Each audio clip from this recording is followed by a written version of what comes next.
Yo. Yo, yo, yo. Good morning, everybody. What is good? Or good afternoon or good evening, depending on where you are in the world. What's up, Border? Yo, you need to invite the clan? Yeah, I got you, bro. Yo, Dr. Midnight, thank you for the 7-monther. I can get you right after my Slayer task. I'm in the catacombs right now, busting down some neck reels. But we'll be done with this soon. Yo, Absent, what's good, man? Mr. Schnitzel, gone soft, caffeinated, medium, big. What is good? Tech, Green, Journey, how we doing? Gypsum, what's good? Gamerverse Dev, Dr. Midnight in the building. Absent one, what's good? Cirky, I got you on that invite, Bo. Just meet me at the bank in Corinne after I finish this task. So, like, you probably got like 10 minutes. Yo, C Nelly, what's good? Bliss, Sir Blib, General Shay. Got my swords on. A little early for that. Caffeinated, what's good? A discovery, I may have a receding hairline now that I turned 30. Yikes. Don't worry, happens to the best of us. Everybody looks better bald anyways. Dr. Midnight. Yo, yo, yo. WYTX, how's it going? El Jefe. Yo, yo. What's up, Johnny? Evil Princess. She was good. I don't know how to see your name. Known. Maybe it's known? In known? Did I say that right? Or ink?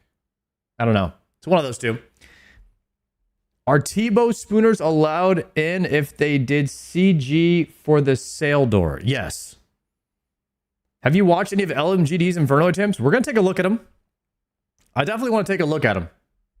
Maybe, how has he been doing? Love watching the Journey, brother. I'm locked in. Let's go, Blake. I'd love to hear. Twitch.tv/LMGD Juan.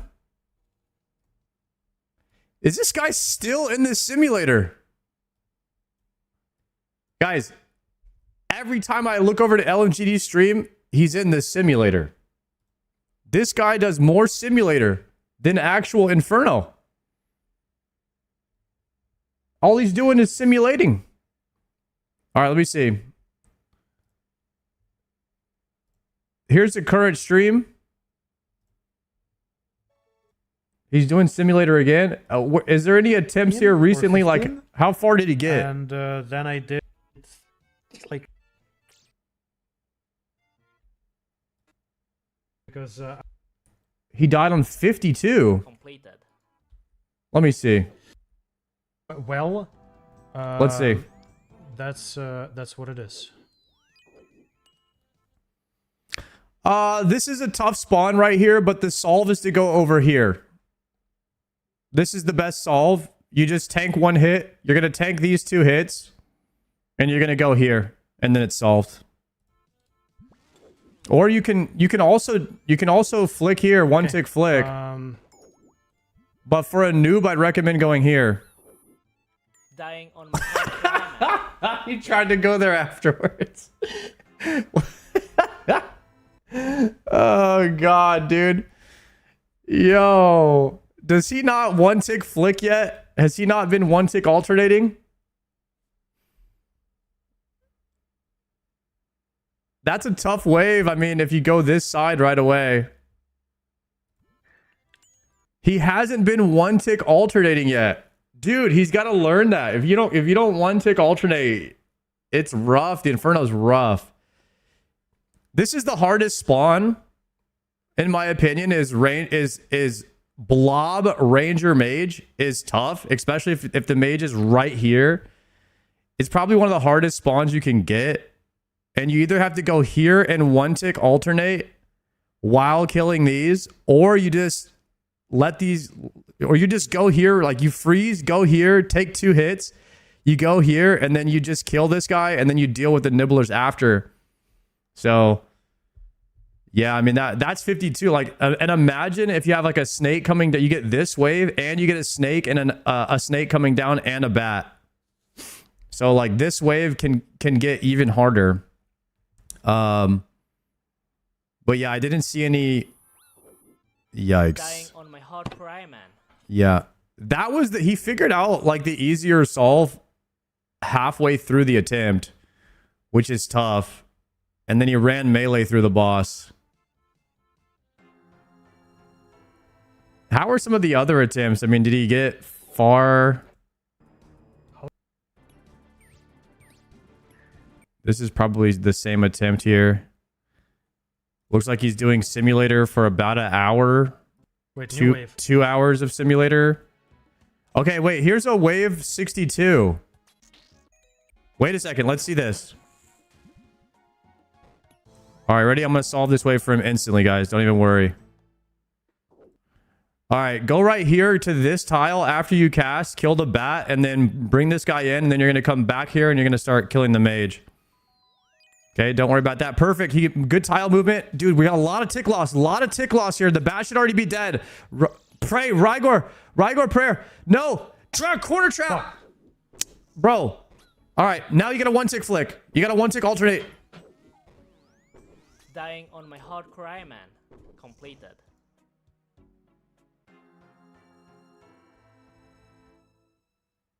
Bro, I was thinking LMGD! about the alternate. Brother. We got a one tick alternate, bro. The one tick alternating. Yeah, if you don't have one tick alternating down, you're not. I don't think you clear Inferno. He should just practice that, I think. Like, as soon as you see the blinking on the ground, that's when you swap to the other prayer. Yeah, he's off here. Dying. Pink is one tick off.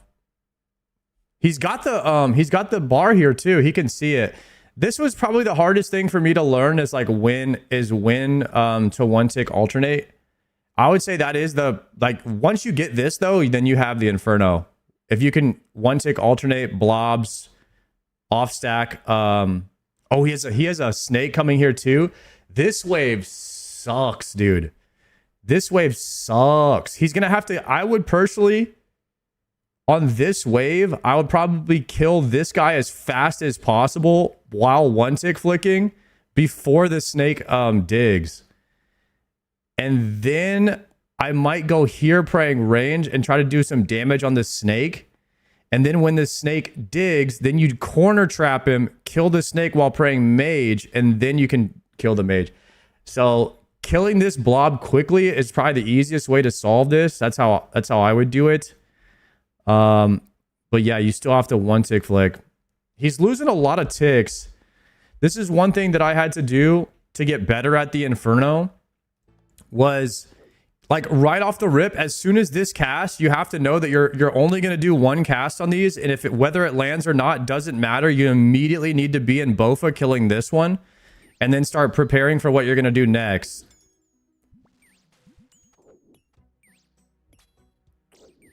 Yeah, and if he just stays here, he actually corner traps this, so he has time to think. Fuck.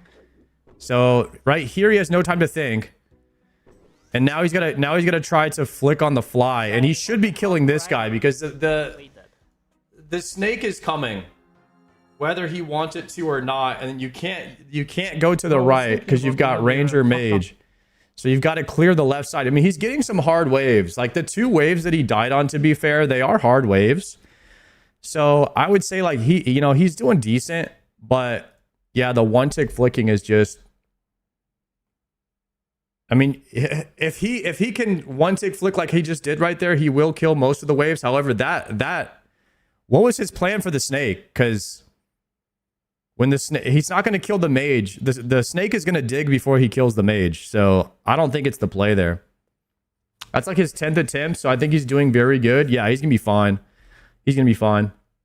If he's making it to the 60s already, I mean, he's doing so much simulator. So that should help as well. 62 and under 10 attempts is a great sign.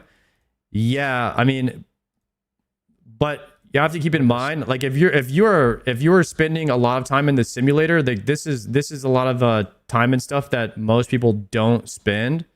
So he's going to have a huge advantage on, like, number of attempts, like, right? Like, his number of attempts is going to be way more impressive than anyone else's. Because if you spend 10 hours in the simulator, you're going to have an impressive, like, number of attempts, right?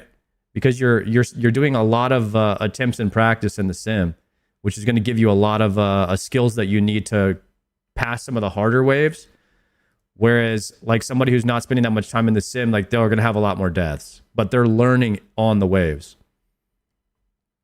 Gaming 62 and 10. Wow, yeah, it's still very, very good though. So I think once LMGD has that one tick flicking down, he's gonna kill it.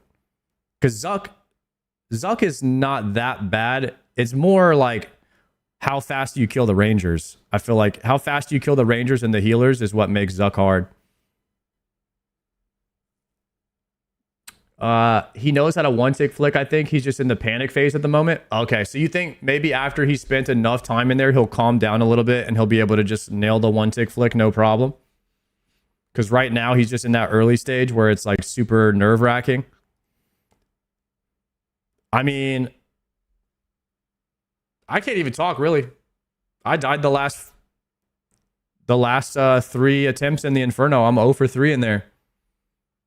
With the Slayer helm too, with more DPS than I had when I did it the first time.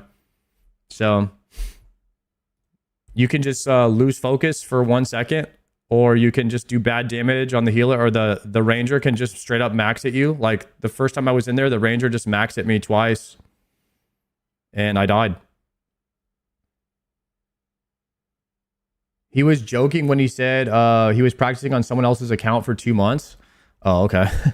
So has he made it to Zuck yet, guys? Or is 62 the farthest so far? Has he made it to triples? Like, what's the PB right now?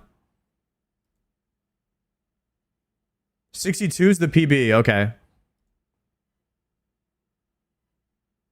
So that was his farthest attempt that we watched. Hey, he's doing good. He made it to 62 twice. Nice. His supplies look okay. And that's not a lot of yellows, actually. You probably want to, on your first Zuck kill, you probably want to get to Zuck with like 6 yellows, or at least triple Jad with like 6 yellows. Just in case. Just in case. Sard worried LMG going to beat him? Guys, I don't think LMGD is going to beat me to Inferno Cape. Okay, I think I already have mine. Brews are there to learn the waves? Yeah, that's right. That is good comms. You want to use your brews right away to try and just get as far as through as many waves as possible. Supplies don't matter unless you consistently make it to triples. I think, like anything in RuneScape, you just need a certain number of attempts, and like every attempt you do, I mean, you have some regression, but once you make it back to 62 consistently, you'll have way more supplies than you did the first time. 3 is plenty if it's clean. That's what I'm saying. Like as a first time getting there, first cape, 3 is probably not enough. Leany, thank you very much for the 3 months. I appreciate that. Because the point is, like, when you're a new player, you probably won't be clean, and that's just to be expected, you know. All right, let me log in. We're gonna start doing this. Also, I want to watch this Jimmy video, the transmog one. He actually hit me up. So Jimmy messaged me, and we were talking for a bit about what type of achievements WoW has that RuneScape has, that what is the equivalent of like Zuckhelm in retail and like World of Warcraft? Do they have like prestigious cosmetics? And I was talking to him about transmog and everything, and he said he was preparing for a new video, so he was asking me some questions like, what does retail have, like what does WoW have versus RuneScape, and he was preparing to make a video. So I'm excited to watch this because I had a pre-conversation to him with him while he was making this video. So I'm interested to see what he had to say. The video is called The Last MMO RPG Without Transmog. And so we're going to watch that here and see what Jimmy had to say about it. The true endgame of MMORPGs is fashion. You've heard that quote a lot, I bet. That is kind of true, though. And collection logs, right? Here, let me get the screen all lined up here. And a lot of fashion comes from collection logs. Wherever there's character customization, there will be fashion. World of Warcraft, Final Fantasy XIV, Guild Wars 2, Star Wars The Old Republic, Elder Scrolls Online, many more probably, even RuneScape 3. Those games, they allow you to participate in transmogrification. Players can show themselves in whatever outfit they want, regardless of what they have equipped. The best gear doesn't always mean the best looking gear. Thanks to transmog systems, you can essentially put an illusion spell on yourself, showing everyone else a version of you that's a shameless lie. Wearing your best in slot or your high level gear while still looking exactly the way that you'd like to. Pardon me, ma'am. I bet you she doesn't even look like that. She's probably not even actually wearing that skimpy one piece. Probably decked out head to toe in some real masculine armor. However, in this here world of Gielinor, the old school Gielinor, it's never existed here, and it never will. In old school RuneScape, the endgame is also fashion, but it takes it to a whole new level. If you see somebody wearing something, that's exactly what he's wearing. And as sensical as that sentence sounds, that's actually an extremely rare thing in MMORPGs. In fact, this might be the last actively played MMO where transmog does not exist. In old school, if you want to look a certain way, you've got to commit to it. Long term, this is one of the greatest things about old school RuneScape that allows it to separate itself from the other big dogs. I think we look at old school RuneScape, why it doesn't have transmog, and what it's done for the game long term, because I think it has a lot more of an effect. Goodness, than you might RuneScape think. doesn't have But transmog, I man. can't focus on literally anything because I'm a hungry little guy. Yeah, I did have a chef make me my dinner tonight. Not at my house. They made it somewhere else and then shipped it to my house, but it was a chef. They don't have to be, you know, at your house. They can just do it. They could put it in a container and just send it to you. And that's what Cook Unity does. I know there's a lot of services out there that do that, but Cook Unity, they're just a step above all the others. The selection of food that they have, W Cook it's Unity? just so much better. Shout out. Dustin Taylor's Carolina pulled pork plate. I know you've heard me say it before. I'm gonna say it again because it's the best. The smile that appears on my face when I have that delivered to my door and I take it out of the beautiful package and put it in my fridge for later. God, it gets me through my week sometimes. Penne a la vodka, that's Flutton's favorite. If you've never given Cook Unity a shot, I promise you the time that you save, the convenience you feel, it's gonna lift your spirits in the middle of— Can't stand mid-video ads. Guys, listen. The mid-video ads are what allow some of these creators to continue being creators. So while you don't like them, we might not have the video without them. So it's just part of the system at this point. of the week. Gotta just go with it. It does for me. So if you've never tried it before, head to the link in the description, cookunity.com/J1MMY. You can get 50% off your first order. Try it out. There's so many different options. It'll take some weight off your shoulders during the week. Very nice thing to have. Thank you to Cook Unity for sponsoring today's video. I could have swore we killed him off last Easter event. I don't get why he's here. Anyway, there's a dilemma that's as old as time, as long as time is around 25 years old. And that is that low-level gear might just look better than high-level gear. And this is a dilemma because wearing low-level gear while participating in high-level content, especially if there's other players involved, is a dumb and inconsiderate thing to do. But in 2011, Blizzard introduced players to the transmog system, letting players finally choose what they look like at all times, no matter what they have equipped, no matter what they're doing in the game. Now they can transmog their current helmet that looks like disgusting ass and make it look like the old one that they love. That's amazing. That's an awesome thing. I didn't play in 2011, but I can only imagine that players were through the roof about this. I want to do this, but I don't know on who. Awesome sauce. Wow, that's cool. Why I told Jimmy about this is I don't like transmog. And the reason I don't like it is because it devalues your effort that you put in the game. Like, I can't look at anybody's gear. Like, I don't care what anyone's wearing. Like, I don't care about anybody's gear. None of it matters. I don't care what the name of it is, like where it is. I never look at anybody's character and be like, oh, you look cool, because I know they didn't earn any of that gear. They didn't have to do anything to get it other than just go like one click a boss. Like, it doesn't matter to me what anybody looks like, and I think that is bad for an MMO, for a community, because what I should be doing is when you run past me wearing a Zuck helm, I'm like, oh shit, that guy's a gamer. And that is what an MMO does. It establishes like jealousy, like gear jealousy, because all of your gear in an MMO should be your status symbol of what you've accomplished, because that's what an MMO is at the end of the day. It's a trophy. Your character is a trophy that you are on display inside of the world of Gielinor. And the first thing you do when you tell somebody, if you meet somebody that plays the same MMO as you, you're like, oh, you play RuneScape? No way. Or like, what's your max level? Like, what have you done? Like, how far in are you? And they're like, oh yeah, I just got the quest cape. And they're like, oh shit, you finished all the quests? Nice. Because the quest cape is a symbol of completing a fairly long journey. And if somebody were to be like, yeah, I've got like full oath plate, and I actually just got a scythe last week, and then somebody's like, holy shit, you know, like the item identity and everything, it all means something. And I think that that's why I really like no transmog in MMOs. And that's what I told Jimmy.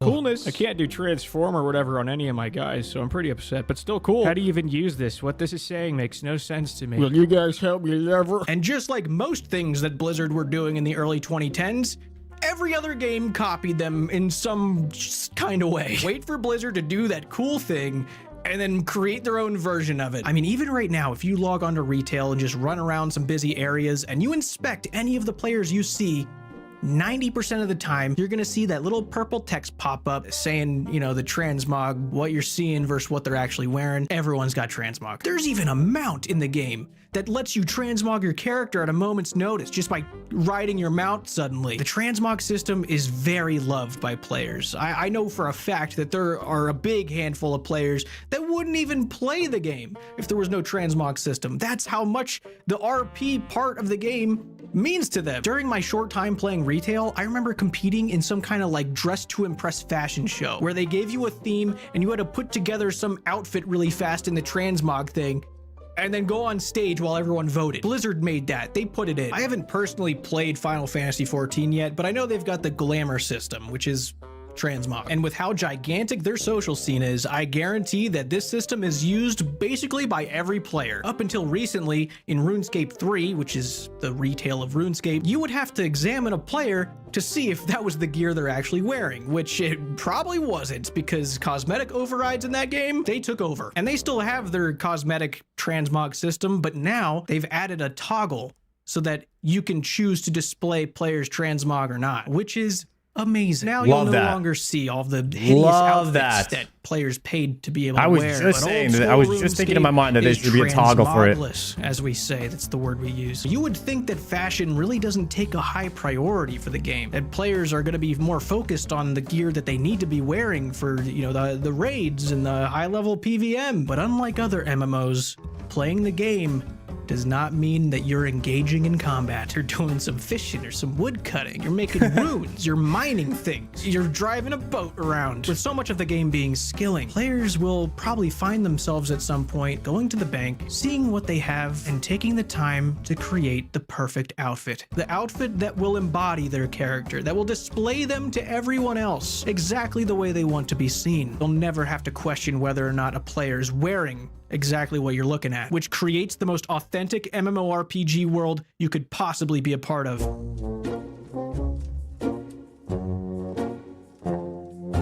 RuneScape players have always valued fashion. In 2004, you could do treasure trails or clue scrolls to get trimmed versions of armor, or god versions of armor, which are just or you could have somebody at the bank trim it for you.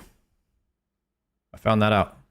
Trims with the god symbol. People would pay millions of gold, which was insane, by the way, back then. These armors had no additional bonus to the normal rune armor. They were just trim. They were so sought after that it seems like half the world's population got scammed thinking that somebody could trim armor for them, which, for the record, I never fell for that. I fell for 6 other ones. Not that one, though. I'm smart. Which reminds me, if you think you're smart, go ahead and like the video. If you don't think you're smart, then pretend you are for a second and also like the video. You liking the video is me being more happy and you being more smart. So what's there to lose? Before the days of Discord, MMORPGs often served as people's social hub. There was a lot more standing around and a lot more typing to others. And if you're doing a lot of standing around, you want to look good. So back then, players were purchasing things like flared MMORPGs was like the first social media. trousers so that they can just suddenly break out in a dance. Or maybe they pulled out a black cavalier, put that on their head so they can show all the girls, the very real girls, how rich they were and how much they knew about the world. And those items, they don't give you any stats. They don't benefit your account or at least in the literally chat room. any other way except you look good if you think that looks good, which everyone did. If you strolled into combat wearing that stuff, it would be like you were wearing nothing, because that's what it was. It was cloth, just clothes. But people paid millions and millions of coins to have that stuff in their bank just in case a special occasion called for them wearing it, because those items made them look so good. But let's fast forward to old school RuneScape. We've had a few years to grow up. We start seeing the world a little differently. We still care what gear looks like, but we're more so caring about what they can do for us. The way we valued items was different now, because, you know, we realized that those hot girl characters, you know, they were actually much more interested in how good we were at the game. So flared trousers and elegant tops, they just weren't doing it for us anymore. We didn't prioritize. On December 5th, 2013, Old School RuneScape received an update that changed everything forever. Graceful. By doing agility and earning marks of grace during your laps, you could get this set. You get a 30% increase to your run energy regeneration. And in the early days of Old School, that was the greatest thing that anyone had ever heard, ever. Because run energy, which, don't get me wrong, still sucks, was way worse. By doing about a dozen or so hours of agility, you could be 30% less annoyed forever, which is an amazing deal. Everyone should take that, and everyone did take it. The hood and mask combo, it's the safest bet to make something look cool. So aesthetically and mechanically, this was great. This was a good idea. However, the introduction of Graceful changed everybody into the exact same character. Every skilling activity, because its passive was amazing, and every hangout spot, because it looked pretty cool. Since there's no transmog in Old School, it was just Graceful everywhere.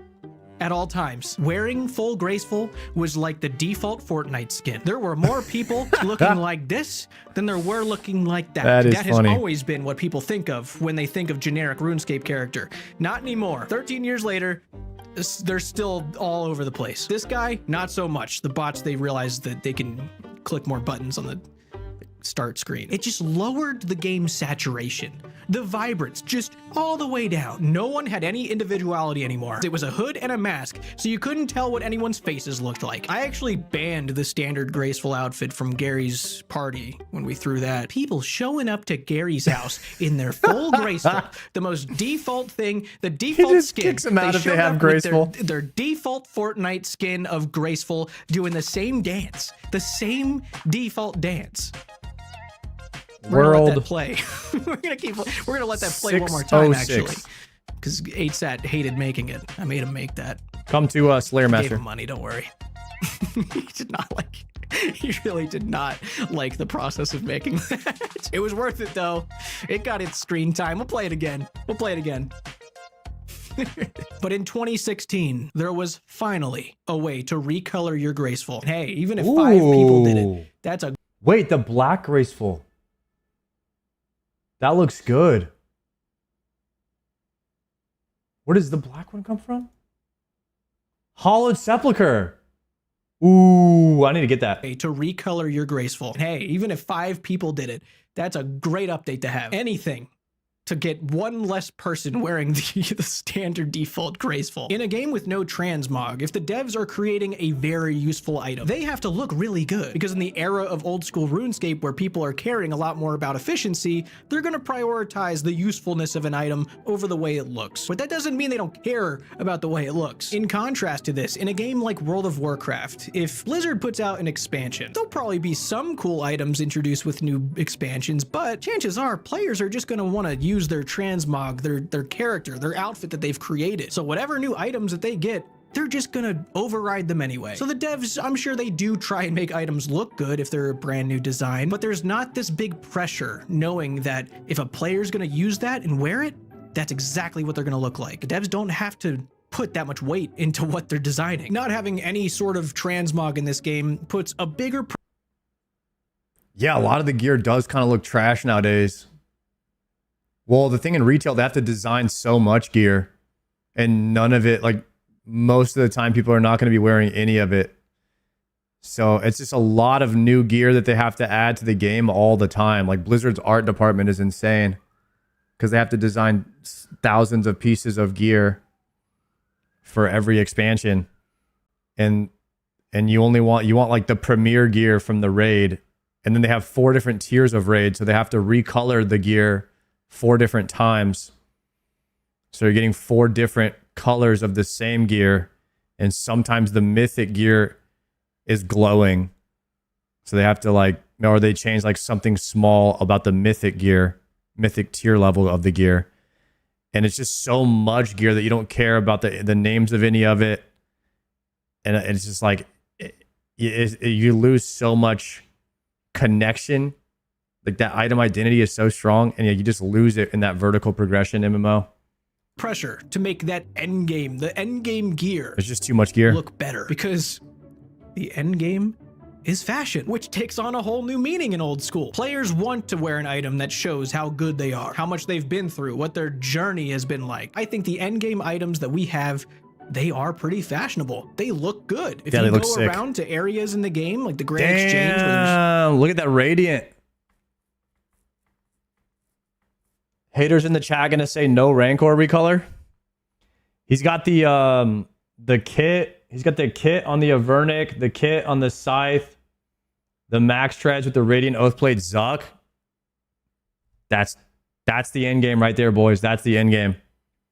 And the Omelet following him. Yo, Order Pads, thank you very much for the 6-monther. Yeah, dude. A lot of the gear in RuneScape just looks sick, man. It looks sick. Especially I'm really glad they spent a lot of time designing like the Oath Plate and the Blood Torva. And that Zuck helm looks sick. It looks so much cooler than like anything else. It just stands out, man. And that's how it should be. nothing happening, you'll see Don't people die. Thank you very much for the standing 3 around in months. best in slot gear because they like the way it looks. And when players finally do get that end game gear, they finally equip it, and they get to show everyone else what they're wearing, they are making a statement.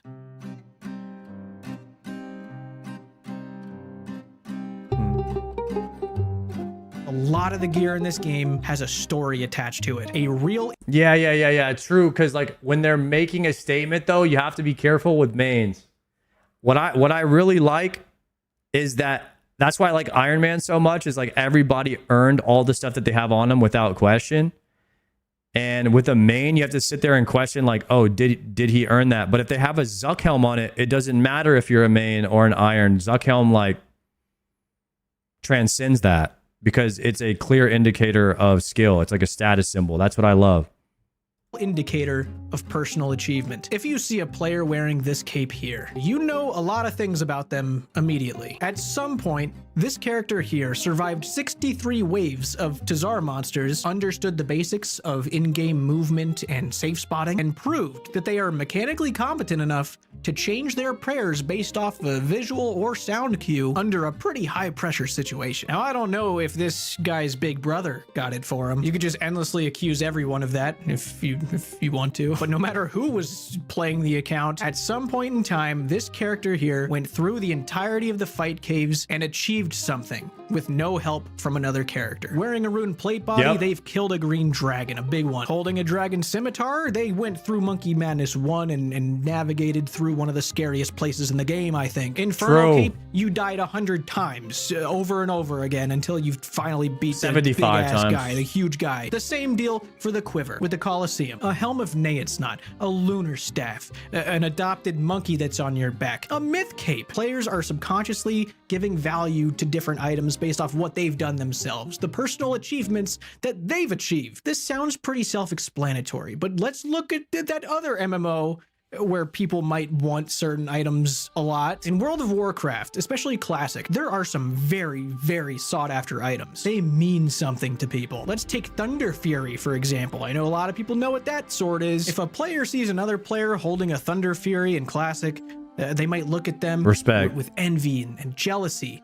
And if we're making stuff up, actual goat, happy for them. Do raids again and again to get a 3 to 4% chance drop rate many times, and do the most tedious sounding forging process I've ever seen in my life. Go get another 39 people and kill that raid boss, and then you can have the sword. And that is a really cool item to finally get. But there is a possibility the people around you carried your ass through every step of the process. So extremely awesome and very iconic. No one's really seeing a Thunder Fury and thinking that guy is fucking amazing at this game. That guy must be way better than me. Let me put it this way. Yeah, that is so true, bro. You don't have to be amazing at the game to get a Thunder Fury. You just have to be the raid leader and the main tank. And then you get the Thunder Fury. If you raid every week for like 6 months straight on average, then you'll have one. You also have to be rich because it's expensive to make it. And you also need a guild to help you get it because there's an additional boss that you have to kill on the quest. So you can't just show up to raid. You also have to have like at least 20, 30 people help you out to kill the Cyclone boss whenever you craft it. So you need a lot of help in order to get it. There are some people out there that do not have their keybinds set, that click every ability, that are proud owners of a Thunder Fury, okay? It is not an indicator of how good a player is. Classic doesn't have any of that, but retail kind of does. Apparently there's things like titles, like PvP rank 1, which doesn't actually mean rank 1, but you're like up there. You're in like the top percentage, but don't tell anyone that. It doesn't sound as cool then. Cutting edge title, M plus hero. I'm assuming that means mythic plus hero. I could be wrong, I don't know. But even then, they're not completely telling of a player's personal skill, because others are involved in getting them. It's more of a group achievement. That's why selling carries is so popular. In fact, what I learned is that in China, people sell gold in China and they sell carries for real money. And the people in China that make the most money are the ones who are the highest on the Raider IO chart. So people in China are actually selling carries for real money, and they're making a living based off of how high they are on the Raider IO chart. And that's why you see a lot of Chinese in the top mythic, a lot of Chinese teams on the top keys leaderboard, because they are making a living off of the game and they are pushing keys nonstop to sell them. And this is their advertisement. Come get carried by the rank 1 Mythic Plus team, and they make a lot more money because people will pay a premium to be with the getting carried by the rank 1 Mythic Plus team. That's how it was explained to me. So yeah, that's why the carry culture is big in World of Warcraft, especially in retail. And that's actually how the number 1 guilds fund their race, is they sell mythic carries for like millions of gold, and people just get carried through it and they pay 1 million gold, and now they have cutting edge. And then the rank like Liquid and Echo, they'll use that money during the next race to World First to pay people not to roll on loot, so they get all the loot, and then they can go and win race to World First by having really high item level. So the game has just turned in to this carry for gold culture, almost a pay to win culture, so that you can have the status symbol, which I don't like very much.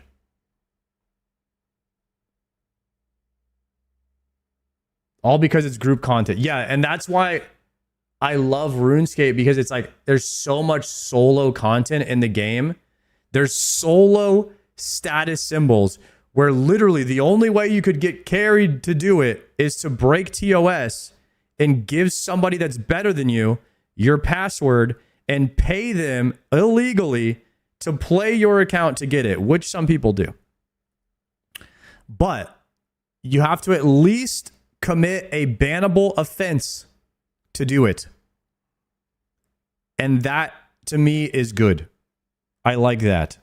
So while not all Infernal Capes are legit, most of them are, or at least some of them might be getting banned, which I like. The people around you, including yourself, know what they're doing. I could be wrong. Again, not a retail guy. I'm sure there's some cases to be made. In my classic WoW experience, there was one item that felt like a RuneScape achievement, the Whirlwind Axe. If you obtain the Whirlwind Axe at level 30, which is the minimum level that you can start the quest and get it, it's a really cool accomplishment. I got the Whirlwind Axe at level 30 on my OnlyFans character, which I am making that video this year. Don't worry, keep begging for it. It's working. And getting it was awesome. It felt amazing. But seeing a level 30 with a Whirlwind Axe, people aren't automatically assuming that that person jumped back and forth in a river for 15, 20. No, it's kind of like you seeing a main out in the world that has a quiver at like, I don't know, level 75 or 80. No, not even a quiver. It's kind of like, it's like, what's an item that can be bought? Like, what's something that can be carried? Like, it's kind of like you seeing somebody that has, it's just like a hard comparison. What's something that people can get early on that they can just get carried through? And you're like, oh, I don't know if he did that on his own or if he got carried through it. Like a Fang kit. Yeah, like imagine it was like a Fang kit, but you don't, he's like on a main and he's like pretty low level and you're like, how did he get this? You know, like there's not very much way for him to do enough damage possible at his level, but he's on a main. So maybe he had a ton of gear off the AH and then he somehow did it, or maybe he got carried through it. So like usually it's one of those things where when you see it, you're like 99% chance he got carried through it because everybody does it. It's like in WoW, this item, everybody gets carried through it. You just message like a higher level warrior, hey, can you help me do the whirlwind real quick? Because it's like a super big increase in damage. But in OnlyFans, they made you solo it. In fact, you got kicked out of the guild if you got help. So you had to solo it. And that's what made the item feel so much better when you got it. And that's what Jimmy is describing here. But he wouldn't have had this feeling if he got carried through it. So it's a unique situation that he's describing that not everybody gets to experience. And it's the only thing to him that felt even close to what RuneScape has to offer. And I think that's the sad thing about WoW. And if they don't fix this in Classic Plus, I'm going to be so much less interested in going back and playing WoW. If they don't have some type of cosmetic status symbol system where you can't be carried through it. They need that. 20 minutes to get that axe, because that's not a requirement. You do not achievement-based have to solo transform. anything There you go. in that quest line to get that axe. No one's looking at a level 30 with a whirlwind axe thinking, that guy there, he soloed the Cyclonian. They're looking at that level 30 with the whirlwind axe thinking, that guy there has a level 60 friend that killed the Cyclonian, which is probably exactly what happened. On the RuneScape side of things, you could argue that all the characters that you see with these big items, you know, it's the same deal. They didn't earn those items. They didn't earn that Torva or that Scythe. You know, maybe their mom gave them a bunch of Christmas money. They got bonds and they bought it, which you're right. That's absolutely true sometimes. Yes, 100%, except these exist. Ornament kits. The aesthetics that are built to dunk on the haters. That is why those exist. Use them on the endgame gear to turn them into different versions with, you know, a kind of trim or a slightly different look to them. And certain ornament kits, like this one, making the blood Torva, as we call it, You can't buy that. No, no, no. You silly little guy. If you want your Torva that your mother bought you for Christmas, if you want it looking like that. I actually don't even like that you can... I honestly don't even like that you could buy your attempts on a main. I don't even like that you can skip having to farm the boss yourself to get your attempts in. I wish they took that out, and it would make it even more rare. Because if people couldn't even buy their orbs, they would have to go farm the boss themselves just to get an attempt, and then it would up the stakes by like a times 100. You couldn't just buy attempts from other people that actually farm the orbs. You've got some difficult challenges to get through, and they cannot be cheesed. And you have to. Which is what I'm gonna do. Which is what I'm gonna do when it's my time to go get my blood Torva. I'm gonna go on my main. Or I'm going to borrow someone's account, and then I'm going to go practice. And then it's just like, it kind of cheapens the experience a bit. It would make it 100 times more rare, I feel like. If you actually saw someone in Blood Torva, it would make it so much more exclusive. I would love that.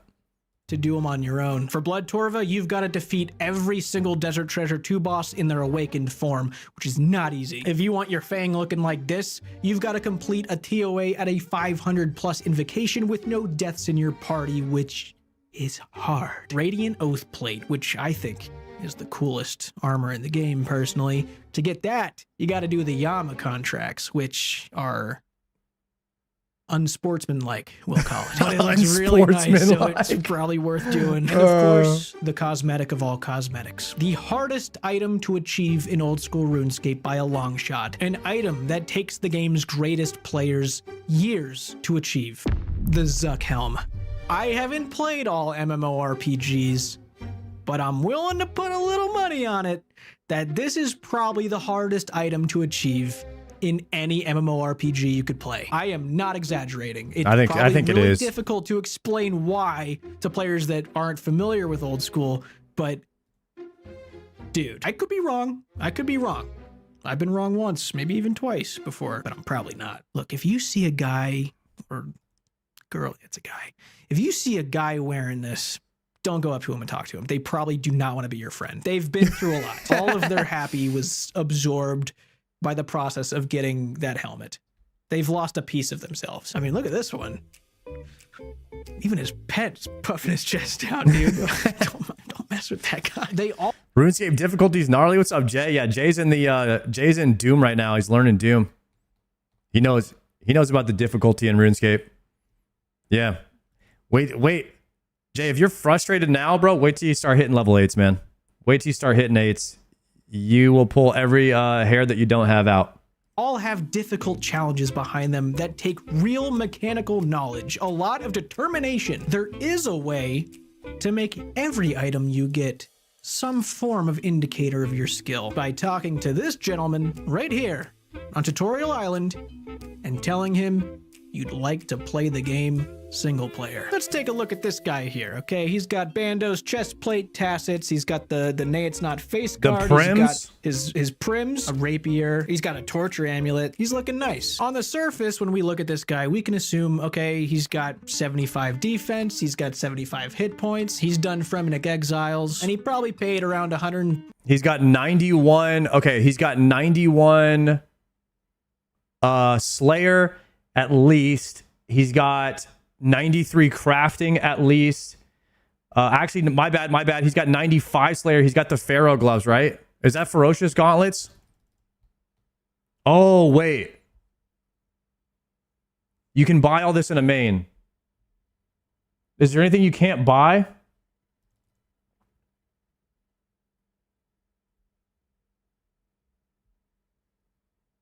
I don't know. I don't know what all you're allowed to buy. I don't know if any of this stuff is actually exclusive. That looks like an Inferno K, but it could be fire. I'm not sure.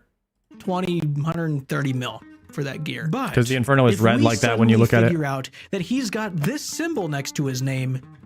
Oh, okay. Yes. See, this is what I'm talking about. This is why Iron Man, you respect the gear. Iron Man makes you immediately respect the gear no matter what. So yeah, then all that stuff I was saying is true. He's gotten at least 93 crafting, which sucked. He went through that grind. He's got 95 Slayer if he's got the Ferragamo gloves on with the prims. That means he's killed Cerb. He's got the Primordial Crystal. That means he's done Bandos all the way through. He's killed the Basilisk and got the Jaw. If that's an Infernal Cape, then he earned that. Like the Rapier and the Defender means he's done a ton of TOBs, unless he got spooned in 2 TOB, which never happened. So he's probably done at least 100 TOBs to get that. Yeah, this guy's a Giga Chad. So you can tell right away. Changes a lot, because now we know he's got at least 91 Slayer to kill Cerberus for those boots. He's got 93 Magic. He's done Monkey Madness 2 to make that torture. He has killed General Grardor by himself hundreds, maybe even thousands if you're 9-rain times.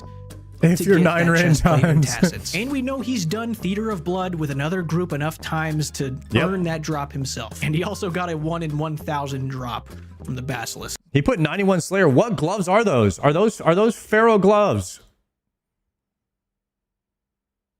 Guys, help me out here. What gloves are those? I don't have those. Are those the Pharaoh gloves? So Jimmy messed up here. It should be 95 Slayer. I'm gonna have to message Jimmy and told him he made a mistake in the video. He's gonna have to repost it. He's gonna have to take it down now. Unbelievable. So this little symbol here, suddenly we know that this guy, he's been through some shit. Playing Iron Man will automatically confirm to everybody else that every piece of gear that you've got on. Oh, those are part of Bando's chestplate. These gloves. Does he have Pharaoh gloves, or does he have completed? Or does he have Barrows? I can't tell, guys. It could be Barrows underneath the BCP. You can't really see from this angle. Okay. No. All right, I take it back. This is probably just 91 Slayer. We cannot confirm the gloves. It kind of looks like Barrow's gloves, but we can't see from here. Apparently, when you have Pharaoh gloves on, they're kind of covered up by the BCP anyway. He has killed General Grardor by himself hundreds, maybe even thousands if you're 9-rain times to get that chest plate and tassets. And we know he's done Theater of Blood with another group enough times to earn that drop himself. And he also got a 1 in 1,000 drop from the Basilisks. So this little symbol here, suddenly we know that this guy, he's been through some shit. Playing Iron Man will automatically confirm to everybody else that every piece of gear that you've got on, every weapon you're holding, it was all earned through your own blood, sweat, and baby tears. A lot of baby tears. Iron Man sweat and cry a lot. That's we all know that. Comes with the game mode. True.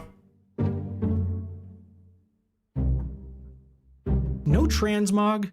There's something about it that just makes the game world better, so much more alive. When you're running around an MMO that has transmog, you've got to you don't look at anybody. Every player you see if you want to see what they're actually wearing. When I'm standing in World of Warcraft and I look around, you know, all I see is a bunch of frauds.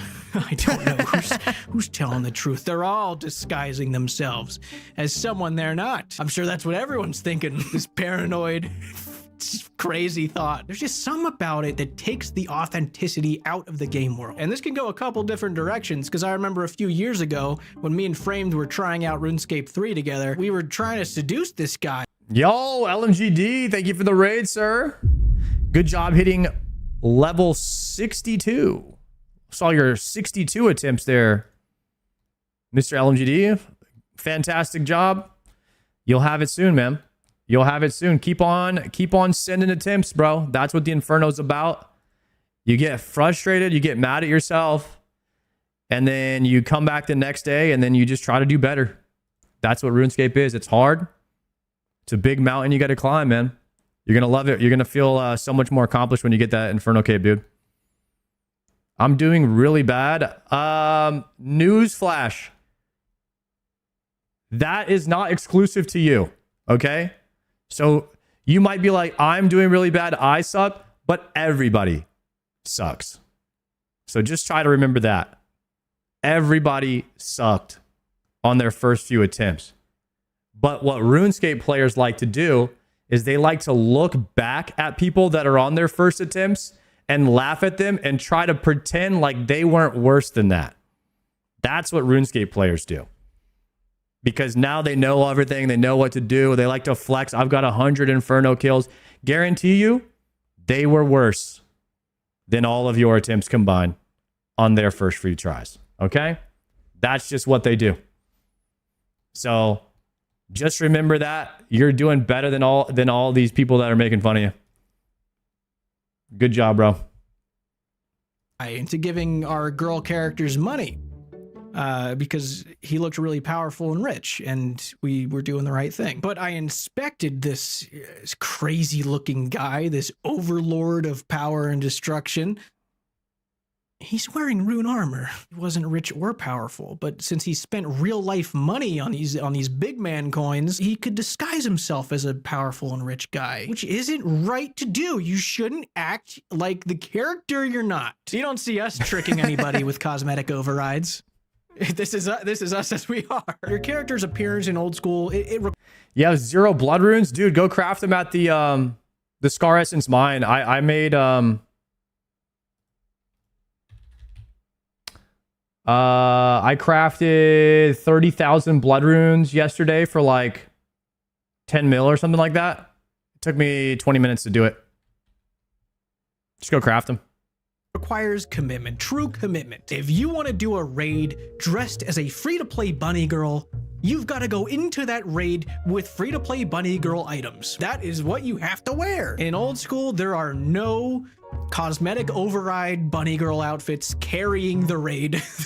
If you see someone wearing that during a raid, that is exactly what they're wearing. Someone should make that a series, doing all the end game content as a bunny girl. I'll let you have that for free. Yo, Molgo Kirby, we got you a new series after you finish the logo.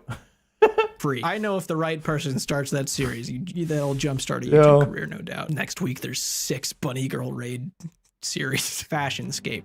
You know, that's the big word. That's the word that all of this is about. Fashionscape means a lot to people. Like 8sat, for example, he claims that he worked on perfecting his outfit for months. He said, and I quote, "If you want to be fully accurate, it took a lifetime to have the artistic eye to curate an outfit like that." This is him, by the way. This is a lifetime. This is a lifetime. I'm not laughing at him. This is a lifetime of work. Now on the client side of things, there are RuneLite plugins like Fashionscape where you can make your character look any way you want. Only for you though. You're gonna see it. And then you've got like the Glamour plugin where you can change the color of literally anything. No one's gonna see it, just you. It's for your own satisfaction. It's not like I don't understand the art of transmog, the importance of it to players. Half of MMORPG is in fact RPG, especially in like Final Fantasy 14, because I've heard some stuff about that game. If people design a character, make a character, and they roleplay as that character, they want them to look like that everywhere they go, so people recognize them. If you're coming at it from a completionist standpoint, transmog is just another incentive to have a complete collection log, to get everything. Now that RuneScape 3 has added that toggle to disable other people's cosmetics, it's kind of given that truth back into the game a little bit, which is honestly, it's crazy that this did become a thing, because RuneScape 3, the cosmetics have been such a big part of the game for so long. I'm sure that a lot of players are not happy about this. It's not the biggest deal, I don't think, but players that spent a lot of money over the years on cosmetics are probably a little pissed off that people aren't even going to see it anymore. But I think it is very good for the overall health of the game. It makes the world around you feel so real. If they're going into combat, you see what combat gear they're wearing. If they're skilling, you know that that's the items that they went and collected and chose to wear while they're skilling. So even though transmog on a surface level is a nice idea, I know Frosty Zan dressed like a clown, squatting down, dropping monkey nuts every time I see him. That's what he chooses to wear. So that's item identity. The players appreciate it. I appreciate old school not having transmog. I think it really does, especially nowadays, separate it from the rest of the MMORPGs. It just adds a sense of authenticity in a genre where everything is so cosmetic and not actually what you're seeing. Who cares? Listen, that's the whole point of this video, is that there's something really great in RuneScape that you should be appreciating. So this video is for people like you who don't appreciate the fact that RuneScape has this. It's something I'll always appreciate about this game. While I do think there are some long-term implications and some trends that it causes with dev design, I don't think transmog is by any means the end of the world for an MMO. I don't think it's going to destroy a game in theory. Maybe it could if, you know, they go overboard with cash shop stuff. I understand that transmog plays such a big role in the RPG part. I'm sure there's people that don't really want to play RuneScape because they can't transmog. It's not a terrible thing to have in the game. I'm just really appreciative of what not having transmog has done for old school RuneScape in the bigger picture. The wacky gear setups, the commitment to an outfit and a character, whether you're standing around in that outfit or doing a challenge as a free-to-play bunny girl or whatever, the ability to show how good you are at the game just by equipping something. What you see is what you Love get. that. That's something that only old school can really offer right now. But I think that's all I've got. Thanks for hanging out. Take it easy. Oh, I love this video, man.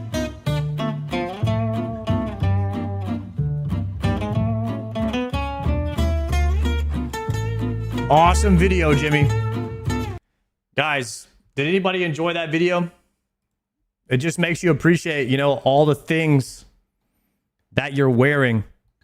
When you look at my character, you're like, okay.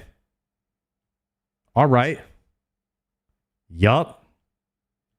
Damn. He really did that. You know what I mean? Like, yup. Sard is better at the game than me. Or you're like, Sard's getting there. Not as good as me yet, but there it is. He's doing all right, you know? Or you're like, man, I was a lot farther ahead than Sard was at that stage of the game. You know? It just depends. Depends on where you're at in your journey, but it's like it's the comparison thing. Like, that's just kind of what happens. Those socks are kind of freaky, though. Yo, listen. The socks are on point. Don't even worry about it, man. They're looking nice.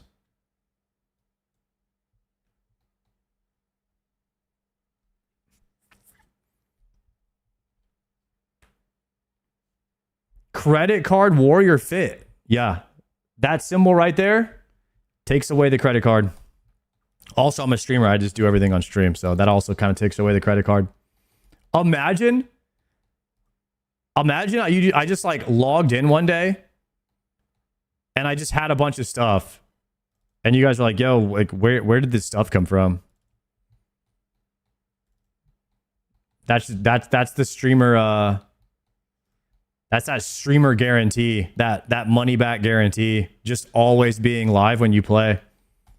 Unless you're Palamore and you spoon something off stream like a Abyssal Heart off stream. A little bit sus there. A little bit sus there, pal. I don't know about that.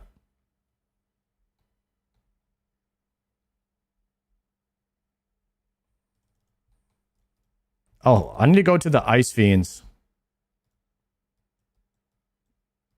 I need to bank. I need to go to the Wolves. Sorry, I need to go to the Wolves. I'm already at the Ice Fiends. I think what we're going to do...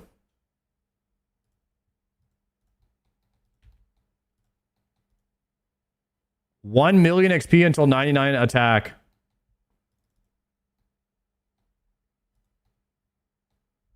I think what we're going to do is pull out the Turskip.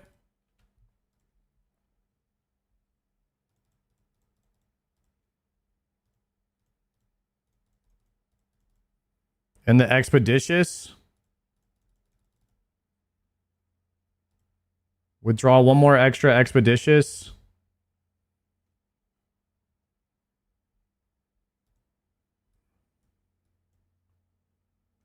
Good. Okay. Withdraw one of these.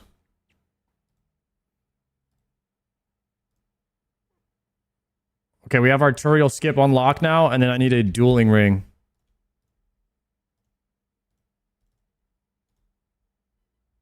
And then we're going to take the Flight to the Mountain for the Wolves.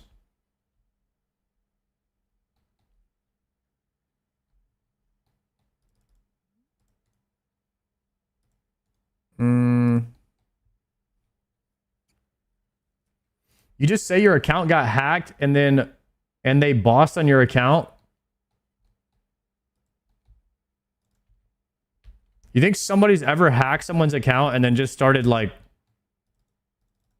playing the account and progressing it for them?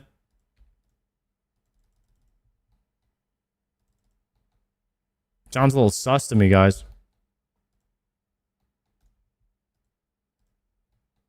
That happened to you? Yeah, right, buddy. Dang, the hackers got me a quest cape.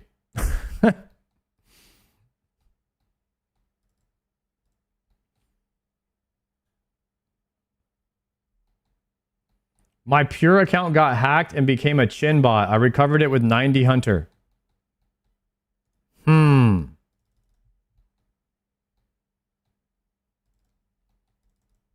Yeah, the hackers are going to get LMGD Inferno somehow. He's going to log back in and already have it.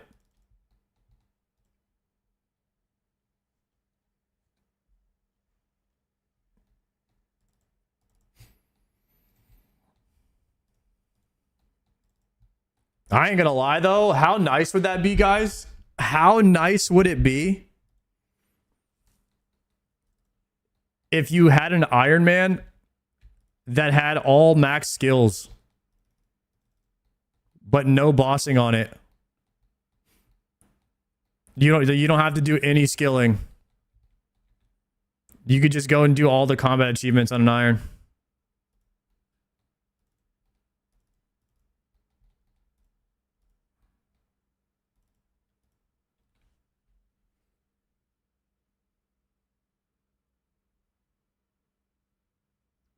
I've seen quite a few of those bots train up Irons. Damn.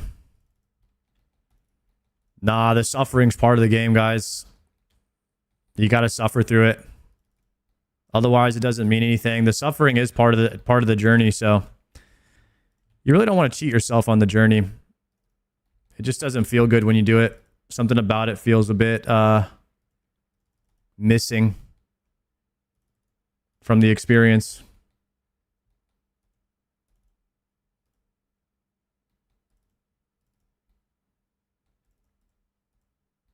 As much as I don't like skilling, I would never want to skip it. Just don't want. There's so much. Slayer task complete. There's so much that just like. In the journey, it just means something that you did it all on your own. And the moment you cheat any of that, it's not worth it. Because that's why we play the game. You play the game to do all of it, to suffer through all of it, for the whole experience. And if you cheat any part of it, it just feels bad. The suffering is necessary.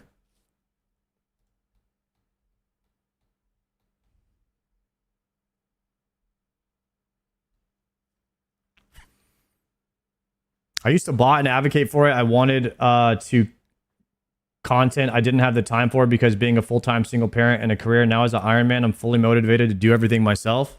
There you go. There you go. Because once you have a botted account, it just doesn't mean anything anymore. Because you didn't suffer through it to get it. You realize that the value was in the suffering.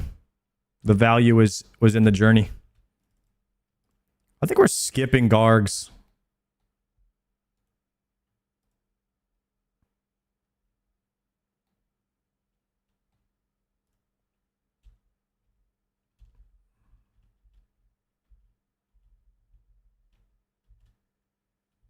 Cave slimes.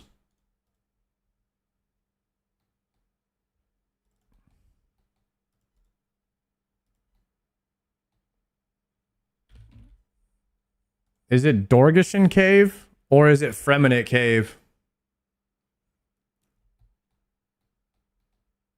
There it is. Dorg.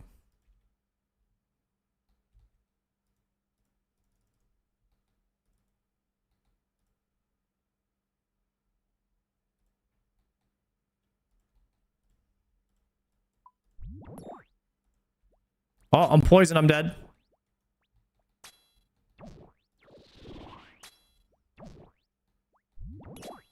Any Spurgs in the chat? Of course you're from LMGD's stream. That's funny. Yo, Spurgs, rise up. I actually Spurg out in Joker's chat sometimes. I just try to get the Spurgs fired up. Sometimes I'll go in there and just Spurg up. See if there's any risers. Start a Spurg uprising really quickly and then go make a bowl of cereal, you know? Fire up a bowl.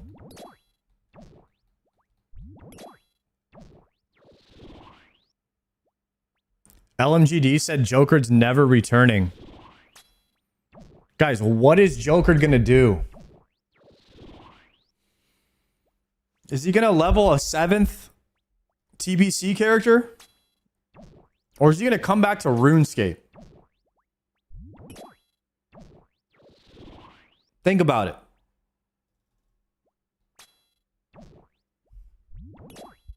There's a whole journey ahead of him here that he's never done.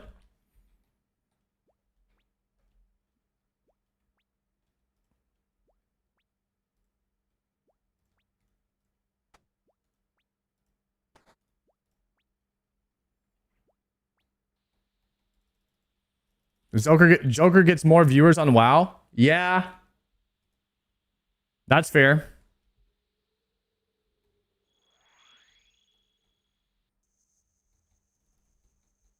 That's what happens when you play a game for like 10 years straight. You have a following for that game, so it makes sense. WoW is an Unk game? Brother, this game came out before WoW. What are you talking about?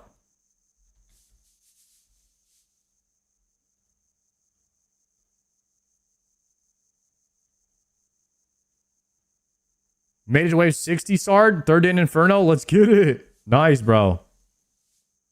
Keep sending. You got this. Hold on. I need Kuradel. Please. Why is it so hard to get a Cerb task? I was getting tons of them before this.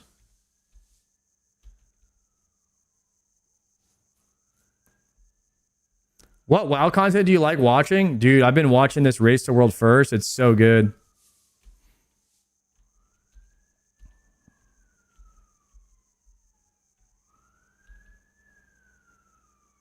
$28 cows.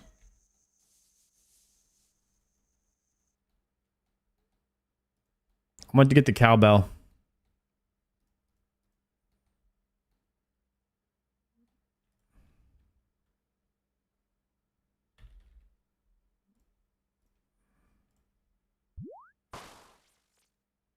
Oh, I could have just gone to the other spot too.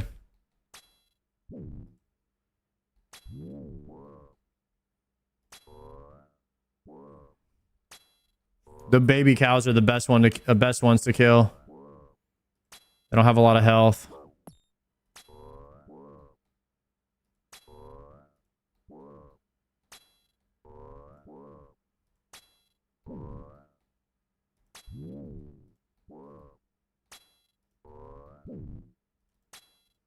In game. Why not use your cannon for tutorial skips? Because I don't have any cannonballs. I actually have 0. Like 0, 0, 0, 0.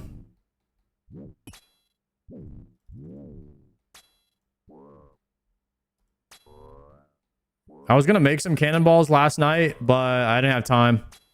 I'll probably make them tonight after stream. I did a ton of herb lore. Got all my pots up. I did like 5 farm runs.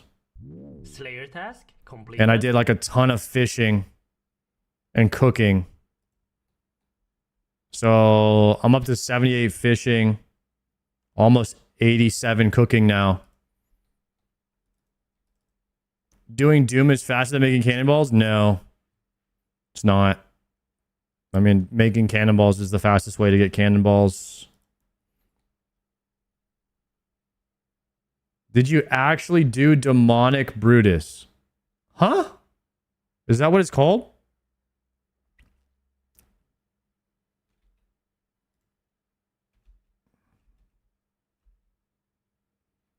Black Dragon.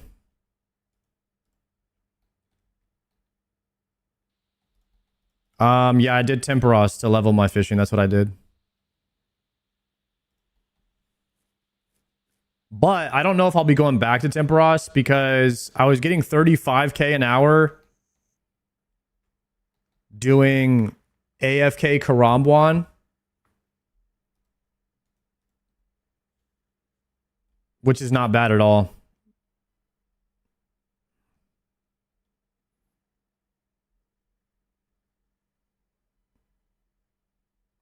How many cannonballs have you gotten from Doom? I have to look at my log. I mean, maybe like 10k or something.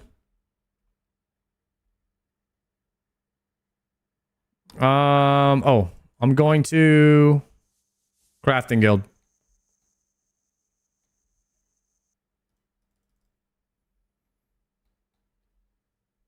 I know I made all of the steel bars that I have in my bank. I made those into cannonballs the other day. And then I used my points at Giant's Foundry to get the double cannonball mold so I can make them quicker.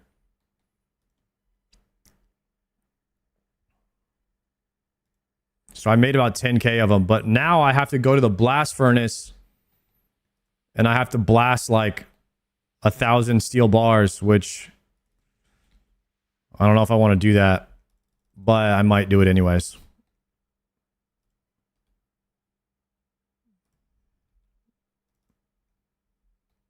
But at the same time, I only need like 500k Slayer XP until I'm kind of done with bursting task for now.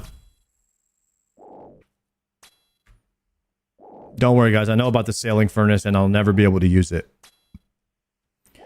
So your answer to the how's your sailing? Trust me, I will never have high enough sailing to use that. If that's any indicator of how I feel about sailing.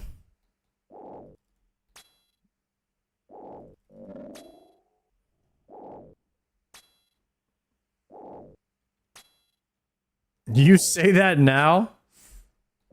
Sailing is fast to level? Yeah. Fast in RuneScape terms is like, yeah, it only takes a week.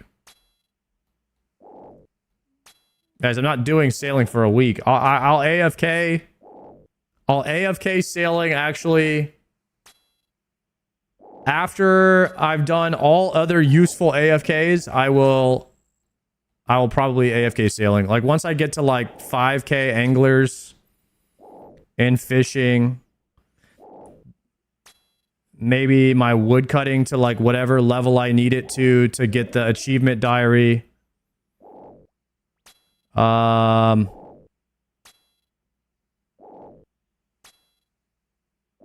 Yeah, that's probably it. And then I'll probably do salvaging after that.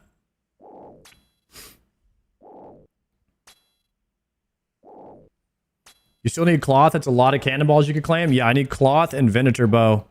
You don't really need the Venator bow, but I might farm it at some point. When I start, I'll definitely farm it before going for the heart. If I ever do the heart grind. Which would probably be after I got a shadow. If I got a shadow. Then that'll be something that I go for down the road. Would you get 85 wood cutting for Corinne Diary before Hydra? I don't know. That's the thing is I do 0 skilling on stream. I only do bossing on stream and Slayer. So all the skilling that I have to do is off stream. So I don't know how much time. I don't have much time to do that because I do try to like live a life outside of stream and not just be on RuneScape all day working and then be on RuneScape all day after, even though I still play a lot off stream. So it's tough. Why no skilling on stream? I've never understood that. Because your viewer count is a representation of like how much money you're making as a streamer. And if you want your view count to stay high, you don't skill. So a lot of people, like a lot of streamers, try to keep their content more interesting so they have more view count so they make more money off of the advertisement revenue. So it's basically a way for you to make more money while you're streaming is to not skill. And that's how you keep your streams entertaining. Sponsorship offers based on average view counts. Yeah. So you also, like, when you're live, or like when your agent is shopping your stream to an advertisement company, they'll say Sard averages, multi-streaming, he averages like 1,200 to 1,500 viewers. And if that number goes down, then like you don't get as many sponsors. So you always want to keep like your average viewership up, which is why like Shroud or other people, they'll stream on a second channel, because if Shroud streams World of Warcraft, he'll get like 6K viewers. But if Shroud streams, what is that shooting game everyone plays now? If he streams a shooting game, whatever, he'll get like 20K. You know what I mean? So that's kind of like how the streamers do it. Anything shooting game, he gets like 20K, and it's like, oh, streaming WoW, 5K. So he streams WoW on his alt channel, so he doesn't mess up his viewer count, his numbers. Arc Raiders, yeah, Arc Raiders, dude. That game is awesome. That game is so good. All right, hold on, let me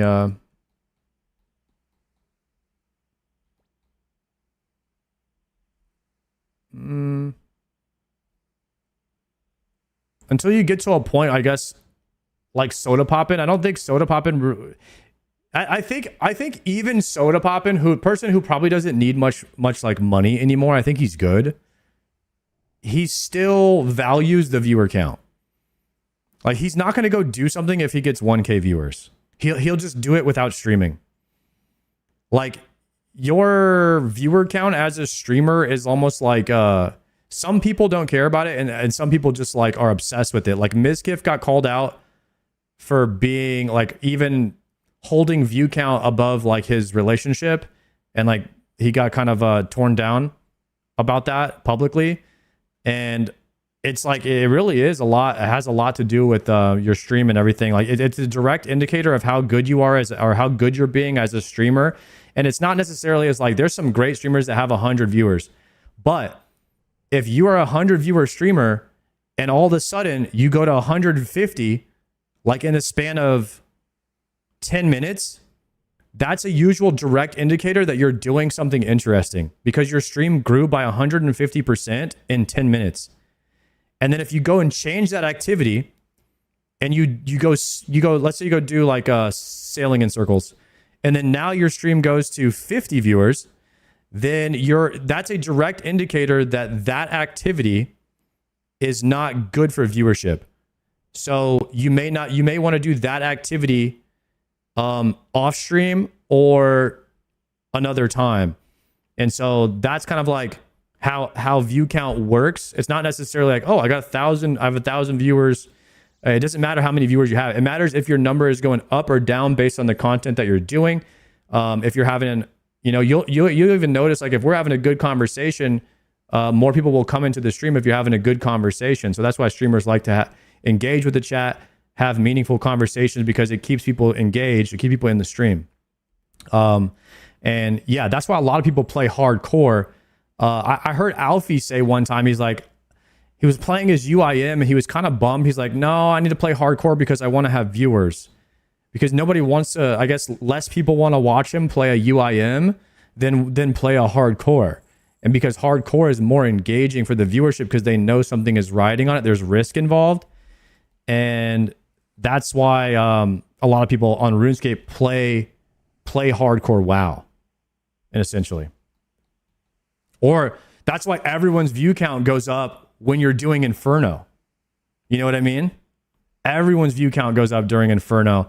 What is it? T Papa said on the broadcast that the Inferno was like the path to partner. He called it the path to partner because you need to average 75 viewers on Twitch for a month straight, or like 6 weeks straight, to apply for partner. So people would do Inferno for like 6 weeks straight and then apply for partner. And then because their view counts would be like higher than normal. That's why Sard milked Inferno for long. Like, I'm not going to lie to you guys. I knew that if I did Inferno blind, it would take me longer. I just didn't know that it was going to take me 25 days.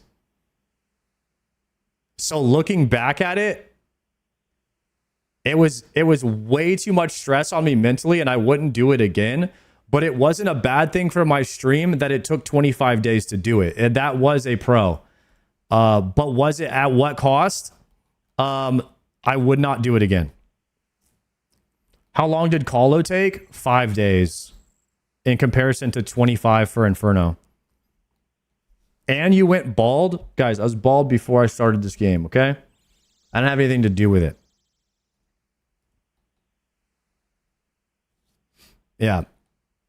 That's why streamers milk Inferno. Yeah, anyone who wants to be a streamer, if you're not milking Inferno, then you're making a big mistake. Because that will be the highest your view count probably ever is.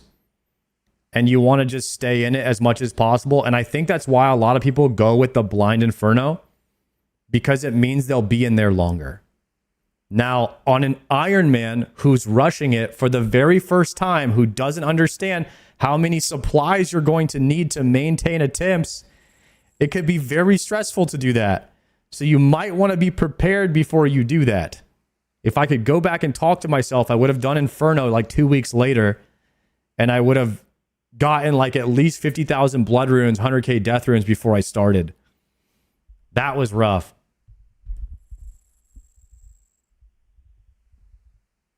Guzu wasn't questing blind for fun. He's smart. Yeah, because questing blind will...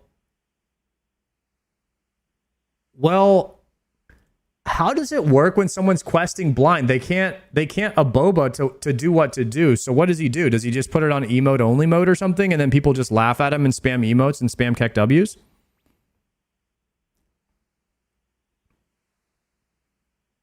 Yes? Okay.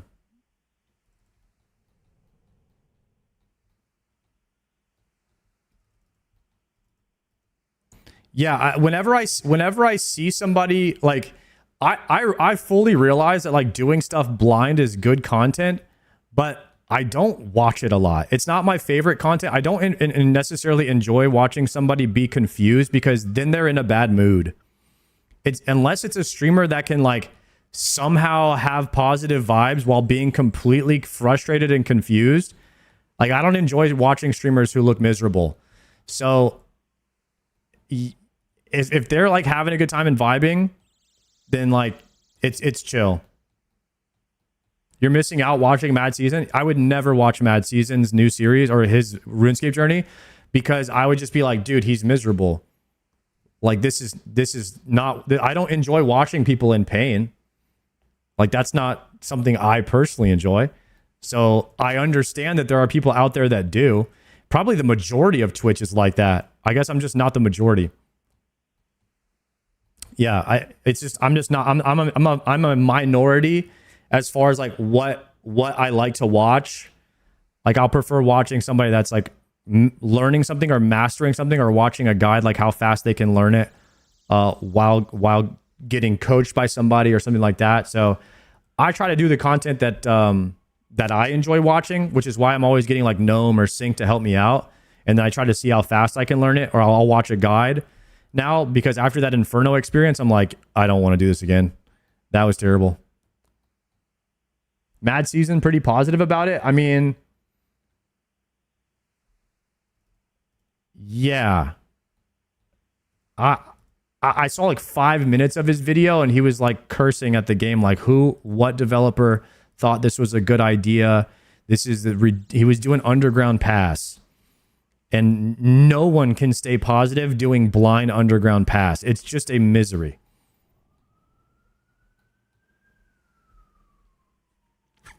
Triumphant is obsessed with Mad Season because after doing the quest cape blind, it's super cathartic watching someone else struggle the way you did. Yeah, I can imagine. I actually don't know how you get through all of the quests blind, or if it's even possible. I feel like you have to take some kind of hint at some point when you're just walled off. Yo, Thick Gamer, thank you very much for the 5-monther. You patent the 20-0 ohm hand tech? Yeah, on my first day. First day I didn't understand what was going on. But now I understand a little bit about what's going on. I'm still not very good, but we're getting better. And that was with me watching guides. Imagine trying to do a blind solo cocks. Like,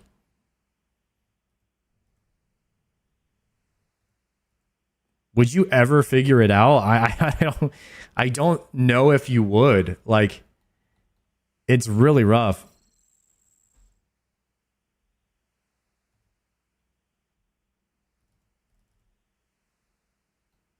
Maybe after like hundreds and hundreds and hundreds of attempts. Let me grab a task.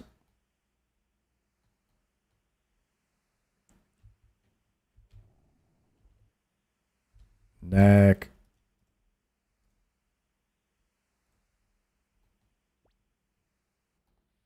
Cox release day was funny. The strats people did. Dang. When did Cox raid come out? That had to be so long ago. 2015. I just saw 3 different years on the screen. Winter 2017. Yeah.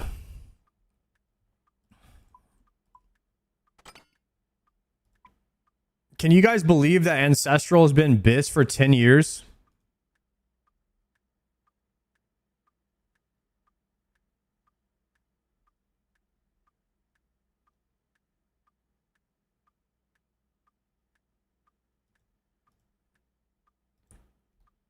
Guys, imagine your BIS gear in World of Warcraft came from Molten Core. That'd be crazy. And like, imagine the majority, like the most items in Classic WoW came from Molten Core. That's RuneScape. The very first raid ever made has the most amount of items that you need.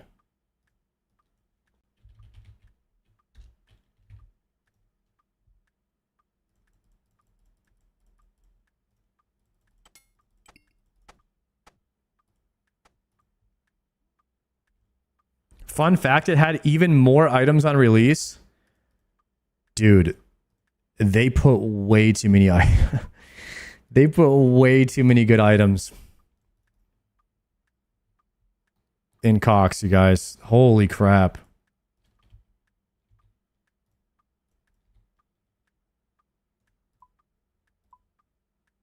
It was the first raid. They had no idea. I know. I will say, you guys, you were all right about Chambers of Xeric.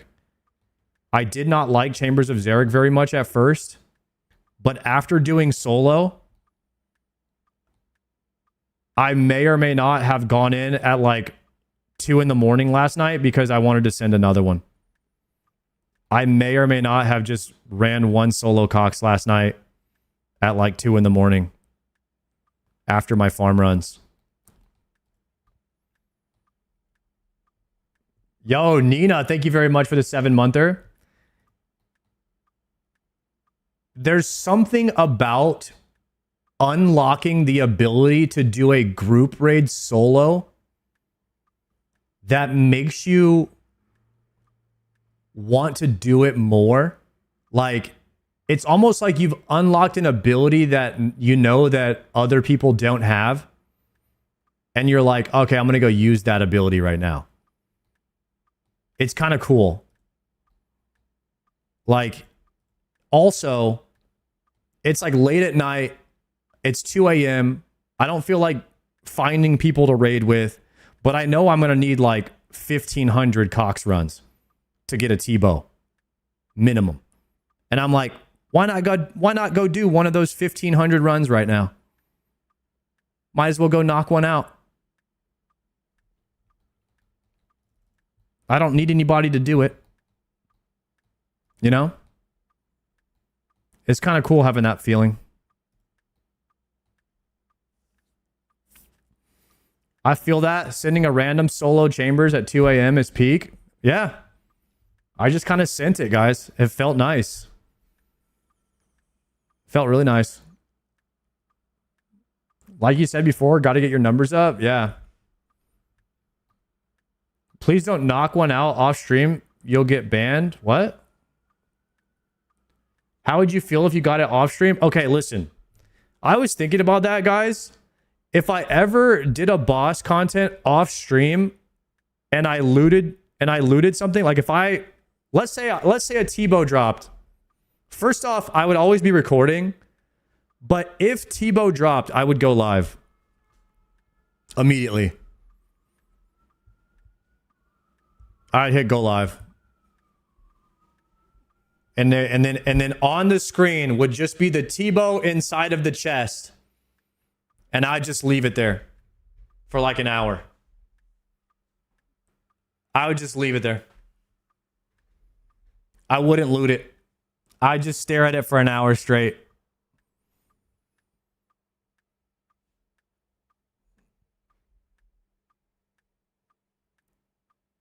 It disappears if you leave. Then you DC and regret everything. Are you telling me you have to loot the Tebow as quickly as possible in case you DC? Or get logged? Yo, Nina, thank you for the 7-monther.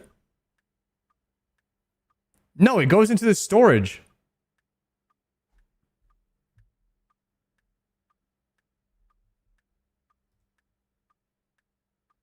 It goes into storage. Okay. Yeah, you're good. I got one guide.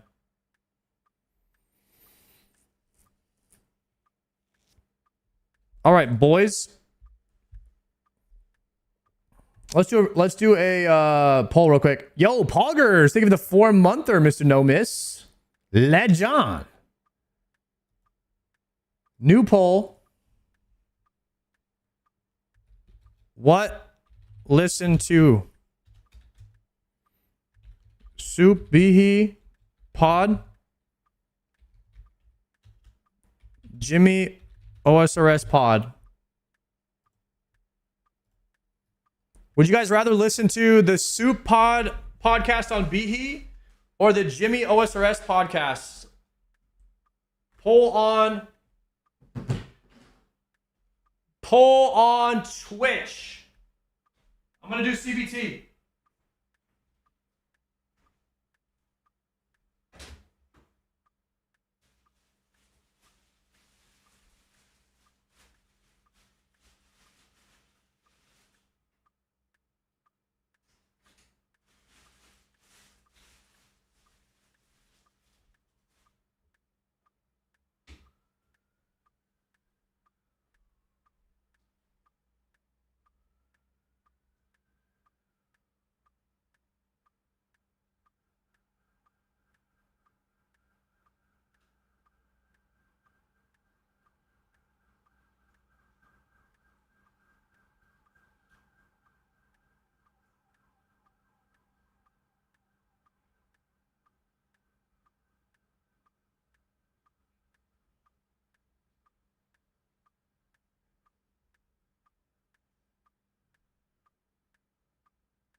CBT hot? Guys, vote.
yeah. What are we watching, boys?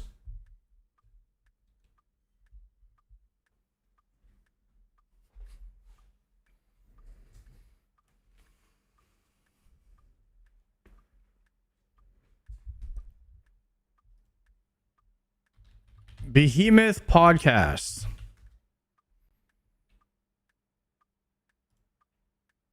We listened to the Moisty Sea one last time. That was sick.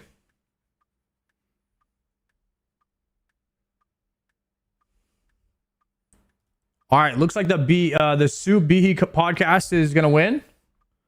We're gonna pull that one up and listen to that one in the background. Welcome to BeHeCast episode 4. Today we have another very special guest. You guys might know this guy from his illustrious quest guides. The legend. Ones. You probably learned the 4-to-1 method on Ulm from him, or potentially you might have seen him even I did. Galen. I actually did learn 4-to-1 Ulm from Soup. I learned a lot from him, a lot from Sync, and a little bit from No Monkey as well. So I used all three guides, combined the powers of all of them, and still suck at 4-to-1. But yeah. Games, Mr. Soup. It's an honor and a pleasure, man. Welcome on. Good to have you. I'm just so happy to be here. It's not the reflection of their work. Other places I'd rather be than here right now with my 2 friends, 3 friends actually. Shout out Mr. Tits in the background. He's invisible. But yes, very happy to be here. Thank you for the invite. I appreciate it. That's crazy. I can think of like 7 places I'd rather be right now. But this is number 8, though. It's still high up there. It's still top 10. It's still in the Sports Center top 10. So it's still top solid. 10. Yeah. Guys, what is Mono Madness?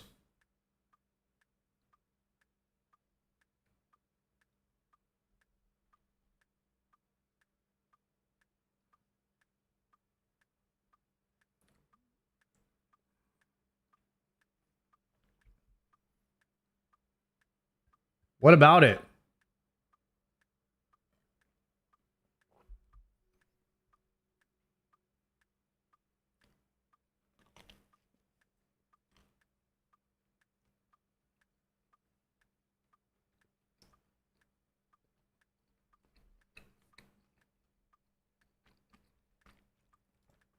Oh, it's Mad Season series. Now, we're not going to watch series videos on stream. There's too many of them. If we could get this cast with like burnt peanut, dude, that's number 7. But you're pretty damn close. So In terms of RuneScape creators, I feel like I'm doing pretty solid. So we're good. You're doing pretty. You were slated to be the first guest, but then Moist Critical said yes. We did bump you back. So that we I don't could have blame you in him the on slightest. I don't blame you in the slightest for that one. I would have done the same thing. No worry. Yeah, I get it. You know, we're playing the game. But I am very excited for this one today. Number one, because, you know, we're good buddies. You know, I feel like this is going to be fun, calm, loose. I'm not going to be nearly having diarrhea in my pants, hoping that this podcast goes well, because I know it's going to go well. So yeah. I figured I would assume to start off, most people know who Soap. Damn, bro. Wow. I'm hungover, man. I apologize. That's true. It's forgivable. He gets three misnames. Forgive us. That's fine. Yeah, it's just he calls me Stefan because we're so tight that he forgets like the creator name half the time. I thought your name was Alonzo. I wish. That's a cool name. I called you Alonzo in the Discord because my phone auto-corrected. And then St. Tits goes, his name's Alonzo, and I just immediately replied yes. So that's so good. I wish my name was Alonzo. I love that name. It's a great name. Yeah, it's not a bad name. Anyway, Soup, that's what you guys know him as. I normally call him Stefan just because, you know, we spend so much time together feeding ducks in the park and whatnot. I figured it would be beneficial to just go ahead and kick off the podcast with you giving yourself a little bit of background on your RuneScape journey, how you became a content creator, and then maybe we get a little more granular. So take the floor, brother. Yeah, so I'm an unk, you know, that's such a popular word these days in the RuneScape and just creator scene in general. I started making RuneScape videos 2010, so pre-EOC, way back in the day. Coming up on 16 years now of making videos. Holy! And I've just been addicted. I think I've uploaded every month since 2010 because I just love playing the game. That's crazy, I actually guys. think I like making videos more than I like playing the game. Like I like creating content more than I like playing the game, which I feel like honestly isn't like that hot of a take. But I don't know. That's just like my direction that I've gone since then. But I think because I've enjoyed creating the content so much, I've come out with some unique series since then. Back early days, I did some PKing. Troll botting was a big thing back in the day where you would pretend to be a bot in the wilderness and then have a PKer get on you and then anti-PK them. That was like that's how like my first big series went. It was called Green Dragon Troll botting back in 2010. It was super fun. Super fun. Third films, right? Yeah, Third Age Film, exactly. Used to be known as that back then. Yeah, and then Old School hit, and that was kind of the game changer as, well, we're all here because of it. And the quest guides, as you so nicely introduced, were my big thing. I said this on a couple other podcasts I've been a part of, but when Old School came out, like the channel growth at the time was like nuts for anybody. I started doing quest guides because I uploaded a cook's assistant quest guide and it got like 40K in like a day, which back then was like insane. And people were like, thank you so much for the cook's assistant quest guide, because your resources for guides back then were like Sal's Realm and like Rune HQ, like the tip.it, right? Some really old RuneScape like help websites. So I started making videos on. You had Going Crazy 201 back in the day making the videos as well. But the quest guide started hitting, and at one point I was doing 3 quest guides a day. Shout out Slayer music. Like literally just do the quest, upload it, do the quest, upload it, which is where the meme comes in. And dude, what is this editing? Why'd you forget all this stuff? Well, I was kind of just pumping out the videos a little bit too fast. But hey, that growth was just insane at the time, so I just couldn't help it. Yeah, and then from then it started just kind of being random uploads, money-making guides, Mythbusters kind of stuff. Is that a meme that Soup's guides always forget to tell you something? That's kind of funny. So he was just trying to pump out the guides as fast as he could, and he would just forget stuff. Gillinor Games was the passion project the past 5-6 years. So here we are now, 16 years later, talking on this amazing podcast about the journey. Feels good. Yeah. Don't worry, we will definitely get into the Gillinor game stuff. That'll be a pretty meaty section. But I mean, you've done the podcast circuit. You've talked a good bit. You were on the official Jagex podcast, correct? Yeah. So I'll be honest, I did not watch that, but I would assume you talked a good bit about Gillinor games. We watched that one on stream. So I had a few that was questions a good one. kind of around the topic, and then we'll get into Gillinor games recently. Yeah. I wanted to follow up on one of the first things you just said here, where a lot of your enjoyment from RuneScape nowadays comes from creating content rather than playing RuneScape. And I'm not even sure if I have a question about this, but that feels good to hear because I get that question a lot just on stream and YouTube comments and stuff where it's like, how do you not burn out? Like, do you still like playing RuneScape? Like, I get that question a lot. Yeah. Do you still like playing RuneScape? That's a good ass question. 16 years of playing RuneScape. How has he not burnt out? I see how Settled does it. He just does these weird, wacky challenges that he finds enjoyment from. But I wonder how everyone else does it. RuneScape. And I give a very similar answer where Jimmy plays on his own tune too. Like he kind of does his own thing. He RPs a lot, creates different characters.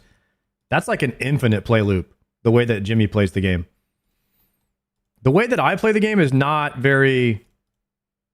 it's not infinite play loop. So I'm going to have to figure out a way that I'm going to be creative in RuneScape long term. Luckily, it takes a long time to get Zuckhelm, so I don't have to figure that out yet. it's like if I was not a professional content creator nowadays, would I still play RuneScape? I don't know. I don't know if I can assuredly say yes to that, but a big part of my passion comes from the content creation around RuneScape and the community. I guess when did your mindset shift? When did that become how you view RuneScape? Is that when you went full time? Is that how you started thinking about it? Yeah, I went full time after college, 2017, because at the time it's kind of the only thing. I mean, I graduated with broadcast communications. That was my degree, which was like TV production, radio production. It kind of had something to do with it, but it had nothing to do with like the YouTube scene, right? There was zero of any of that in there. But I knew I wanted to try full-time RuneScape. But I don't know. You guys are both way better at the game than I am, like no question. But for me, I've never been like the best at anything on RuneScape. I've never been the best grind. Bro, do you think they teach? Do you think there's any schools that teach YouTube as a course? Like how to make YouTube videos, thumbnails, titles, storytelling. I wonder if they teach that in school at this point. I've never been the best PVMer. I've never been the best PvPer. And it's really hard to stick out if you're not the best at something. Yeah, it is. And trying to create a career out of that makes it even. Guys, how do I even have viewers? Like I'm not good at anything. I'm just bald. Every day I wake up and I'm like, why is anybody watching me? I suck. You know what I mean? Like, what is going on? Hey, I'm grateful though. Make sure you follow the stream. Don't leave. Harder. So I've just approached it since Gillinor Games essentially came out the first season, when I noticed there was people into the idea of watching a RuneScape reality show. And I found myself having more passion for creating that kind of content than actually playing the game. I'm like, I'm just going to be the host. Like, I'm just going to host RuneScape shows. You're the only average OSRS streamer that's like the rest of us. You guys haven't seen a triumphant stream then, huh? And I'll do the editing. The editing can suck, but I am passionate about the editing. I'm passionate about the production. I love... Oh, you didn't say below average. Oh, I see. Got you. Working with creators. I love being everybody's friend, and I love creating competition and stuff. So I'm just like, if I'm going to be involved in the RuneScape space, I'm going to try to approach it from the host, the kind of like just big project angle, as opposed to being like, hey guys, here's a guide on this, or hey guys, I'm doing 10,000 bandos, Casey, here's the loot kind of stuff, right? Just because I don't have the passion to grind it. I mean, if there's anything that kind of shows that I don't really, I love RuneScape. I have an extreme passion for the game, right? It's just a different kind of passion. I still haven't maxed my account on RuneScape. I've been playing old school since 2000. Why the triumphant hate? Guys, it's not hate. It's just the truth. There's a difference. Guys, listen. One thing you can always count on me to do is keep it 100, okay? We're just keeping a buck over here. That's all. Okay? If you like the truth, you can find it here. Amen. 2013, you know, like I don't have it in me. I don't know what it is. I don't have it in me to grind agility. I can't do it. I'm 89 agility after 13 years of playing the game. I feel like I don't have my guy whatever Soup. that we can bond over our hatred for agility. I don't have. By the way, chat. By the way, some of y'all were hating on my staminas. So you know what I did? 2 hours of agility. Worm course. I now have 50 stamina pots in the bank. Get owned.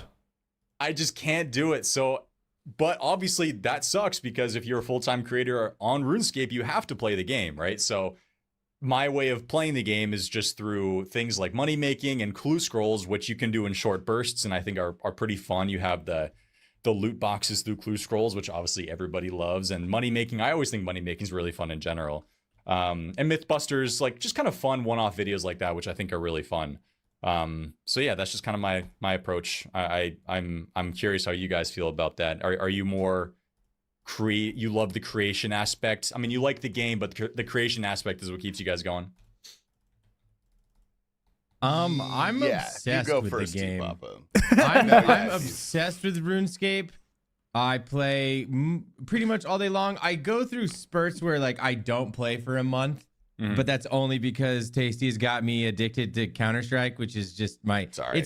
It's always one addiction at a time, and it's One usually addiction just at a the cycle time. between RuneScape, Tarkov, and Counter-Strike. But I think I can only play the game as much as I do because the content creation.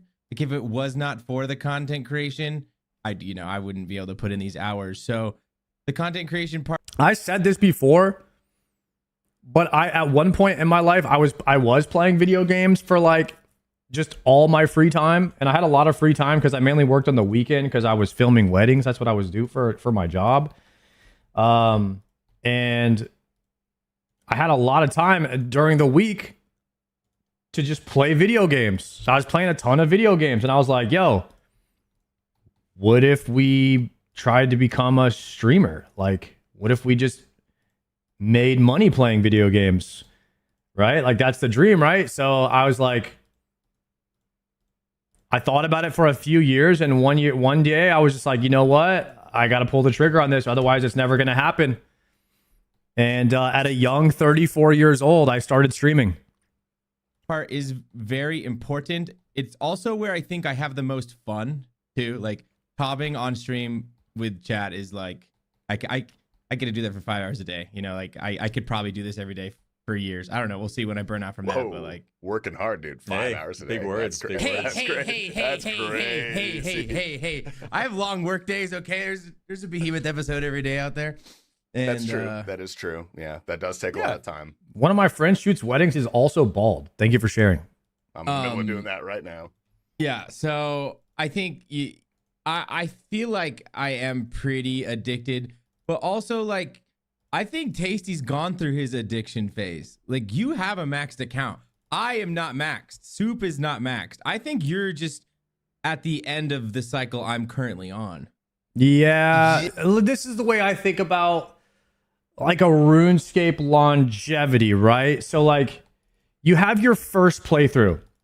And in my opinion, the first playthrough is the best one. It can't be recreated. And a first playthrough in itself is content. Like everything you do your first time doing it, it's content, right?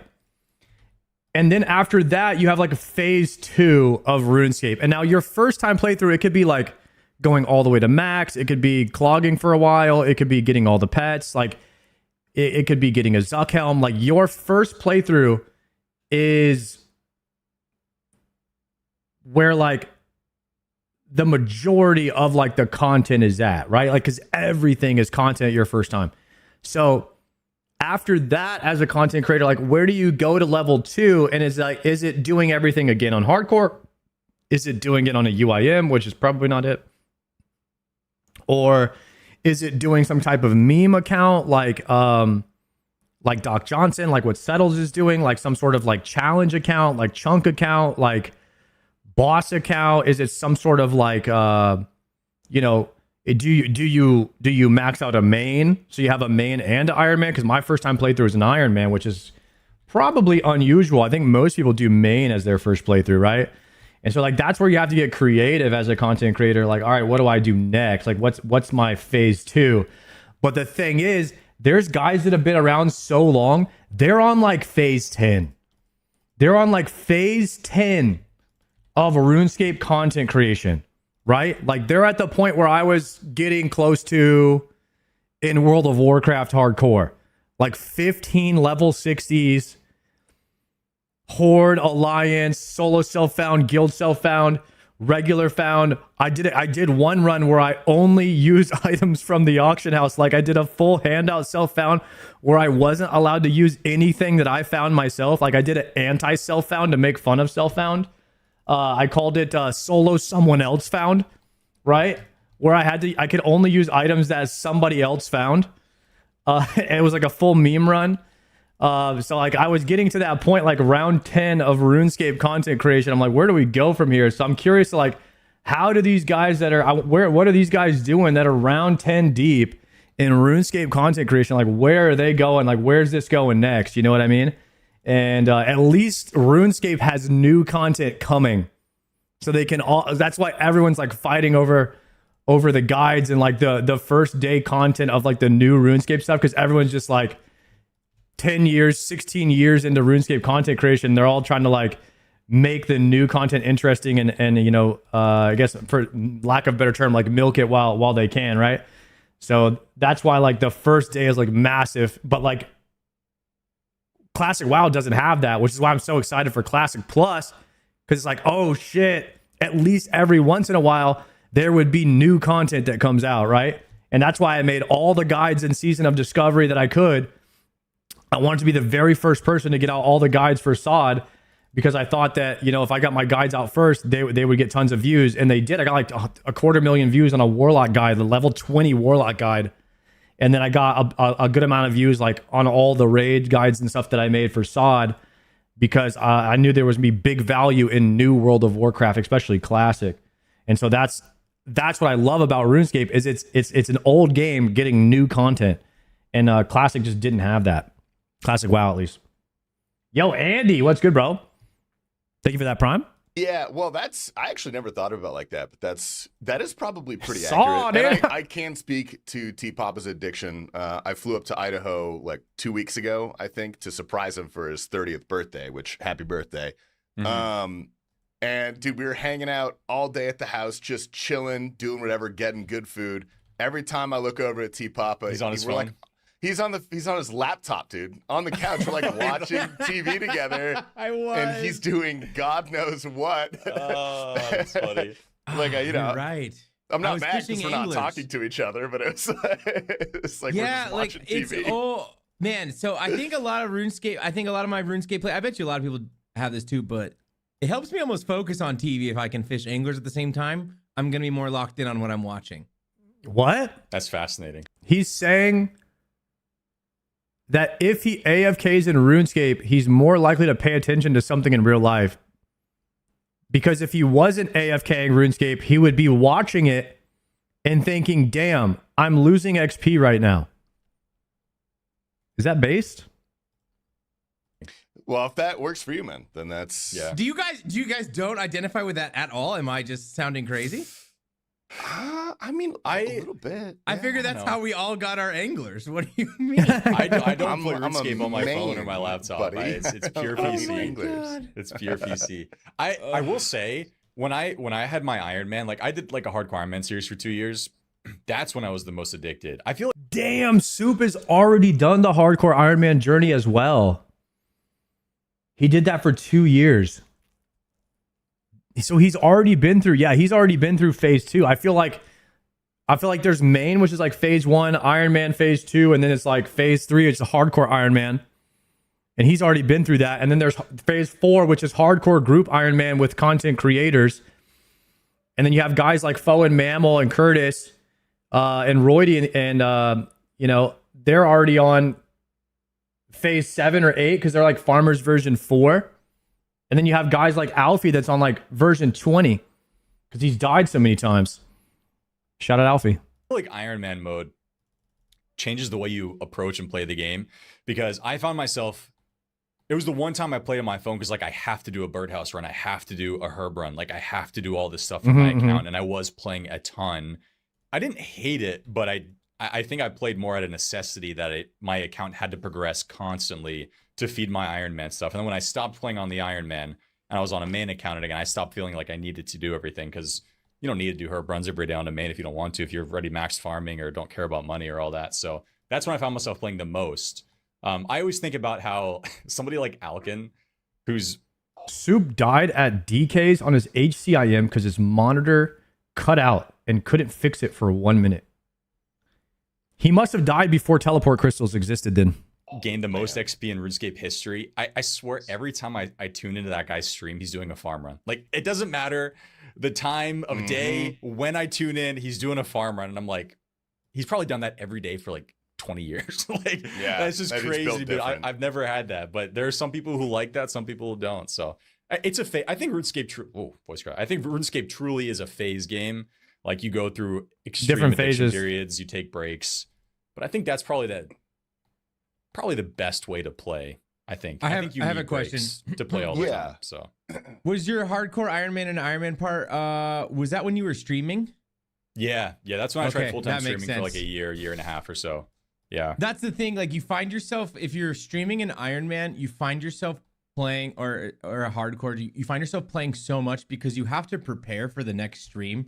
You're going to have to do 3 to 4 hours of chores so that you can have 5 hours of content. So like, Yeah. that's a 9-hour chunk of gameplay just so I can have a 5-hour stream, you know? So that makes a lot of sense. Yeah, no, that's.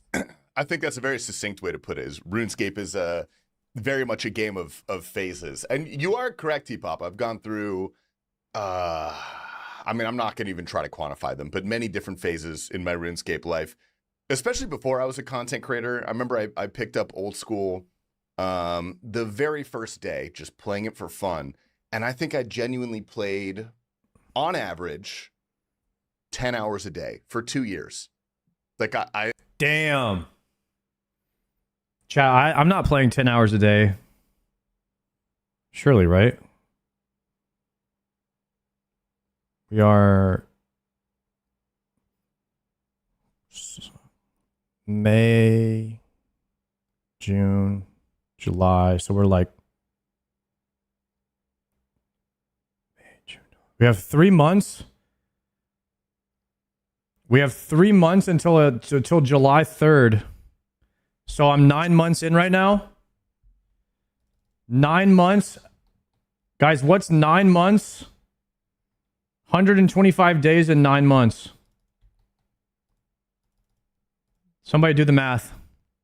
I think I like the stuff that I did. I maxed my account in a year and a half.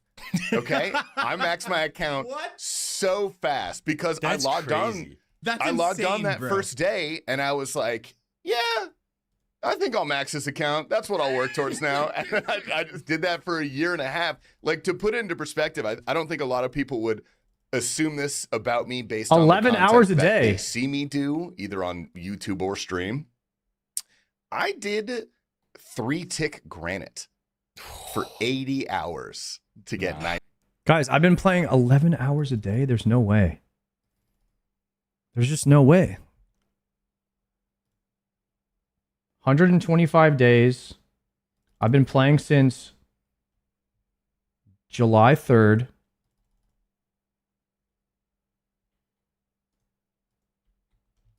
Of last year. 125 days played. Damn. Okay, I play a lot. 99 I could never. I'm writing that down, bro. You get away with way too much. I gotta bring this up a lot. That's No, ridiculous. it's okay. You can call me out That's for wild. it. Like I did do the complete obsessive phase of RuneScape. And I think content creation definitely did alter that a good bit, because I think what I get out of content creation, you were saying earlier, Soup, that like it's hard to get an edge if you're not the best at something. And I would maybe not disagree. I've said this before, guys, but the biggest streamers on the planet are the ones who are the most entertaining, and they're the best at the game. It is an infinite cheat code.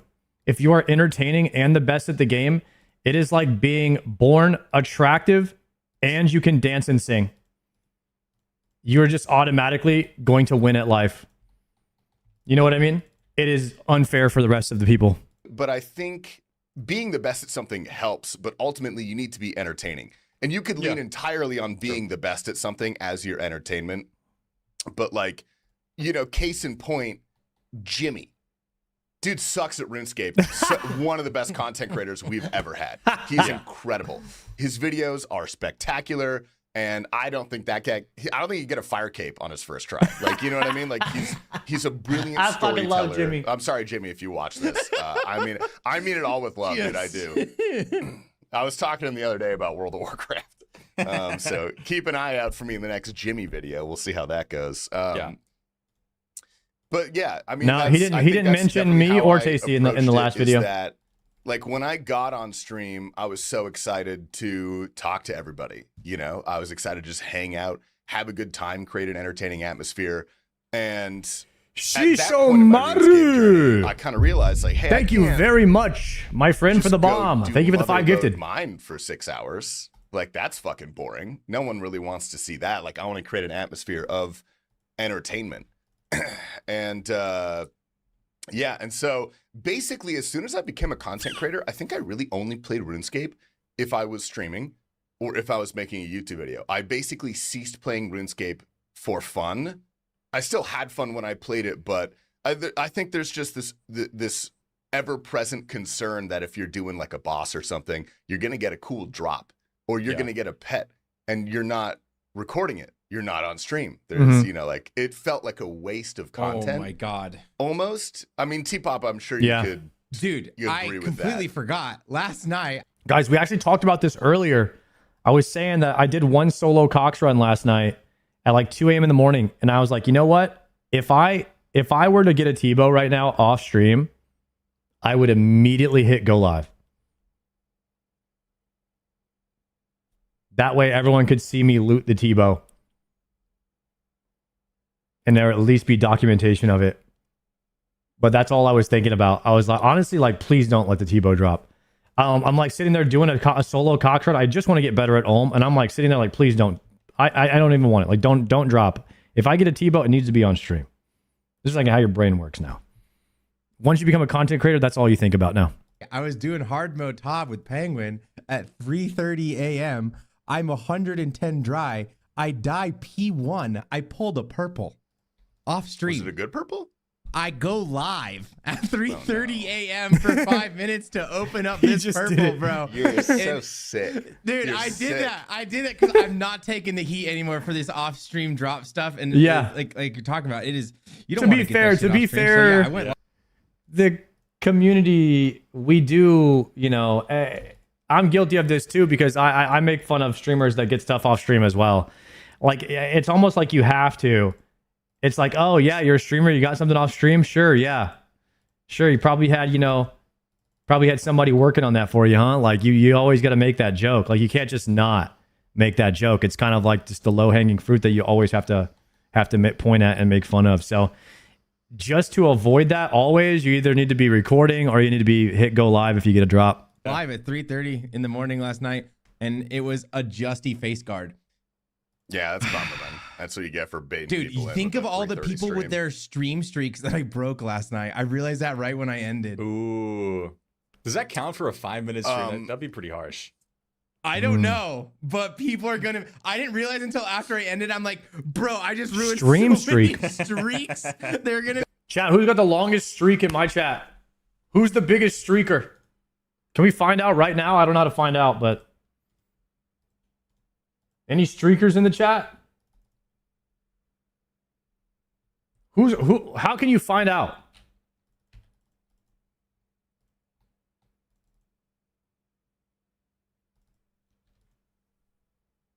Three-day, 50-day. Oh, we got a 50-dayer right there from Rambo. Goodness. I'm at 127. Majin Vegeta with 127-day streak on the stream. Are you kidding me, bro? That probably so does. angry. The streaks get ruined if if you go live and then end and then start within a 30-minute window, that's not technically a new stream. That doesn't break a streak. But if it's more than 30 minutes, you broke a stream streak. Yeah, Those poor yeah, people, they're dude. gonna be Those so poor mad. people. Yeah, Dude, I was anyways. getting high. Dude, I had like a 7 stream streak. I was getting pretty Yeah. high up there, dude. Sorry, bro. Sorry, it's broken now for a Justy I- face guard. I will say that's another thing about like the RuneScape side or the YouTube side of things compared to streaming. Like the landscape is so much different these days because if you have a sponsor obligation in a month, it's like such a risk to camp something for weeks, for example, hoping to get a drop. And then if you don't get the drop or if you don't get what you want, you still need to have the video out. You still have the sponsor obligation. Yup. So I think a lot of times you take the less risky route. You try to get a video out that makes sense and still is going to be entertaining, which means that you don't do a lot of longer grinds. I think that for me, that's why I stopped doing a lot of like long-term grinds and a lot of boring grinds. Cause I'm like, I spend so much time editing and so much time on the production side of things. It's like, is it worth spending the extra time doing things that are never going to be in a video, right? Because you just have all this extra content that you're never going to show anybody. And then in the limited amount of time you have in a day, you have to kind of cut your losses sometimes. So for me, it's unfortunately not maxing my account, but on the other side, you know, hopefully getting out enough videos in the year. So Yeah, no, I think that's a very fair. It's one of the struggles with content creation for sure, and that's I've changed up this. Issa, what are we talking about? What? Chat, did he get the quiver how long ago? Brother, I got the quiver 4 months ago. Where have you been? This year a lot because that was an issue for me for the last like year or two. Like I would take these sponsor obligations and I would have these grand video ideas that were just unrealistic in the time frame. And so I ended up just releasing a couple, I'll say a bunch of like half-baked videos that I wasn't did I proud just of do? because I didn't want sponsors to be mad at me and it's my job and stuff. So this year I've decided to backload videos and just have like 1 or 2 videos unreleased until a sponsor comes along, and then I'm like, hey, take this video. It's You got a ready good to video go. ready to go. Sort of thing. Yeah. So the amount of content coming out of my personal YouTube would be a lot lower. But also circling back a little bit to the phases of RuneScape, I will say when I play my main, I play maybe 4 or 5 hours a day. I basically just stream it. When I played an Iron Man, I did the exact same thing you did. My girlfriend has a video of me. We're out at dinner at this like new Thai place we really wanted to try. And I'm just like looking at the table. My fucking phone I'm at the gem crab. We didn't have gem crabs. I think I was at like Rock crabs. And I'm just like clicking like that. Like there's a deep obligation to play with an Iron Man, which is You a really blessing do, and a curse because Iron Man progress is so fun. There's so much you need to invest so much time in the game, especially in the early game Iron Man, and especially if you're like doing any type of content creation or whatever, because like you said, you want to get to the good content so you can make like a video about it or whatever. And you need so much time invested in the game to get to like the good content. You need to hit the crab for like 100 hours. You know what I mean? So you're just like hitting the crab. You're like, I got to get my 100 hours of the crab in, right? And so you're just chipping away 3 hours today, 5 hours today. Oh, I got a day off on Saturday. I'm gonna hit the crab for 16 hours, right? And so you're just like hitting the crab, or you're hitting your crabs, right? And so like at the start, you know that you got to just hit the crab for those 100 hours so that you can just slam all the content that you want after that, and you don't have to hit the crab anymore. And so you're just doing it everywhere you can. I remember I was hitting the gym crab at the gym, and I was like, oh, I get it why they call it the gym crab now, because you hit that thing everywhere you go, and there's just never a reason not to be getting after it. And yeah, that was early game Iron. And yeah, I saw all of the other people were doing it. Like, dude, Czar hit me up one day off stream. He's like, bro, he was like whispering. He was like whispering because he didn't want his wife to hear him. He was like, yo, Czar, what's good? He's like, yeah, I just wanted to call you because like I'm loving RuneScape, man. I was like, Czar, like, this is the weirdest call ever from Zaryu. He's like whispering to me. He's like, dude, I'm hitting the trees right now. And I'm like, good, man, good. Are you enjoying RuneScape? He's like, dude, I'm loving it. And I was like, okay. Like, the hell is wrong with Zaryu right now? And he's like, yeah, man, like, I just like, it's just crazy. You can just like make so much progress, and just be like AFK. And it's like, I'm just kind of just sitting here holding the baby, wood cutting.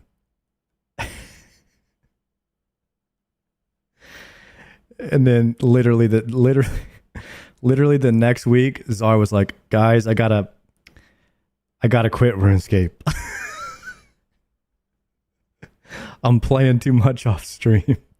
I can't play anymore. And I was like, yeah, I saw that coming. Oh, dude. Yeah. That'll do it, boys. The Iron Man is not a good thing for a married man. I'll tell you that. I'll tell you that right now. So yeah, that was the last time we saw Czar in RuneScape.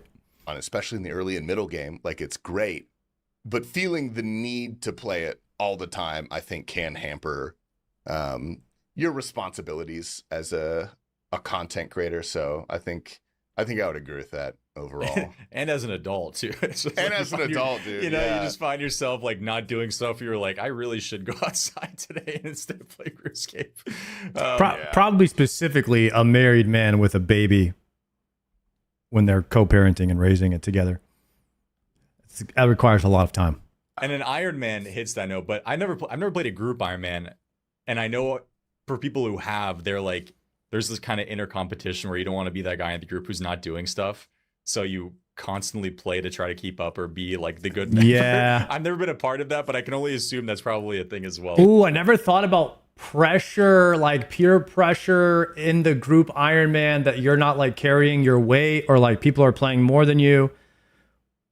Or like you're supposed to be the guy getting the prayer pots and like, yo, there's no prayer pots in the bank. Like there's 50,000 Karambwans in there, but like, yo, where's the Where's the prayer pots at, man? Like, that's your job. which is always funny to me. Me and We've had Tasty some had to try to experience. keep Pika up with taking No Money all the and State. food. Like they're not coming. So Oh. Yeah, you guys aren't winning that, unfortunately. no. Like I played a lot and it did not matter. Seder was twice as far ahead. Like it was. Yeah. So. Yeah, no, true. That's people who truly love the grind, and I don't want to say necessarily content comes second, but you could tell that they are doing everything they can to play as much RuneScape as possible, just because they love playing RuneScape. Right. And that's not quite me anymore. Like I think I'm more in line with you and your philosophy on fun little one-off or concept videos. I do have an interesting question because you said you're not the best at anything. You don't try to be. You find your joy in other places. How do you think you would do if you were a contestant on Galanor Games? I think I would do really well at, well, the stuff where you don't need to necessarily be the best when it comes to like PvM, PvP. I think I would, like, any item spawn challenge, bro, sign me up. Like, sign me up. The amount of item spawn challenges we've done, you know, where is this, where is that? Hide and seek, I think I'd be good at. That kind of game knowledge stuff. Just because I think from the process of creating challenges and bannings, I've just gained a lot of knowledge about the game itself. But when it comes to the mechanics and stuff, you know, I've gotten my Infernal Cape, I've gotten my Quiver, like I can handle the basics of PvM, you know, 4-1, you know, no flex like you're saying. But aside from that, you know, I think I would be a mid-tier competitor who would try to sneak their way to a final. I think I would never be seen as S tier. So A final. That's interesting because I think what surprised me the most when I was a contestant on Galanor Games was like I didn't really feel like I could rely on my skill a lot. Number one, because a huge portion of the game is psychology. I mean, it's alliances, it's enemies, it's, you know, secret agreements between players. And then I guess you've never competed, but you probably have a good idea of how high the pressure is. yeah. In those, it doesn't feel like it would be that high because it's just a fun game between friends. Like that's the environment that's been fostered every time I've, you know, Dude, Soup competing in Galanor games, that would be it's just sick. good fun, and we're all friends, and there's no beef or anything. But man, when the recording starts, when the challenge starts, it feels like there's like a gun to your head, and you're like, oh fuck. Because okay, you guys all get into a call, and then like you get shoved all these rules down your throat. You can't do this. You can't do this. You have to do this. Here's the challenge, something you've never done before. You have 5 minutes to be like, okay, what should I do? And then boom, time starts, right? It's just like almost zero prep time. So and you're competing against some of the best other creators in the game. So there is, I think there's one thing that you don't really understand until you're a part of it. Truly. I think that's really difficult. I think a fantastic example of that is in the latest season of Galanor Games. That one challenge you had in the Fenkenstrain's castle, where you had to attack a bunch of. I'm married with 4-month-old and I'm playing a ton. Is that bad? I don't think it's bad. I think it depends on if your wife thinks it's bad, because like in a marriage, you should be like you shouldn't be doing anything to like make your significant other mad. Right? You guys should be like working as a team to help each other. If she doesn't mind it, I think it's totally fine. It just depends on that relationship, right? Different people with different weapon styles. Like when you're watching that, like I sat there, even me who like is aware of the pressure in these situations, I sat there and I was like, I would be first place. Like this is the easiest thing I've ever seen in my life. And then you watch like a fantastic player like Odablock just completely bumble it. Like he's one of the best players in the game, and he doesn't really crack under pressure. Like you don't see that in PvP competitions. But like it's you just forgot something as simple as forgetting and you're out. You know, like that's just one mistake. Is the pressure is crazy, and you're going against like somebody like No Monkey who was doing door ladder. He was doing the Michael Raxon around those things, as he would say. Like I got all my magic logs from the wilderness, Hippo. It's so high pressure. It really is. So, and that's what makes it entertaining, but also makes it really hard to win. So, Voidwaker grind. Do you think if you were on Galanor Games, you'd be conniving? Are you the solo mission type? Are you the Bodhi type? Are you the? I don't know. Those are two sides of the spectrum. I think I would try to play the Sea Engineer card of, I love you all and you all love me, and I'm terrible. So if you get me to a final, you're gonna beat me in a final, right? So I'll have your back. I'll do what I need to do to get there with you, and then you can beat me in the final. All right, that's all. That's all. And then somehow try to win the final. But I think it depends. Sometimes I also think it depends on how you start a season. That's the route I would go to. Be like, look, I'm not a threat. At the very beginning of a season, let's get the big guys feel out. Like really strong, and you start having more power, and you can start saying things like, I'm winning all these challenges. I'll bring you with me to a final if you just vote with me. If you're on the other end where you have a really bad start, you have to find a way to stick around before losing a challenge actually gets you out. So there's so many factors that go into how deep you make it. Tasty, you made it to the semifinals. You had a really deep run. I had a good run. Yeah. Tasty was in a Gilnor game. Kind of the sea engineer thing. Like, full transparency, like I could have done far better, but like I was new to content creation. I didn't understand the pressure. I didn't really know how to play the game. Like there are a lot of things I look back and was like, yeah, I could have made that more entertaining or whatever. But I will say the general strategy I went with worked very well. You know, I kind of projected myself as this harmless, newbie. I'm not worth your attention. You don't need to ban me. Like, I'm not going to beat you in a final or anything. And I wiggled my way all the way to the semis. Yeah. And then I almost survived another round, I remember. But the thing that got me out was dying in a corrupted gauntlet. I died because I was being really, really greedy with my heals because I needed to do it fast. And I just flubbed. It was like tornadoes or floor or something during the enrage. And I died. And I was like, oh, fuck.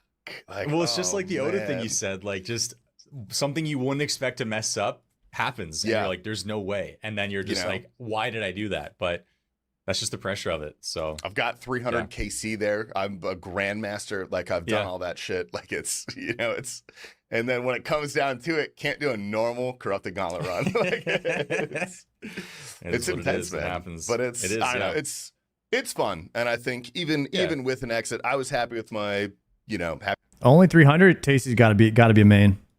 Got to be. I mean, I green logged in 322, but I have almost 400 KC in there because I needed gold. So I had to go back. Happy with my placing.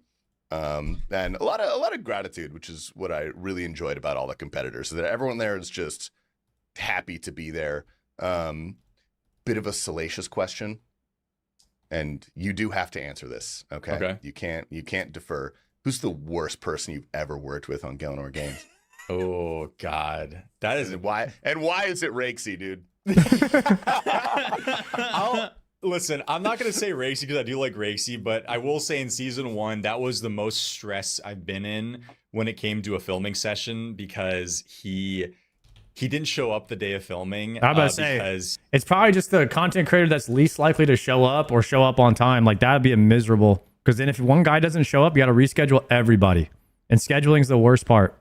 He was practicing a Christmas roast. Like Bodhi says it like once every stream, but essentially I believe he was preparing how to prepare his Christmas dinner. And that's what he ended up not showing up that day for. Luckily we found a sub last minute, so I was able to fill in. But I think that remains the most iconic, like difficult day we've had since then. So that is my favorite story. I truly in classic me fashion, I have to say, I truly can never be really that mad at anybody because everybody's doing it in their free time. Like everybody's doing it. I'm not paying anybody like money to be there. So whenever we agree on a time, people are taking time out of their day. So I'm never going to be like, how dare you? Like what is wrong with you? It's more just like the last second, like I can't make it where I'm like, oh God, okay. Like this is where things get a little bit crazy. But yeah, I think that's what I want to dive into a little bit. So when I'm watching this, just even organizing a podcast with one other person can be difficult sometimes. You were very easy. We're not talking about you. We're not talking about you or any, I'm just saying, just this is we're on episode 4 of this, but we've done podcasts in the past. Organizing people is very difficult. Can you walk me through the logistics of the first episode with 20 people? Like, what is that? What does getting that first episode with everyone there look like? Like how do you do it? It's a lot of moving parts. It's essentially, I had Allie this season, who was my co-producer. She was in charge of the scheduling this year, but I did the scheduling the first 4 seasons. And it's essentially asking people before they're even a part of the season, like, how do your next like 6 months look? Like any major trips, like are you gonna be gone for 2 months? And for the most part, everybody's no, because they're a content creator, but I'm just gauging interest. But the thing is, like, I think a lot of people do want to be on the show, so they're gonna say yes kind of no matter what, because they'd love to have a spot on. So then when I confirm the cast, it's okay, we're gonna plan these next 2 weeks in ahead. What days work for you, what days don't. So we send out a schedule for the next 2 weeks, and I'm like, tell me the days that do work and the days that don't work. Like, yes or no, yes or no. And then my hope is that all the responses we get lead to just like one day where everybody happens to be free. But then we have to figure out the time of day, because certain times of days don't work for people either. So then we have to be like, okay, how does 1 p.m. Eastern sound, 2 p.m.? And then I try to like go, how about 2:30, 1:30? So it's a lot of hoping and praying that times just happen to align. Thankfully, again, people are very open to moving. And then there's just never any time that works for Australia. It's also a big reason why you also have to remember season that. 3 filming takes you apart. Like, you remember we did like 1 hour challenges. Now we do like 30 minutes to 40 minutes, because like those 30 minutes make a big difference in scheduling. Yeah. So even just cutting down challenge time a little bit to try to fit into time, like anything we can. But yeah, that first day for season 5, I'll give an example. We locked in the cast, all 20 people, and we sent out the schedule for the entire month, and we didn't have a single day free. Like 1 month of not a single day working for anybody. And I'm like, this isn't going to work. So I literally sent out emails to like a couple people who couldn't make the days. And I'm like, hey, if we can't make these days work, like, I think we're going to have to like cut you, unfortunately, like, and replace you. And then You a couple days emailed opened them? up. Hold up. Discord. Sorry, Discord. Yeah, Discord. Sorry. I was like, are you sending a legal threat, dude? What But the we hell? essentially, like, I just, as nice as possible, was like, hey, like, I hate to do this, but we have to start filming for like obligation purposes, sponsors, like private worlds and all that. And I think that was like, hey, I can make it work. Some people ended up being able to make it work. A couple people did end up getting replaced, I think. Just give them the ultimatum. But yeah, it's just a lot of like hoping and praying. Essentially, that really is what it boils down to. And then as the season goes on, less people, right? It becomes a bit easier and easier to get things going. But yeah, those first 5 to 6 weeks trying to schedule those free days are pretty much just, hey, can you come 15 minutes later, 15 minutes earlier?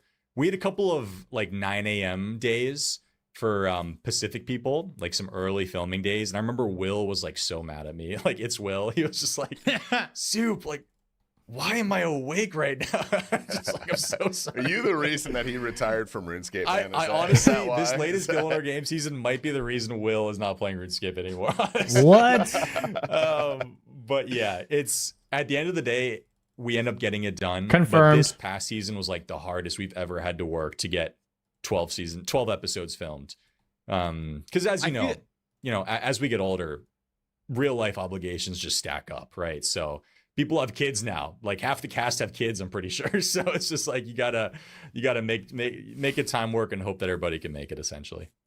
From the scheduling angle, I feel like there was a little bit of impact this season in season 5 with that one episode where No Monkey had to go for the tribunal, and then that gave Oda all the power, right?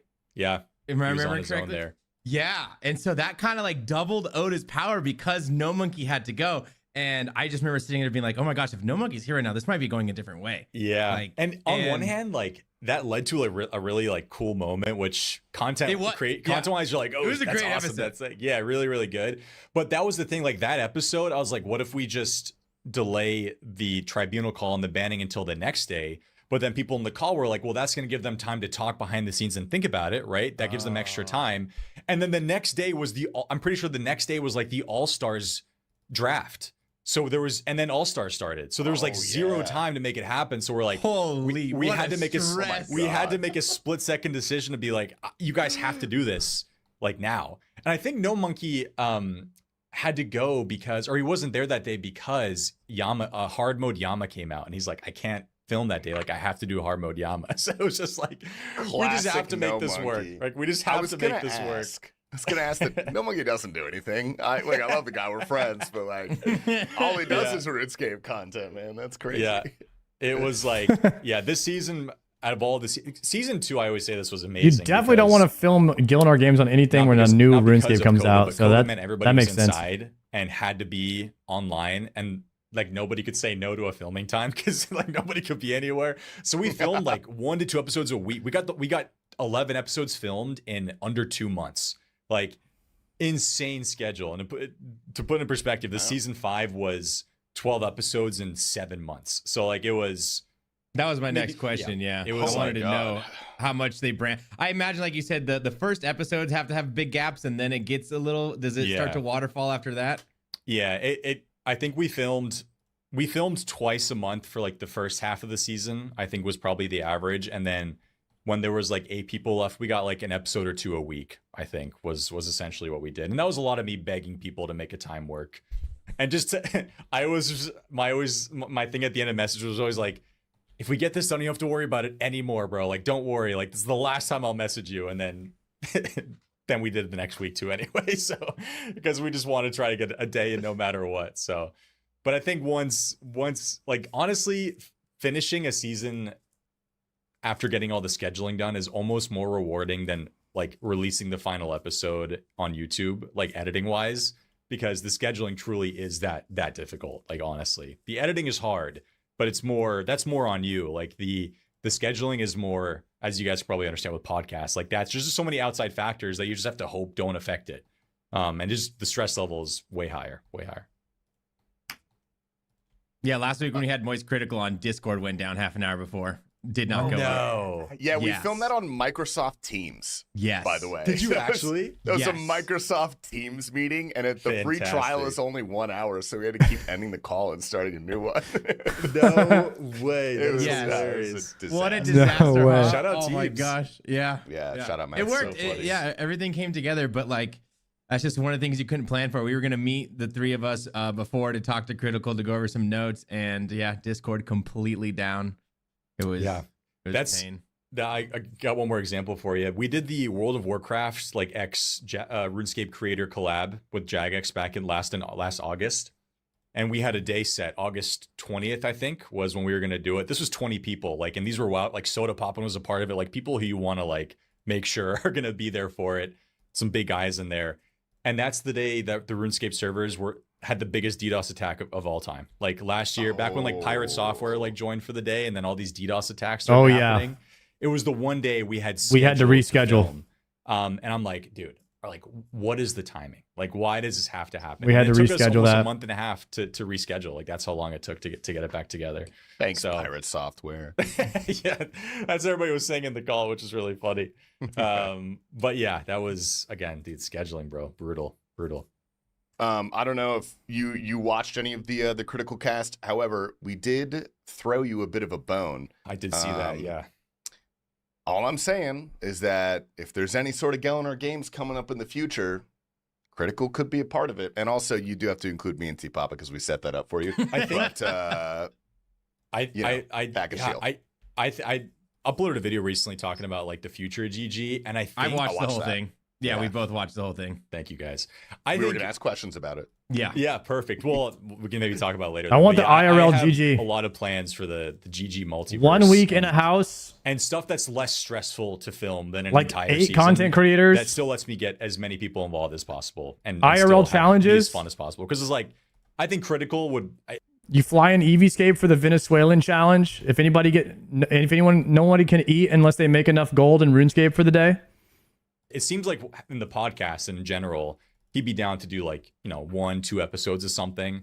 12 episodes of something might be a big ask. So that's why I think something kind of different, but still in the same realm is probably the future, which I'm excited for. So yeah. In the GG verse, with the idea of having a smaller season with a name like Critical, what other names would you want to toss out for a version of that, There's so many people that play RuneScape. Like, I wonder if I would just tweet out like non-RuneScape creators who play RuneScape who wants to be a part of a RuneScape reality show. Like, just put out the parameters of the show on Twitter and just see what kind of names reply. See who you like, get. Honestly, keep it like that. Like somebody like Chig, right? Who NFL offseason right now maybe could make time. Probably not during the season itself, but just names like that of of other creators. Like Tfue plays, right? Like I feel like you could have like a celebrity cast Yeah. play Could, the game. Easily. Like, Tyler easily. won. Chig. The Madden guy who you did the one-off video with. MMG. MMG. Yeah, MMG. He's one of my good friends. I could get him on there for sure. Easily. Yeah, like if we did like a 2 to 3 episode, like some kind of 4 episodes, I'm not sure, like realistic kind of filming session. I think it could work 100%. And I think more and more like That would be sick. I know Baby No Money has played before. Like Chris, the guy called Crispy has played before. Like imagine all these guys agreeing to be on and just it's you guys know what it's Bro, like you could in your get head. Like, Ice this would be Poseidon amazing, and this would Raj be Patel. awesome, right? And then actually making it happen logistics wise is a different story. But I feel like there'd be zero issues coming up with like a celebrity X OSR's creator, like kind of like we did with the WoW thing, but with a celebrity edition. I think it could definitely happen for sure. Like no doubt. Yeah, I think that'd be worth looking into, at least in the long term. Alan Walker, yeah, no question. George Okay, Bush. so when thinking What? about the challenges that you have done in Gillinor games, has there been a challenge that was too grandiose that you've had to you didn't do it, or you're still workshopping, or is there some challenge that's in your head that's just like, man, I want to do this, but I can't because of this reason, or you hit a brick wall, or Yeah, there's like so many challenges where I wish I could just adjust people's stats on my end, right? Just be like, hey, you guys have 1 agility, go run through the underground pass or something, right? Stuff like that. That's or so sick. or just like spawning a Jad. One of the ideas I really wanted to do was a 1v1 PvP fight or like a 3v3 or something, and Jads are attacking everybody. So you have to focus on Jad attacks and the other attacks. We kind of did it on this past season, like the boss slayer PvP challenge we did, where you have to pay attention to the boss attacks and the other attacks. I thought that was really, really good. But something like a boss attacking you, but that requires dev time from That'd be Jagex, insane. where they need to, actually code things to happen, which for the sporadic scheduling we have for GG, it's just not feasible. Dude, that would be a pretty good series where you put 2 people in the Inferno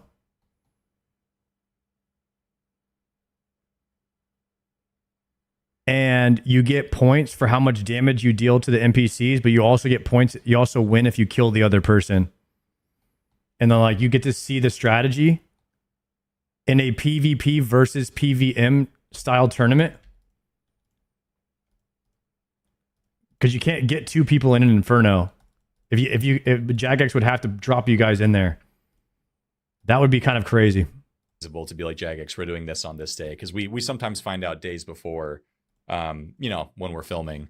But then also 1v1 things at like home? challenges that it would be really cool to do like an 8-hour endurance challenge one day. Just like, I don't know, just like you guys have 8 hours to build up an account, or 8 hours to get as many boss kills as possible, or 8 hours to do like this, the boss ladder challenge that's popping off recently that Settle did. Start from kill the easiest boss and try to kill as many bosses in 8 hours as possible doing the ladder challenge, right? That would be awesome. And I think maybe for a one-off it could work. Just the limitations of the scheduling and having everybody there for that time frame just isn't possible. But I think if I had to say one thing, it'd be one of those endurance challenges where you have to do something for like 8 hours. Like that, I feel like mentally is another way to challenge somebody, where you don't necessarily have to be the best at something, but do you have the mental to like do agility for 8 hours or something, just like prayfully for 8 hours, that I think that'd be really interesting. Do not invite me to that season, please. You never know, bro. You never know. I've watched a lot of Survivor in the last year, and obviously Gillinor Games is a little Survivor inspired. Sure, right? sure. And yeah, that's the case when you get down to the end of the season. Usually that finale is an endurance thing. Yeah. And I think you had that a little bit in the Jad episode, the triple Jads. That was right. Did they have 5 prayer points? They had like the prayer flipping thing, or they had 5 or 3, one of the two. Yeah, I think it was 5. I think it was 5. Yeah, 5 prayer points. Like that 5 minutes of doing that is insane, and I think No Monkey did it right. I don't think he got like 440. Like he was very close. Yeah. But yeah, I like challenges like that. But it's the one thing that kind of sucks is some people just like are automatically eliminated. Like Gnome is just too like good. that happens. Like you kind of know And they will admit that themselves on the challenge. Like SkillSpec said it himself, like Soup, like this is the worst challenge you could have done. Like, like people just said, I didn't put this in the episode because I didn't want to spoil it, but there was like almost all the confessionals were like, oh, you just gave No Monkey the win for the first challenge. And guess what happened? Like No Monkey won the first challenge, right? Because, well, you expect him to win, like it kind of caters towards him. So when you're trying to balance the playing field, I think that's always important to take into account. I think everybody should have a shot to win, but with how RuneScape is, some things are just the PvPers are going to win the PvP challenges, the PVMers are going to win the PVM challenges. I think that's why like the quirky unless you game did knowledge stuff ends up PvP being so editions popular, because or everybody has a fighting chance in a PVM sense. edition or rookie edition where you found people that were all like around the same amount of time played or whatnot. Because that's the thing is like some people have 15 years, 20 years of RuneScape, and then they're playing against people with like 2 years of RuneScape. And so it's kind of tough. And then there's like the pure PvPers in there, and then there's like the ultimate Iron Man. So it's just like RNG on the competitions. Let's say. So Yeah, when well, you're sorry, go ahead. I was just gonna say, as a viewer, I really like it when the playing field isn't balanced. Like when one sort of challenge will cater to a person, because you never know what the challenge is going to be for the next episode, and so you're kind of just waiting in anticipation for it to see if it's good for you. And you know, some people will pop off, some people will very expectedly do poorly, some people might be a big surprise. Like I think that generates really good content, even though it might not necessarily be fair. But if every challenge across the board was very fair, I feel like it would kind of be boring. Because like, it's a hard balance to strike. Do? It's a hard balance to strike, because I feel like that's one of the it's one of the, not complaints, but people watch the show with like their girlfriends and their wives, and a lot of like the high level PvP and PVM stuff is like super intricate, high level gameplay, where if you were to say like, oh, he just Shark Karam one potted triple AGS spect destroyed this person, like very few people will understand that, you know, that logic, that string of words. So trying to like make it easy to understand, but still I understood all of that, by the way, guys. I understood that did not make sense. hopefully a challenge where the smarter person and better person is going to win, I think is like the best challenge you can do. But it is sometimes fun just to see somebody cook a challenge, like just absolutely obliterate a challenge. Like Otoblock during the PvP challenge we did, where he had worse gear compared to everybody else. Oh, that was so good. And then still like cooks. Like, I mean, what's better? Like, that's just elite gameplay. Like, that's really fun. So yeah, that's the hard challenge creation is really fun, but yeah, the creating the balance is difficult as well. Yeah. So, yeah. So how far out are you creating challenges? Do you just have like a big whiteboard of all of your ideas at the beginning of the season? And what does that process look like of going from, okay, we're starting a season, let's get some challenges going, and then where we place them? Yeah, at the end of every season, I do a Google form, and I ask viewers to rate their favorite competitors, rate their favorite challenges, and I have a suggestions box where people can suggest challenge ideas and banning ideas. And we probably have like 1,000 suggestions like from people. We legit just copy and paste the ones that sound like they could be fun to do. Probably end up, when we're creating the season, probably have like 150 to 200 challenges that we to choose from. Wow. And then before the season starts, we dumb it down to 12 challenges, 12 bannings, and they're all set in stone before the season starts. Like, everything's locked in place. Like, people ask quite often, like, do you choose challenges and bannings based on who's in it? But no, all that stuff is chosen beforehand, because, well, then it's scripted, then it's kind of rigged at that point. So Right. So yeah, there's a ton, but that's fun. Like, it's fun to comb through challenge ideas, banning ideas. I would say probably at this point it's like 50-50 between community ideas being in the show and like shows that me and like Ali come up with, which I think is a good balance. One of my favorite things from this past season was when you guys did the rebalancing of the teams into duos. Mm-hmm. So one thing that's really important for me, because I'm a massive Gillinar Games fan, and if you go live after the episode comes out, it's immediately spoiled for me. So I have to cram in that episode before I go live. Like Yeah. it has. And I remember I was out one day and I was doing some errands, and I had the episode going on in the car, and I was not watching. I was simply listening. Of course. And I've never he looks at his phone the whole time. anyways, it got to that part where they had to type like who they wanted their partner to be. I want you to know I was driving and I could not miss it, so I pulled over. No way. And I got just to my see phone what out, happens. and I'm like, because that was a little bit more visual. I couldn't just solely listen, you know, Yeah. because maybe I'm glancing a little bit, but like I needed to see who typed what name and Who was with I want who. you to know, I pulled over my car to watch that part of the episode. That was so good. That That's was such awesome. I a love brilliant that. idea. That was one of my favorite parts of the whole season. That's- and then you dude, got hell Will yeah. having no friends. That was Yeah. also just hysterical. Like Oh, I was, no, dude, I poor was, Will. I was laughing Poor so guy. hard. Oh man, there's some behind the scenes. I don't know if I've ever said this before, but there was I'll leak it on the Behemoth podcast. When we were choosing the teams, we did this 15. I pulled everybody in a call for 15 minutes. Like this was just not even. It was a different day than we actually scheduled. And I told them the leak, like, or I told them the surprise, like you guys have to type in Discord the name of the person you want to be with, but it has to be on go. You can't do it until I say go, so nobody else knows who you want to be with. You guys have 1 minute to type your name.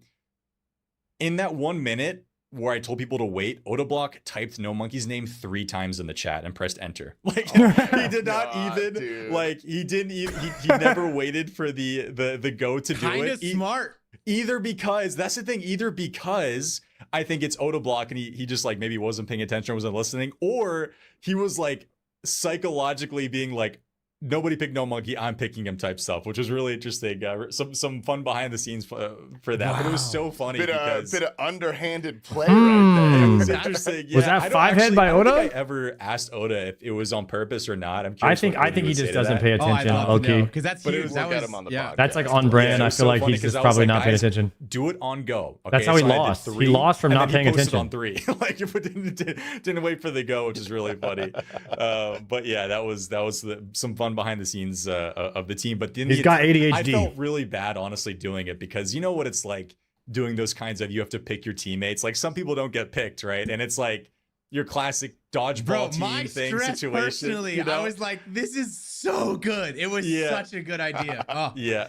It was it was, and then Will was like, I remember Will was so pissed. Like Will was freaking out. He's like, what is going on? Like, what is going on? Like it was a heated 15 minutes. But yeah, the teams that came out of it ended up being really entertaining. So it was a good twist. I appreciate the kind words. And way to be responsible and pull over for that, honestly. I had good. to. Very good. I had to. It was so good. So I have only, I think I got into Quick hard drop? the RuneScape content creation scene around, 2020. I'm a COVID baby for sure. And before COVID, you hopped into a Jagex Discord call and said some very interesting things on the Jagex official live stream. Can you tell this story, Soup, for the listeners that Again. have not heard it? Again. I can. For the Abyssal Heart? 5,000th time. Okay. I'll set the scene. And this scene setting actually helps everybody. It'll help you guys and help people understand why I was so excited. So I had just finished college classes for the day on a Thursday. I had no classes on Friday. 3-day college weekends are the best. 4 days in college, 3-day weekends. I was so excited to be done for the week because I think I was playing a ton of RuneScape and H1Z1 at the time, which like were my 2 favorite games. So I was so excited just to like pretty much just game all weekend. Now, not only was I done with classes, I had just gotten home to my apartment that day after stopping at Starbucks. So I had a Starbucks caramel frap, and my library at college had a Starbucks in it, and they had sprinkled frosted donuts as part of their bakery lineup. So I had a donut, I had a caramel frap. I was ready for a weekend of RuneScape and H1Z1 and gaming. I was pumped, bro. Juices were flowing, like just super, super good. Probably rock hard at the time too. Just like ready to go. Brick. And I remember I bricked hopped on up. my PC, and this is something I don't know if people know, but the Discord channel that I jumped into wasn't like a Jagex channel. This is just like a friend channel. Like this was a channel that like was just with friends. So when I saw Jagex Ronan, who's still my friend to this day, Ronan, shout out Ronan, Goody, and then the other JMod was Merchant, I saw them in a call. Like, they weren't streaming in Discord, it was just two of them in a call together. And I'm like, my boys are online too? Like, this day just got even better, right? This is awesome, ready to talk some shit. You know, when you join a call and your boys are in there, you just say something, like you just say to stir the pot a little bit, to announce your presence in the call, right?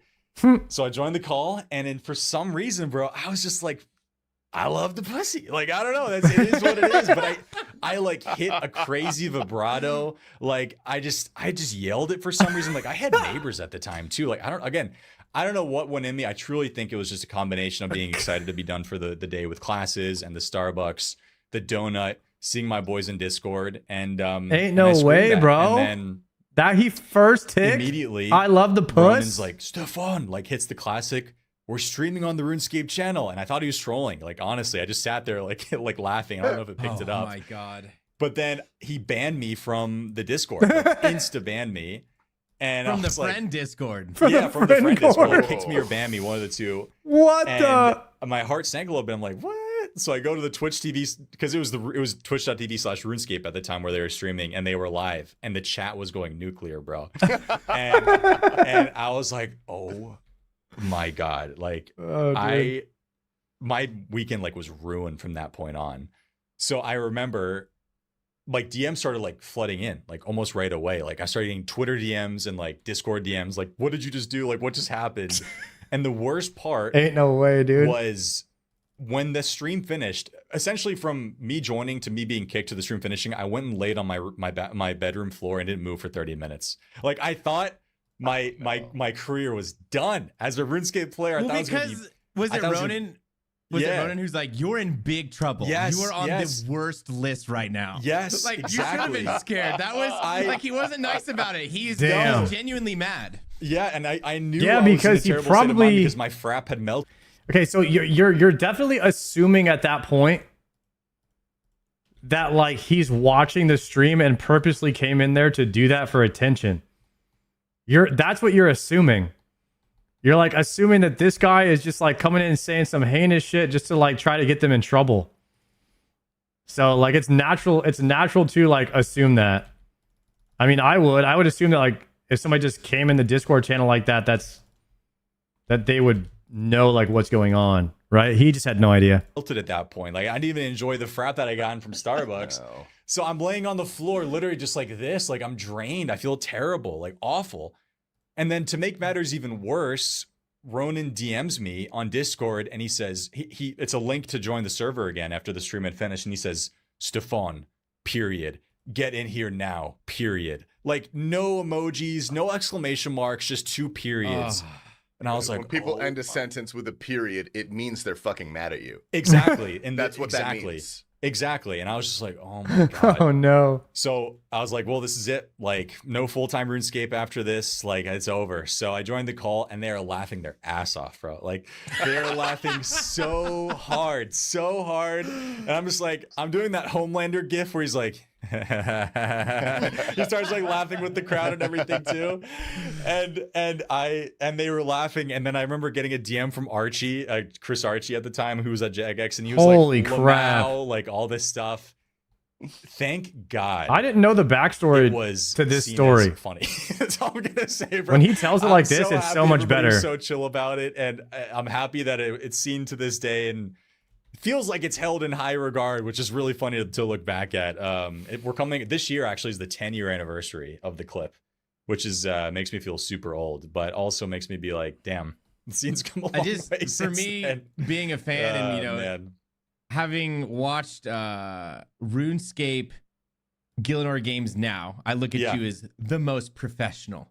He's got the best production. And then you go back 10 years ago and he's hopping in the It was jacket, a Paul different Screaming, he ballpark, loves bro. the pussy, dude. It was a different Old ballpark. Stefan, bro. It was a different world back then, dude. Different world. Old Legit, I've had Stefan, such a best crazy, Stefan. Like, arc, like the quest Oh, guides. dude. For a good like 6-7 years, I was genuinely known for terrible quest guides.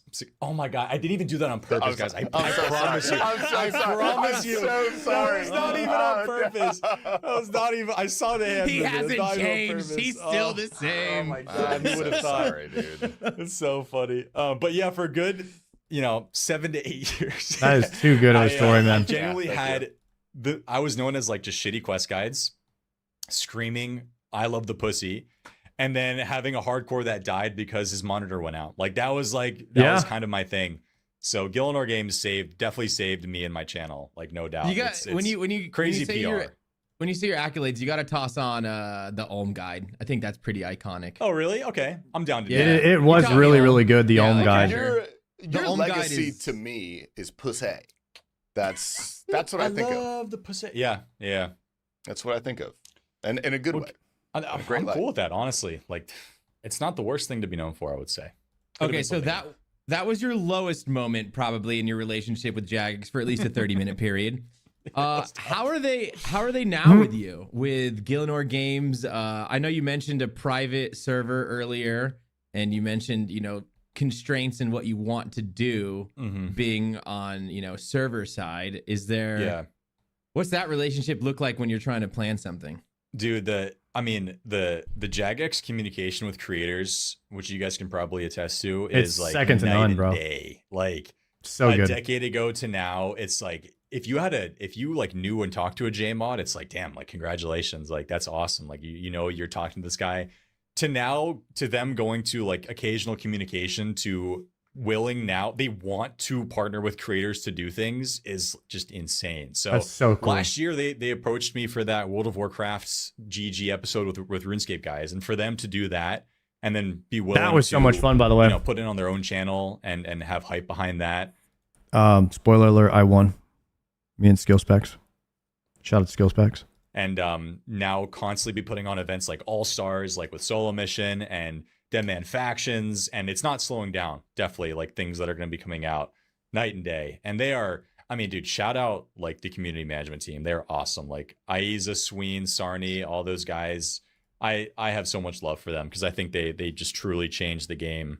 And I'm thankful that I think they understand how important the creators are for the game. Not to toot our own horns, but I think RuneScape is one of the only companies really that succeeding because of the content creation scene. RuneScape is one of the only companies that really understands like how much free publicity comes from the content creators and how much the content creators will inspire the community. And I noticed this because whenever sometimes I'm watching a stream, and you guys can tell me if you do this too, but sometimes I'll be watching a stream and like if that person is doing Coliseum, sometimes it makes me want to go and do Coliseum for no reason at all. I don't even need Coliseum. But like whenever someone's doing Doom, it makes me want to go do Doom. And that's how you know that this shit, it just works subconsciously. I don't know how or why, but it makes you want to play the game if you're watching somebody play the game. And so that's like the best that's like free advertising. And Jagex like doubles down on that relationship with the content creators. And I think it's just so cool because no one else does it. And how many amazing creators there are pushing out content like their game on all these different platforms. And I think Jagex is making this like they're doing the right thing and realizing that and working with people, which has led to some of the the greatest. Oh, what am I doing events next and for? moments the My game bad. has seen. So I'm really thankful. I'm for killing the wrong mobs. Yeah, no, I think I Thank you. am eternally grateful because I started content creation when Jagex was already like well connected with creators. So I came into that space and I was like, oh, we just get to talk to you guys? Like, that's so cool. And coming from the game that I Not played paying before attention at RuneScape all. was World of Warcraft. And I don't know if you've ever played World of Warcraft, but the general sense is that the developers will not talk to the community members unless under threat of death. Like that's you gotta like really twist their arm to get anything from those guys. And so it does feel really good. And I agree. I don't want to break my arm jerking myself off here, but like the content creation scene is a massive driving force for RuneScape. And I think it's good for everybody that they recognize that and foster that relationship, I feel. It was so funny seeing the WoW It guys is. when they all came over last summer and JMod started appearing in their streams and turning into like Jads and like talking to them in their Twitch chats and in game. And they're like, this is insane. Like, Shout out Mod these Goblin. developers are talking to us. Like, this is crazy. Like, they would be like, damn, we have it good over here. Like, honestly, like so many games. So good. That's just not a thing, especially with WoW. So, yeah, shout out to the team, bro. They're the best. Honestly, they're truly the best. I remember Yeah, well, 4 days into being a RuneScape creator, I got invited to the RuneScape content creator Discord. I was like, what is this? What is this? I've made 100 videos for WoW. Never talked to a dev in my life. This is insane. Blew me away. I think that's probably a solid point to wrap it up. We're going to move over to the Patreon cast where we're going to talk deeply about all of the personal aspects of our life. We're going to tell our deepest, darkest secrets. Yo, W to the Soup podcast, man. I enjoyed listening to that. I love when the boys just kind of sit around and chat RuneScape, chat about life, chat about content creation. I enjoyed learning more about Soup too. Soup is just an absolute legend, bro. He's a classy guy too. I feel like he has a lot more. Like, I feel like Soup would be one of the last people or content creators to show up late to something. He would be, in my opinion, like number one. If I was like to have 100 content creators and be like, yo, everybody show up at 9 p.m., Soup would be the last person on that list that I think would show up late. I put him like number one of like, he'll be there. I know he'll be there. Because of all the stuff that he's dealt with of like trying to schedule people, I bet you he's just 10 times more respectful now of other people's time.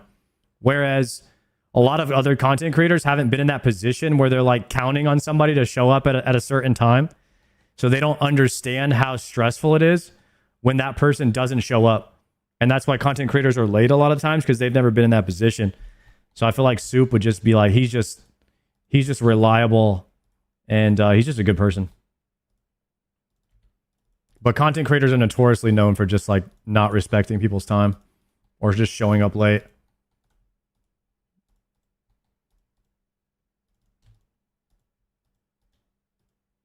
I'm always on time, guys. Can you guys see me as being like a very punctual person? Being respectful, showing up on time, being ready to go, having all my shit in order. Like, I do not mess around with other people's time. When it's someone else's time, I will go above and beyond and think about all the things that could possibly prevent me from wasting their time before it happens. I'm like pretty like I'm honestly a little bit militant minded about that kind of thing. Like if you're not early or late kind of thing. But I will research the traffic, the weather, different routes in case the main route is like, you know, if it's somewhere like really important that I need to be, and I know that like filming is happening or whatnot because I work in like the film industry for a long time, I will never be late.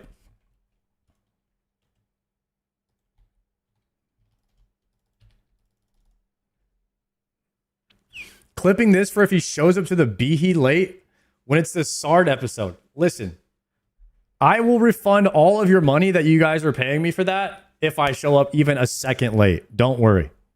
You don't have to worry. Grats on the heart. This is my third one so far. Hopefully we get it right here. Hopefully we get it right here.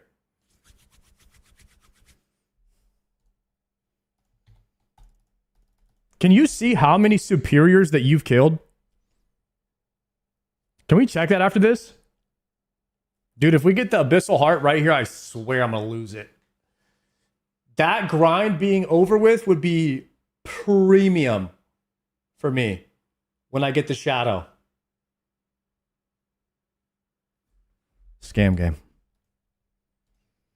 Scamma. Gamma. Oh, I forgot to check. All right, listen. We're going to check how many supers I've killed after this. It's got to be in the thousands. We've got to be at least 100 times dry.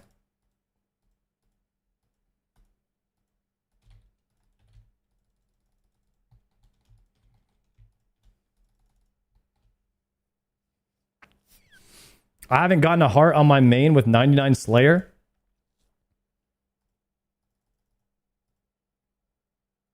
I'm almost halfway through 94. And I still haven't gotten a heart. Which halfway through 94 on a streamer account that's an Iron Man is at least 3 times dry. Because like the streamer client, everything on an Iron Man is just diff.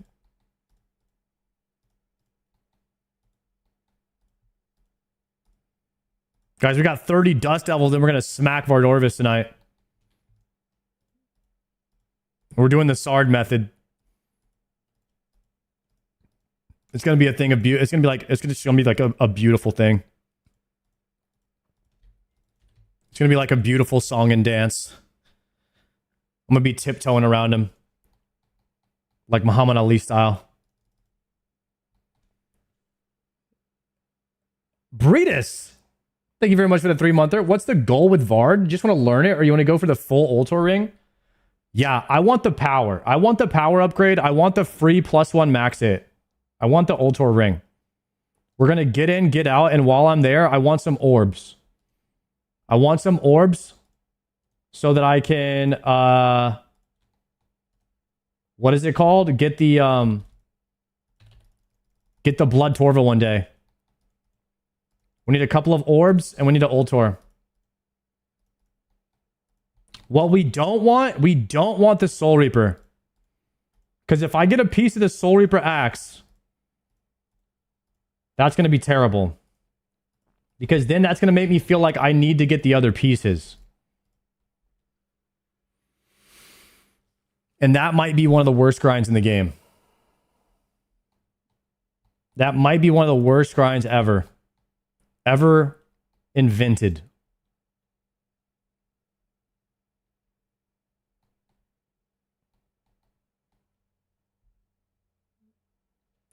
Voidwaker is worse than the Soul Reaper axe grind. How? There's 4 pieces of the Soul Reaper axe, right?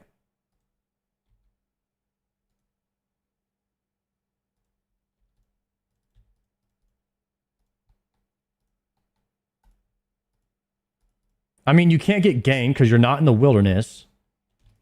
But I swear, the supplies and stuff for that drop are just way better. You're using massive amounts of food to kill Vard.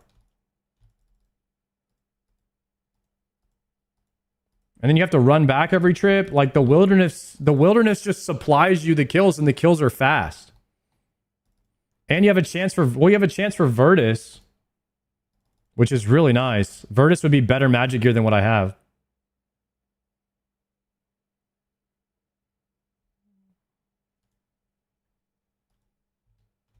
A lot of people seem to really like Vardorvis mechanics. I think Vard is cool, but like I still think that Doom is the best boss ever made.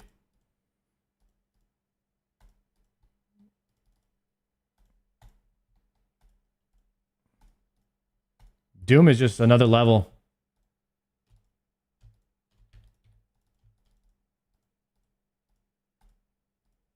No Bone Crusher? Oh, I left it. I was kind of distracted, low-key. I need to put the Bone Crusher on my list, but I appreciate you reminding me now. So what I'll do is I'll add that to my... when I go to the bank, I'll put the Bone Crusher in here and refresh this. You like Fasani as well? I haven't done Fasani yet. There's a couple bosses in the game that I haven't done yet.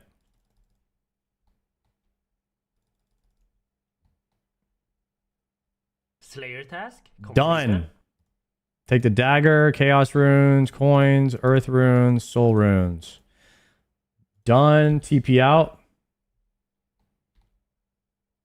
Actually, really quickly, let's go to grab one more task to see what we get. If it's a skipper or a hellhound task, we'll save it.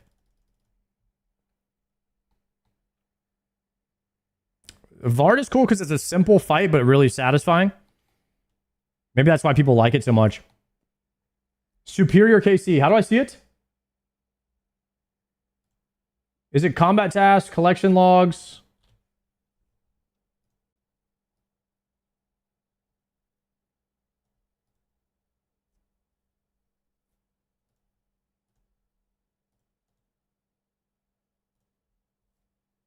Check Slayer Helm. Log.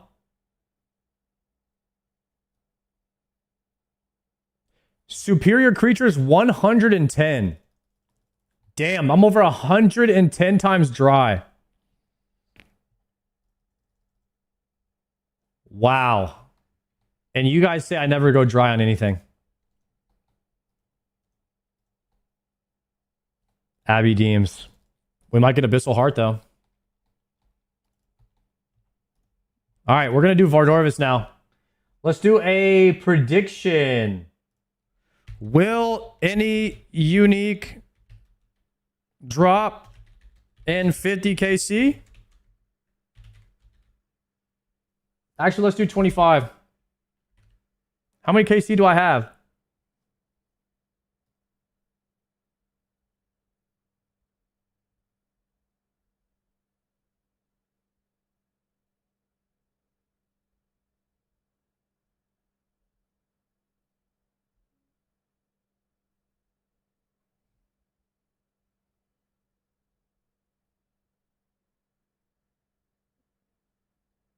I don't know how to find it.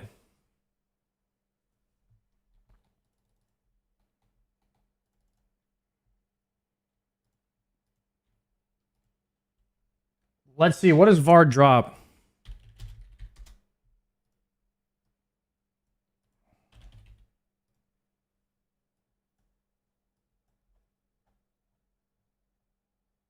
Vestige and Executioner's Axe.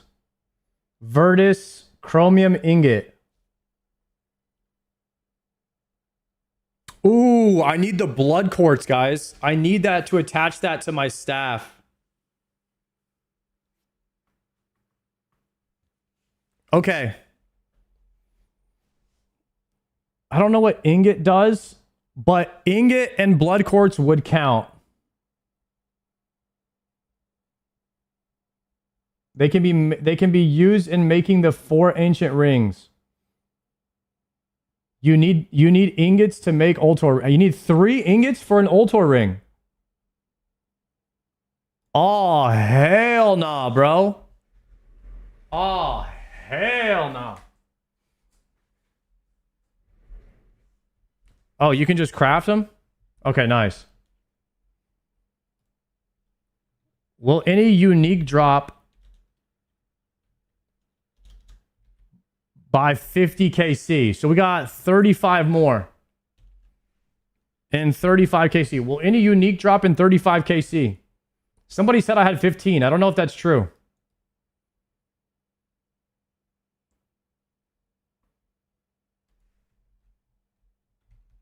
So orb and tablet doesn't count. Orb and tablet doesn't count. Everything else counts. Quartz, ingot, anything over 200 drop rate. Anything orange or red from this list. Will anything orange or red from these two lists right here? Pet counts as well.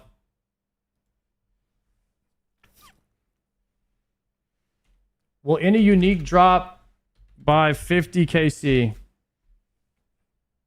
Wait, I need to see how many KC I have somehow.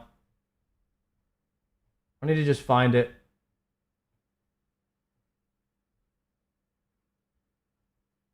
Here it is. All right, I do have 15. 15, that's it. So will any unique drop by 50 KC? That's 35 kills. 20-minute prediction. Go. Pull up the summary. Will any unique drop by 50 KC? Everything but not tablet, not orb. Pet counts too.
All right.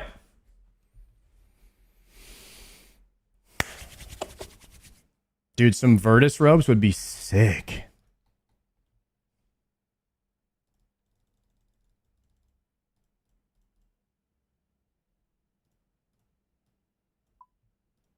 All right, everybody, wake up. Time for Vard.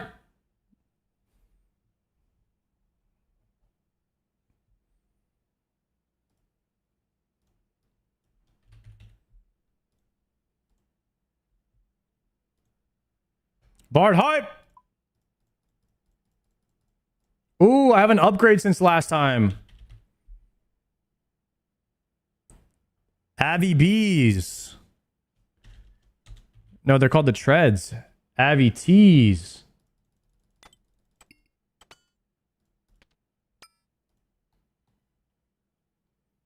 Okay. I'm guessing I go Thralls.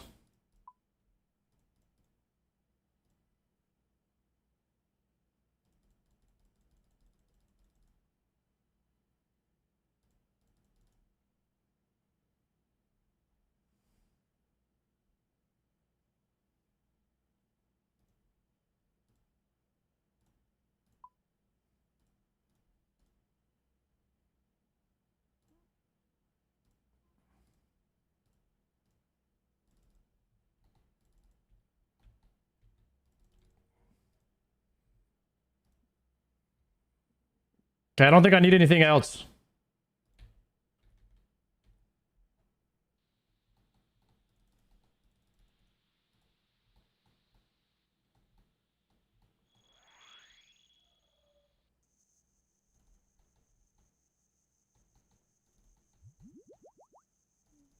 How do I get there? BLS? I don't know how I just remembered that. That was like somewhere deep in my memory, BLS. I don't know where that just came from. That's just what happens when you play RuneScape for too long. You just start remembering 3-letter acronyms somehow, somewhere.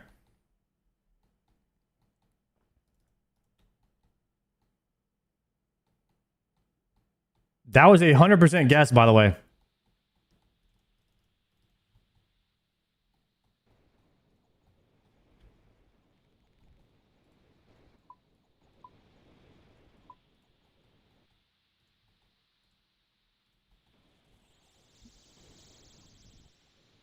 Nope, don't even think about it. I am not taking damage before this starts. There we go.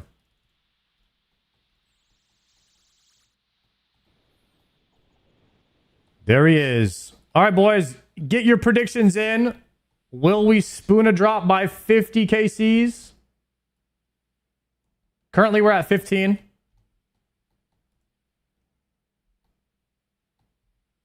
Surely I kill this guy right now.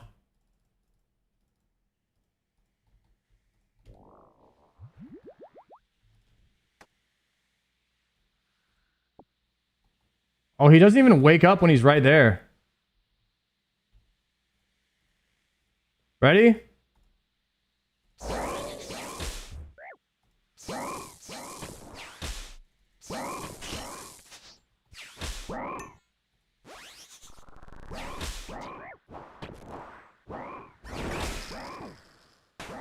Let's see if I remember this guy.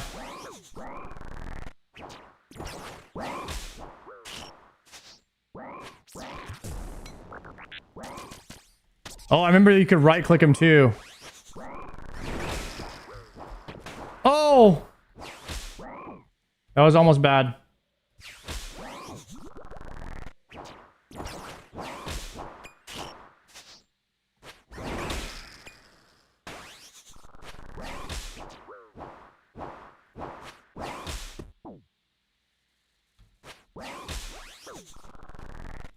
The lemon pepper stepper. Almost had that right click.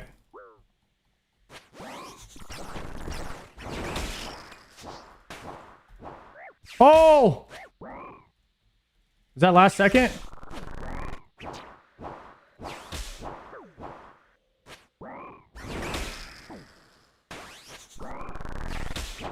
No!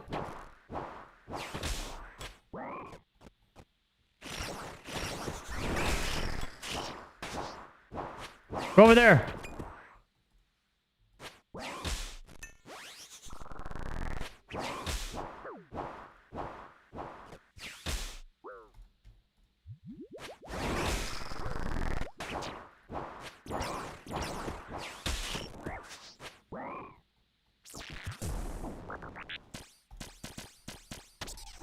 I missed it. Right click.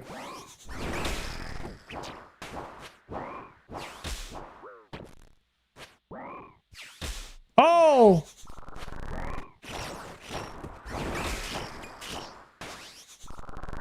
I'm just gonna eat this hit.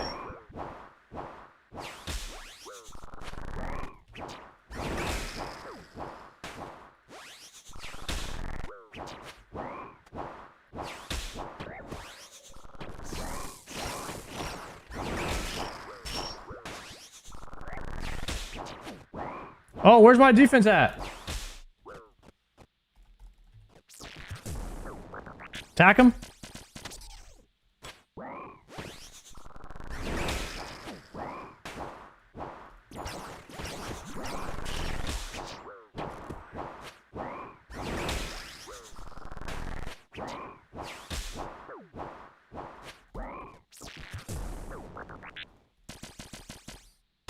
Did the right click attack thing not work? Go too early there. I'm dead. Oh, thank God he died right there.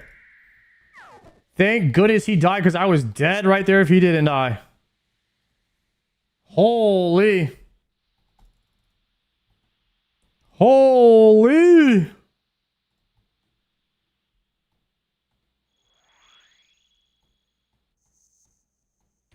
Oh, auto retaliate was, I had it on. Dude, I always have auto retaliate on after Slayer, bro. That crap will get you killed every time. Never fails after doing Slayer. I have auto retal on for the first kill. It's always on, boys.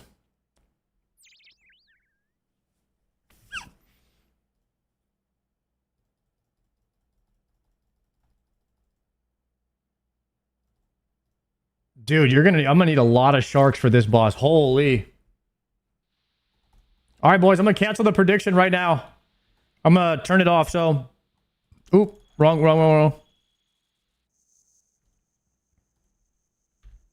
Oh yeah, I'm supposed to be using house tabs for this.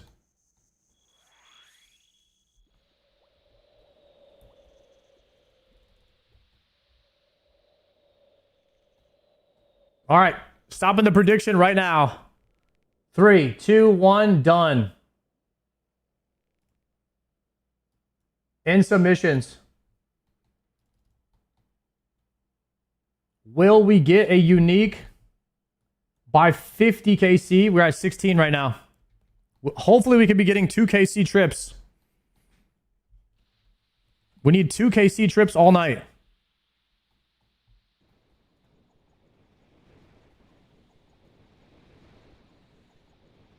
Damn. Vardorvis is going to eat a lot of food up, huh?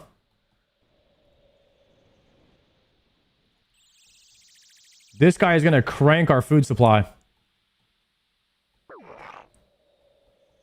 How did I take damage? This guy hits through prayer.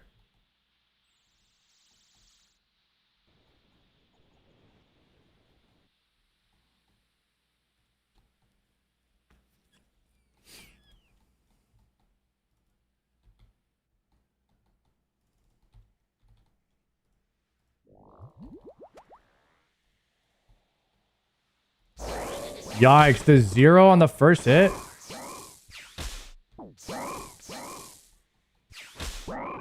How's it even possible, guys?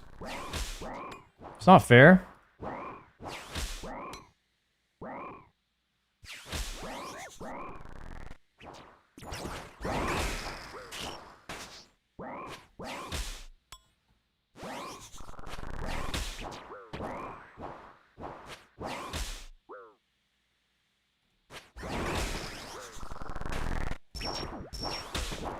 I'm dead. That was too soon on the...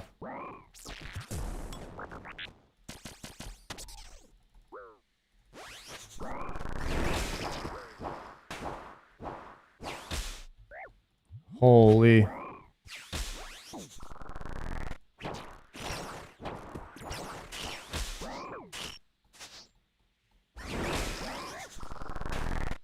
I'm dead.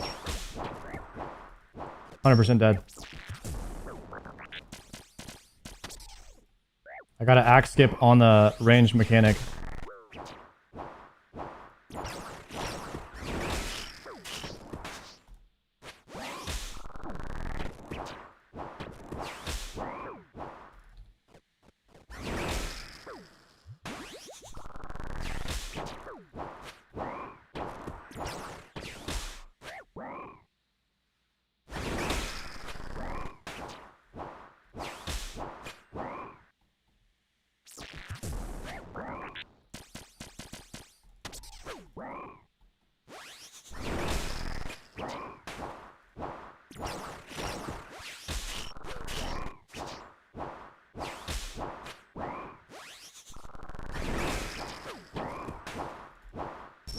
Dying on my hard crack. Damn.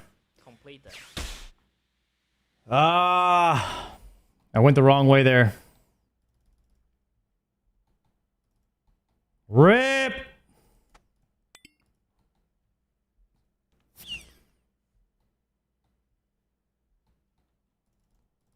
Can I send you a video on a perfect KC? No.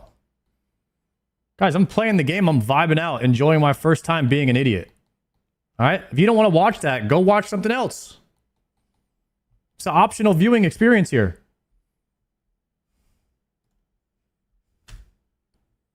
How do I get back there?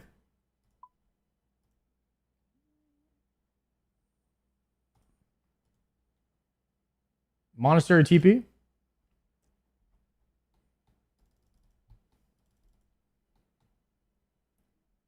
Will I even get to 50 KC tonight? Of course I will. What do you mean, guys? I'm getting warmed up. We're just warming up over here. BLS?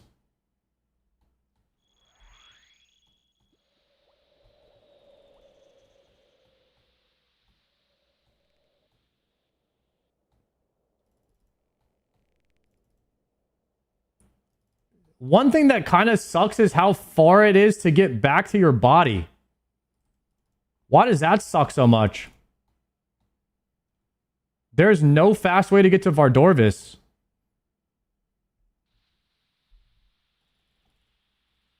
Is there a... Oh, he does drop that tablet. Wait, is that the same thing as the frozen tablet?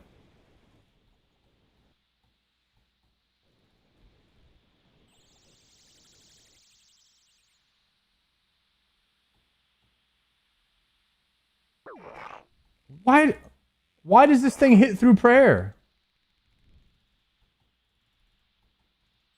Who designed that?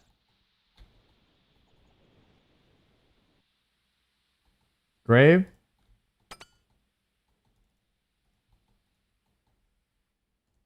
Well, I have to run back now because I don't have any food. Every time you die, you have to run back twice. Definitely don't like that. Definitely don't like that. We can never die, guys. We're just going to TP out. If we get low on health, I'm TPing out. I'm not doing this run again twice. We're going to teleport Crystal out.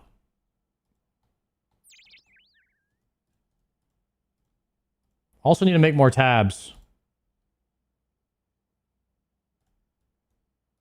Yeah, let's do that.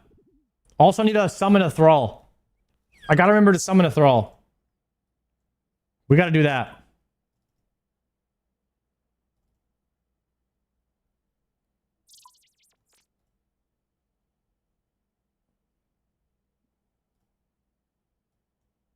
Okay.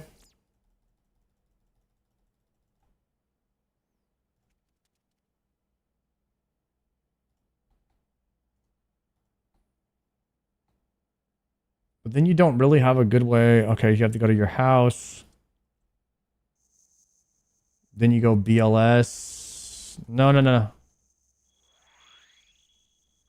No. BLS. No, I gotta restore run speed. There we go.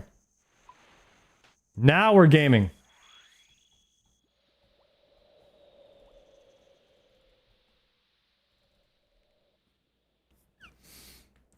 Wait until you do Nightmare. Guys, this is nothing new. I don't have very many KC on Vard, so I'm going to suck at it. And then in 10 KC, I'm going to be doing it right every time. All right? This is just how RuneScape goes. I know RuneScape now. We just got to get back into the rhythm. Trust the process.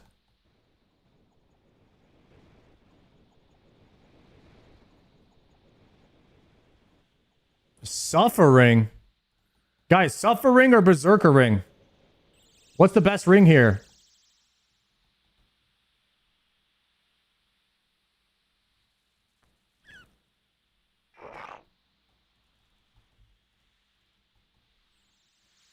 B-ring? Suffering for me. You saying because the torso doesn't have enough defense on it?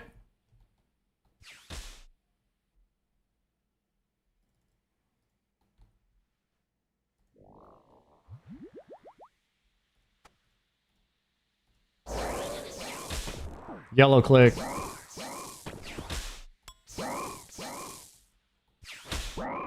Oh, I gotta bring a surging potion.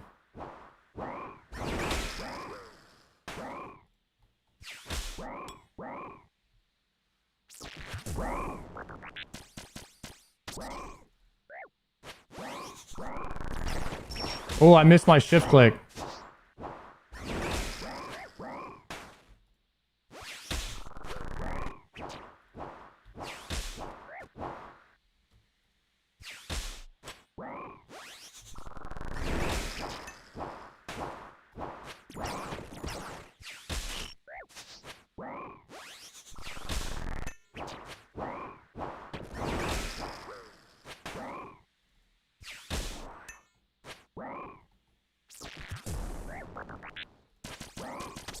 Got the attack there.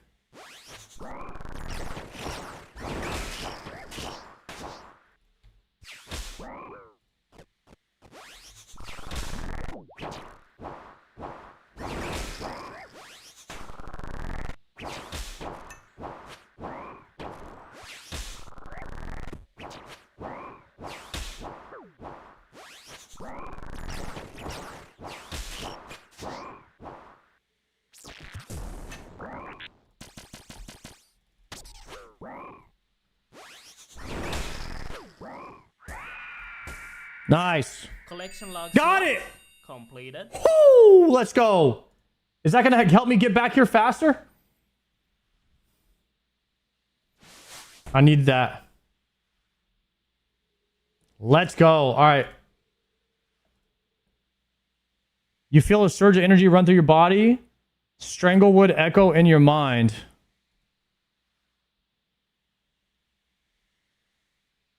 Okay. So how do I get back here using this thing? You use it on the Ring of Shadows from Desert Treasure 2. Ooh. Nice. Okay. We'll do that after this.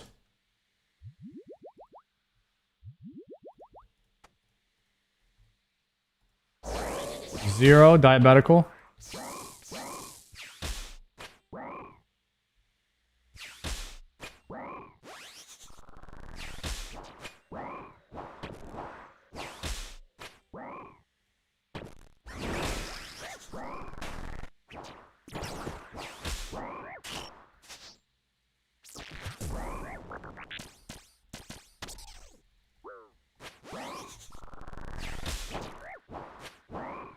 I gotta get the timing down on that right click.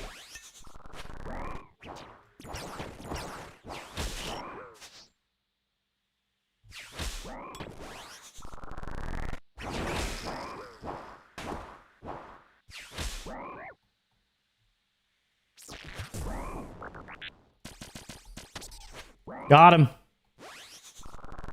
It's like right as the stuff spawns.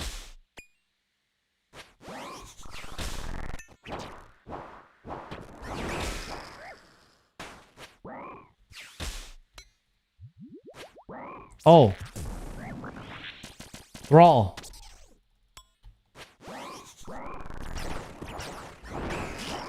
Keep forgetting Thrall, guys.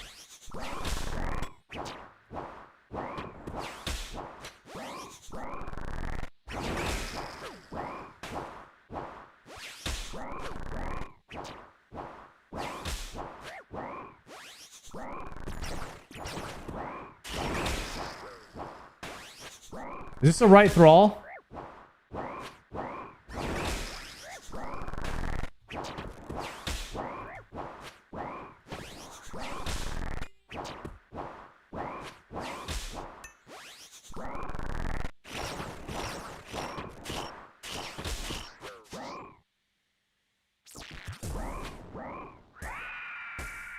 Nice. Cooked him.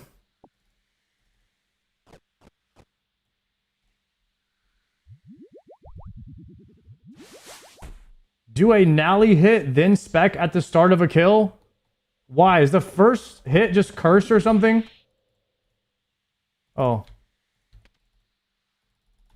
I swear the first hit is cursed.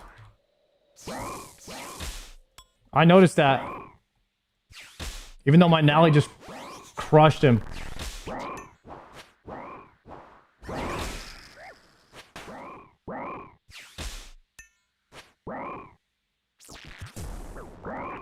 What? My right click went away.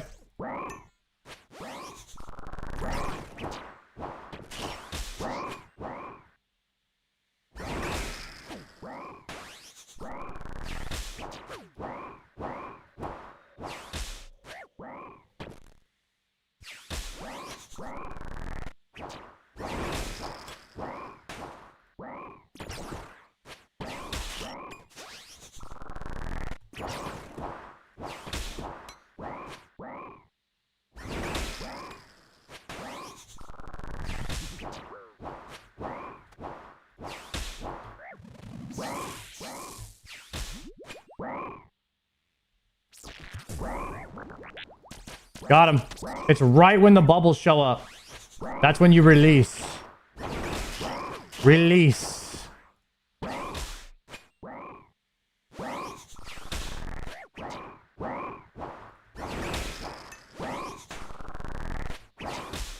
Yaw! Cooking him.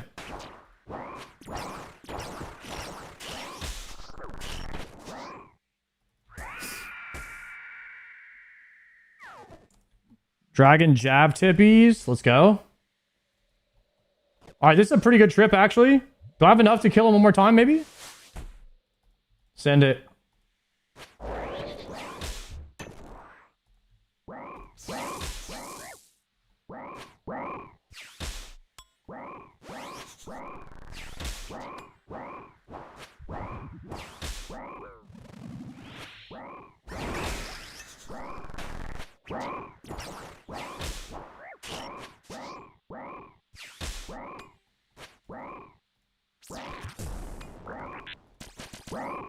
Got an extra one in there.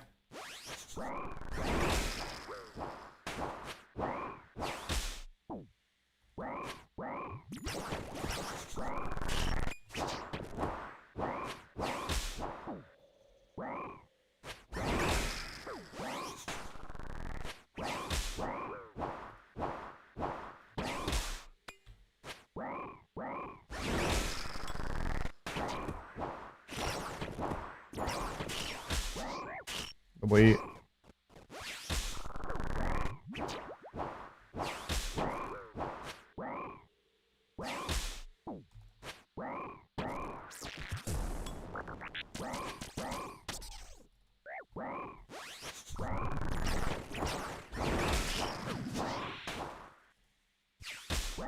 Take those. It's free.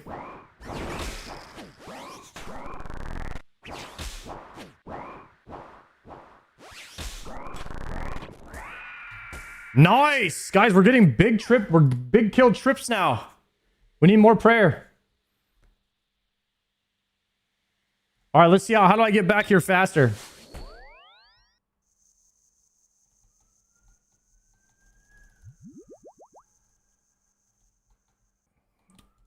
Go to my house. Go to the farming guild. Let's get...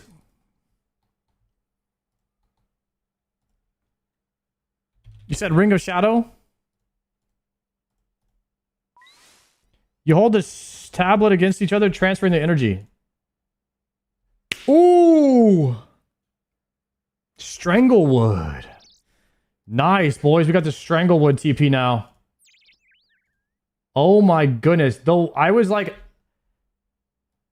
really not looking forward to having to do this run. And then boom. We get the TP, boys. Just like that. That's hype.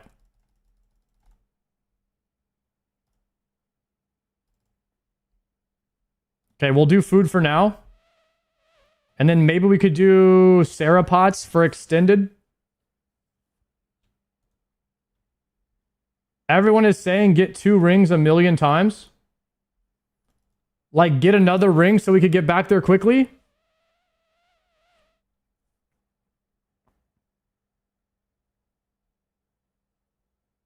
If you die. If you die. Okay. Where are we? All right, that's a decent TP.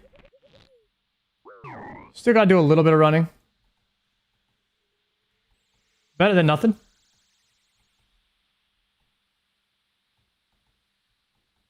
Yeah, I think we'll probably get another ring. Next time we die, we'll get another ring, yeah?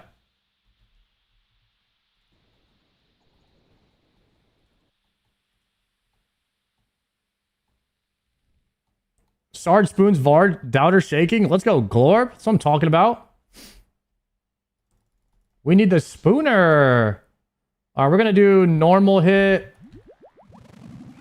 Auto into... Oh, guys, remember to get a Surge Pot, yeah?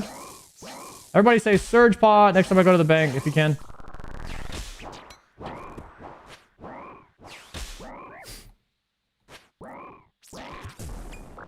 I feel like Surge Pot would be good.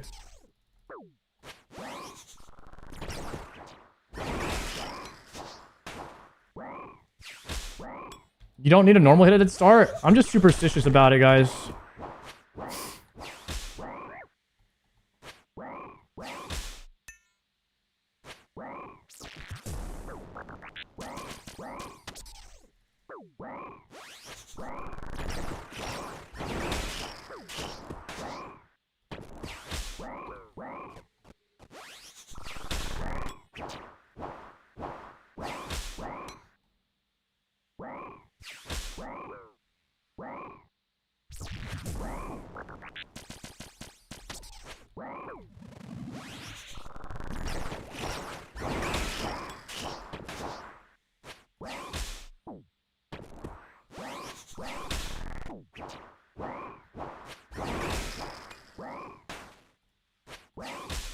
Go 54 on him.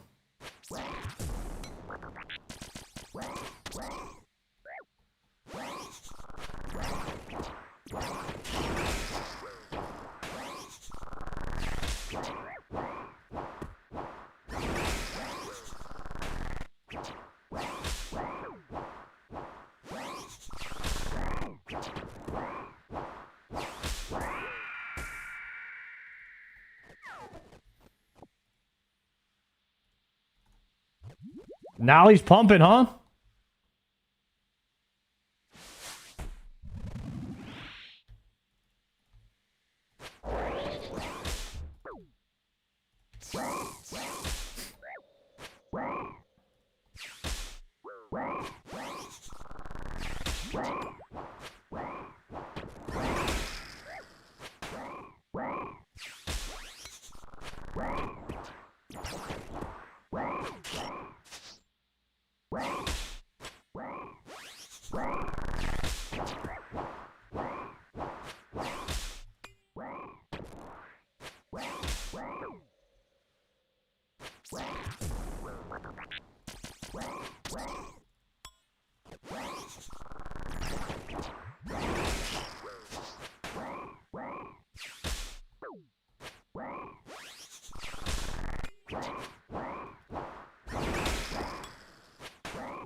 Dragon Dart tip.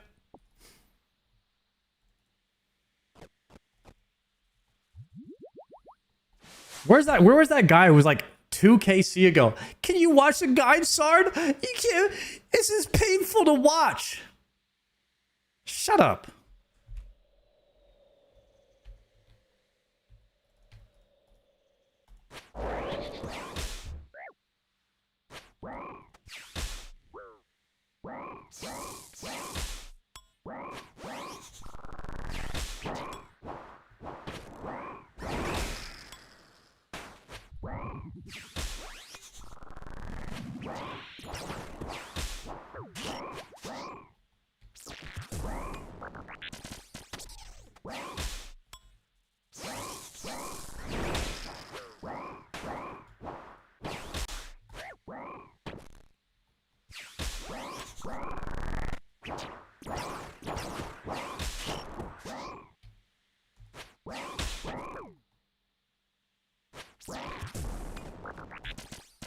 Oh! Missed a click. Report myself.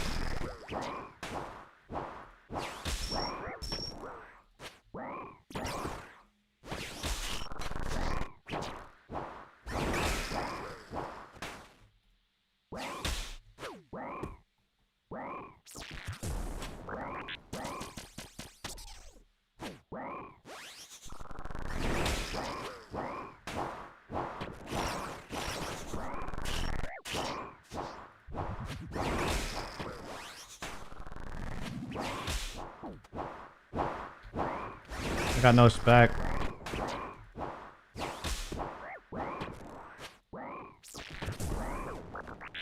Oh, my right click was too late.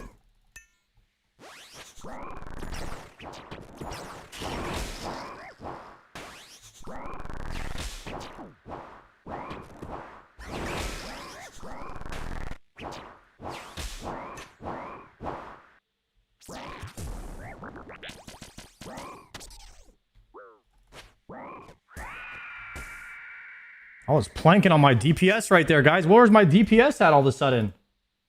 It dropped off. I had some bad clicks there too. We gotta play better. Oh, is there any CAs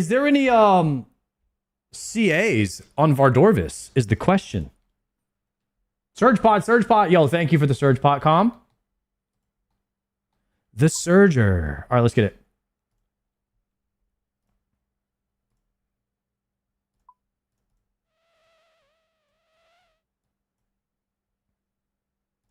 Would you guys say Lightbearer is good on this boss? Just for more specs? No? Okay.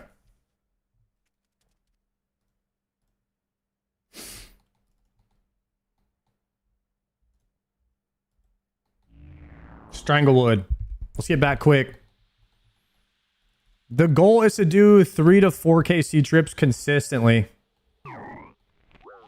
We're actually up to 8 KC already since we started, which hasn't been that long. So, and we have the TP now, so we're going to be getting faster KCs in. The TP actually is the best quality of life. I'm glad we spooned that. I don't know how much of a spoon it was. It says the TP is 1 in 25, so I guess it wasn't like that spooned. But we did get it before 25, which is good. No super combat? At least we're still potted from the last one. Could be worse. I'll preserve here.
Really? How hard did I just get hit?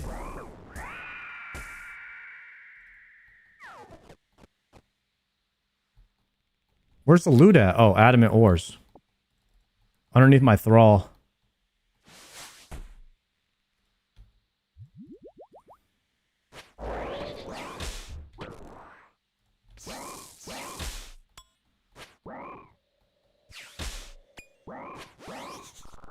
Oh, death charge.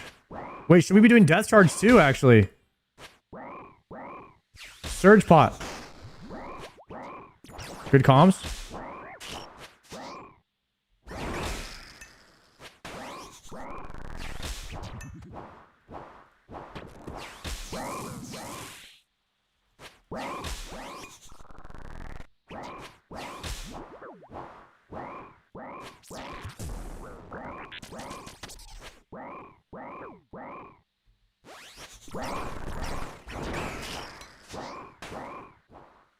Yeah, let's do death charge after this. Let's get some runes for that.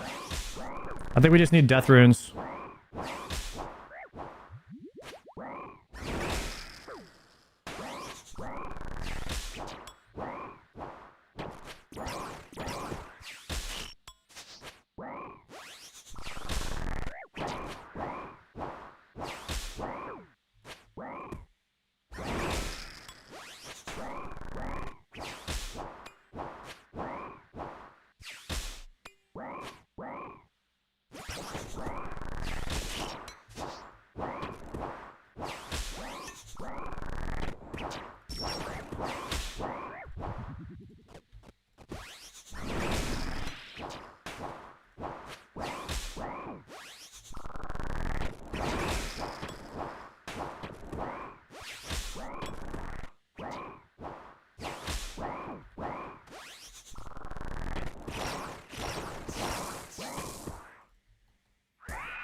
Yeah, we need death charge.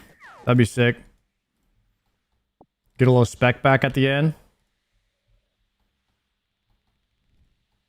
Oathplate Helm goes hard against his boss. Oathplate Helm is carrying right now.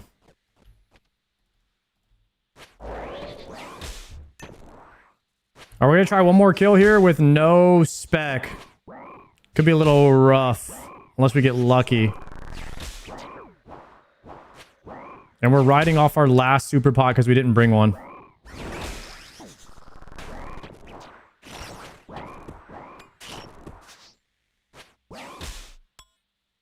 Rancor carries? Bro, we got the Rancor, we got the Thralls. We got the Surge pots, we're about to have Death Charge. We got the Nally.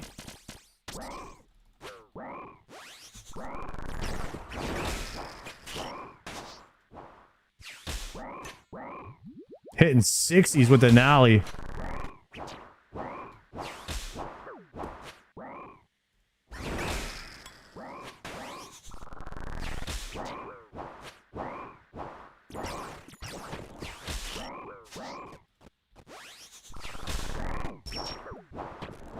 A little slow there, huh?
Nice.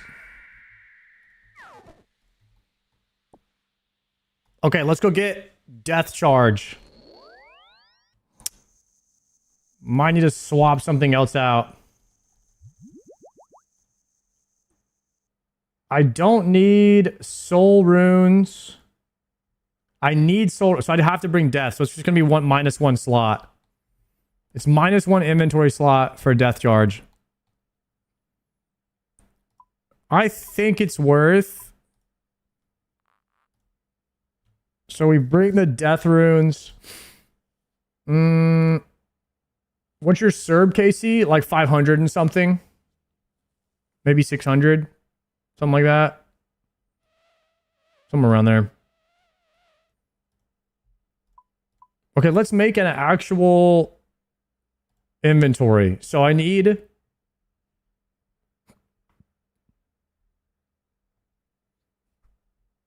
Super combat.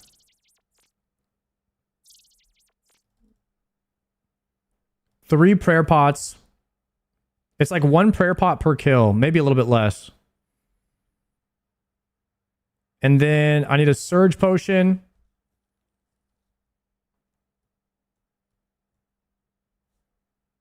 Was there anything else I needed? Okay, now we have death charge and thralls. What if we brought 4 prayer pots?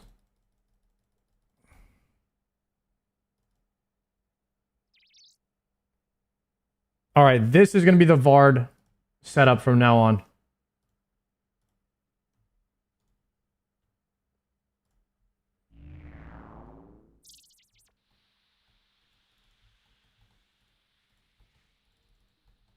We need maximum amount of specs. I bring pies to Vard, 22 HP, fast food. What do you mean fast food? Better than double eats? Isn't it worth saving surge pots? Dude, I can make 500 surge pots right now. That's 500 4 doses. All I do is Torstals on my herb runs whenever I'm out of Raynars.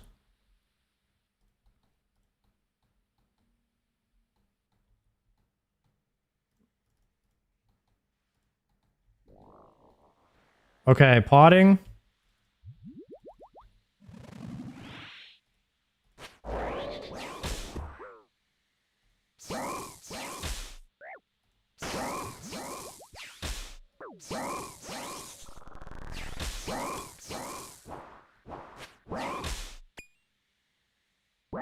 Pies are in risk fights for a reason? Damn. Pies are where it's at.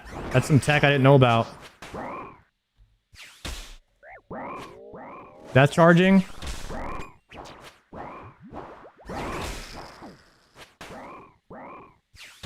We might get the speed KC. What's the speed KC on Vard?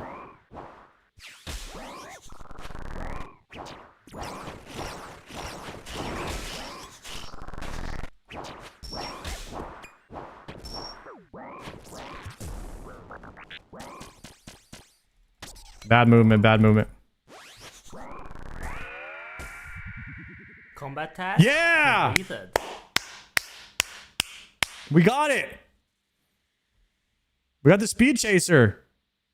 Number elite and master. How about that, boys? How about that?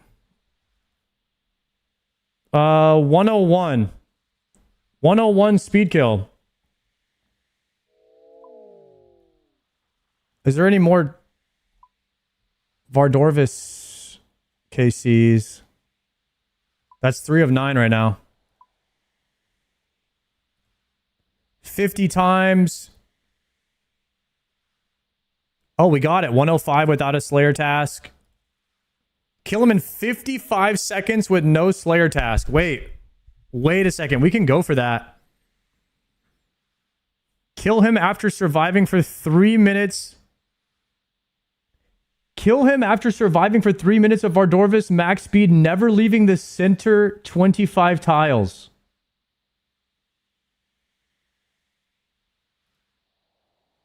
Kill him perfectly 5 times without leaving. Oh, okay. 5 times without leaving.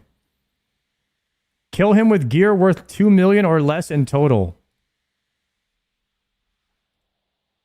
Kill Awakened Vardorvis.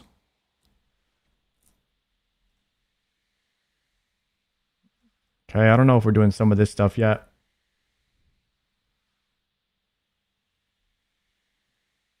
We'll definitely get to 50 times tonight. With 2 million or less in total, we could probably do that. I don't know how you check that, though.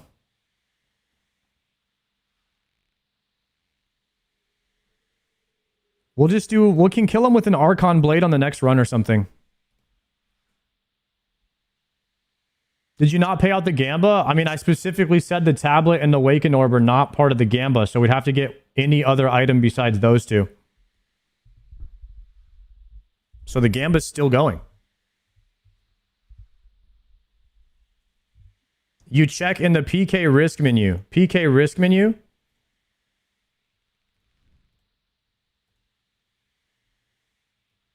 Oh. PK risk menu. Oh my god, I'm risking 83 mil.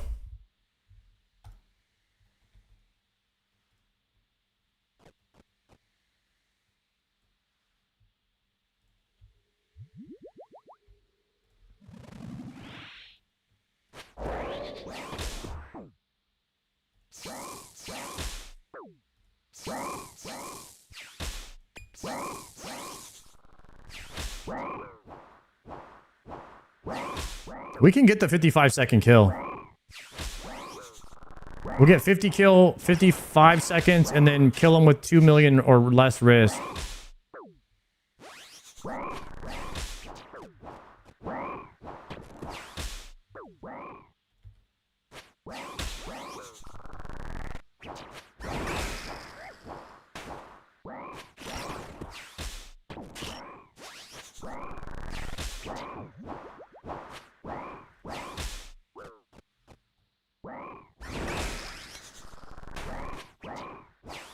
I believe in you, Sard. Thank you, Shesh.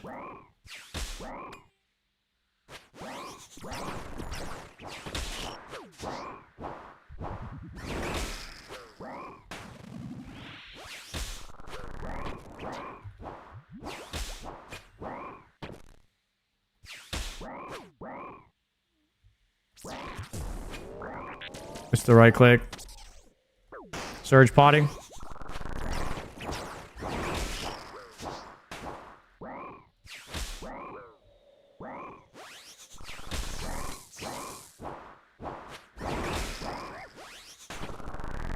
Oh, I'm dead.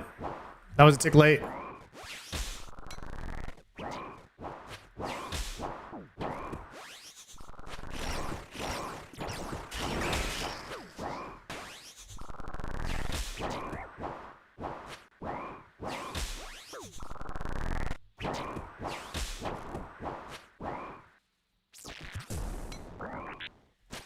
Got him. Runite or hype? Do we try for one more kill?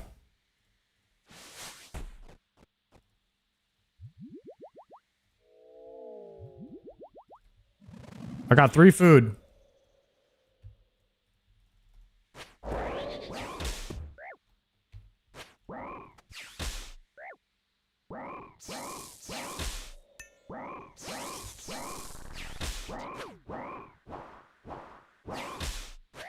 Please, Jagak, please let me land big hit.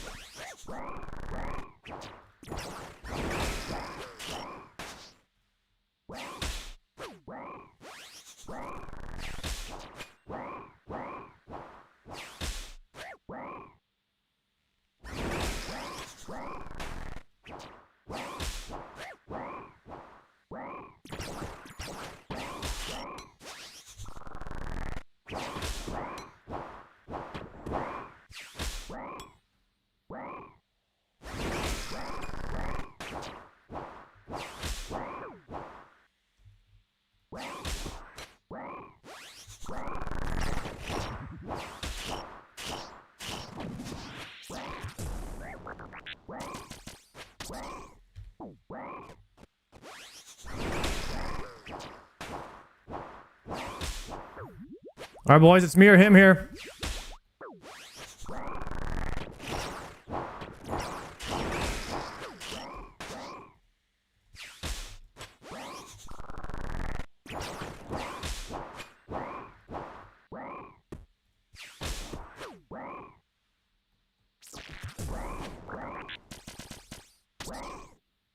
I got nothing left.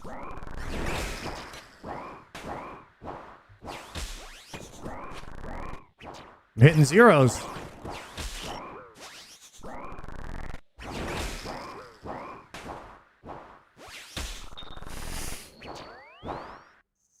The 0 DPS factor.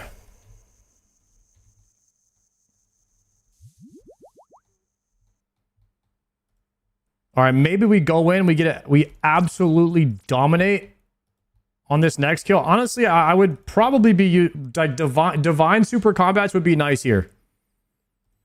I would love some divine supers. Can't make those yet, but I would love them.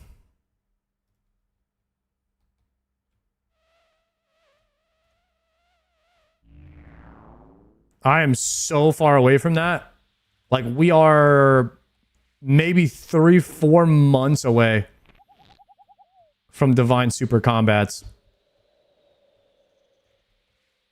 It is, we are not even close. That is the very last thing that will happen. Anglers, we are one leagues away of AFKing to have anglers. Not if you spam Cox. Maybe we'll just level our herb lore inside of Cox. That's true. Just happen over time. All right, boys. Here goes the speed run. Ready? The one off the rip. Reset.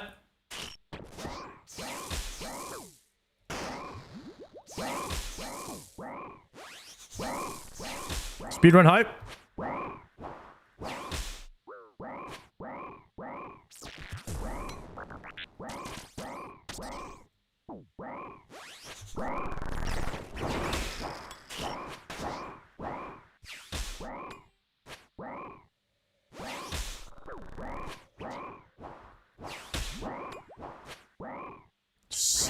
Two.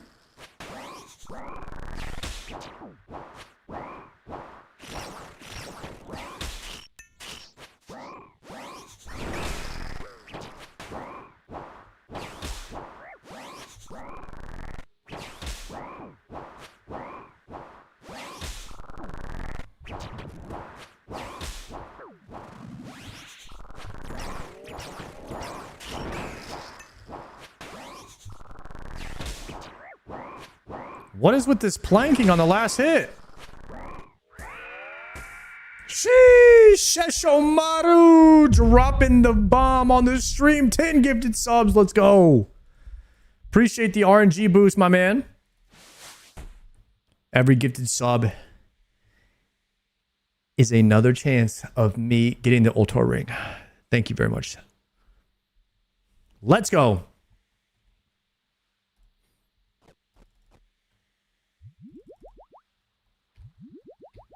Should we open with the specs again?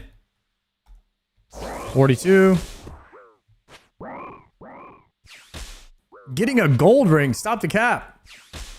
Guys, this type of gameplay gets rewarded. Don't worry. Watch and see. When we're putting in max effort, we get the max win.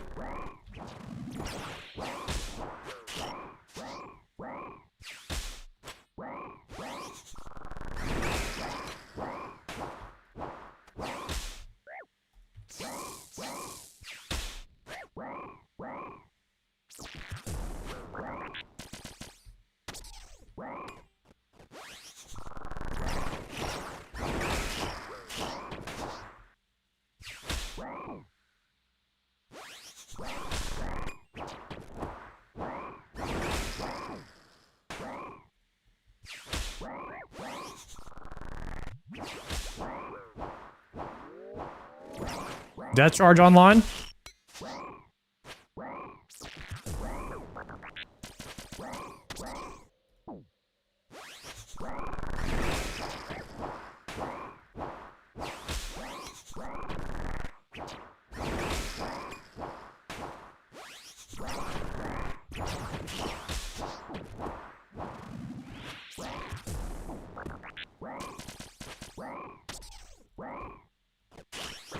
Oh, I didn't see that thing underneath me.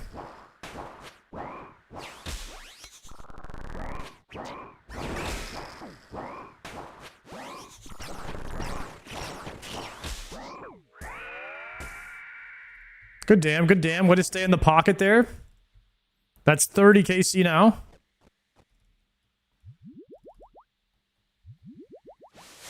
Why do you guys keep saying gold ring, by the way? What's the lore on that? Yo, Pat Simi, thank you for the prime. I really appreciate the prime, sir. 99% of all people on the planet don't know that they have a Twitch Prime available right now, and they can give it to any streamer of their choice for absolutely no cost to them. Unfortunately, most people never even check to see if it's up. And that's sad because all that money that's just sitting there, it gets to go to the richest man, one of the richest men in the world, Jeff Bezos. And that's why we're on a mission over here. Hashtag bankrupt Bezos. Hashtag one prime at a time, baby. That's what's up. Thank you very much, Mr. Uncars, for the prime. Legend. Should we pot up again? I'll pot up right now. Let's go.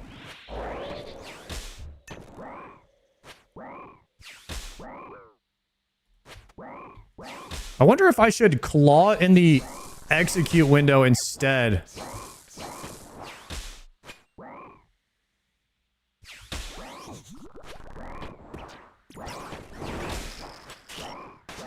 Probably a personal preference, huh?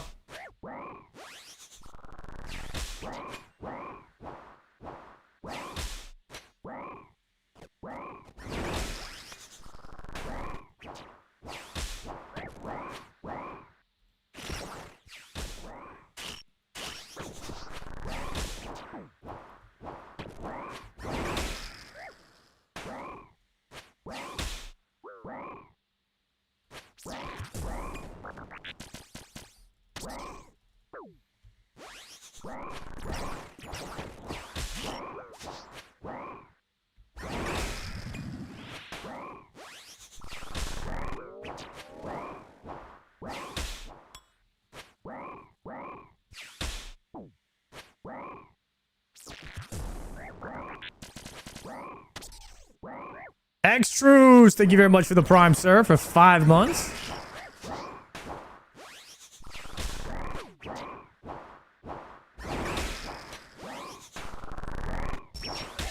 Ooh, it's actually better for me to just stay there. Because I was going to be one tick late.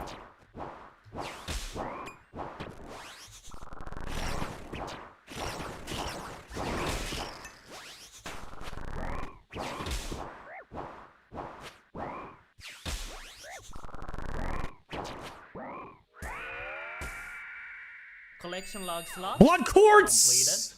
That's a believer payout. That's a believer payout right there. Let's go. That's a spooner believer payout right there. 1 in 200. We got it. We did it. Let's go. All right. The blood quartz, guys. This is what they told me to go farm before doing Inferno. Remember how long ago that was? 5 months ago now. Oh, Willoughby, thank you so much for the prime.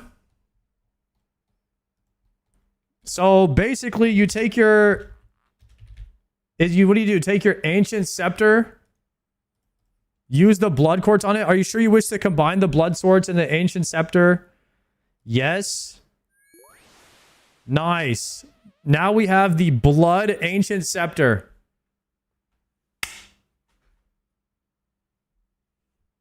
Heck yeah, boys.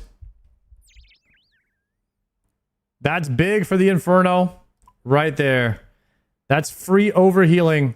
Good for Slayer too. Good for bursting on Slayer. We needed that upgrade. That's good. A little quality of life.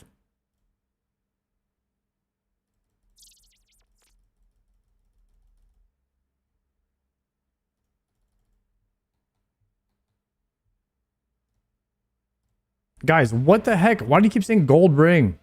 Is gold ring on the drop table for Ultor Vestige? If you get a gold ring, does that mean you rolled the wrong drop table or something?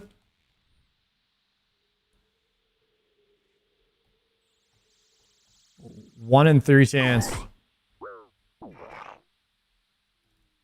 Read the wiki.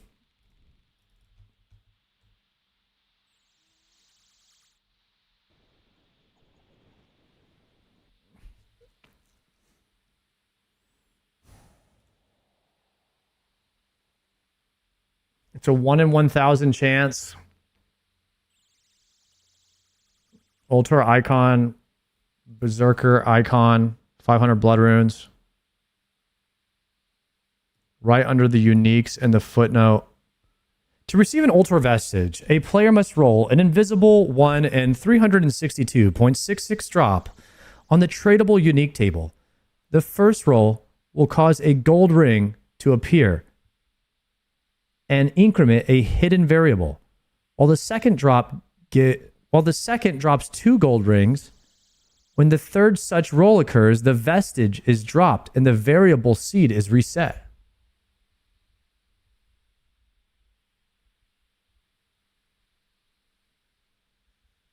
So you need to get 2 gold rings first before you can get a vestige?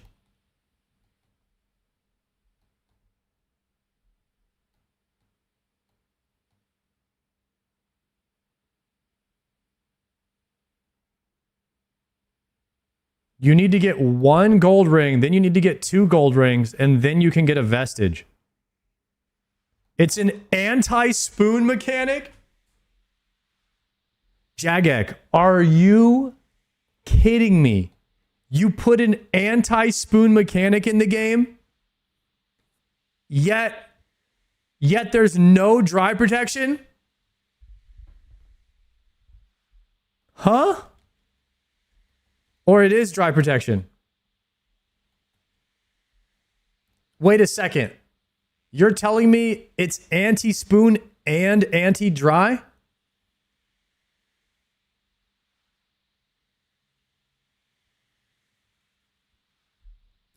How is it anti-dry? I'm not even going to try to understand it. 45ers?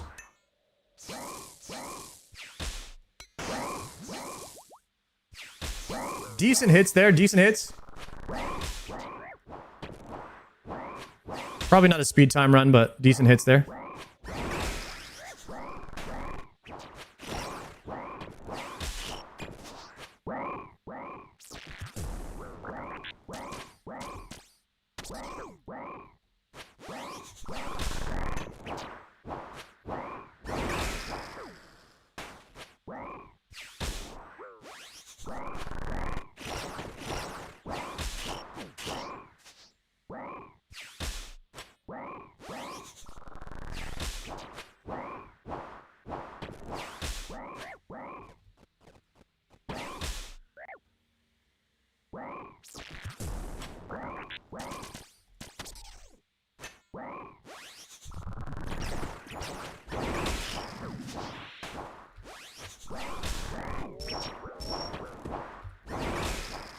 It's a tick late there trying to summon my thrall. It's gonna hurt. I'm dead. Dying on my hot cry, man. Ah. Dang it, now I need an extra ring. So where do you get another ring of shadows? Is that from Purdue?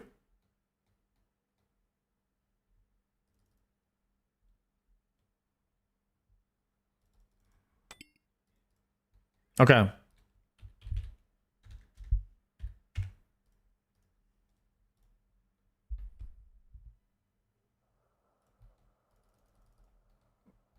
Let's go grab another one.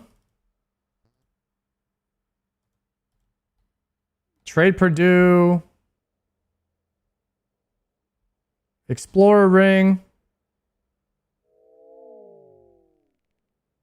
Purdue doesn't have them.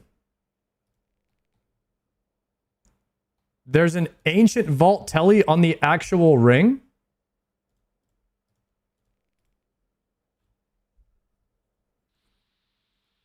The vault east of Narda.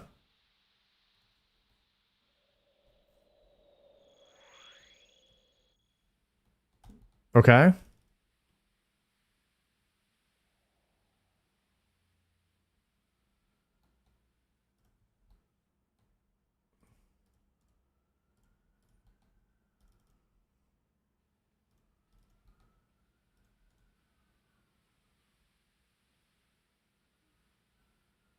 Configure. You said DLQ?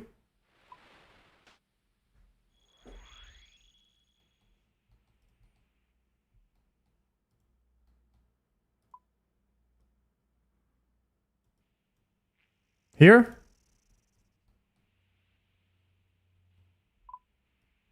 Ancient vault. All right, we're going down to the ancient vault.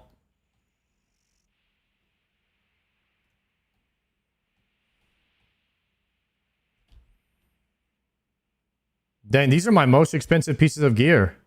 Oathplate helm, Rancor, and treads. How much is this worth? I don't know.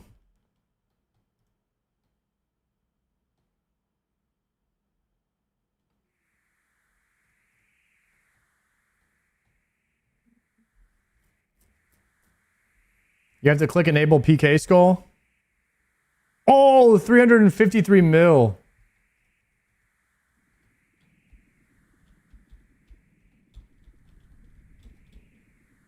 I need another ring.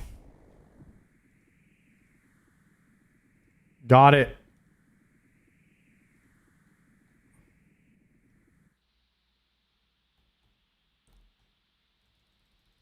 They don't stack in your bank? Oh, no.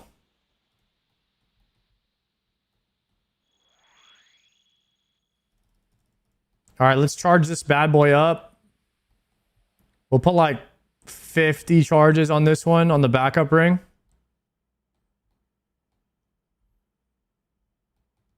Can I use my Vardorvis loot that stayed there as a death pile? And then just kill him while I'm there?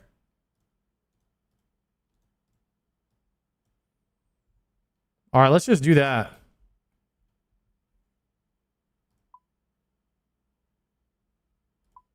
I think... Oh, I have no death runes here, though.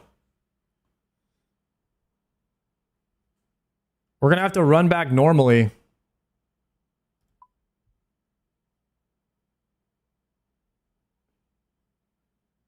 I took all my death runes with me.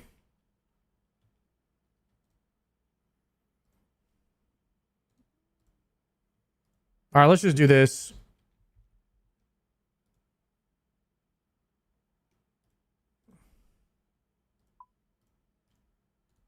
All right, this would be the last time I have to run back.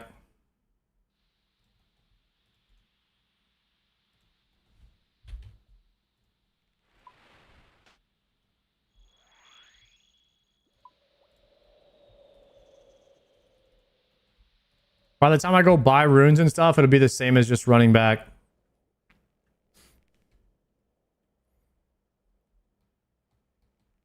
I guess that's why you don't take all of your death runes with you. You never want to take all your runes with you. And you also, I learned that you don't want to fill your pouch up all the way. You want to take like 15k, not 16k. That way you can loot runes off the ground. They'll go into your bag.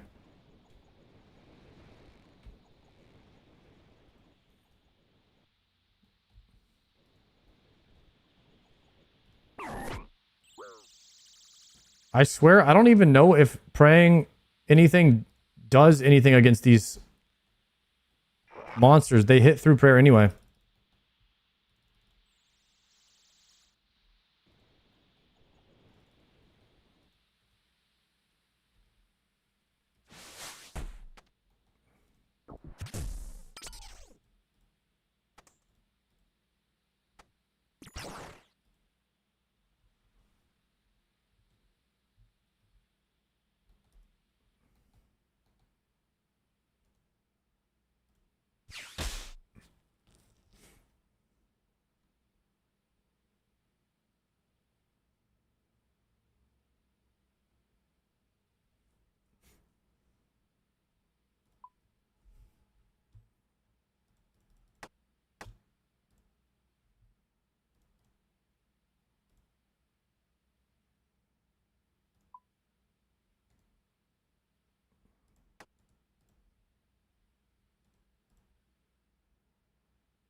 Okay. I can exit out and grab more food if I need.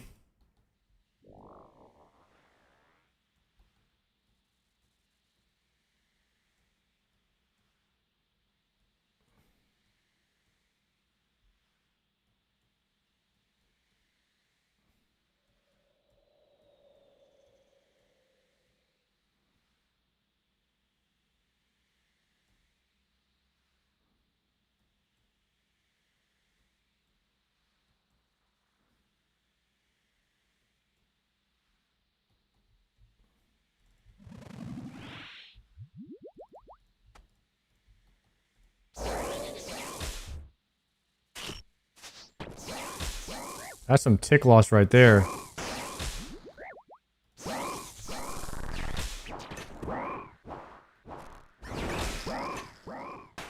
Yeah, I think Nally's probably best.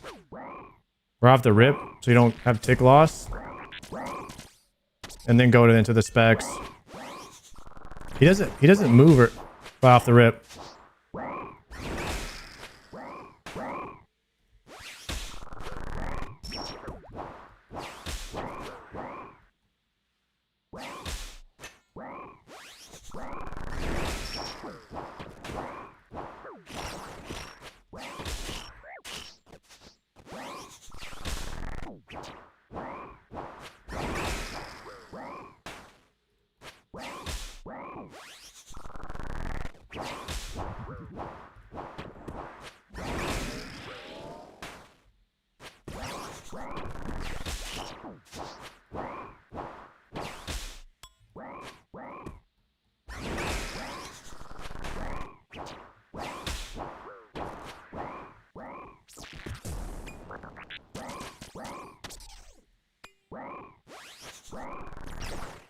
Big damn, big damn.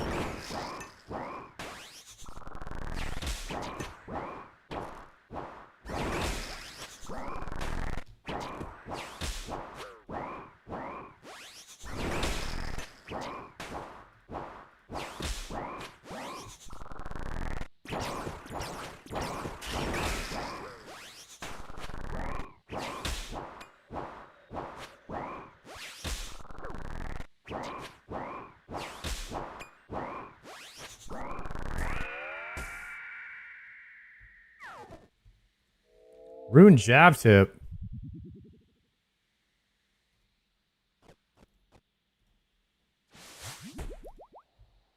Terrible loop.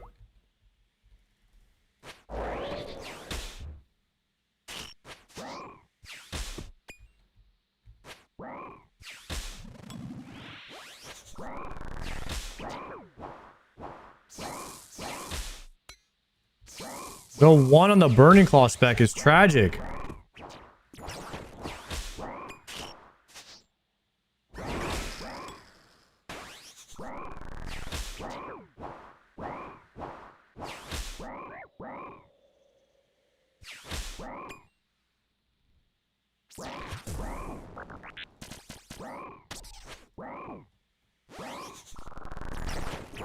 You guys like that you can hit zeros in RuneScape?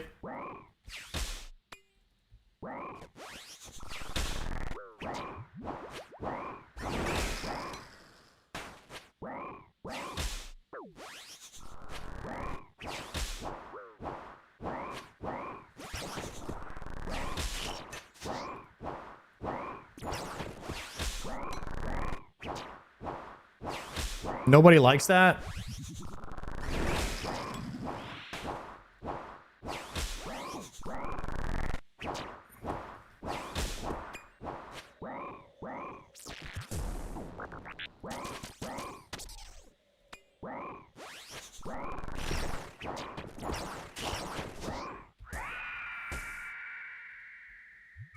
I don't know how to say this eloquently. But imagine like in World of Warcraft retail, like in this race to world first, where people could just be hitting zeros. And they're like, okay, that wasn't a good attempt. Let's do it again. We hit too many zeros. And like the attempt is just ruined. You didn't do anything wrong. You did everything perfectly, but your attempt is just ruined every time someone hits a zero. For that, because you can hit zeros in RuneScape, it makes it to where you'll probably not really ever be able to have it as a competitive game, I think. I think that's what Moist Critical was kind of saying too, is like the infrastructure or whatever for the competitive play is just not really there. It makes also speedrunning completely RNG too. Because you could have two people doing the same thing and one person is doing like 10 times more damage.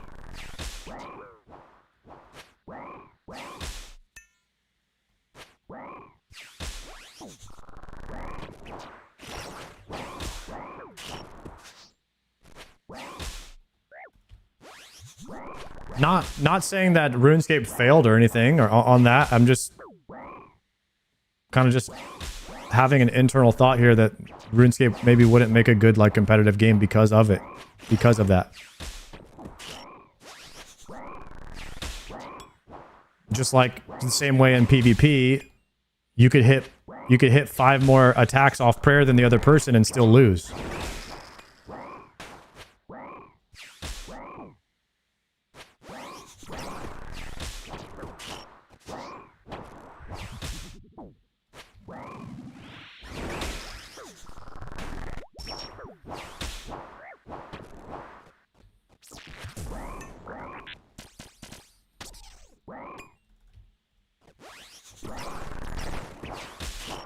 I'm not necessarily discovering RNG. I would say I'm just having an internal thought that maybe this much RNG doesn't make for a good, like, competitive game.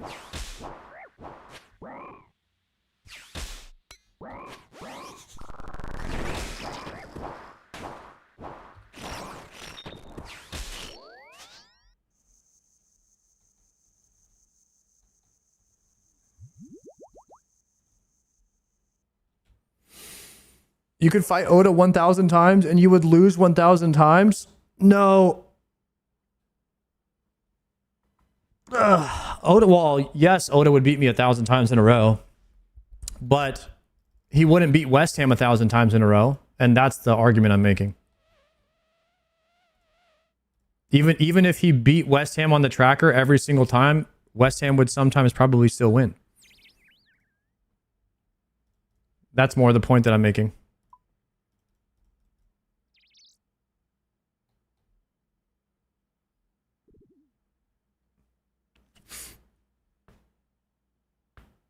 Yeah, there's no reason that RuneScape needs to be a competitive game. But like I said, it was just like a random thought I had in my head.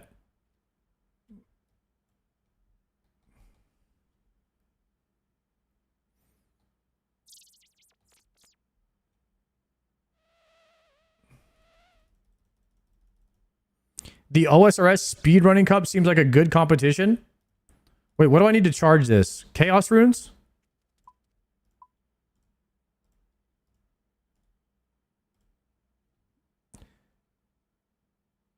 Runes inside of a pouch will not work.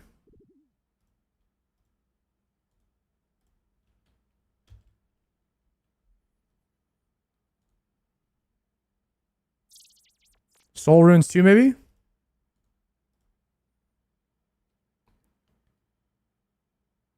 Soul Death Blood Law. Oh. Soul Death Blood Law.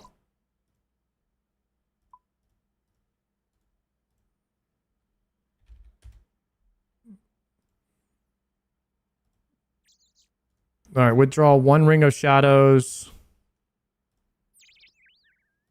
Use the blood runes there.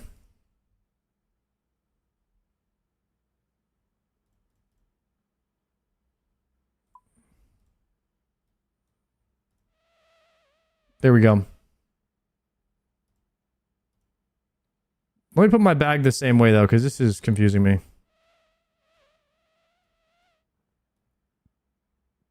I don't need this. That's why.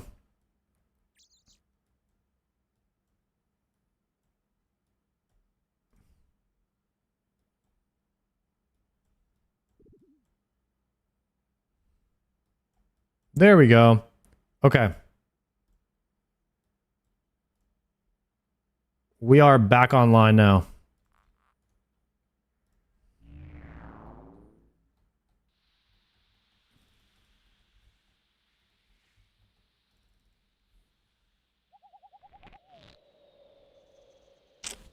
Why is the chef inside Hosidius Kitchen so bossy? What is he telling you to hurry up?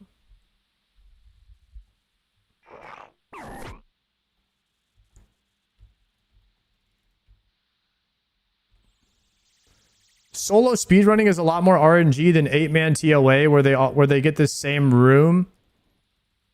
Where they get the same rune times plus minus 10 seconds. Yeah, solo speedrunning seems very RNG. Yo, where's my food that was on the ground out here? Yo, I just noticed the prayer really doesn't do anything. All right, Glorp, thank you. I'll just stop wasting my prayer against those guys. Oh, it only lasts 15 minutes. Dang it. I should have went out and got that. All right, boys. Maybe we'll get a speed run right here. Speedrun achievement, Inc. All I need to do is hit a max hit 4 times in a row. All right, I'm planking. It's over.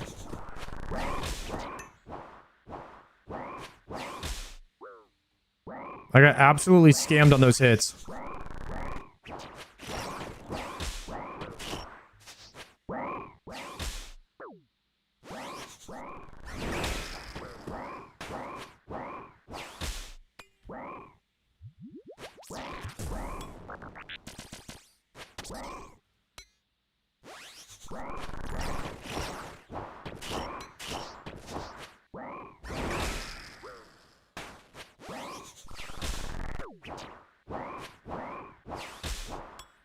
I kind of like Vardorvis. He's a good boss. I mean, it's not a bad boss to farm. It keeps you engaged, you know what I mean? There's some bosses that aren't very engaging. This one's kind of nice.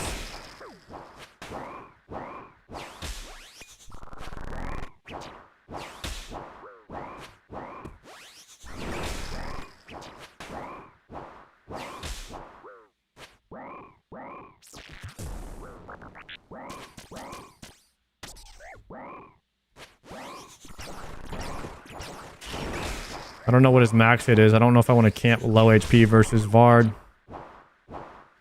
I guess I'm eating that damage.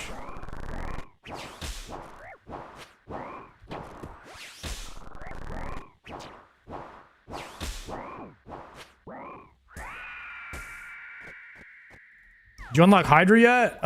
We are 473,000 XP away from unlocking Hydra. We're very close.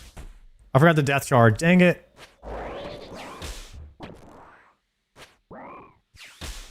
I'm really hoping that we get a bunch more Cerberus tasks before we get to Hydra. I'd like to greenlog Cerb before Hydra, but I keep getting bursting tasks and no Hellhounds.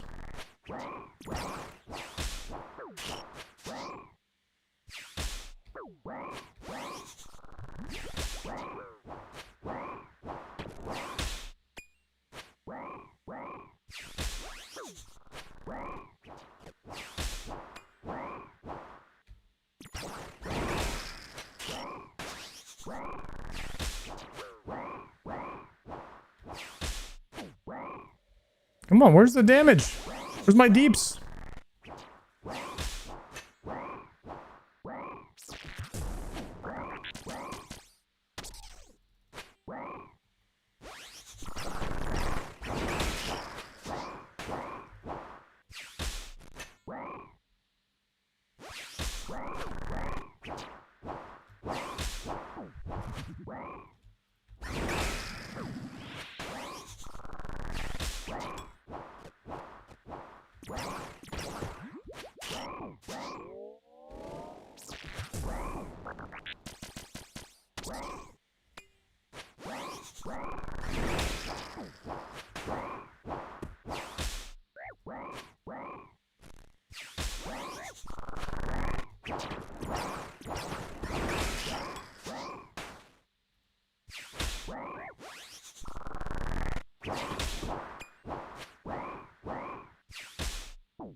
One more hit. Nice. Thrall finished him.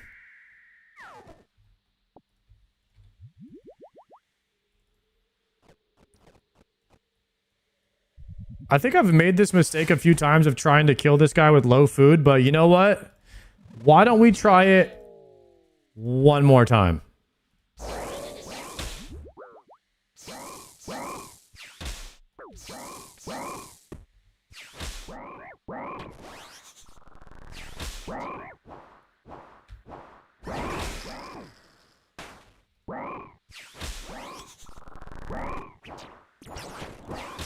There is a chance we just land big hits, I think.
Ooh, I double clicked that prayer.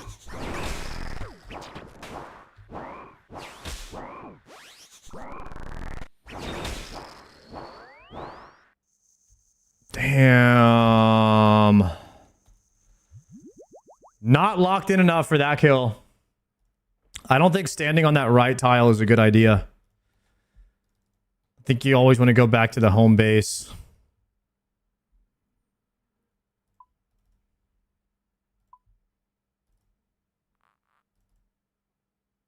Actually, 2 prayer pots seems like enough. 2 more food could be more beneficial here.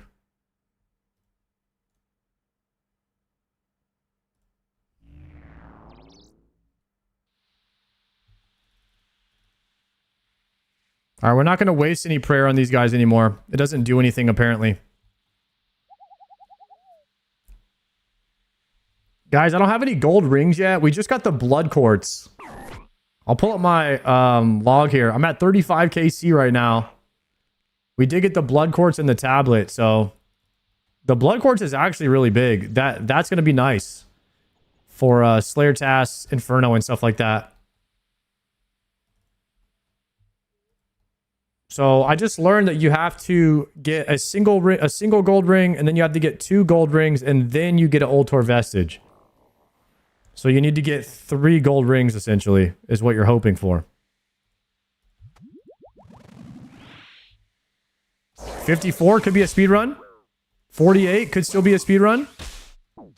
Not a speed run. Hit it too. Rip.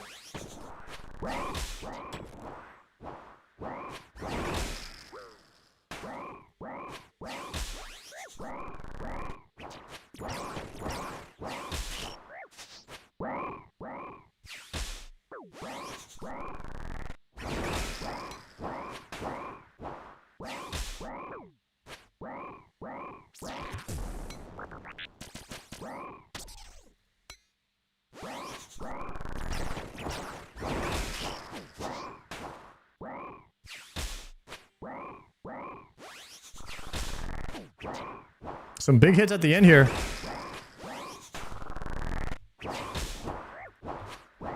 Ooh. Ouchie.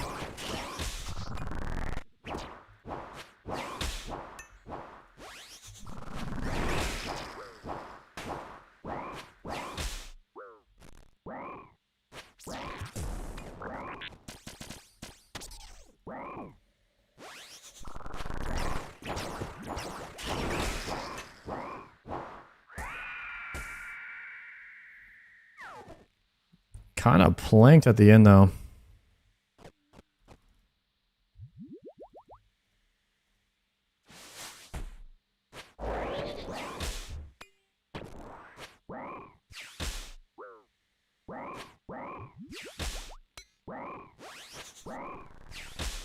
Yeah, I forgot the death charge there, too. You kind of have to death charge, like, at 50% HP because the kills can take up to 2 minutes.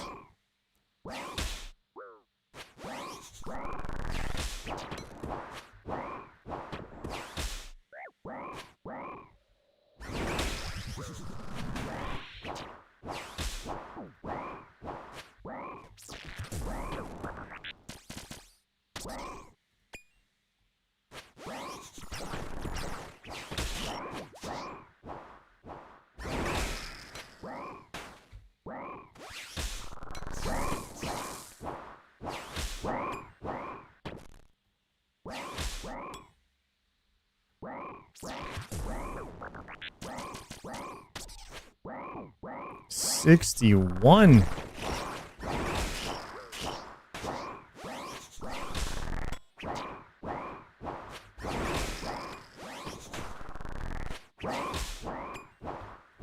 Death charging.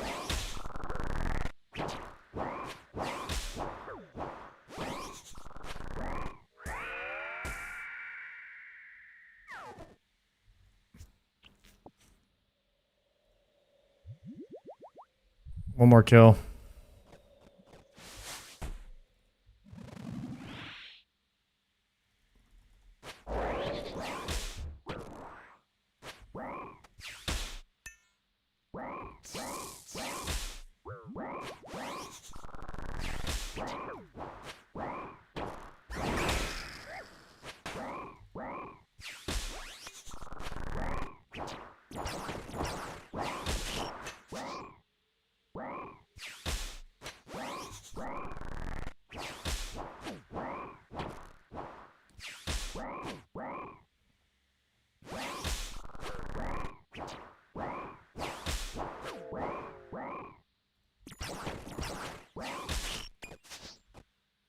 I don't think I brought enough prayer on this one.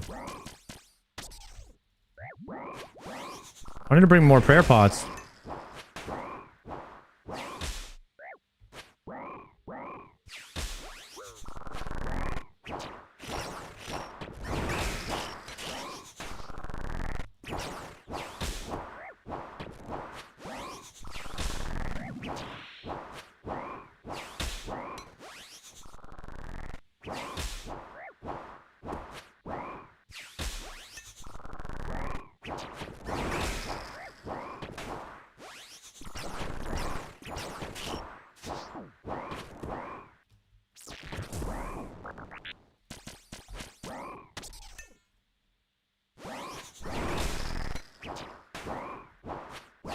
Come on, Vardy.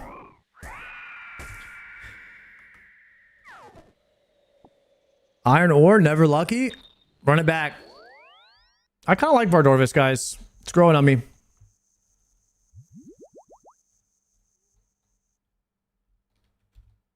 Okay, what we do is... Let's do this.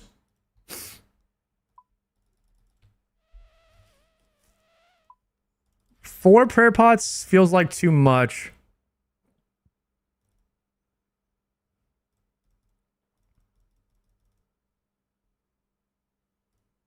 I think we go with this inventory.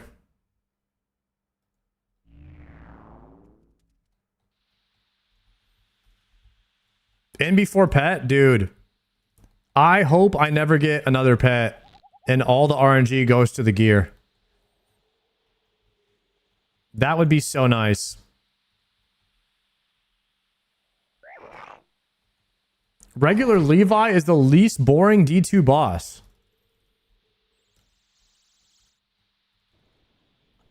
Guys, I've done some boring bosses. I don't think the D2 bosses are that boring. I think that they're pretty well made. At least they're... You have to kind of be...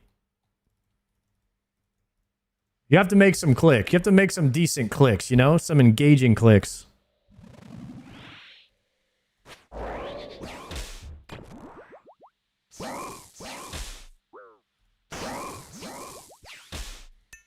Bro, massive specs here. And then a 2. As soon as I say massive specs, I hit the 2.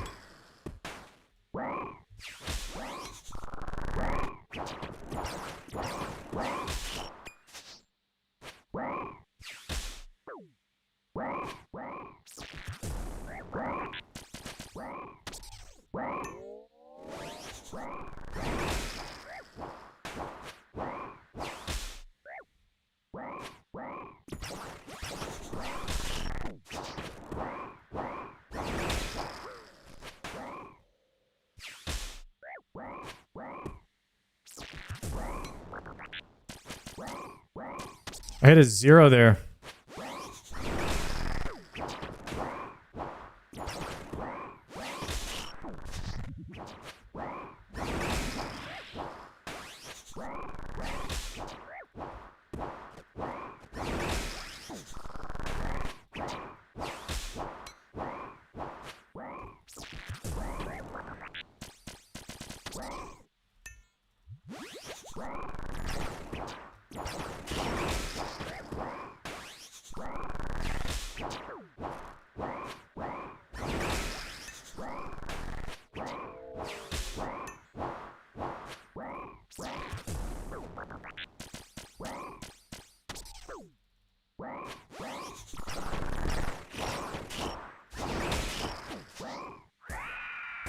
Holy guys, that kill took so long. I lost my death charge.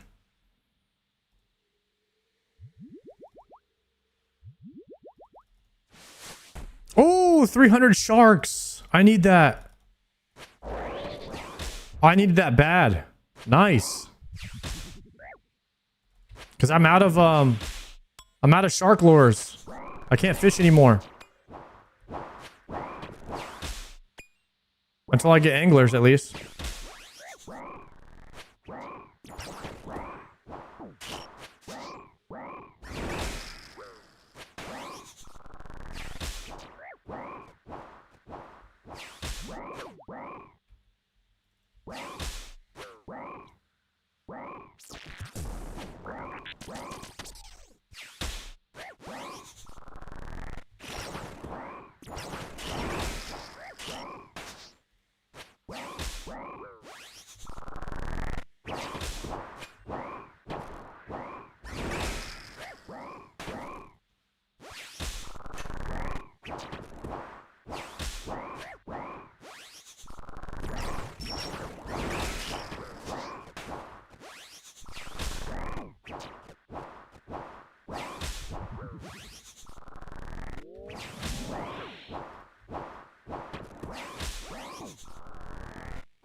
Yeah, claws for the end is better. Way better. Might start saving them. Except when we have 4 specs. I think we dumped 2 specs and then Surge Pot right away still. It's not better?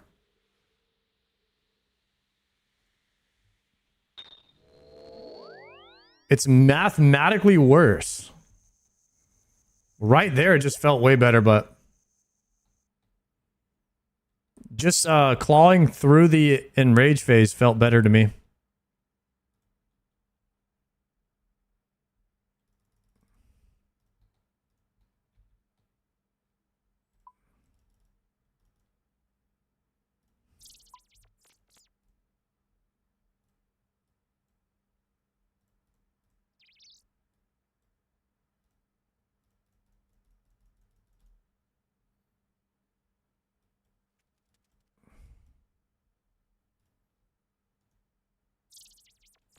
That's the good part about math and science. It doesn't matter what you think or feel. Damn, that was deep. Somebody needs to you guys should hit your girlfriends or your wives with that. You should hit your girlfriend or your wife with that line. She'll love that.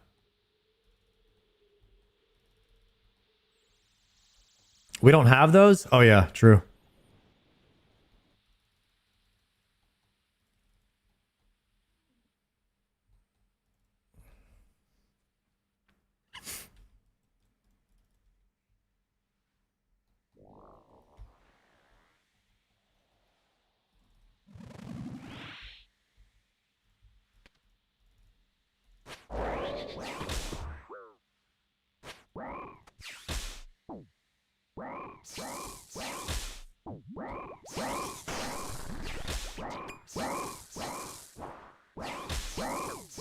Okay, all the specs are dumped.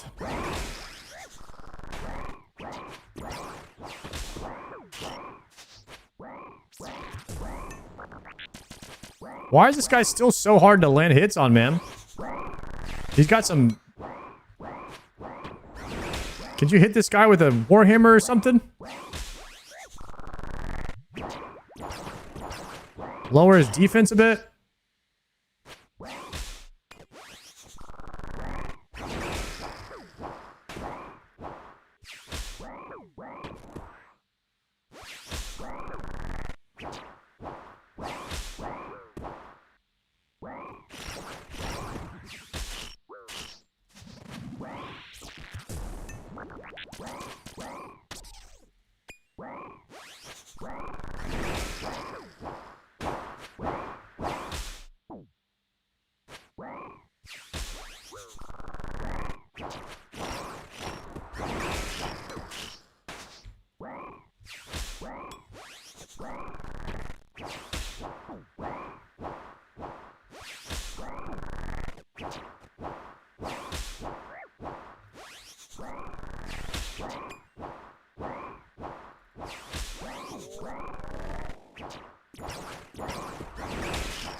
I like that claw in the execute window, man.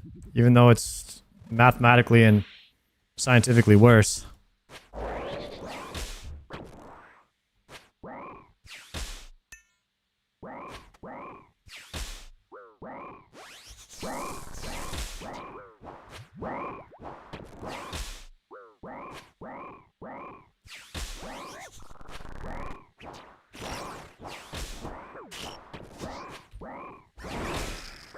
Sard's wiki reading is still level 1. Guys, if I read everything on the wiki, I wouldn't play the game at all. There's too much in there. So you got to choose one or the other. I choose to play the game.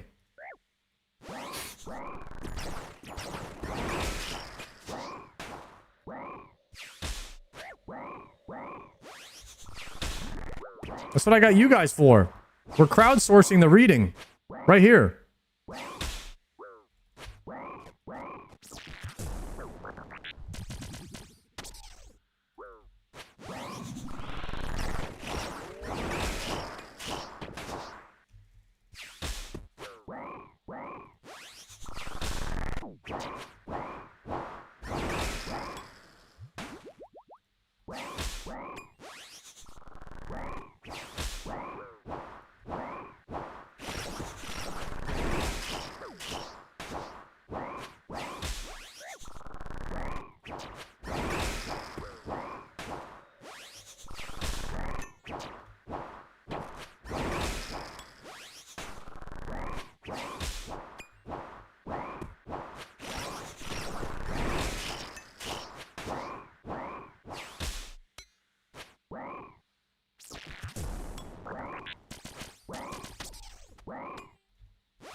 That was a long execute phase.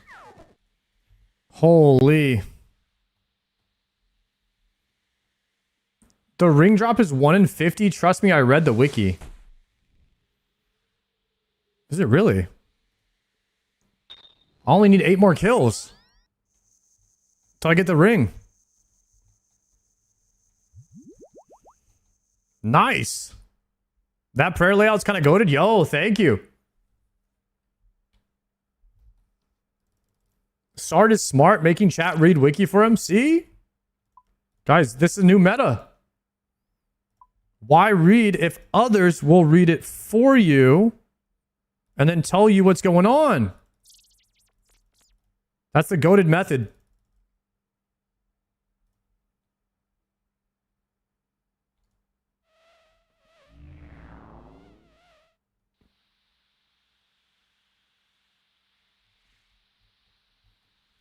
Are you going to go for Radiant? Yeah. I'm thinking maybe next week.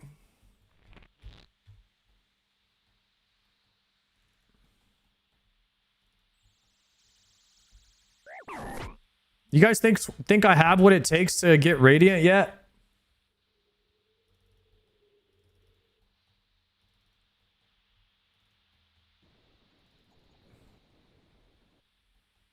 Easily. Damn.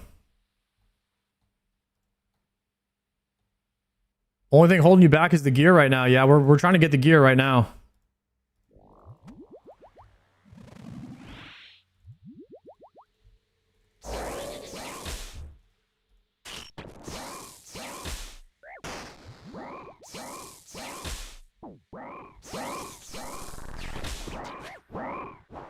Some pretty good specs right there, followed by a double planker on the Noxhow, triple planker on the Noxhow, quadruple plank on the Nox. There it is. There's some damage.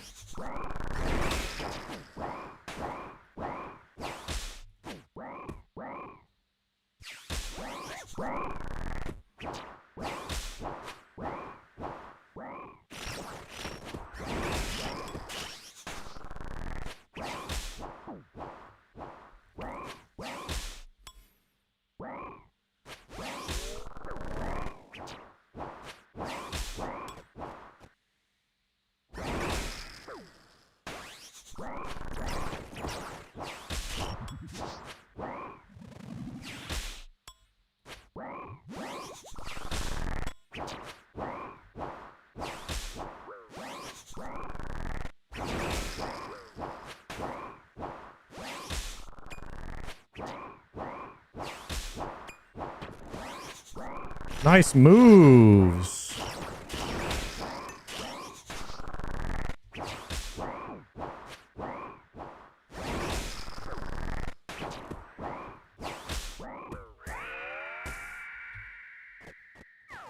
I had to improvise that move.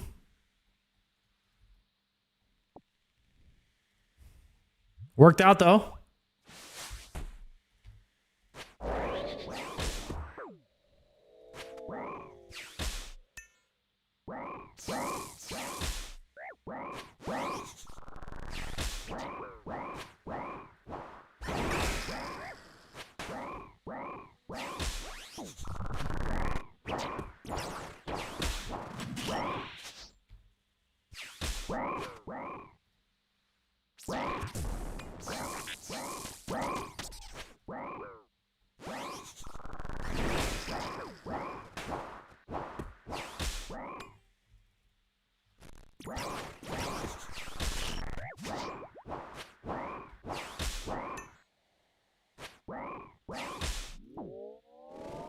Death charge.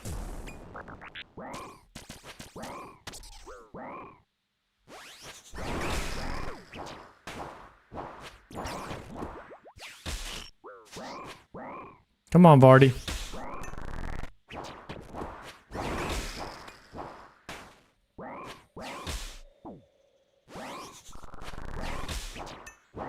So Verdus is really good for bursting only, right? It's like, well, it's only good for ancients. Because it gives you like 5% extra mage. And then Ancestral is just the best for just overall dam.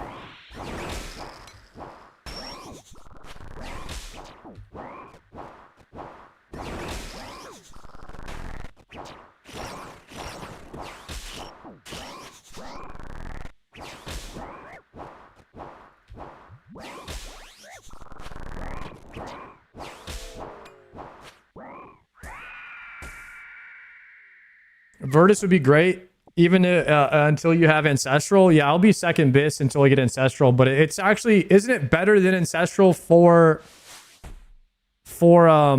Barrage? Isn't it better when you're on the Ancients book? Yeah, okay, that's what I thought.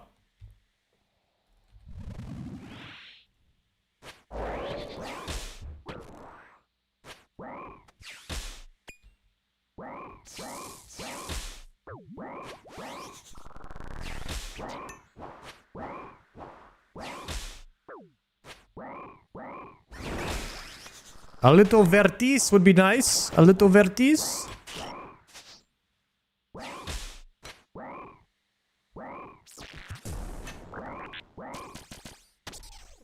Does Palomore have Ultor Ring yet? Or is he still trying to get it? Does anybody know? Trying to figure out what that guy doesn't have. He's got a singular ring roll. Okay.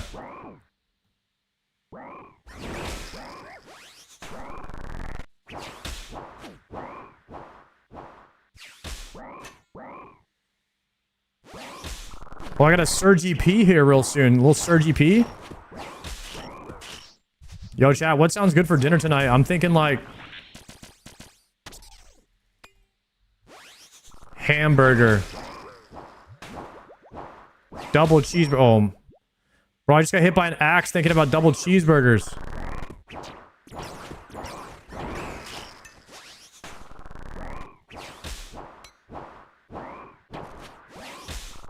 Oh, I'm getting hit by another one.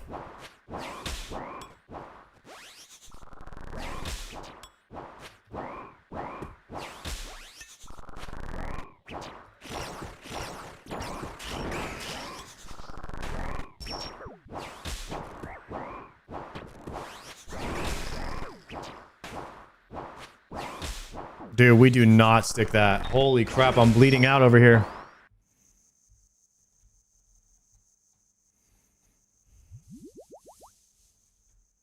Absolutely got smoked thinking about cheeseburgers, man. Ooh, lobster ravioli. I do have pizza. I do have pizza in the freezer I could make. That could potentially be good comms.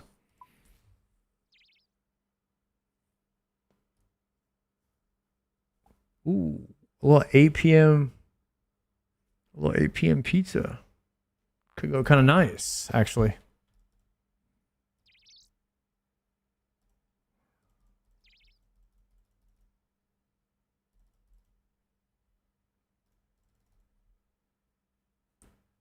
Buffalo chicken pizza rolls. Damn, that sounds good. Wait, mellow mushroom pizza is pretty good. I like mellow mushroom pizza. I haven't had that in a bit. Eat a bagel? I had a bagel today already. I try not to eat more than one day, more than one in one day. I try to limit myself because I will eat the whole pack. Yo, sorry, when are you doing a 450 TOA? Chat, does 450 TOA do anything for you? Why would I do a 450? Aren't you talking about a 500?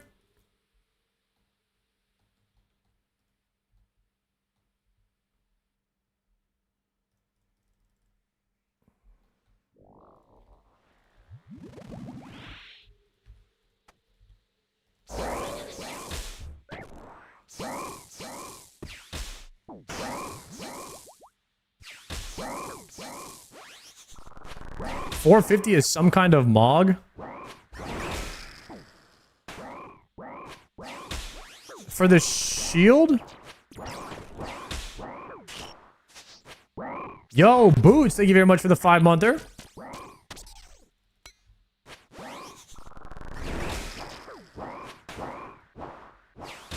Have you tried meth? It's awesome. No, I have not. Thank you for the recommendation, though, sir.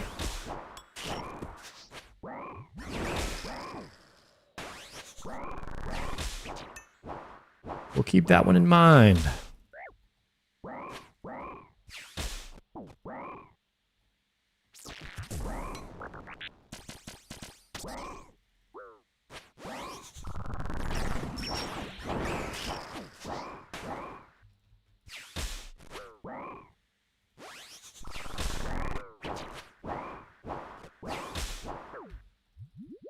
I'm bleeding.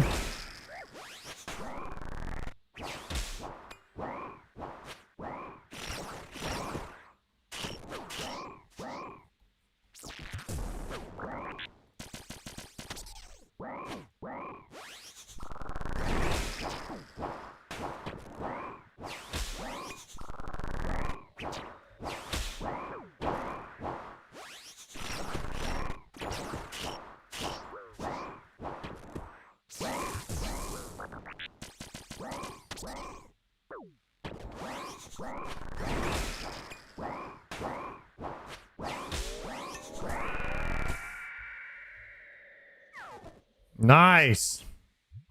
I got hit a lot on that one, unfortunately. I like that he respawns really quickly, though. Just get right back in it.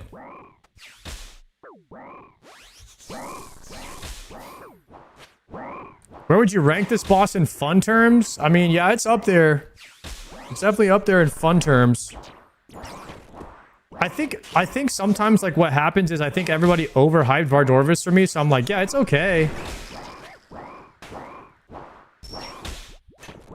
But I think it got a little bit overhyped in my mind.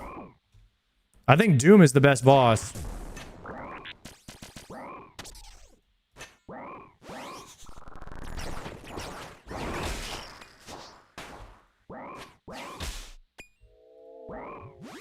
Yama's second for me.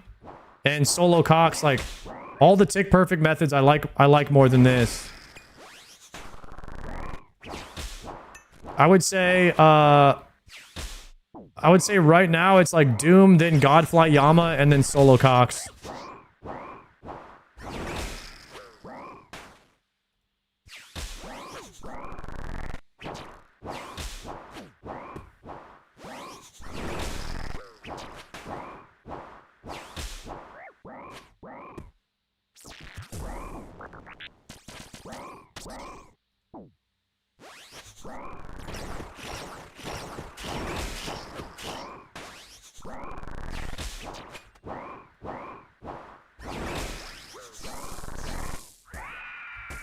Oh, guys, come on. The BCs in the execute window are just too good.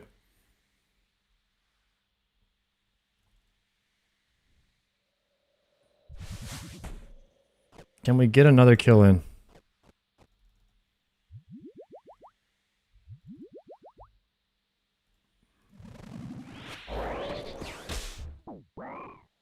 $62 on the Ope. Followed by the double planker.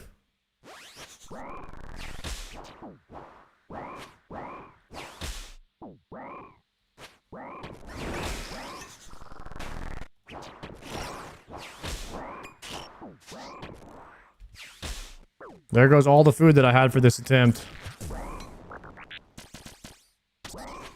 Rip.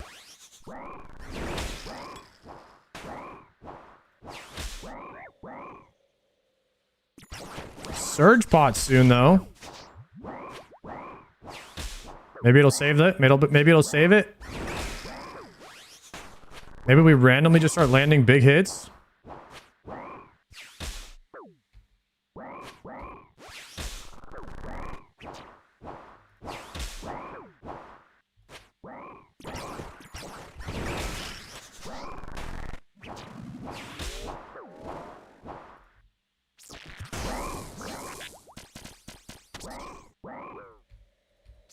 Oh, rip.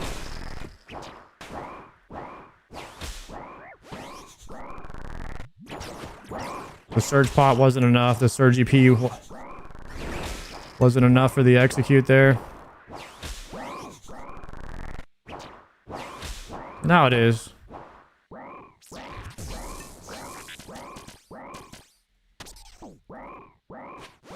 Wait.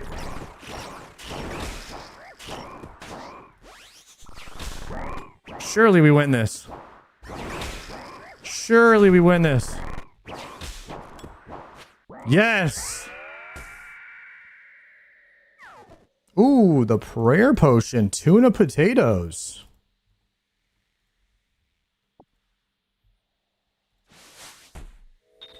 Whoo!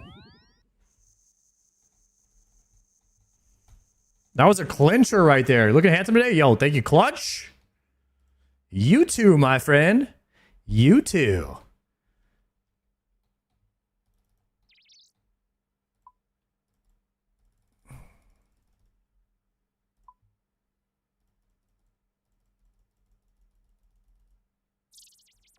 Bro, just 2 ticking an entire inventory. Okay, so one thing I do like about Vardorvis is how quickly you can like get back to him and then just get the KC, like just keep the KCs rolling. Like how fast you can get KC is super important. That's the reason CG kind of sucks. It's because the KC is so slow. And then the raids also kind of suck because the KC and the raids are so slow. If you have any Moonlight Antelope, the passive heal, guys, I don't have any Moonlight Antelopes. That's from Hunter, right? I don't have any of that stuff.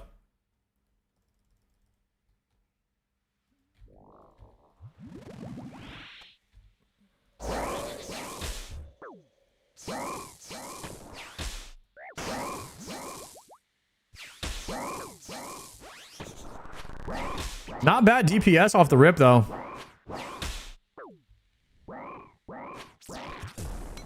I gotta stop saying that. Guys, I have to stop saying nice DPS or not bad DPS here, and then I immediately have no DPS right after I say that. It's kind of crazy how that works.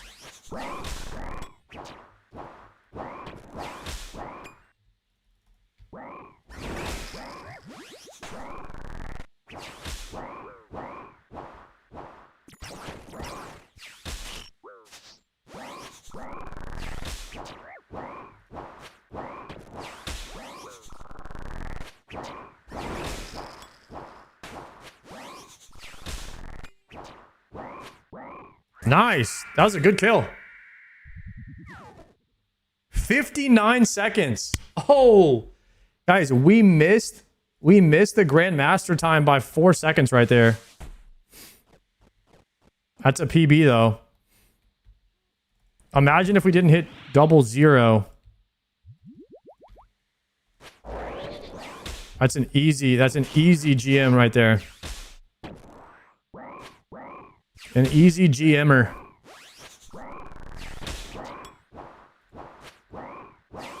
Need 2KC for 50, by the way, too. So we're getting another one after this.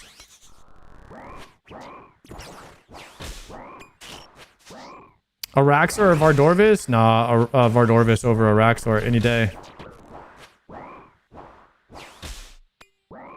Guys, there are no good, fun Slayer bosses, in my personal opinion.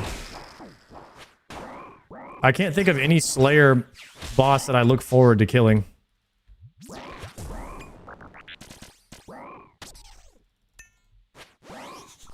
Hydra will impress you? I heard that was like one of the worst ones.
Hydra's the best way to get to 99 prayer.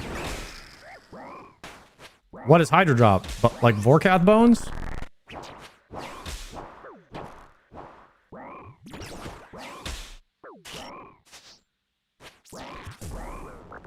Dragon and Hydra bones.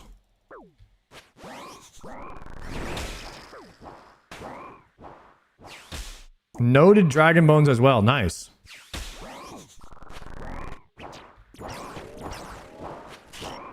Bro, I'm just eating that, I guess.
task completed. 50 KC.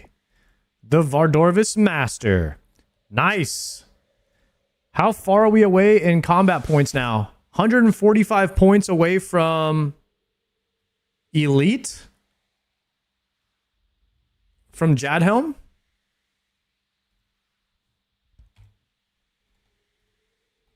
We're getting there.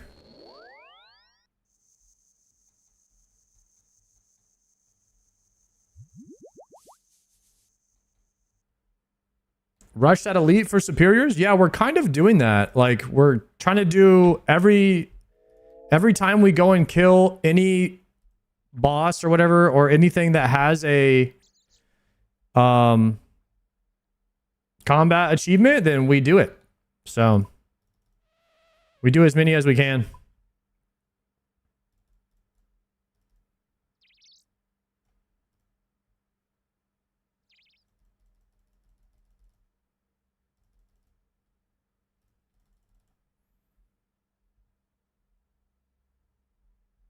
Did you get the Amoxie speed task? No, we tried it a couple times. I missed it by like 5 seconds one time. But I certainly did not want to sit there all day trying to land Ruby Bolt procs. That was... The thing about this speed stuff is it's just so much easier in Bisque gear. You know what I mean? Like, just get a ZCB. And then you open with the Ruby Bolt spec, like, right away, right?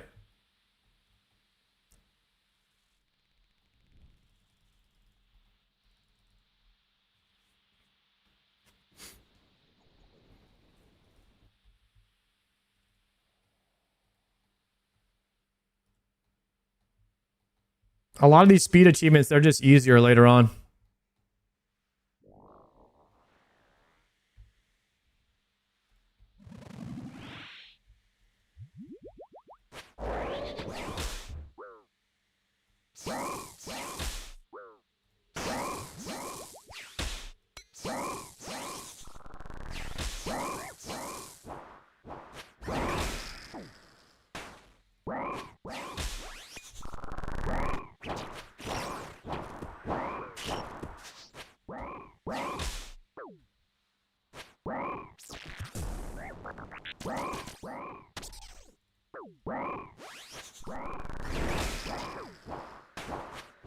Dying on my hardcore Iron Man. Completed. Wrong way.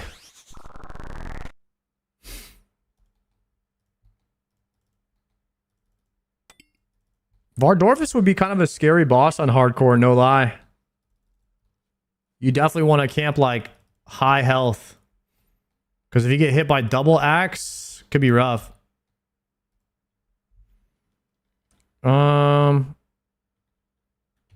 Ring.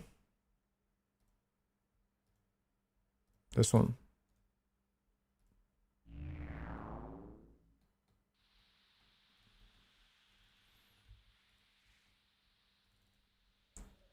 Been banging OSRS. Can't wait to see you pog tanking in hard mode Tob.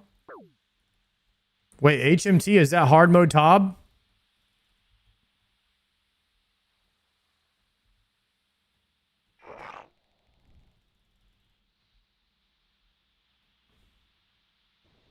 Hard mode Tob, yeah. Nice. I actually wish I had more motivation to do Tob.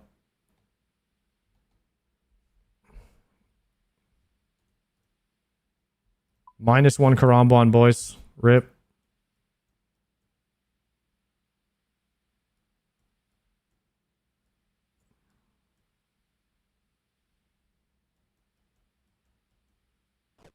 Oh, well, I accidentally ate one, so now we're going to fill it with that.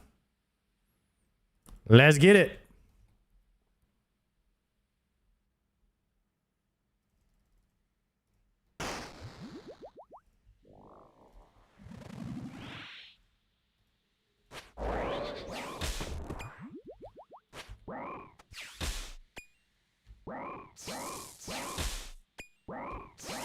They should move Dragon Claws onto the Tob loot table. I agree. That would be kind of nice.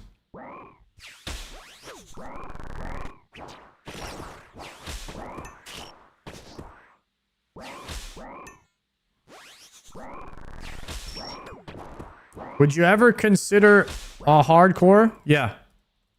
Like 2 years from now?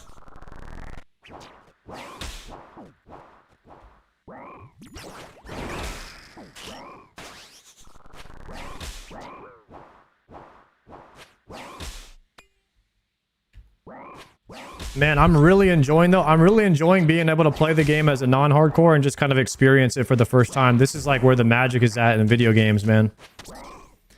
The magic in any video game is like the first time you're playing it and you can very clearly recognize that this is a game that you really, really like. And you just try and just enjoy it as much as possible because you know that that time is going to at some point in time that time is going to be gone. You know what I mean? Like just trying to really be able to appreciate when you're in that first time playthrough of a really good game.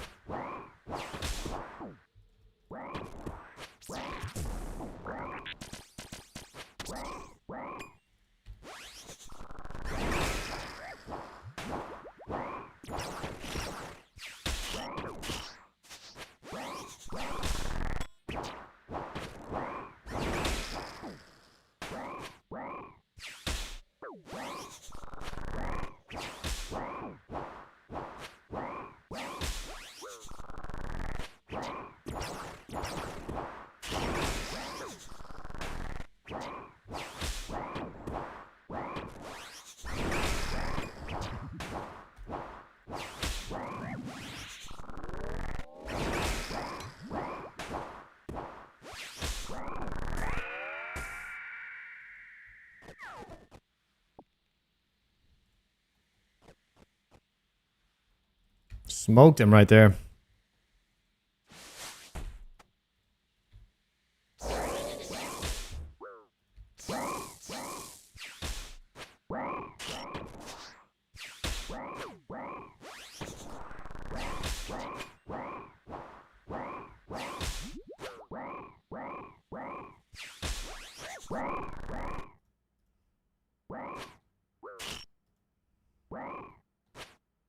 Maybe if I turn off area sounds, I won't have to hear the thrall sound as much.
Die.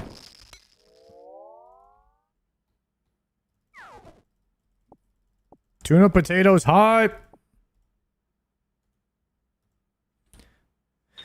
Sard, how hard are you going day one of leagues? Oh, full brick. Yeah, we're gonna be fully bricked up. Ugh.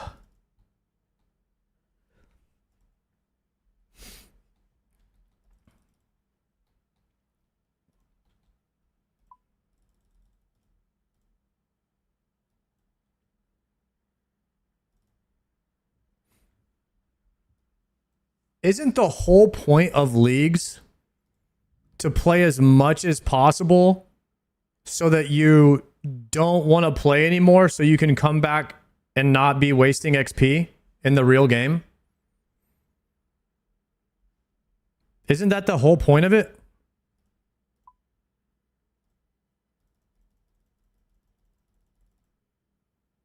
Do everything as quickly as possible so that you don't have to play it anymore until you burn out, and then you can come back.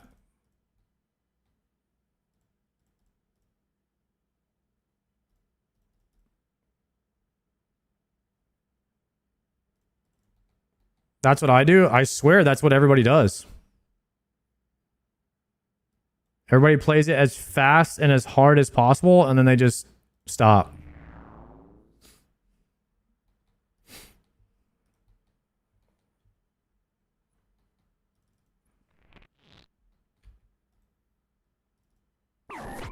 I would say this from like from dead man mode. And as long as you're having, I think that leagues, well, we're gonna have to see. The reason I'm going to enjoy leagues more is because I'm going to not be wasting XP. I am going to enjoy leagues infinitely more because I'm going to be still getting fishing XP on my iron when I'm playing. It's just going to make it that much better for me.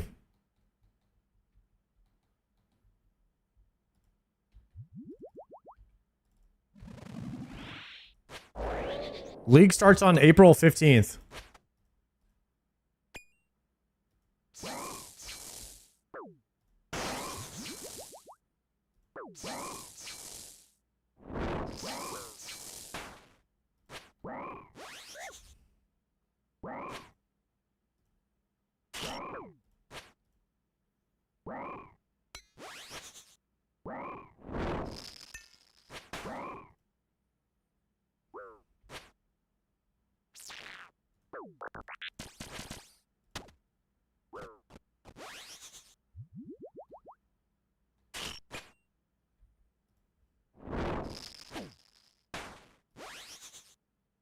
A third of the year is gone already? Yup. Isn't that crazy how fast time goes, guys? Time goes exponentially faster now than it used to.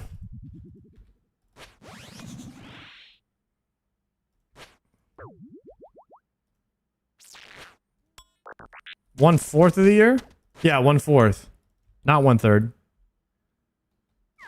That's true.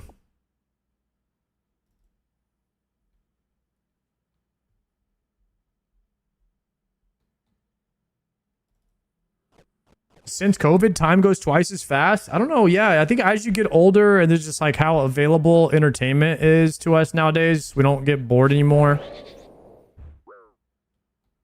Time just goes by faster, man.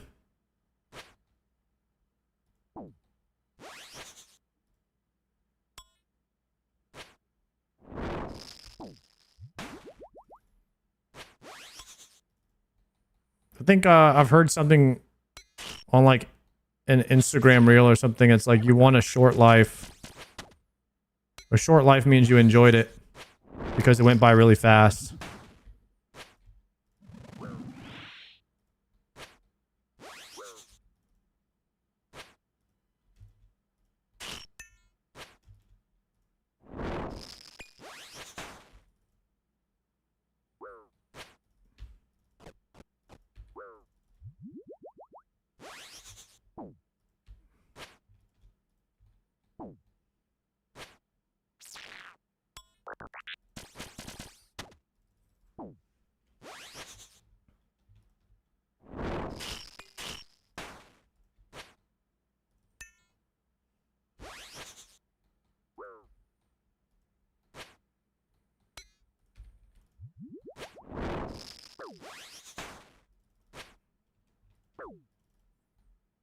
Hey, what's the average amount of KC I have to kill this boss for to get a ring?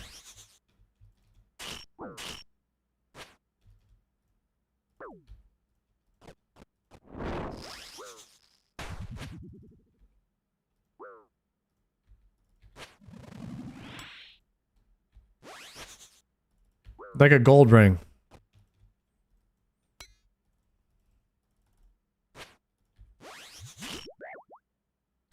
Took you 2,400 KC to get one gold ring?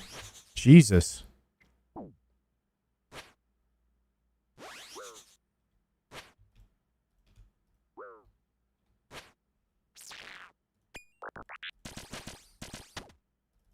$950 for one gold?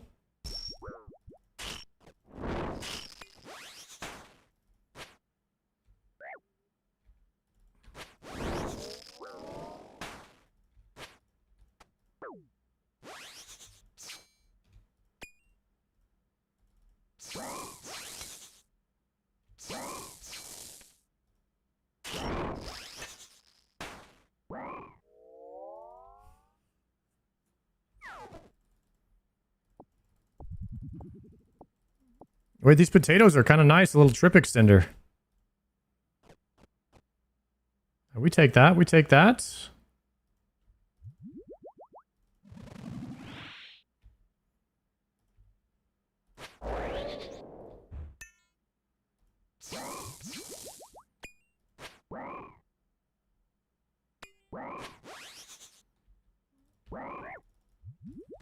So 1,000 Vard kills and you get the ring because it has dry and spoon protect. So of all bosses, this one is the one you'll go closest to on rate with.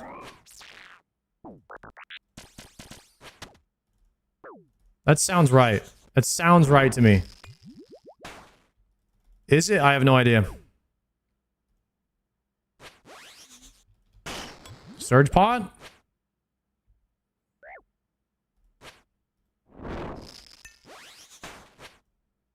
Sard, you're dub? Yo, you're a dub too, Oakster. Huh.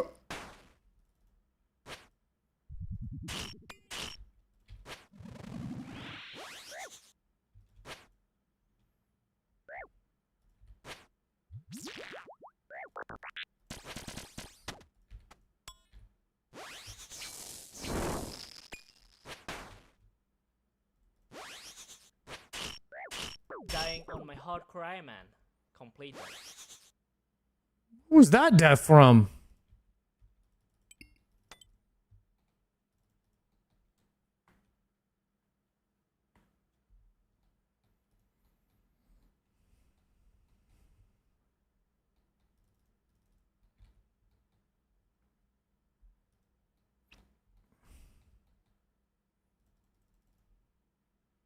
I don't think I had much food left. Let's bring like this much. And see if we can get another KC while we're there.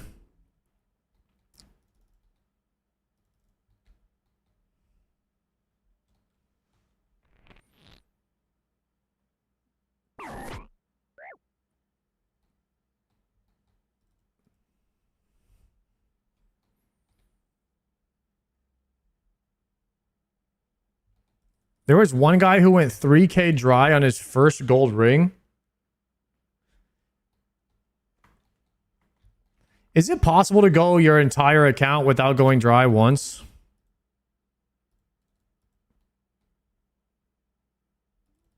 I hope that's me.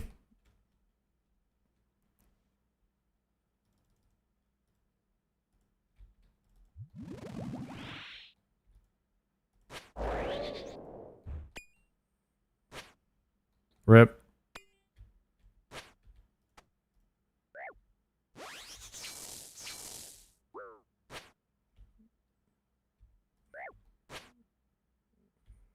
I should have went to I should have went home and restored my spec bar.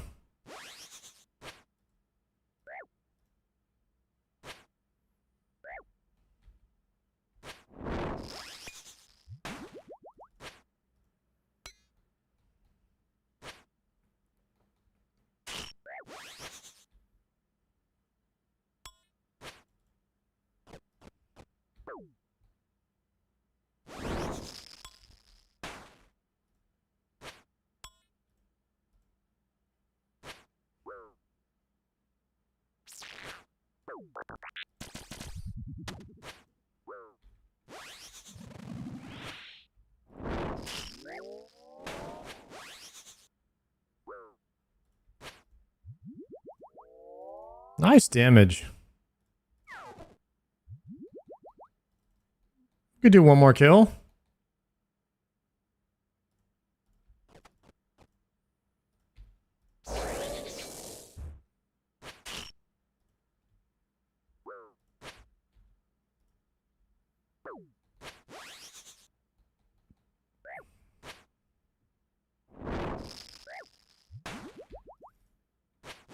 We can't die right now, though, because we have both rings on us. That would be tragic. Then we have to run back twice.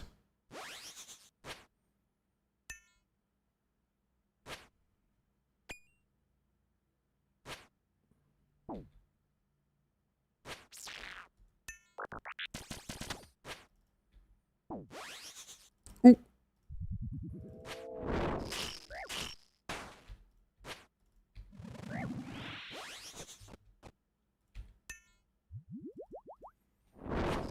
I'm gonna stop camping my health so low at Vard.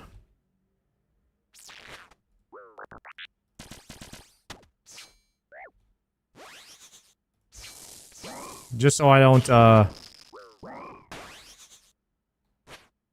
get like one shot randomly. Hey, the blood runes on this boss are good, bro. These are fantastic drops. The drops are not that bad on Vardorvis, guys. You get sharks and blood runes. That's the only two good drops, actually. Sharks and blood runes are the best drops. It's not great, but it's not like, you know, it's not terrible, I guess.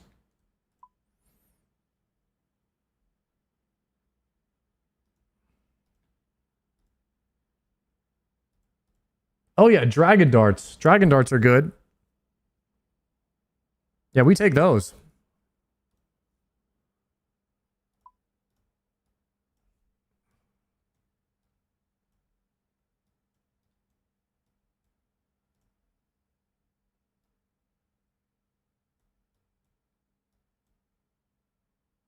Okay.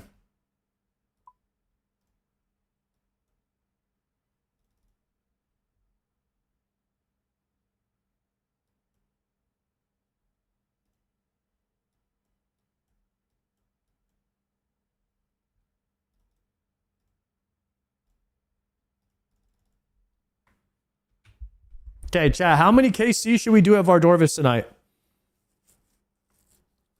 Because I was thinking maybe we do one solo Cox run every single day. You know? Ugh. What if we did a solo Cox run soon? No, please spare us. What are we talking about? I'm great at solo chambers, man. I'm pretty good at it.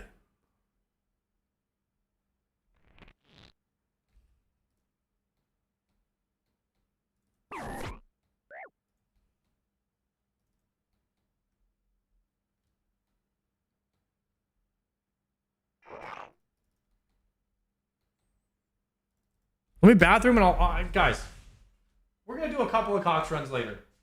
I'll show you guys. I'll show you what's up. I'm getting better.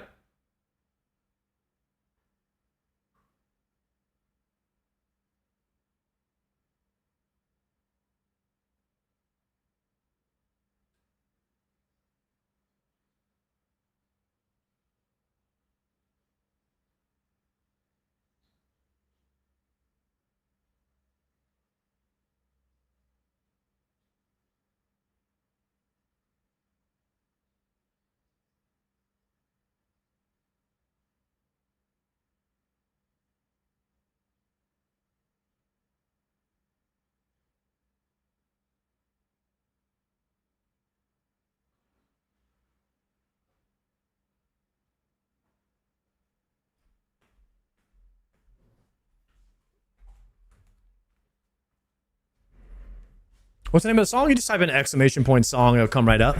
Anytime you want a song in the channel, it'll just pop right up for you.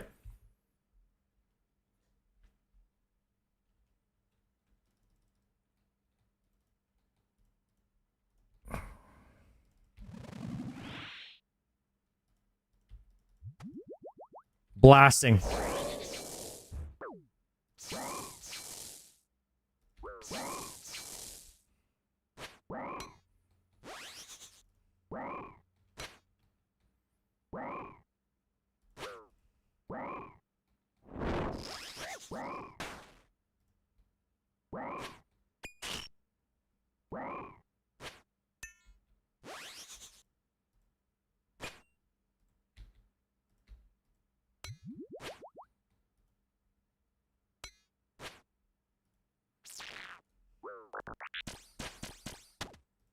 Huge damage.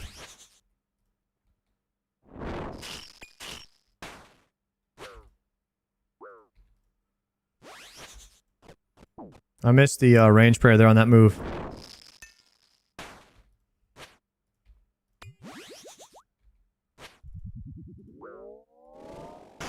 Wait, I didn't even surge EP.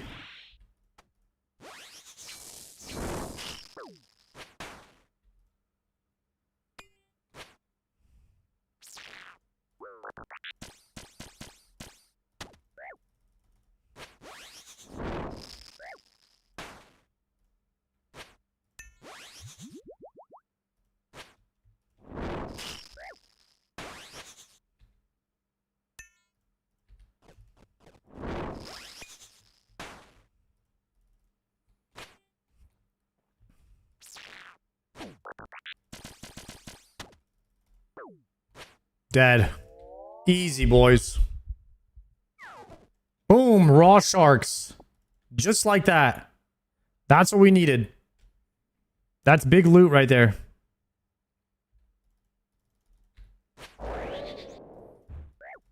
We need all the sharks we can get until we get anglers.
Pop off. I'm gonna make a pizza after this, guys. I'm feeling it. I'm feeling a little cauliflower pizza action. Sounds pretty good.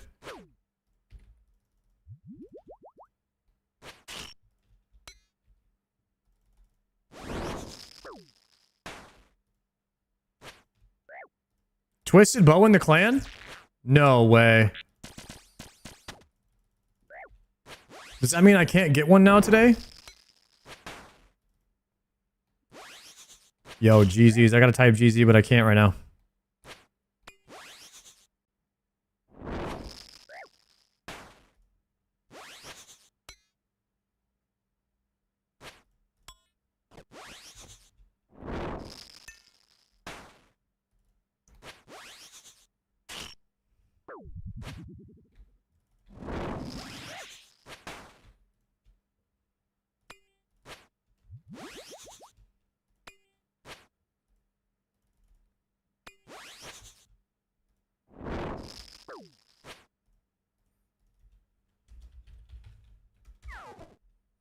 Who got it? Let's see.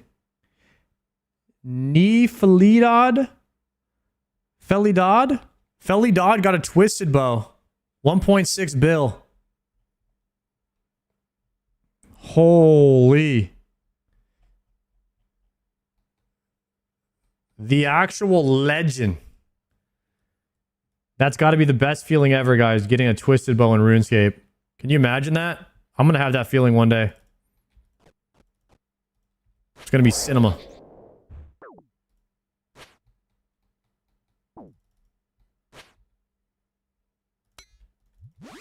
Go.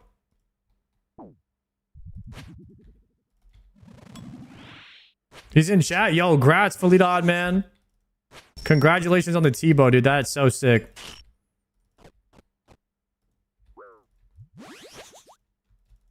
Bloop, bloop. This is gonna be sketch. I already ate my food. Go. I'm so behind right now.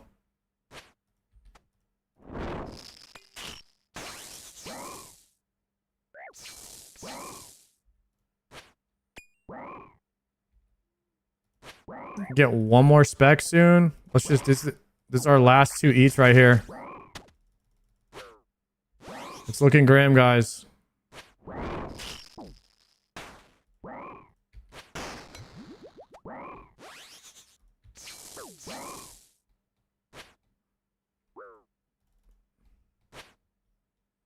Did anybody win the race to world first in retail yet?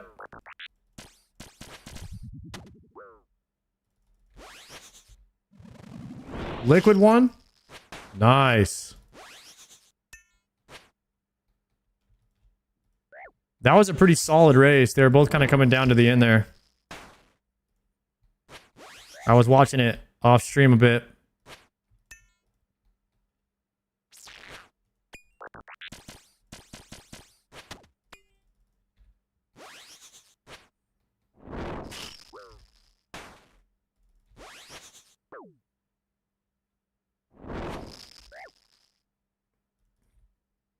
Nice. That was a good kill right there.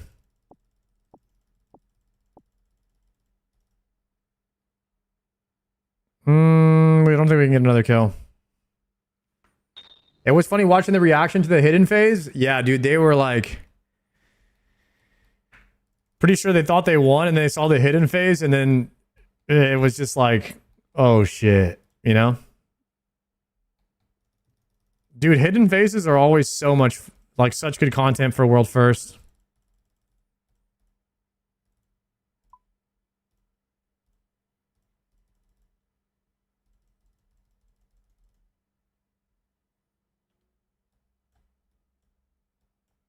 What is with my 2-tick? Here we go.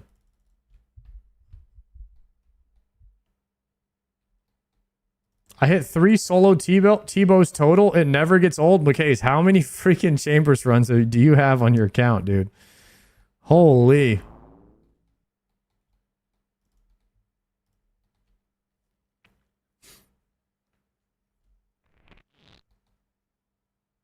Getting Infernal and Quiver was the best feeling. Yeah, it's tough. I don't know if anything will ever top the... I mean, a Mega Rare... I don't know, dude. A Mega... if you get spooned a Mega Rare, it probably wouldn't feel as good. But... I bet you, like, when Bodhi gets that Scythe, man, it's going to feel awesome. I'd say how I feel right now is similar to Infernal Cape. Okay, hell yeah. It's about equal.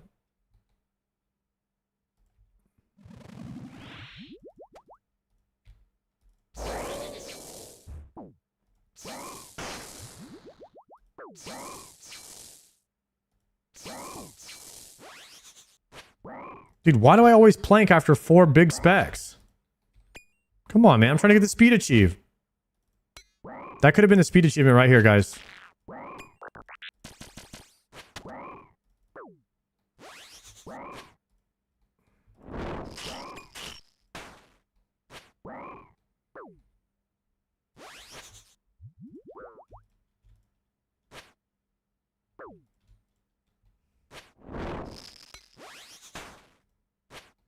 Big plank, big plank.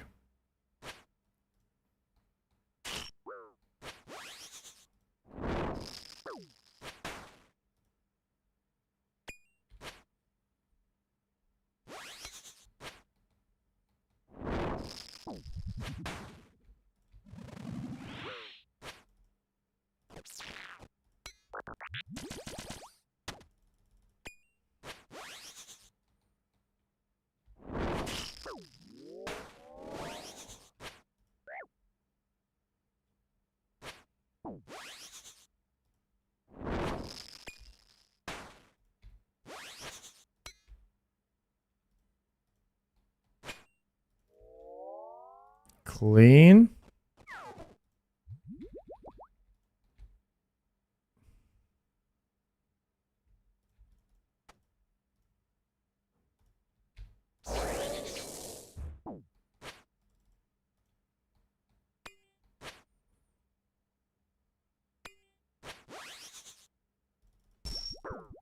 I came to Chambers for Dex. Did you get a T-bow before Dex?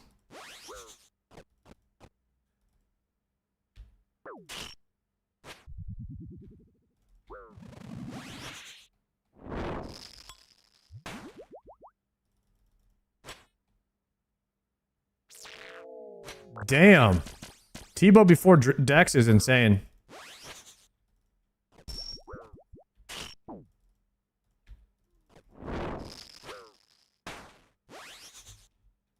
I noticed that happens a lot. When you go like really dry for any drop at all, sometimes you get the mega rare. It's like it's priming it up.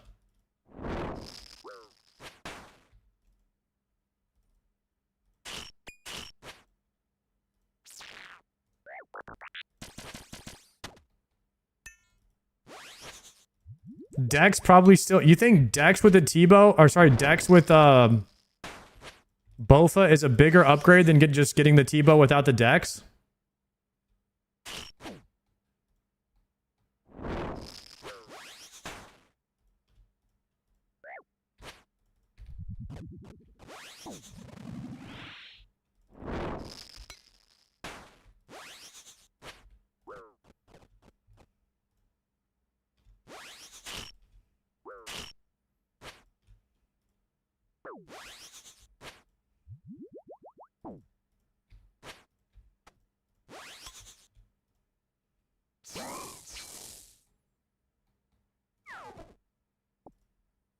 The finisher. Oh, I forgot to, Can we get a 4 food kill here?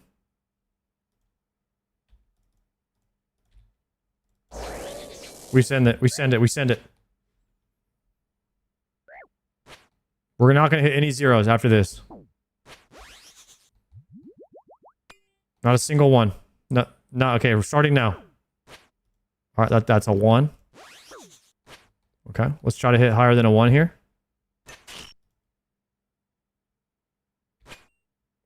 Come on. All right, okay, starting now. No more zeros. All right, no, I meant right now. Starting now. No more zeros. Big damage. Yo, later, mass. Come on. Big. Big hits. Another 0. What is going on?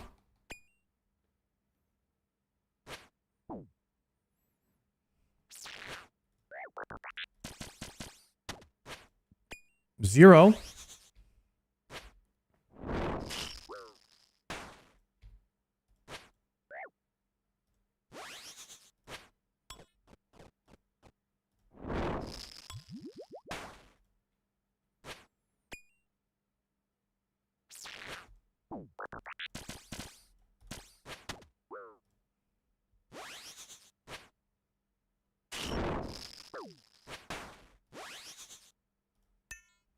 Dude, we actually crushed him. 2 food kill. That's what I'm talking about. Have you seen the infamous teasing the noobs RuneScape clip? Is that the one from C Engineer where he's trolling people with his plugin?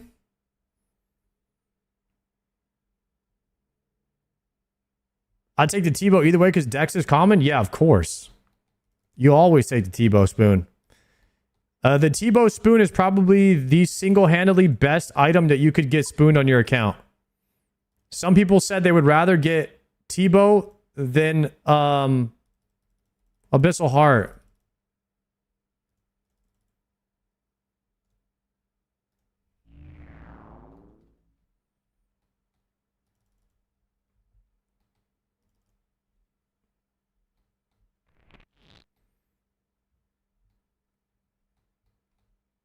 Guys, if you had to grind one or the other,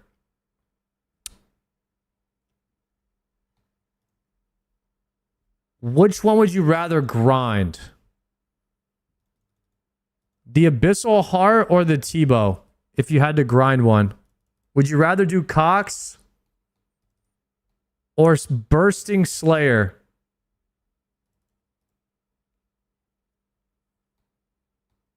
I think I'd rather do Cox than Bursting Slayer.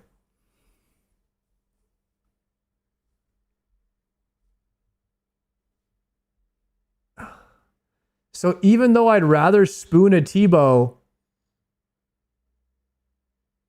I don't want to farm I don't want to farm a heart. Like, I'd rather farm a the heart grind sounds like it just sucks.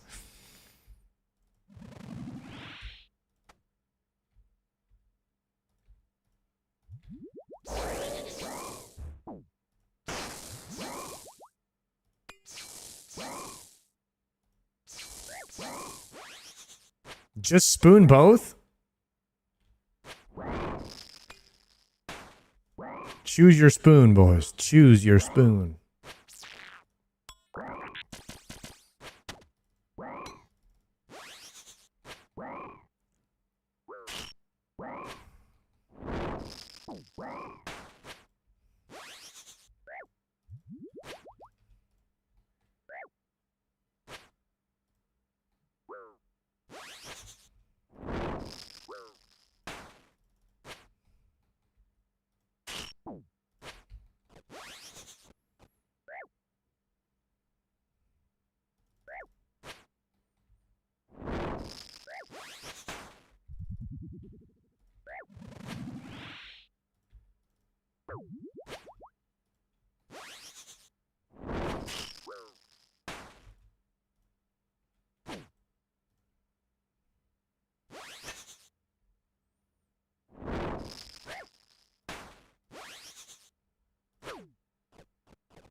That was a sketchy one.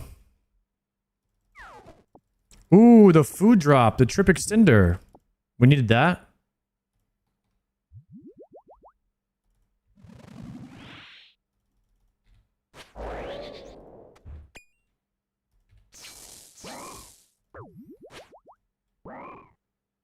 I spooned my Ranger boots yesterday on my 50th medium clue. That's big. That's another grind that I'm not wanting to do. You kind of hope that you just get the heart and the boots like as you're just playing the game, you know?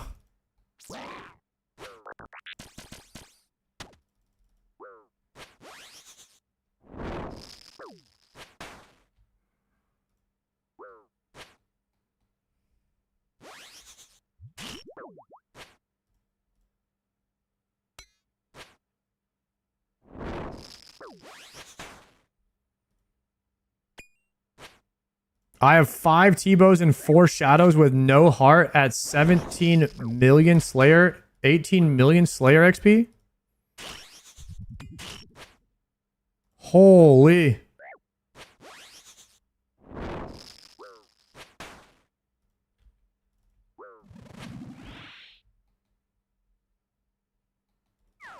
Yo, after this, guys, we're gonna try to.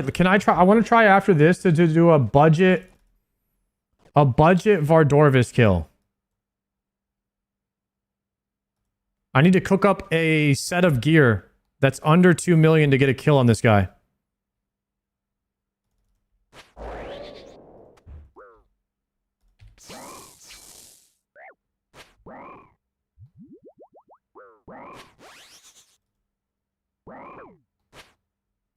Archon Blade or Zombie Axe?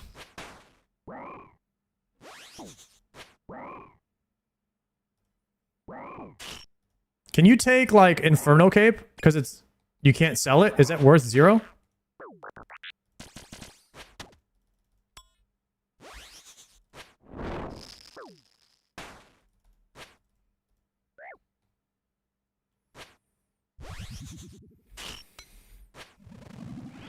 Void would be good.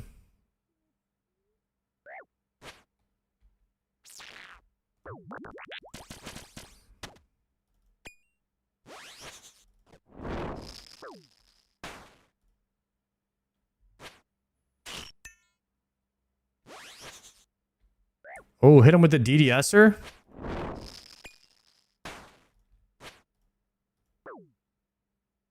Might have to bust out the DDSer on him.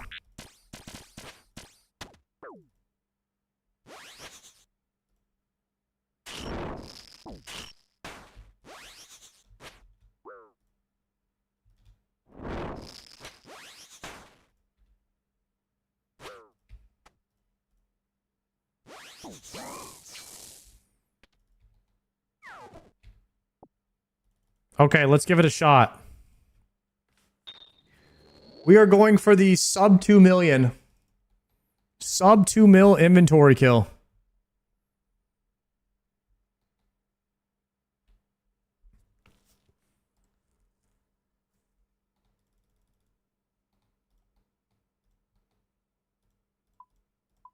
Let's cook, boys. Let's cook.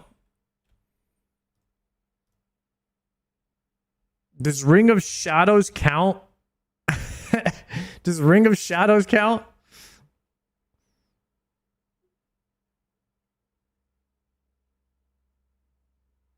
Your runes will DQ you. Really?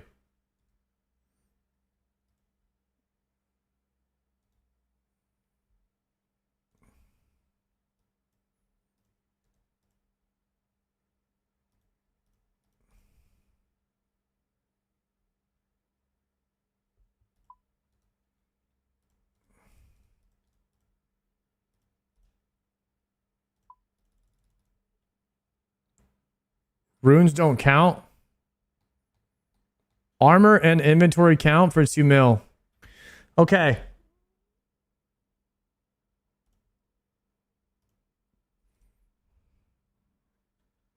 How much is this worth?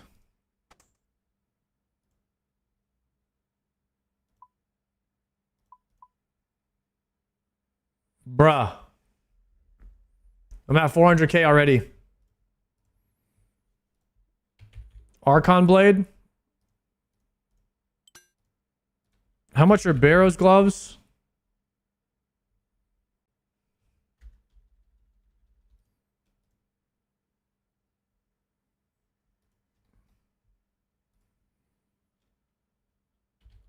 You definitely want Rings of Recoil.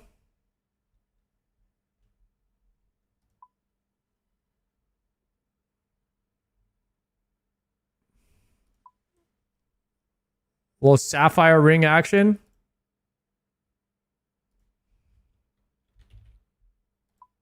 No, I think you want power, Amy, right? Because defense is good versus this guy. Or Dragon. How much is a Dragon, Amy? Is Glory worth a lot?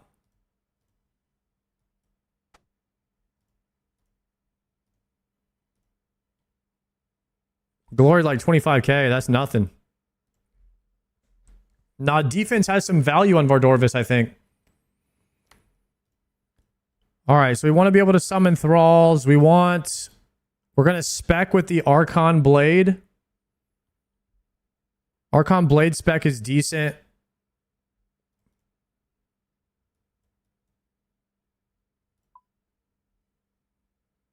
I need to go into my house and swap over to the standard book really fast. And we're going to use Rings of Recoil.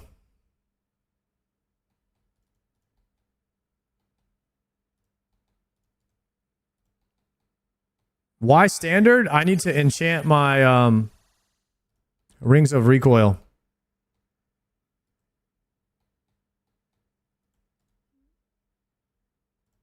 And then we'll go back to And then we'll go back to the other book.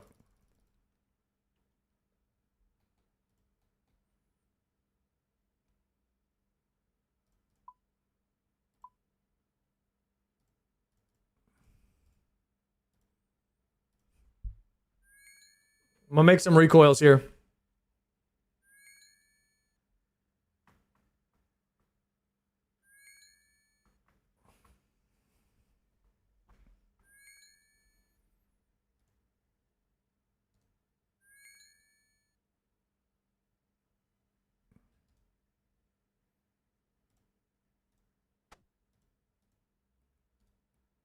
How do you check these?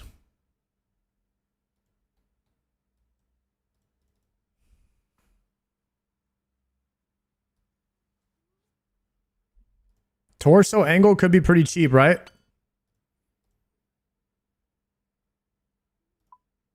I'm at a little under 1 million right now. A little under 1 mil.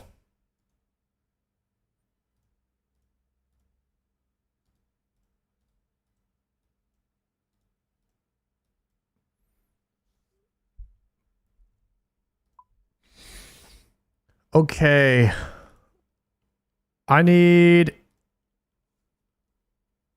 a defender. I have a rune defender.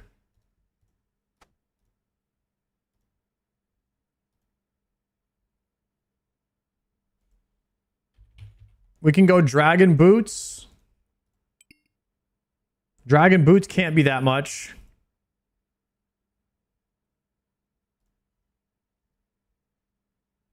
Rada's blessing, probably not worth anything. We're doing budget Vard setup real quick. Nay, it's not helmet. Gotta be hella budget right there. And then legs. Tank legs maybe? Like dragon legs?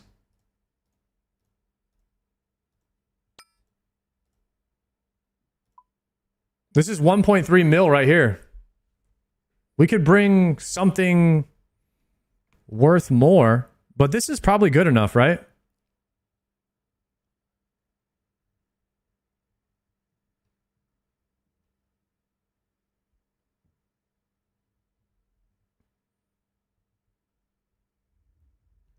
Void replace helm, legs, chest, and gloves. You think full void is better than this?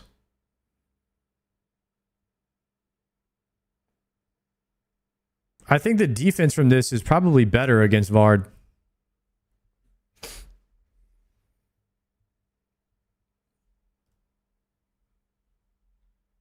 Archon Blade is probably better than Zombie Axe. Let's go with this. I think we just send a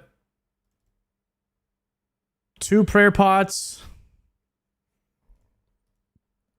We'll go back to the other book.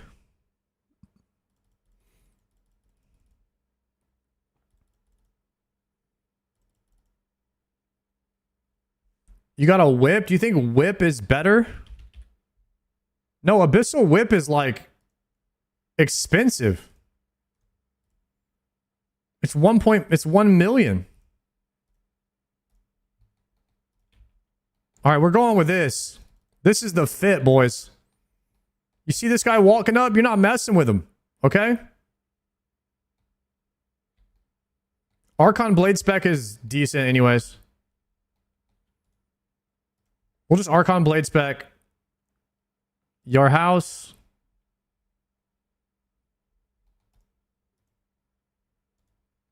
And we're going back to Arceus.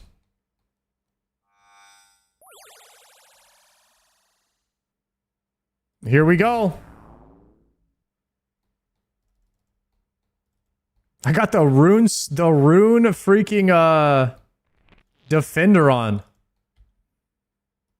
What y'all know about the rune defender?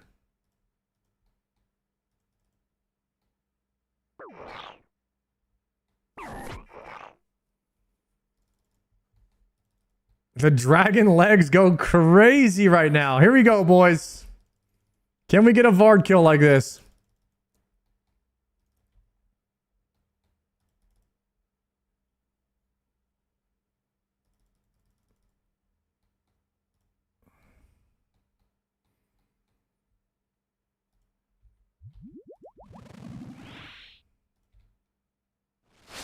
Massive damage right off the rip. Huge damage right off the rip. All right, unfortunately planked on those last two specs.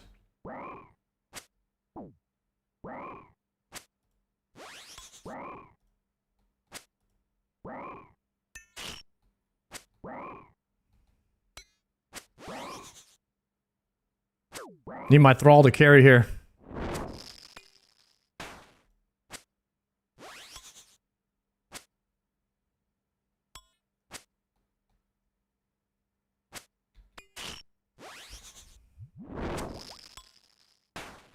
Thrall damage going crazy.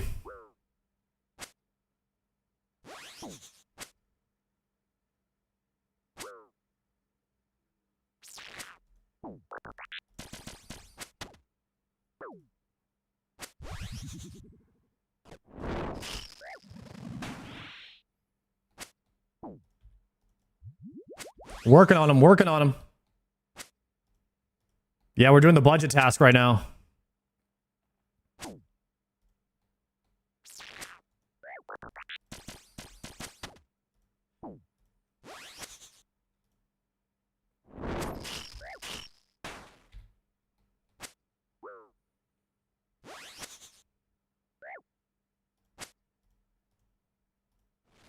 Light work, 54 on him.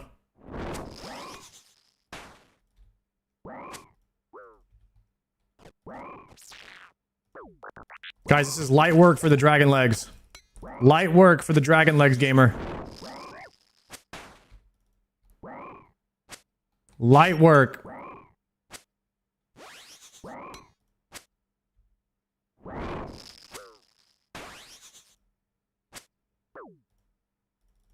Actually, that's gonna hurt. Go up here.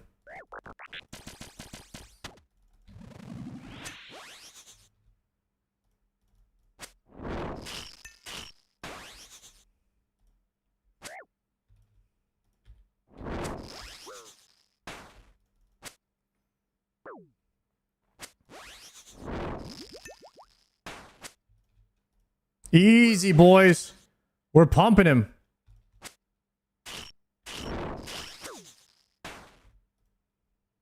Dead. Let's go. Combat task completed. The one take. That's free money right there. History and hearsay. What an easy combat task, huh? Bro, I'm pretty sure I tried to kill Vardorvis in a setup like this and I couldn't do it the first time I did it.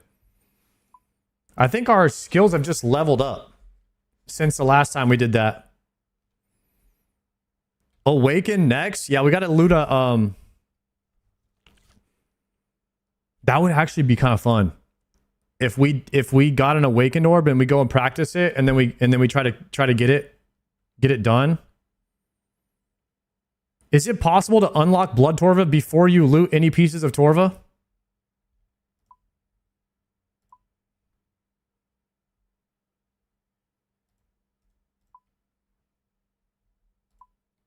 We might have to do that.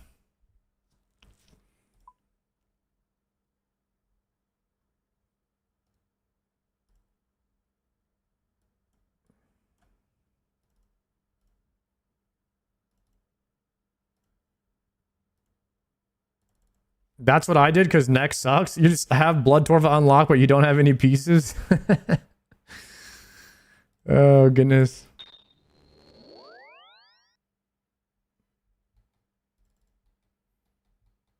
Somebody did it on hardcore with Blood Moon gear?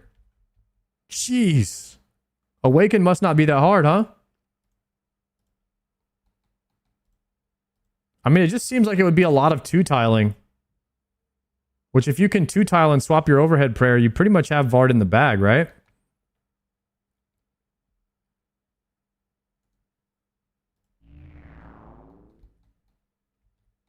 Wait, I forgot to swap my gear.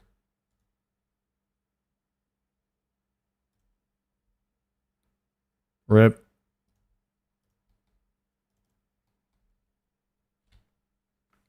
Was Quest Cape your first biggest achievement? I would say Fire Cape, Quest Cape, Infernal Cape, Quiver.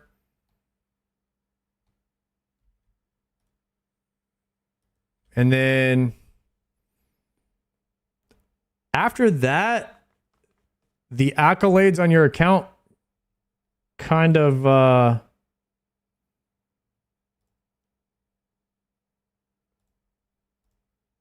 stop for a while.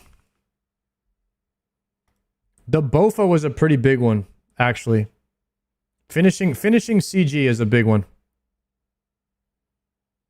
The Masori backpack kit, when I did that for the first time, that was pretty cool as well.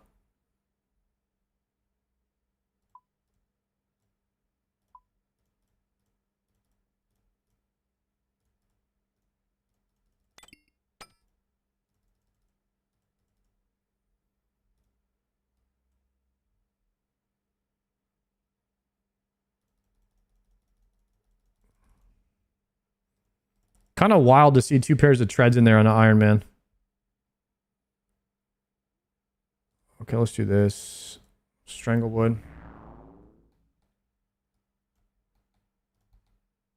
It makes me think I don't have them equipped all the time.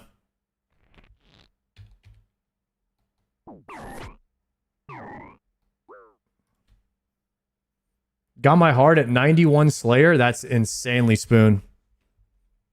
That's a nice spoon right there.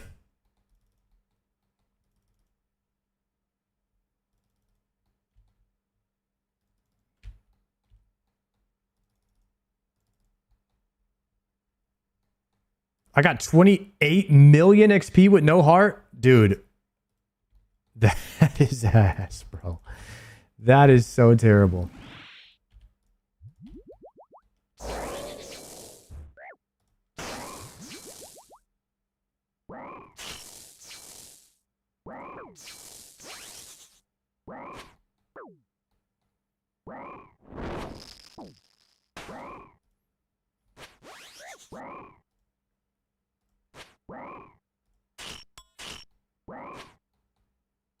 Okay, there was one other Vardorvis achievement where you have to like stay in the middle the whole time.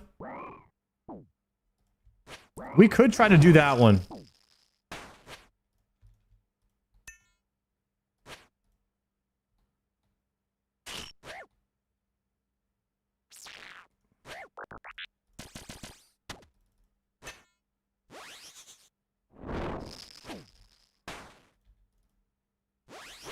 Is that one hard to do?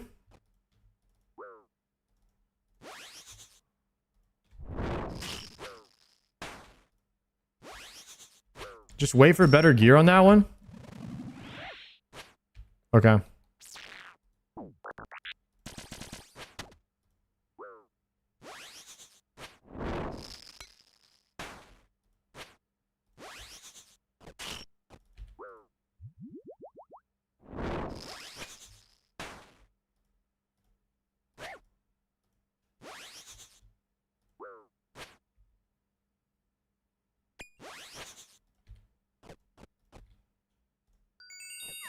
Another blood quartz. Damn.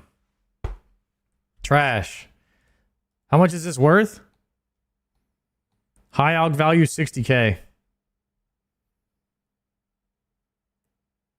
You can use them to open the chest. You can trade them in. Trade them in for loot. Really? Where's the chest at? Is that the... I don't know what... I actually don't know what you're talking about. I'd have to look it up.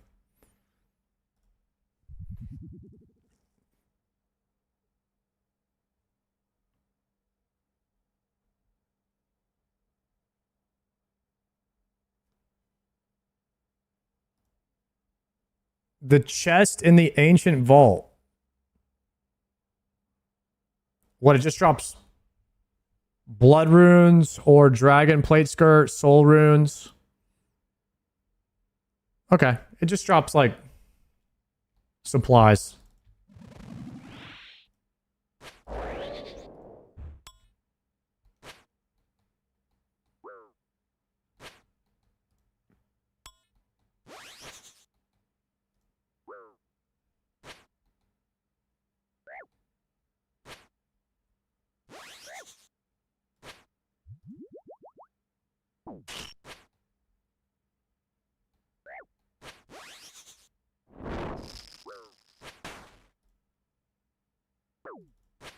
Double E here.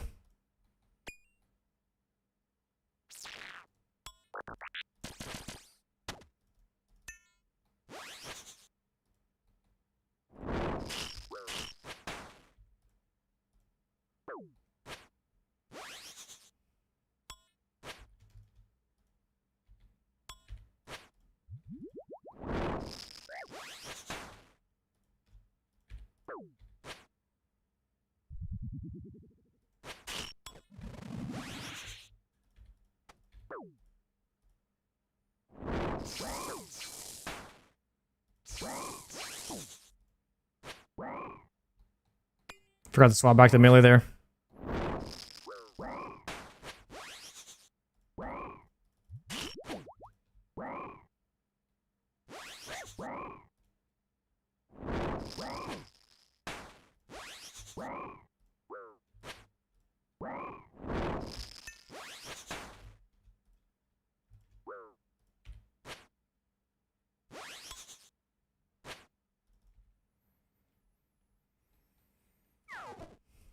Addy javelins.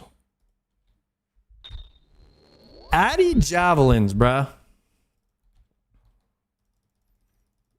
Chat, they should probably... Do you guys ever see a mega rare being like a heavy ballista upgrade? Because I feel like heavy ballista is not used very much. You don't use javelins very much in the game.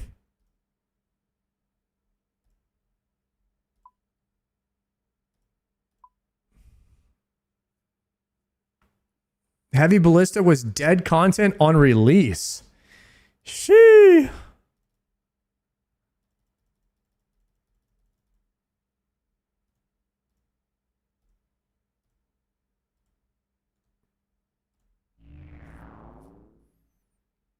They just added Araxor where you like where Araxor was the only spot where I used my heavy ballista. It is the best punish on tormented demons, but what are the chances that somebody has the heavy ballista finished when they're doing TDs? I didn't finish my heavy ballista till like I was almost done with him, and I was kind of spooned.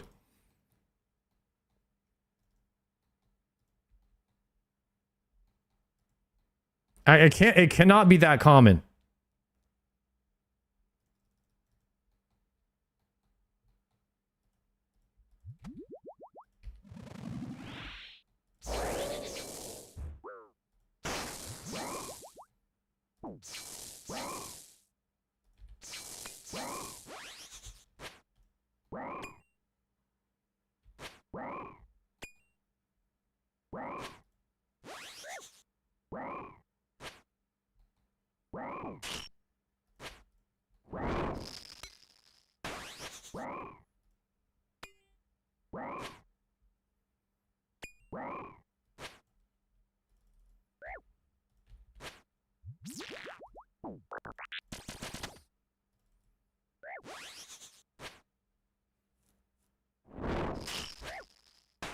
Finished all my Zenites and didn't get a heavy ballista? Yeah, you kind of have to spoon that because it's so many different pieces.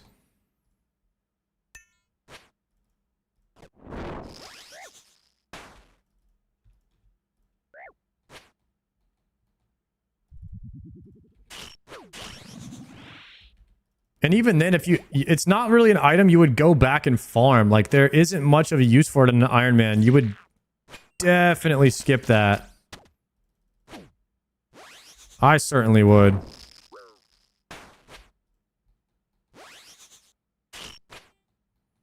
One of the most skippable items of all time might be the heavy ballista. The light ballista, I don't even know what you'd use that for. Yikes, and then I didn't swap back.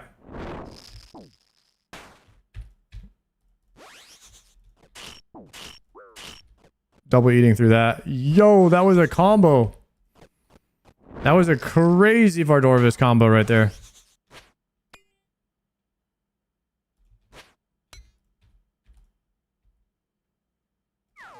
Runite ore.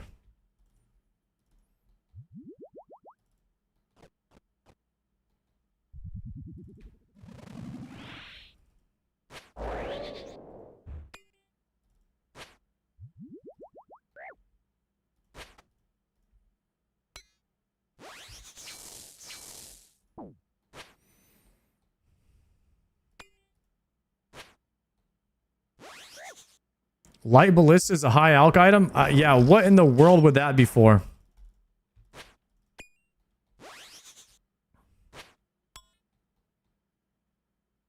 Guys, hear me out. Raids 4, they add an upgrade piece for a light ballista. Turns it into a machine gun.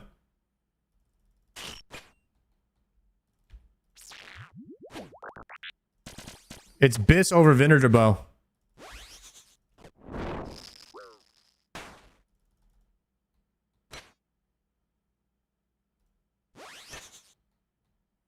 Twisted Ballista, bro.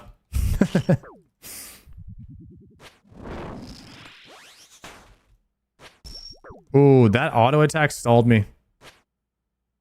Stalled me out.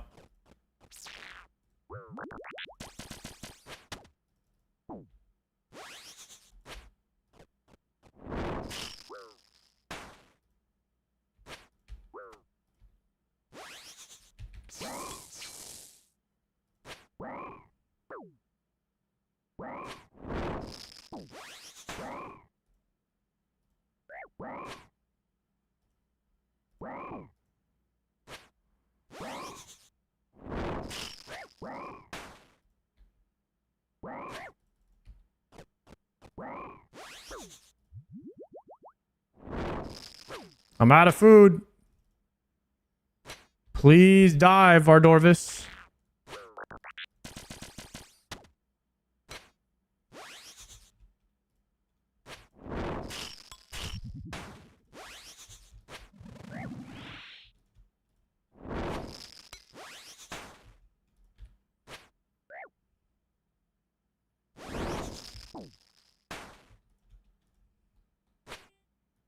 Yeah, the clicks were nasty right there. And we got 4 tuna potatoes, honestly. We could probably do another one. Nah, not with 2 tuna potatoes. That'd be crazy. Not worth, not worth. 70 Vardorvis kills. Maybe we do 75 today. Yo, what are you farming for? Vardorvis drops a ring upgrade to Berserker, which gives you a plus. It gives you a strength, like a melee plus hit. Gives you a top-in damage on your melee. So we're trying to get the Ultor ring piece.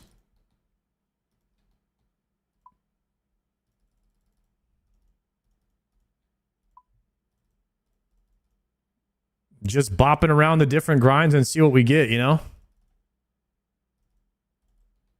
Oh, should I preheat my oven? Wait, preheating the oven could go crazy. Shishimaru, good night, brother. Have a good day, man.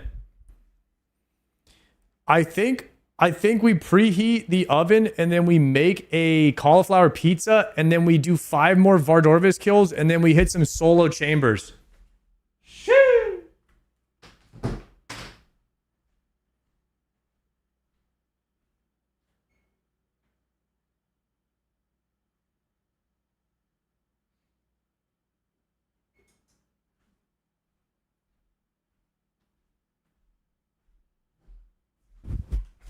Any gold rings? No gold rings yet. Aren't you trying to be the greatest archer? Yeah, I am. I sure am. In order to be the greatest archer, you have to also be a great mage and meleeer in order to get the greatest archer gear. So you got to be a good NH'er.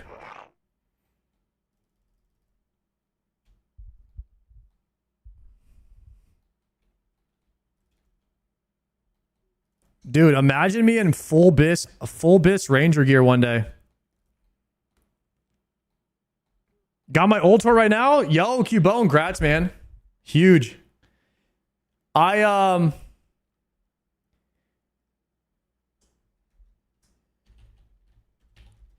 Huge GZ, bro. Chat, I have a question. Why is there a kit to make Ancestral look different? There's a kit to make your Blorva, and there's a kit to make Radiant Oathplate. So there's 2 melee kits for in-game Bis. Is there no kit to make Masori look cooler? Did I just think about that? Does anybody else thought about that?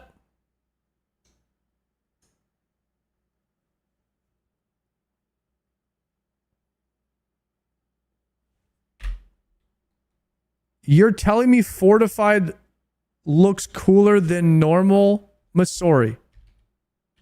It changes the look of it.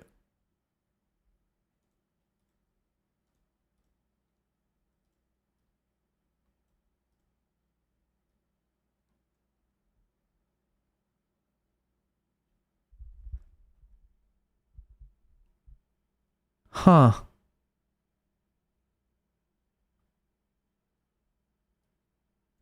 Okay.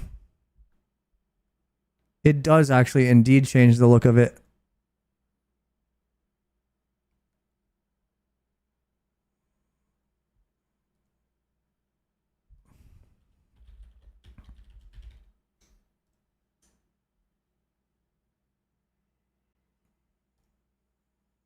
There it is.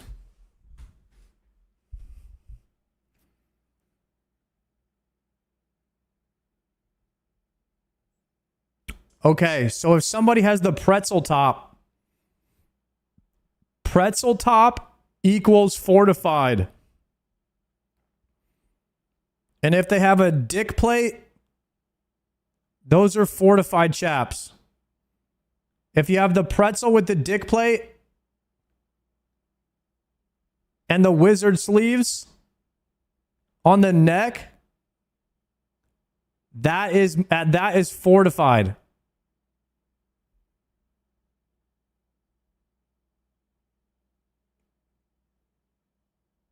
I never knew the difference. Okay, so Fortified Masori.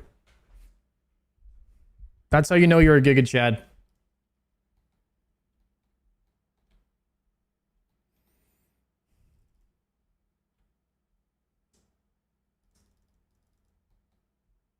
I thought I was cooking with that. There's no upgrade.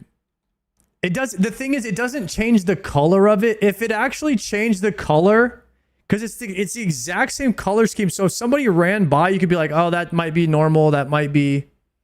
But like, if it changed the color of it, it could be better. That way you could know easier. Masori still needs a kit. That's an upgrade, not a kit. Fortified Masori is tradable. It doesn't count as a kit. Huh.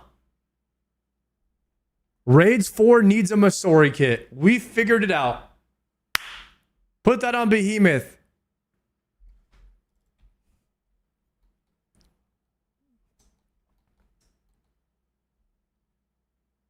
Okay, ready?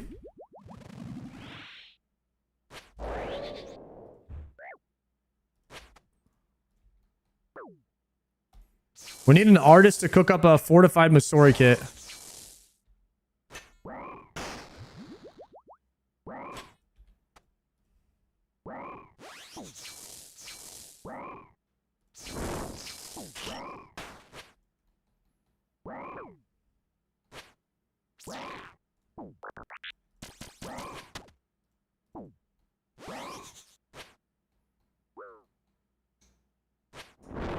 All end-game Bis gear in RuneScape should have some kind of kit that shows prestige. I love that. My favorite part about RuneScape.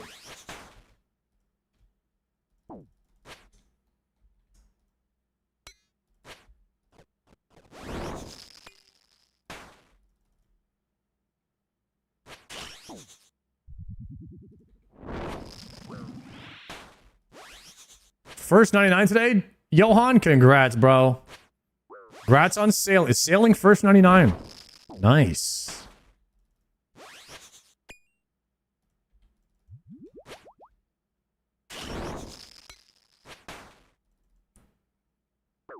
How's it feel having a 99 that I will never have? You will always have a higher level ceiling than me, my friend.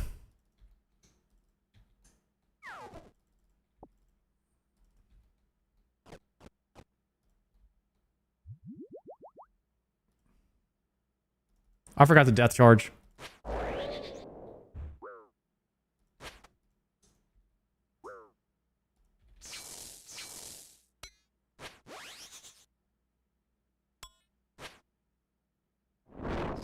ETA till pizza. It takes my oven like 15 minutes to heat up, and then it takes 15 minutes to cook it, and then like 5 minutes to cool down.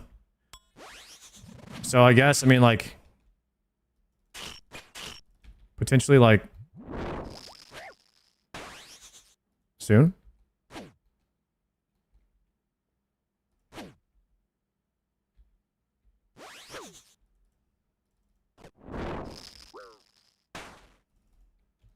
Go back.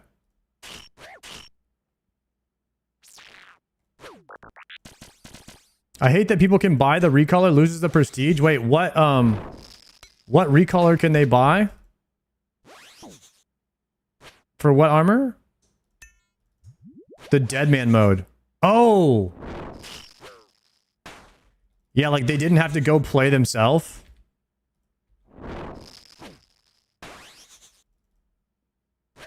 I don't like that either.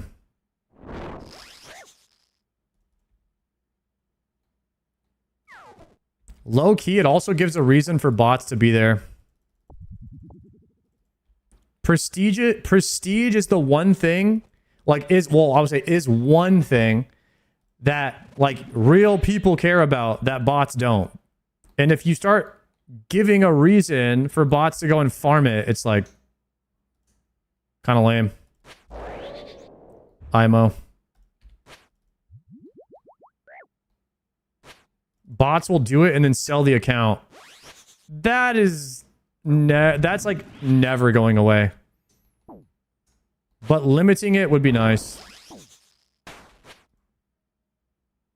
How are bots in WoW? There's a lot of botting in WoW. You really don't see them though. And you definitely don't ever fight them in PvP. Like, I've never fought a bot in PvP. And it's because you can't sell it. You can't sell PvP items in WoW. So there's no reason to be there. And bots are not good enough to sell carry services like humans are, so...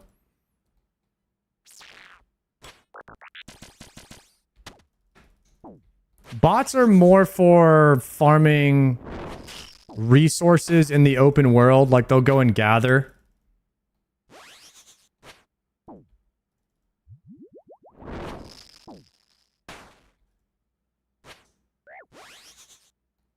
They have more of an issue, I would say, with like Chinese gold farmers, like gold sellers,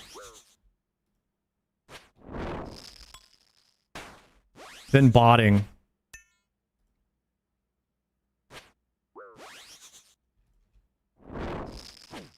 There are a lot of hunter bots, though.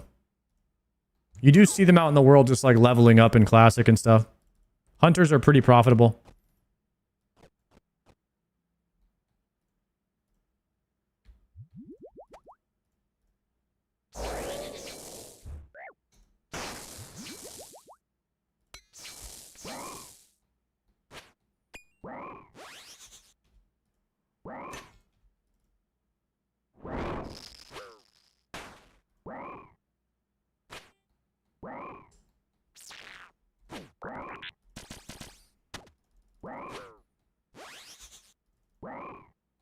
You know what's crazy? I have no idea how you would make money in retail WoW. Besides selling boosts, I would not know the first thing about making money. I swear going and gathering resources just doesn't make you anything.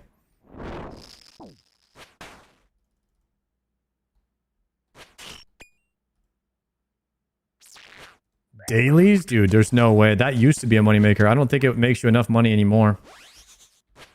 Oh, like world first BOEs in raid? Maybe if you got lucky and looted a world first BOE. Like a mythic trash farm? That might be a legit only way of like making solid money. If you had to get lucky though.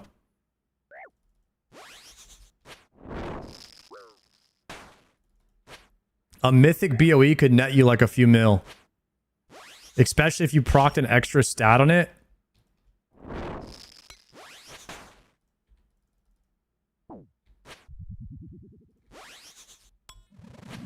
Oh, I'm dead. I'm just going to eat through this. I'm eating through it. I'm eating through all of it.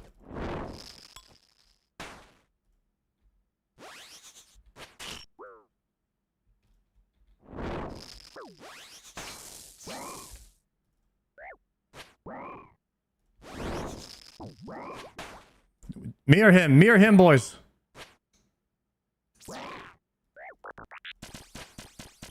Nice! Got him with the freaking death hit. Whew. Clutch. That was a 4-kill trip.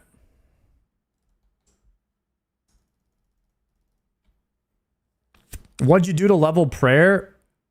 By the time you get to 95 Slayer, after farming like Cerberus and a bunch of bosses that drop a ton of dragon bones in the wilderness grind and all that, you're going to end up with like a ridiculous amount of blessed shards and dragon bones.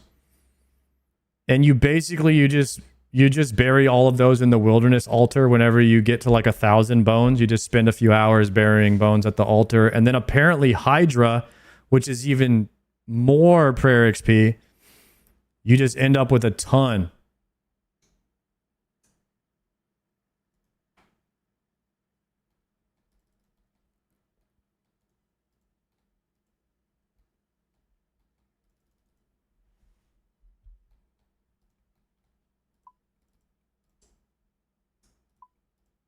Yeah, I would say no need to actively like train prayer. I would just play the game and then somewhere down the road, like a year into playing your account, you just go and like level prayer for a day and you'll get like 5 or 6 levels, maybe even 10 levels, just depending on how much you have banked after just playing for a while. How many tries did it take you to get the +5 off the spicy stew for your POH? Dude, I remember trying to do that. It took all day. I think I failed maybe like 12 times or something like that till I got one.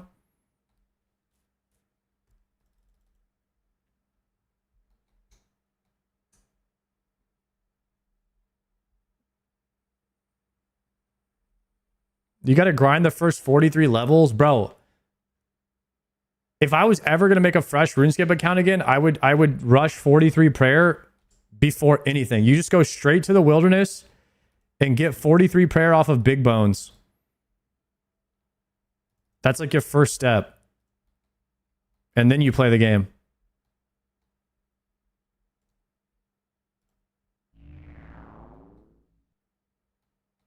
First I'm here. Yo, dog, what's good, buddy? Thanks for stopping in.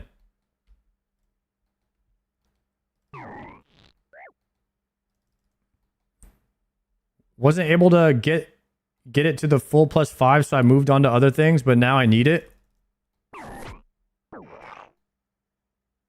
Yeah. I actually haven't boosted my house to max POH. I didn't get the 91. There's something you need 90 or 91 construction for. 91 construction for the hanging your glory. But I'm actually almost I'm almost 84 construction. I'd probably just bang out 84 construction so I don't have to plus stew boost. Yeah, I need the full jewelry box. I'm legit almost 84 con. Somehow, I don't know how. I haven't trained it, but we're almost there.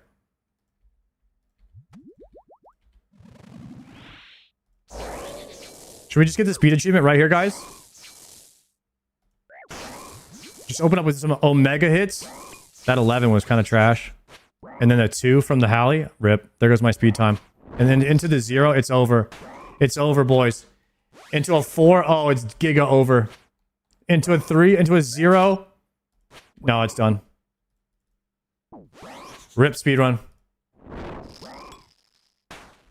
The claws were kind of crazy. The claws were almost legendary status there, though.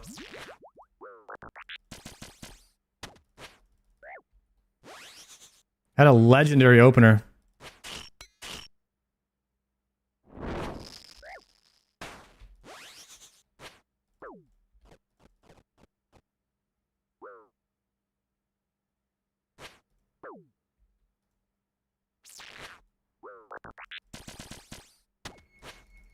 Oh, oven is preheated. Oven is online.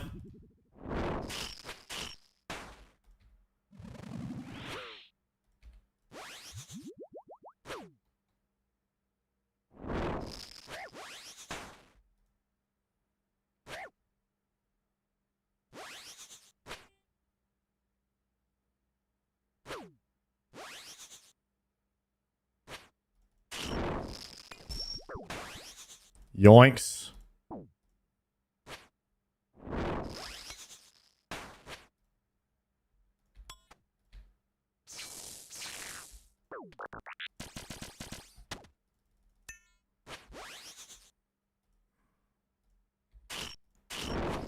How is this happening to me, guys? How is he not dead yet? Whoa. That was a sketchy one. What is harder, Inferno Caller or Mythic Rating in WoW? World first Mythic Rating is harder than Inferno and Colo, I think.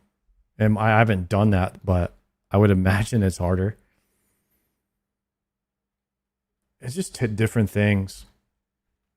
Regular Mythic Rating.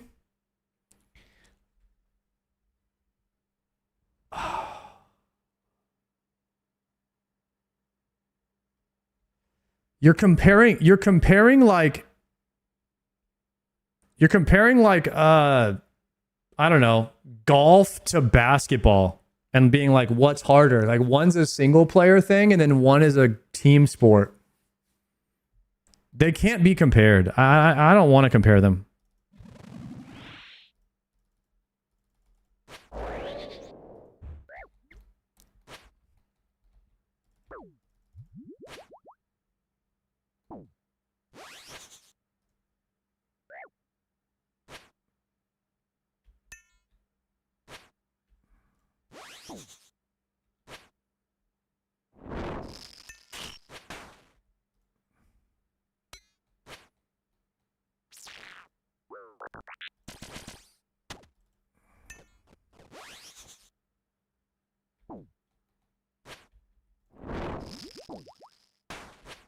You're better off asking JPC stuff like that because he competed in World First for a long time. And now he's Grandmaster Iron Man. He says RuneScape's a lot harder than... well, the hardest stuff in RuneScape is harder than Mythic World First rating, he says, but...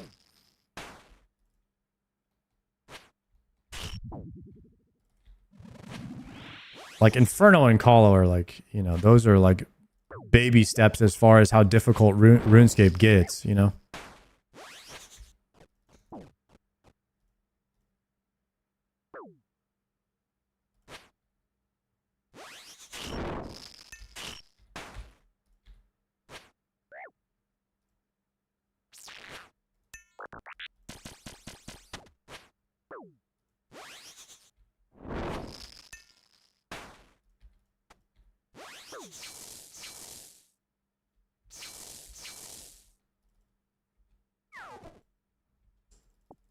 Ooh, I wasn't going to stay for another kill, but I am now. Send it.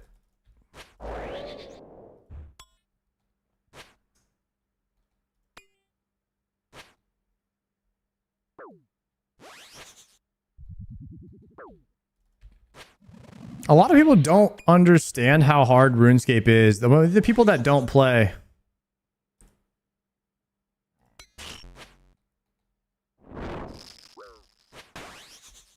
I would say that Solo Ohm, Yama Godfly, these types of things where you have to be tick perfect for a long amount of extended amount of time,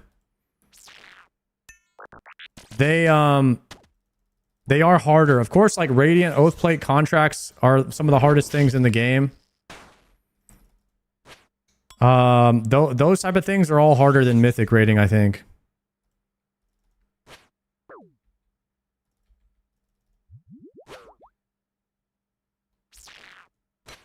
But once again, like a lot of that stuff you can do solo, so it's solo versus a group content.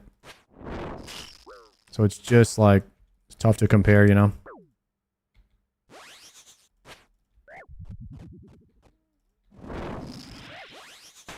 But your individual responsibility and like what you're required to do in a mythic raid, the mechanics never really seem that hard. It's like, be here at this time, you know, continue doing your rotation, don't get hit by this, and then swap DPS from here, and then focus target, kick this, and then move here really quickly while staying in the ball and dodging stuff. You know what I mean? Like, those are the basic mechanics of WoW, and like every fight kind of has that. It just happens like most of the time it's like you're waiting on someone else to not make a mistake. From my experience, it's rarely like you're the one wiping the raid a bunch. Like you just can't get your responsibility down, you know?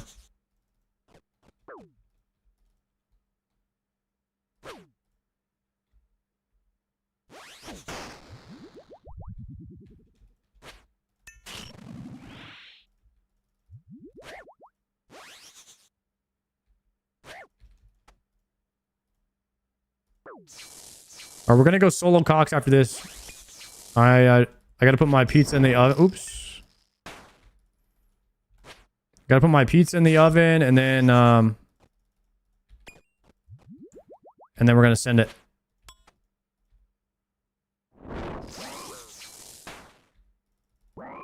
Maybe we get a T-bow tonight. T-bows are dropping for the guild today.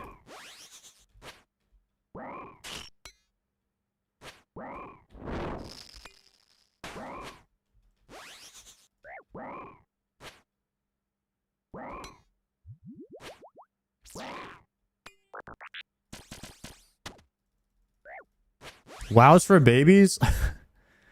Why do you guys have to talk shit to people that don't play, like, to everybody that doesn't play RuneScape? What if people just like WoW, man?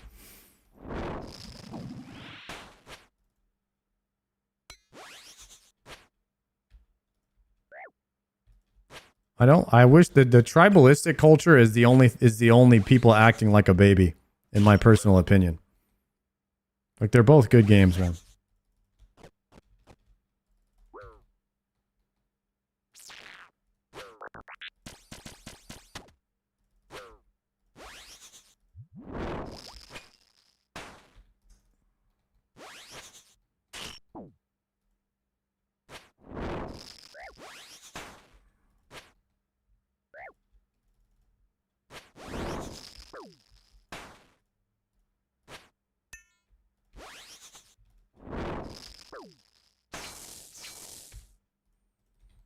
I love using Burning Claws as the finisher, man.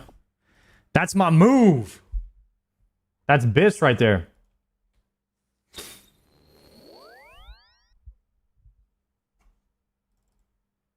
Are you the only WoW streamer left playing OSRS? I heard many of them quit. Like from the people that played in the first month or so, or like 2 months, yes.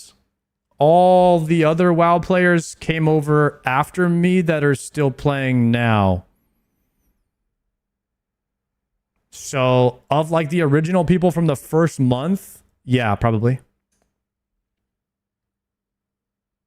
LMGD came and started. You guys know LMGD didn't start playing until like 3 months after me. So, maybe even longer than that. He's been killing it, like as far as how far his account has progressed, because he's playing 12, 14 hours a day.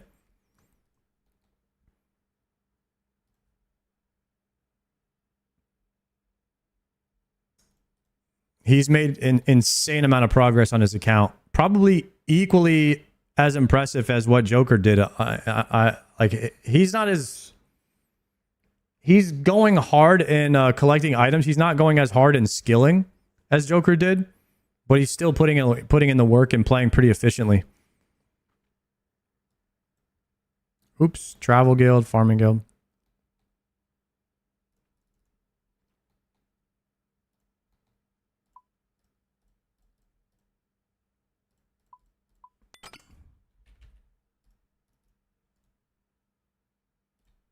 Okay, let me put my pizza in the oven. And then we'll send a Chambers.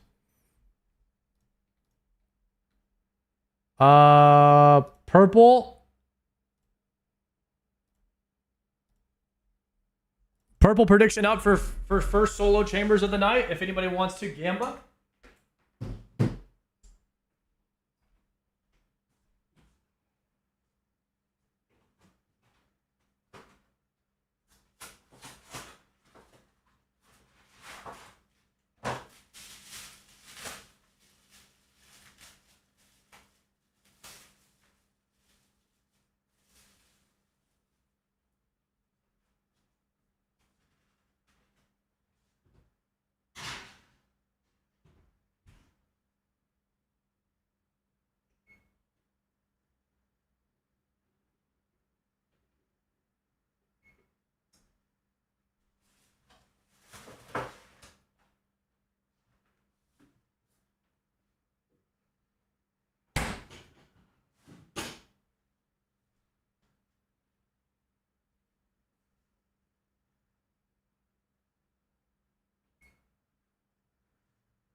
Okay.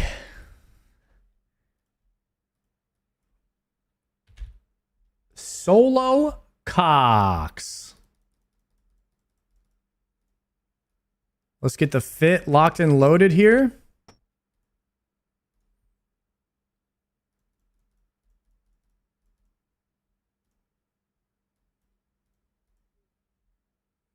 Bank everything.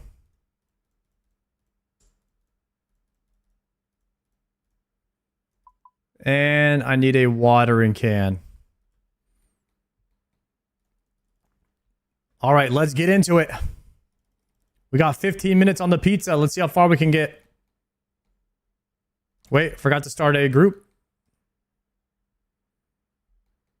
Ancestral would be fatty upgrades? Dude, I need some Ancestral. I'm tired of my Blue Moon. Either Virtus or Ancestral. That would be ideal. Are there any pets you want in the game? No. I could care less about pets, personally. Oops, Vanguards, Mystics, Tightrope. There's Farming and Scav.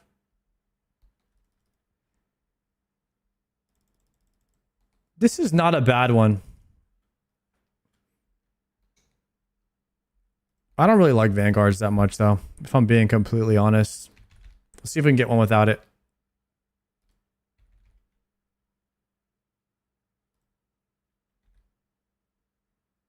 Just, they take so much of your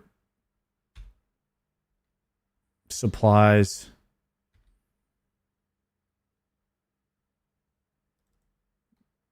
Vasa's trash. I need at least Mutadiles or Tecton.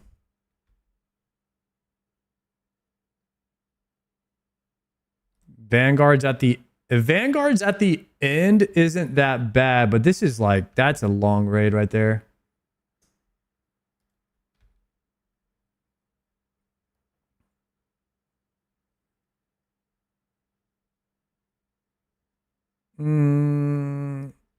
The thing is, I'm still doing death drops or whatever they're death piles. So all the points that I'm getting, I'm losing a lot of these points that I'm getting from these rooms. So I kind of want fast rooms, die, and then get a lot of points from Ulm.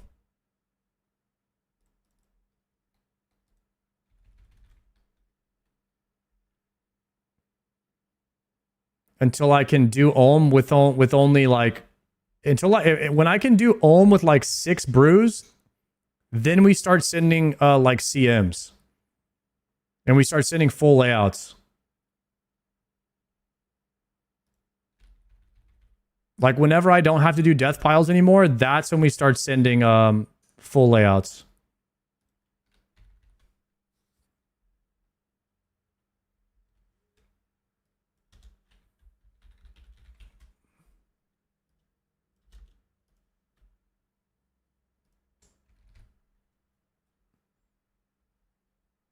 AFKing blood charge is worth considering for Vardorvis? For like a Blood Fury?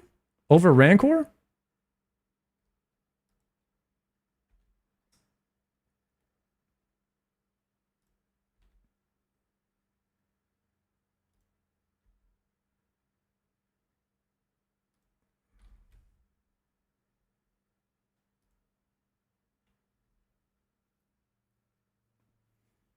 Ooh, Vespula.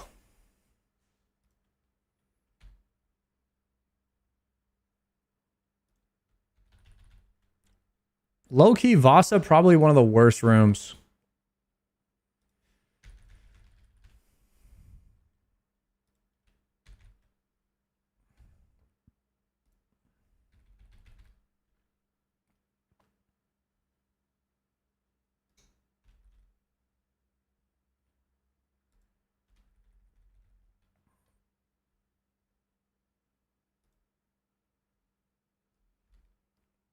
Damn, this is a rough loadouts tonight.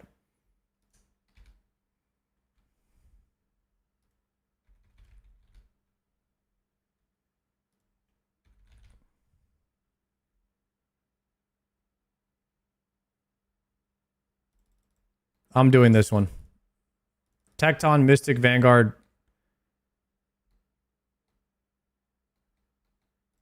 Screw it. I don't know what I need for the puzzle, though. Do we have scav and farming? We have scav and farming.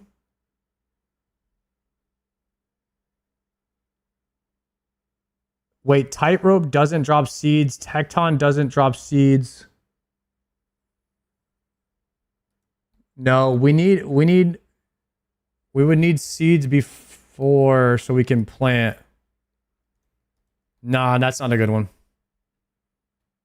Mystics drop seeds, but they're too far back here because then I would have to run all the way back to scav and farm back here.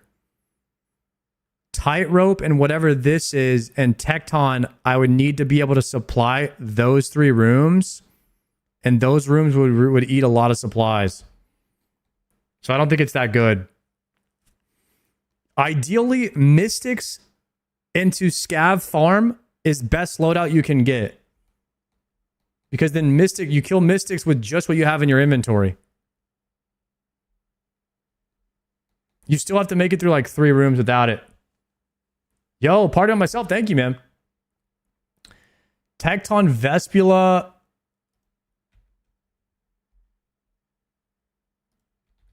This is going to be rough.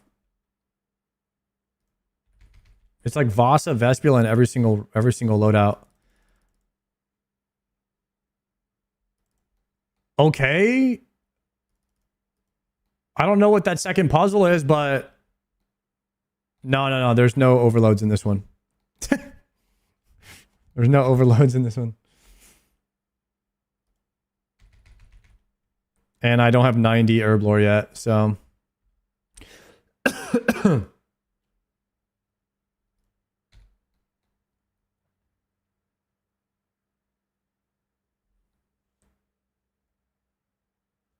Oof.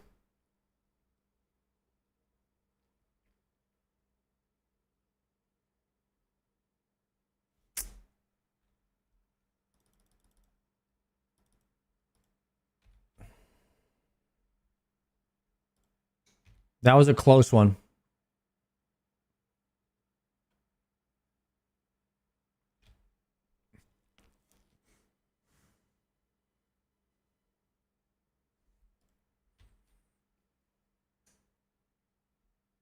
What other rooms drop seeds besides Mystics?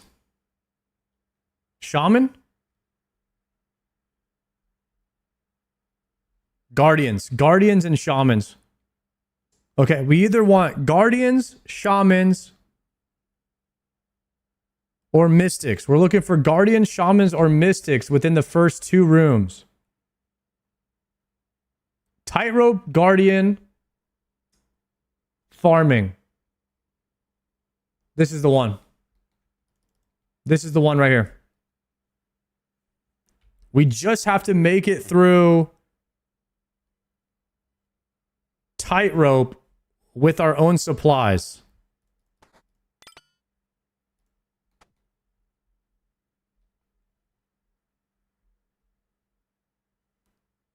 So all we're going to take is 4 brews.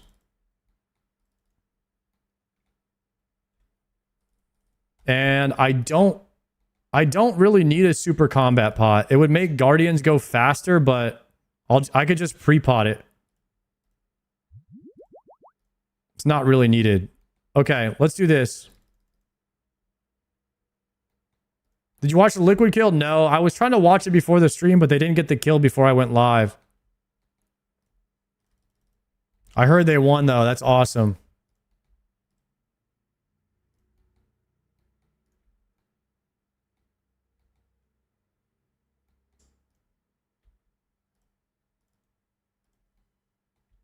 All right, we're about to range pot here. I'm going to drop one of my yellows by the entrance.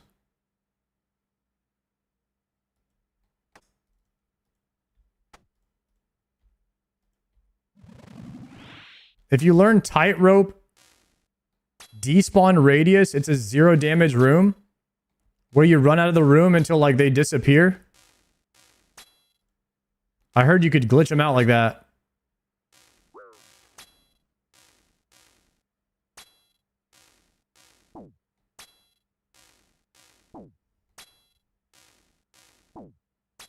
Or you could just go in here and blast them and just face tank them. That's my strat.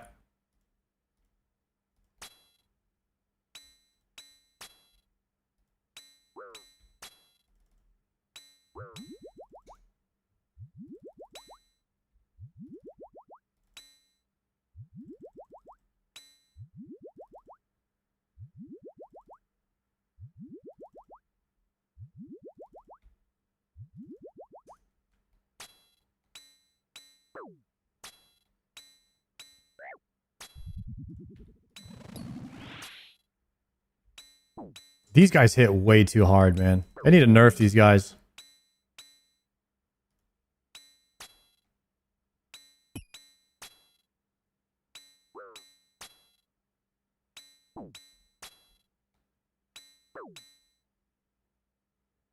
Come on, Thrall. Come on, Thrall. Nice. That's it. Now we don't have to waste any more yellows.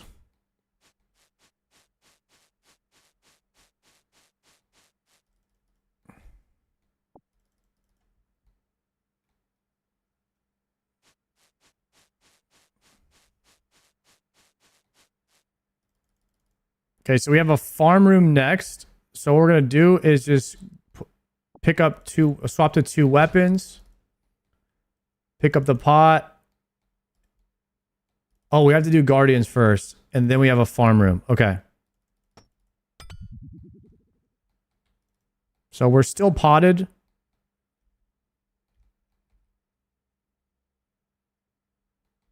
No, we're not potted because we had to brew down. I don't want to die to guardians. I'm going to heal my health up just a little bit. We're going to spec here.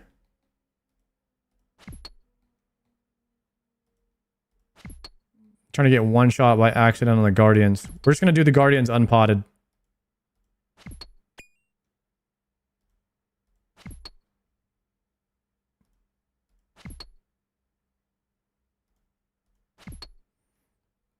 So I have a question for you guys. I remember when I was first starting to play RuneScape, and I heard about people staying in Cox for like a really long time and inflating their points.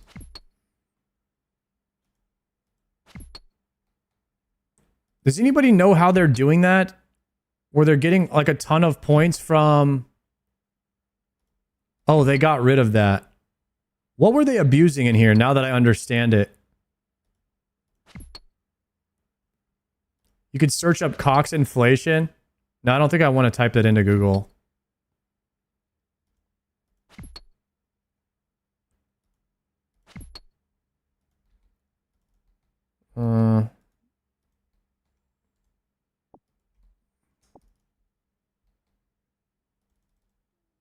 Oh, you could just sit in thieving room for a long time. You used to be able to tank the guardians for points. I knew it was something like that.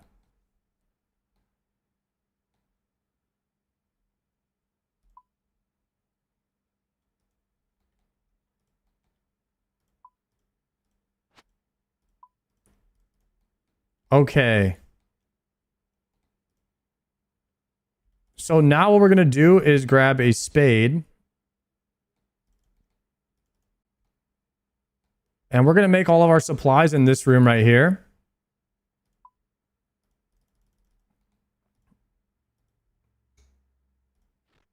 I'll go ahead and plant these.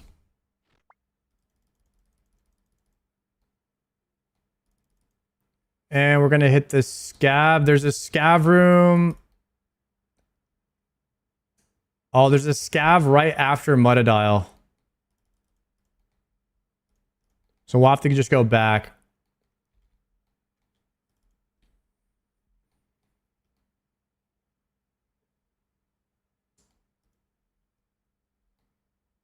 Didn't Settle do that? He tanked. That's where I saw it. It was in a Settled video. Yeah, he tanked the guards for like 2 hours to get his points all the way up.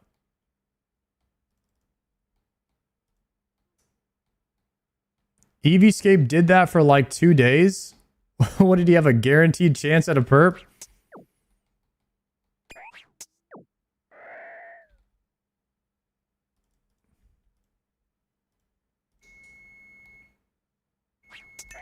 I'm gonna put on auto retowel and just kill these for a second while I get my pizza. I'm pretty sure he'll just keep respawning right here. And there he is. Okay, there we go.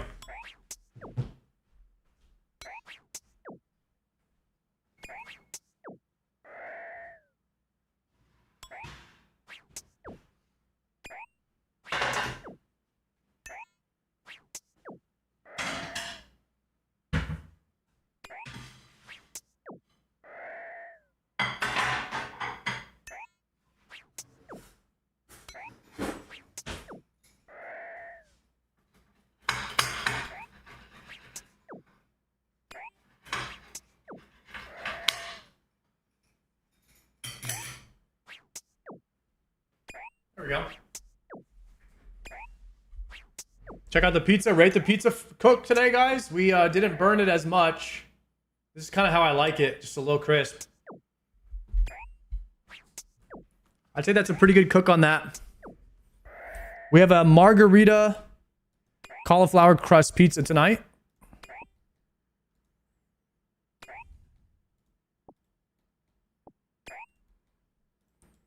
And I want some planks as well.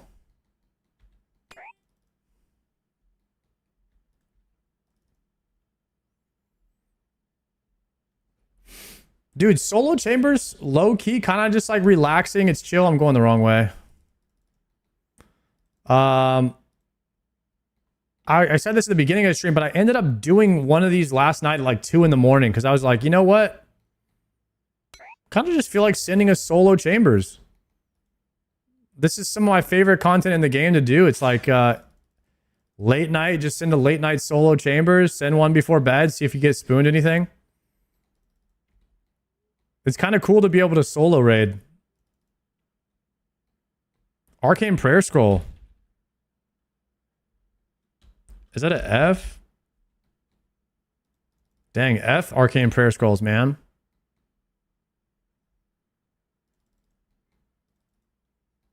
Palomore, thank you for the raid, sir. What in the world was Palomore up to today? I did some Vardorvis today. I did some Vardorvis and some Slayer. I'm almost halfway through 94 Slayer. And now I'm trying to do solo cocks again. We're back at it, boys.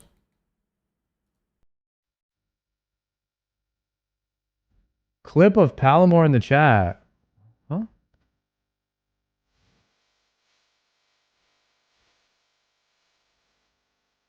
Yo, this is what Palomar was doing today? Just AFKing while he got carried through Tob?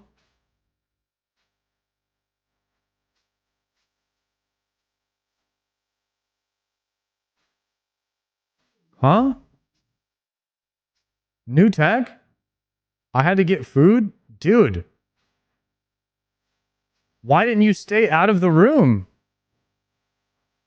Alright, this is what's going on in the Palomar stream. He's just doing some Tob. Yeah, looks like he's really contributing. That's funny. There's a clip of his death. What, he died in there?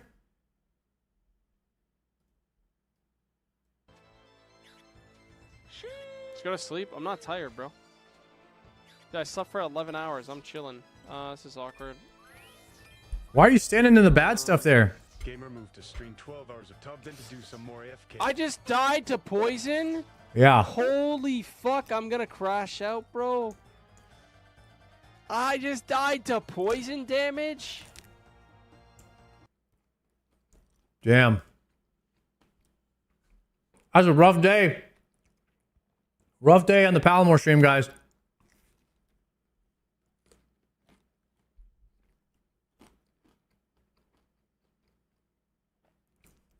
Palomar likes pizza. We got the margarita cauliflower crust. Cooked to, I would say, absolute perfection.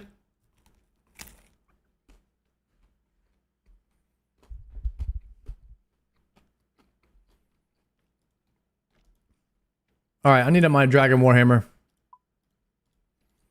Guys, I'm not very good at this, so if you thought Palomar was planking, you're going to love this stream.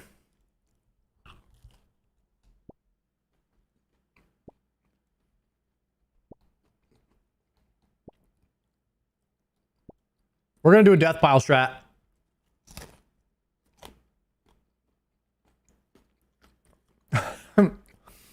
Ready to watch some 0-0? I don't think it's that bad.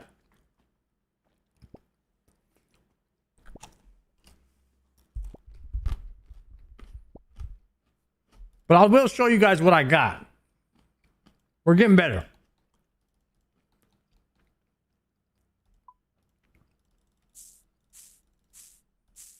I would say my mage is really solid.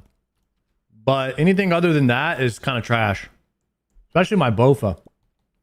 Bofa's kind of... Oh no, you know...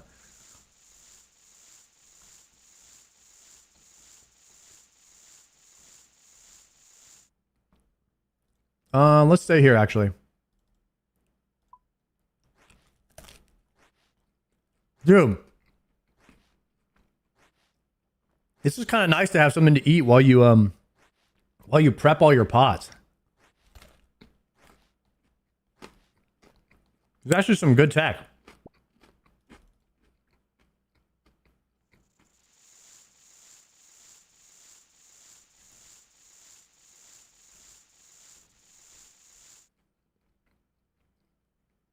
Fire up a pizza and do some solo cocks.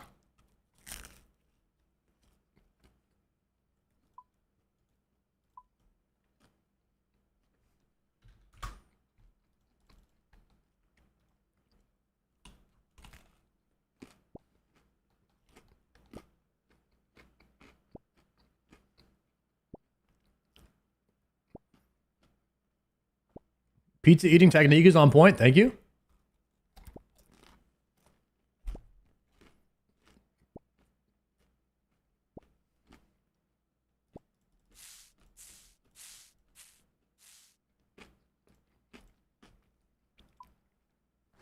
I'm kind of a shirt wiper. Like I wipe my hand on my shirt.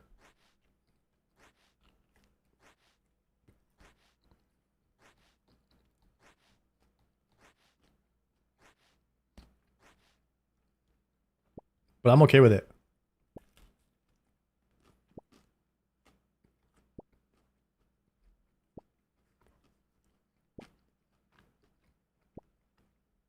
I'm a pants wiper, dude. I don't want to like wash. I don't have that many pants. I have a lot of sweaters though.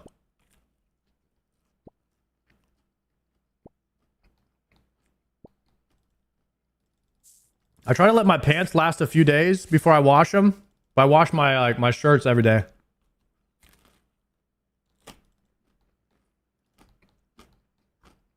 Just depends if they get dirty.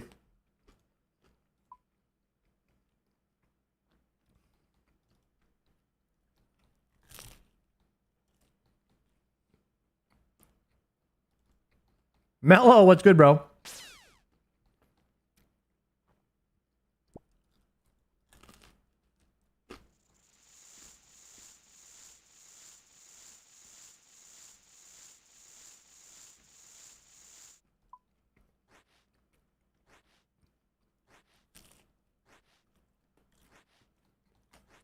I have developed a pristine routine for making pots in chambers, guys.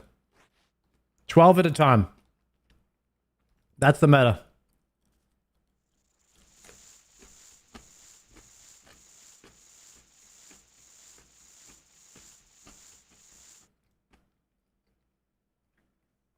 Is this a potential herb lord training method? Yeah. If you do enough chambers, your herb lord will level up, which is kind of pog. I'm kind of hoping that I get like a full herb lord level off of just doing chambers.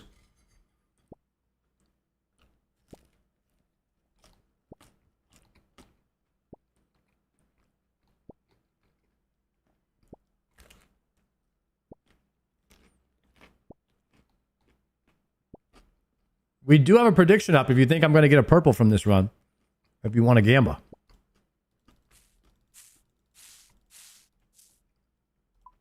It is about to end.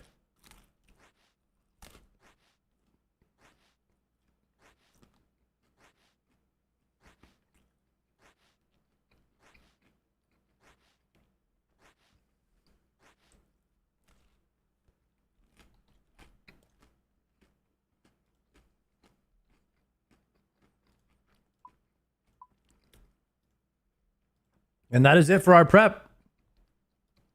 So we will be doing Mudadiles into Tecton into Mystics and Ice Demon.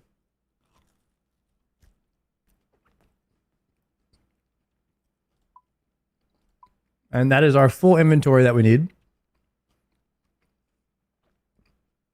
Minus the whip. We will not need that. And the rest of our inventory will be aids and revitalization, yellows and pinks.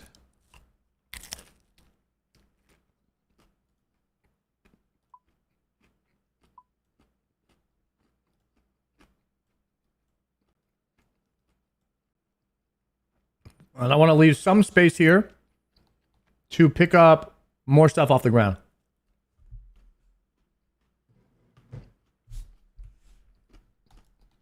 Let's get it.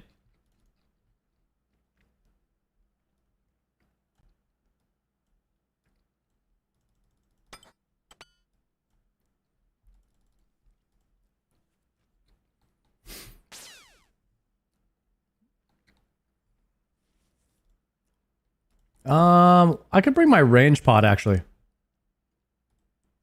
Let's heal up.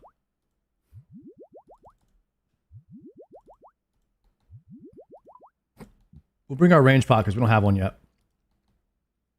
How many cogs run today? 0. This is our first one. We did 60 Vardorvis kills today. And 100k Slayer XP.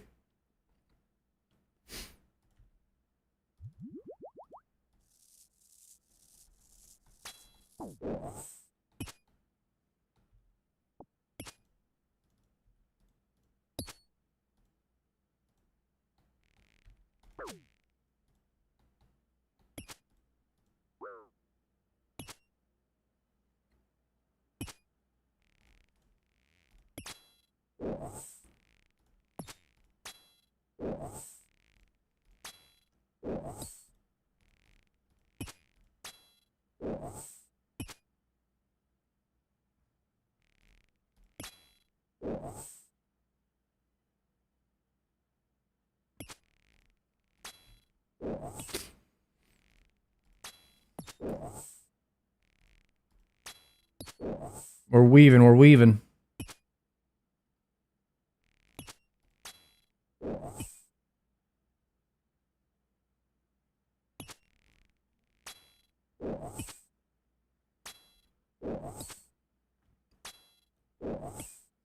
What's the red square in his hitbox? The red square is the southwest tile. It tells you where his, like, where he's trying to line up with you. So I know that if he's going to have to move this way first, and then he's going to come at me.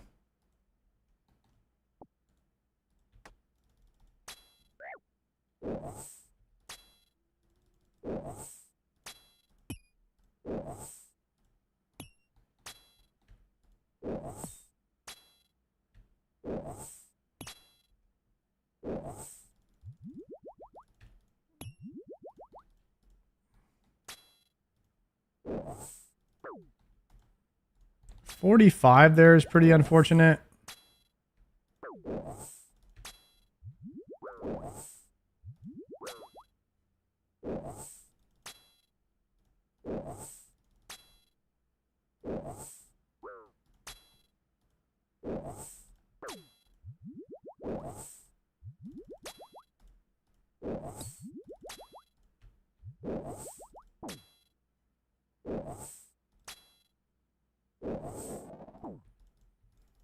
Okay.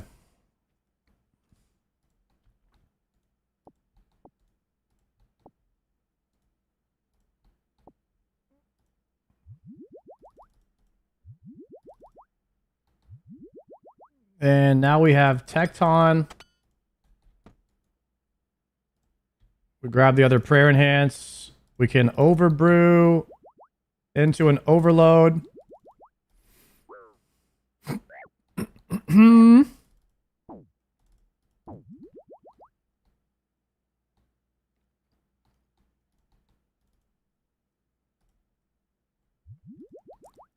I should have put my extra overload in the bank. I actually don't even need it.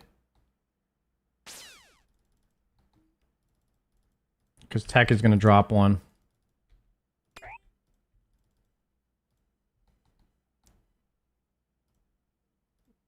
Okay, we are overloaded. I'm kind of just waiting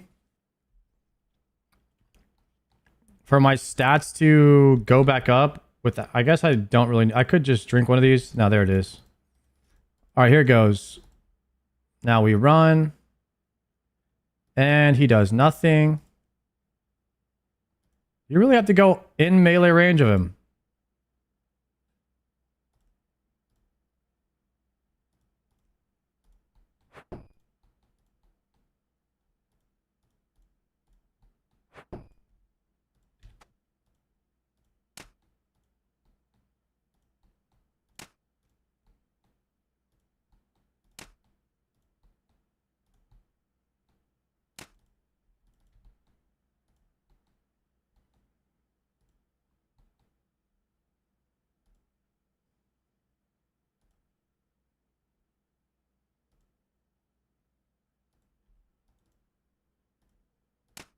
Good.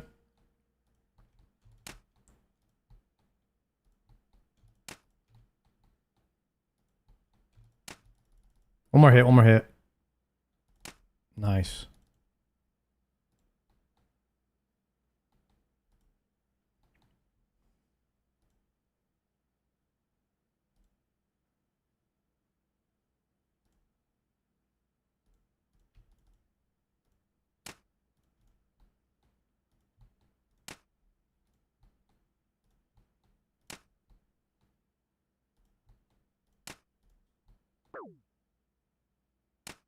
No.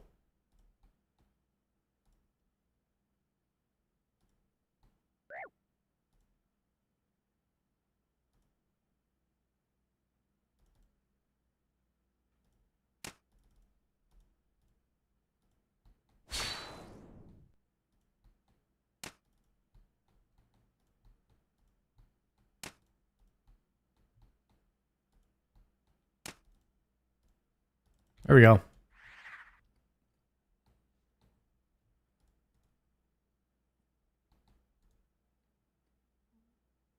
I don't need either of these.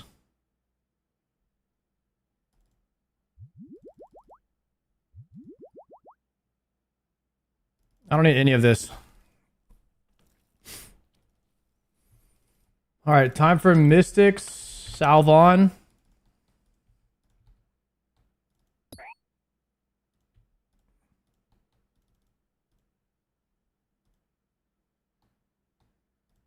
We're just gonna go straight into Mystics and Ice Demon. Hopefully I can use some of this overload. Oh my god, dude, I always run the wrong way.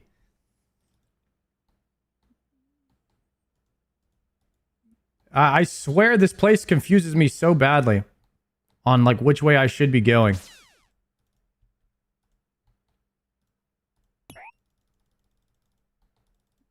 Okay, rip my overload pot.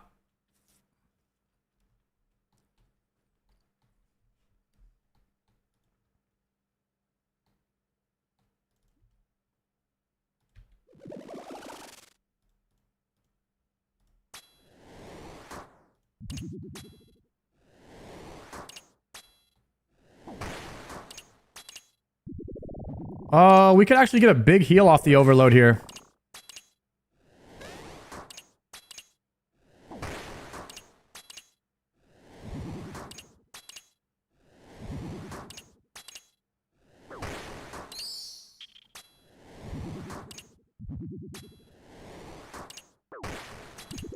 $20 seconds on the heal.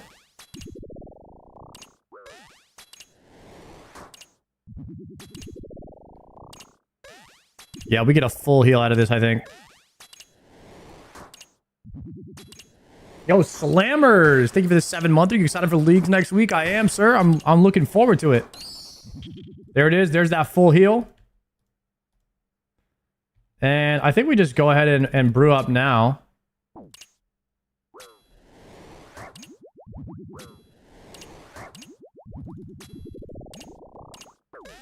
While we can overbrew and then pink one time.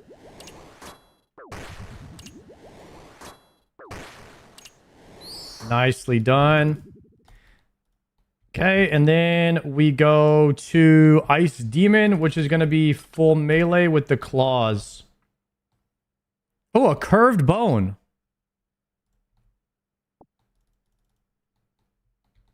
Free construction XP. 1 in 5k. Did I just lose my T-bow right there?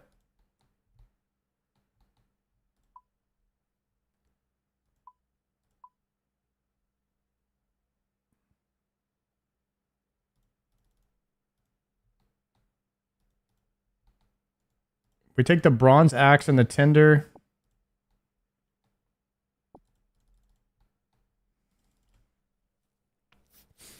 More rare than the T-bow. That curved bone off of a mystic. Start a bachelor? Does he have a wife? Brother, I don't even have a girlfriend. We're a long ways away from wife. We haven't spooned that yet.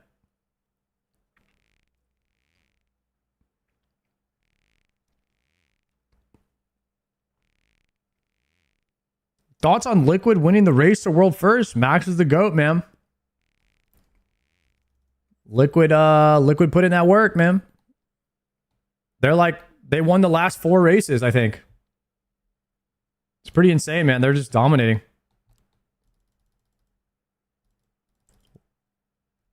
Never lucky on the girlfriend spoon. That's what I'm saying, Iron. What's going on with that?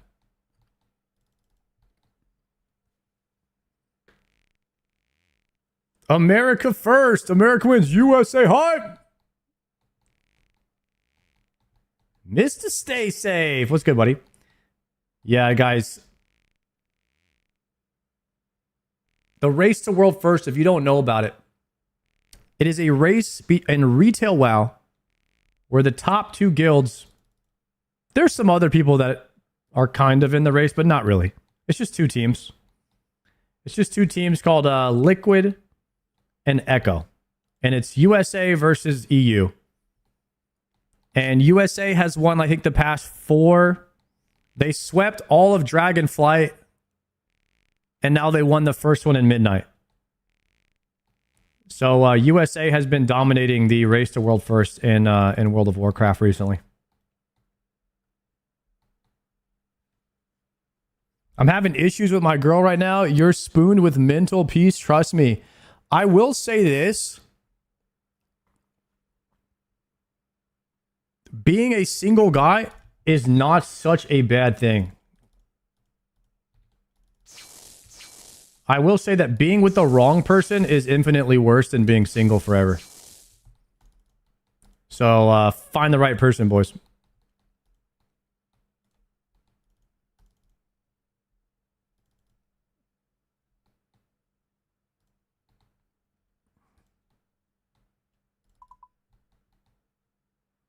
Okay.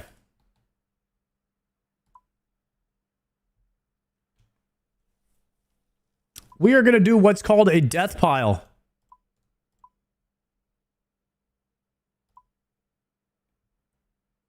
We're going to drop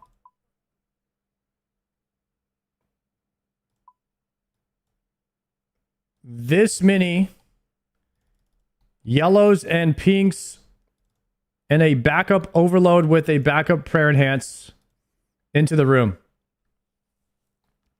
We have 16k points right now. We should go down to about 9k after this death.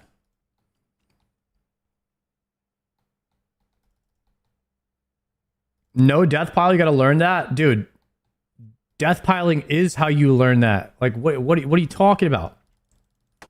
I am learning. This is what you do when you learn. Oh, shit. Oh, auto retail could have got me killed. I'm actually glad that I just did that. Hold on. I want all my yellows on this pile right here.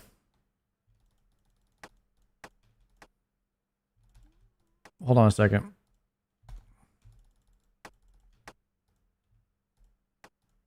Okay. Okay, I think it's going to be a 4 for the head turn. Yeah. All right, it's a 4. So whenever we go back in, we're going to be turning him off on a 4. So now we can die.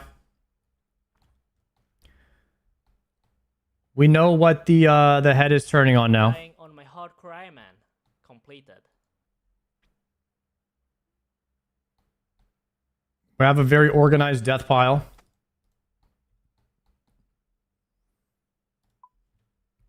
So here we are. We're down to 9k points now. And we should be upwards of like 26, 27k points after we kill Ohm here, assuming we don't die. So now we're going to get a loadout for Ohm. It's going to be Warhammer with Defender. And then we're going to get out our Mage gear. And then we're going to get out the Range gear. And our pots.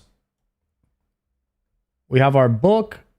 This inventory looks really nice. We need our stam pot. Do not forget the stam pot.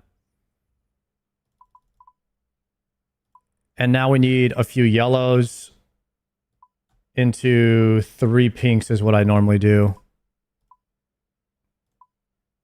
There it is. Okay. This is it.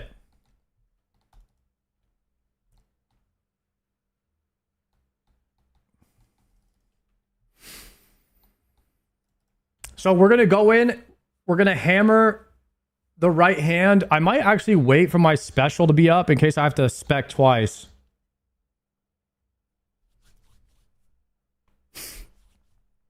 And then we're going to go right into the mage. So we hammer, then we're going to swap to mage, and then we're going to go full mage on the left hand until it dies after we spec. So let's go ahead and overload now. And then when we go in, we're going to drop 1 pot on the ground. Which I will have to replenish here in a second. We're going to drink 4 of these. Withdraw 1 pink that's like low. Drink that. And then give me 1 more pot, a yellow pot. Actually, we don't need to drop a pot, actually.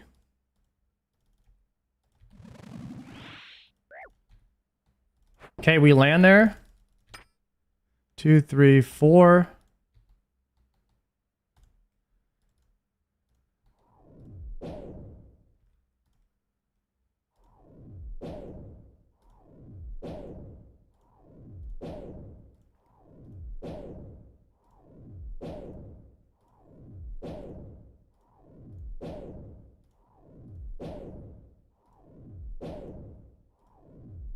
So with the Eye of Ag, this is actually like a 4-0, I think. I don't know what you would call it, but I hit him 4 times and I don't take any damage usually. He did hit me right there though.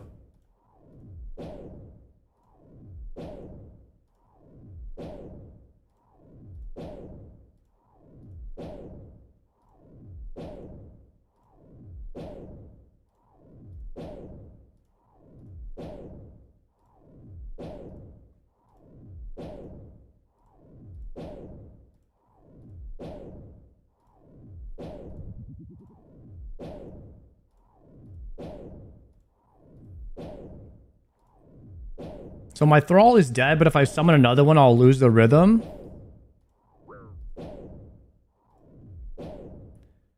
Okay, I'll actually summon a melee Thrall now.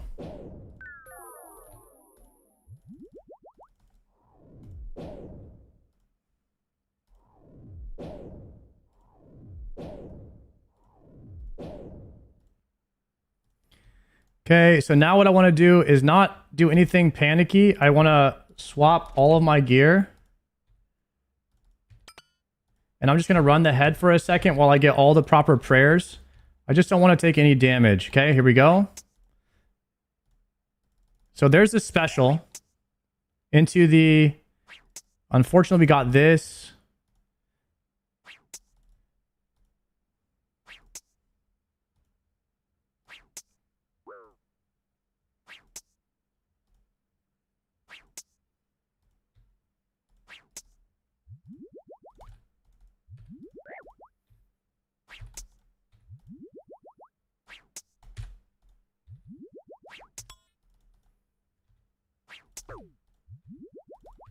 So we get empty event. Okay, now we should be in it. No, I failed it. I attacked too soon there.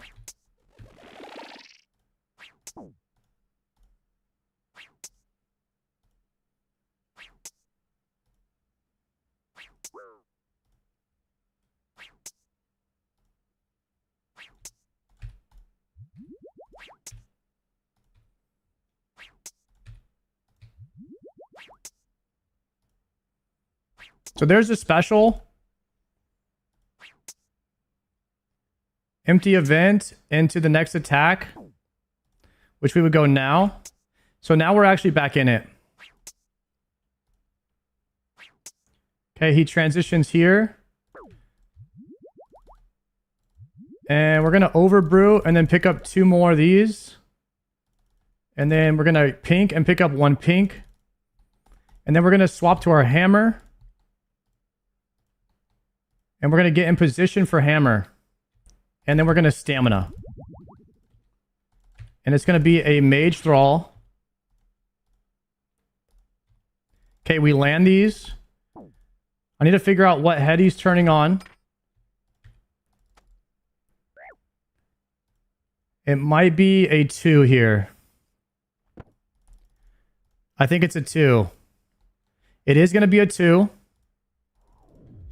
Okay, we're going to need to re-overload here soon.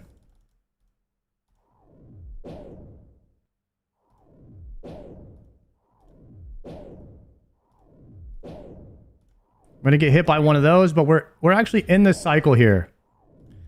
Okay, so what I want to do now is I use the overload to heal myself, and I'm going to try to run the head while potting. It's not going to be clean. And then we're going to pray this prayer. 1, 2, 3. Now we go here.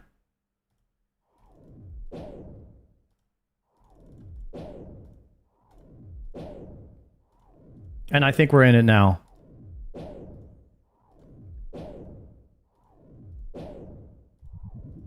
We should be online. The best time to summon a thrall is right here because you can miss an attack. And it doesn't like affect too much. It's like I'm getting smited here. So we're going to try to go here now, attack once, and then get back into it now.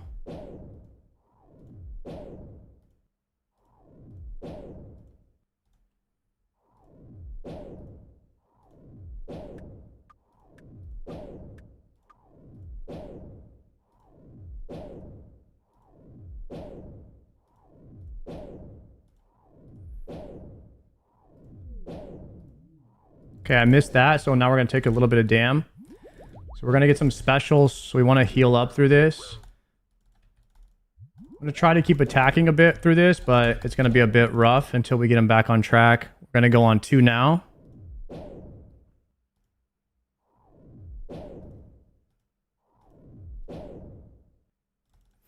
Looks like I did a yellow click or something there. That was pretty unfortunate. Okay, so now what we're going to do is want to turn him while running the head, so he actually doesn't do anything. I don't need to Dragon Warhammer spec, but what I do want to do is top my health off and just kind of stabilize for a bit. And I want a stamina pot, and then I think we're going to be ready to go here now, right after this. Okay. And then we're going to try to do this while running this red thing. Okay, that's a bomb. We're going to have to run away from that. We're going to turn the head here, then go back to mid. Then we're going to go in.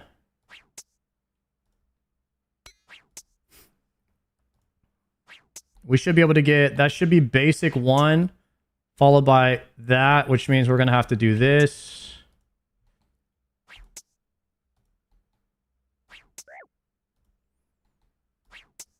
We're going to do a 3-to-1.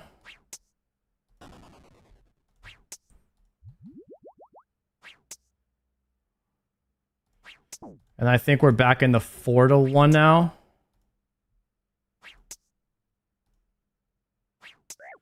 Should be an empty event here. Okay, let's pot up.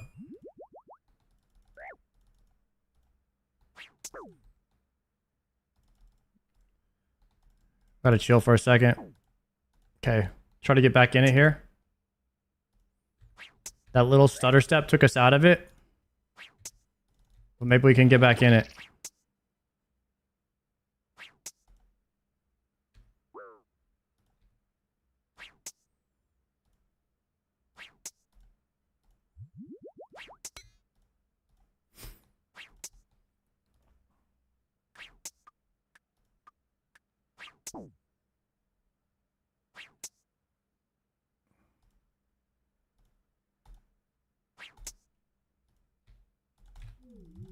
And unfortunately, I ate when that auto attack was supposed to happen.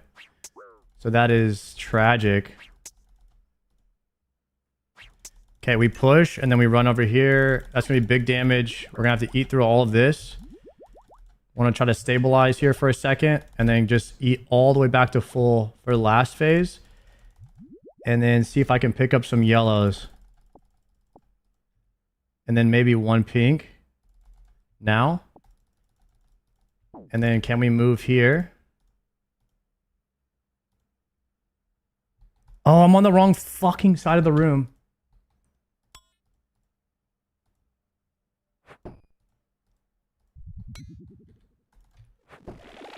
Okay, I need to figure out. Okay, it looks like maybe it's a 4. Go.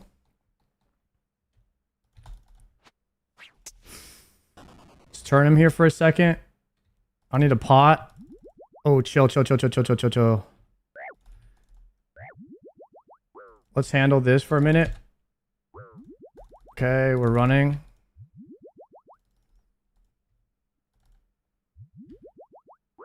And let's do this.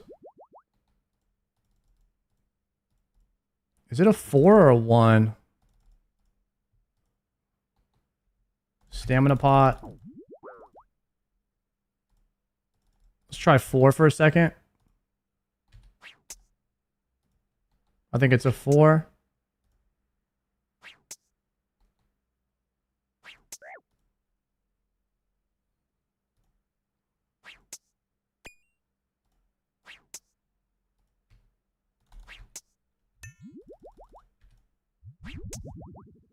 It's a 4.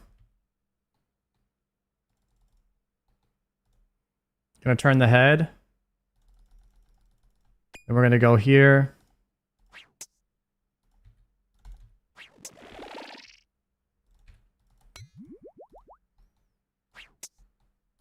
We should be back in now, I think. We don't want to kill him here. Okay, we want to run one more time.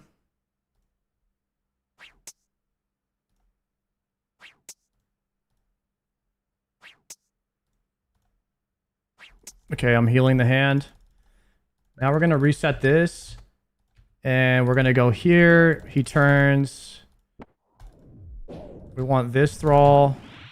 We want this. And then we're here on this one. Attack on 4.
Okay, we have to soak this.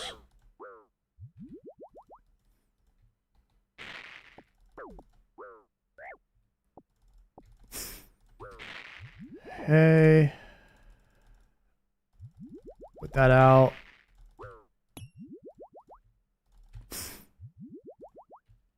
Okay, and then we have to overload. while running the head. Turn the head for a bit.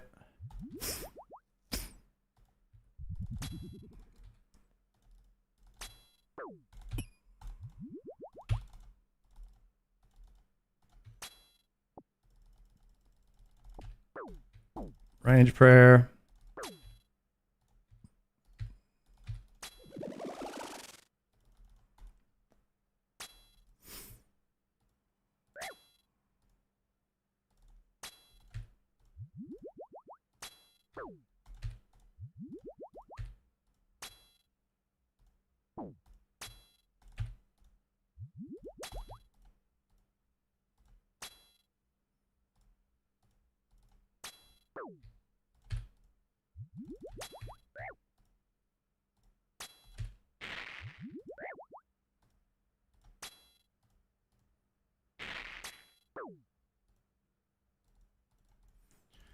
Yeah, I got to work on the Bofa phase.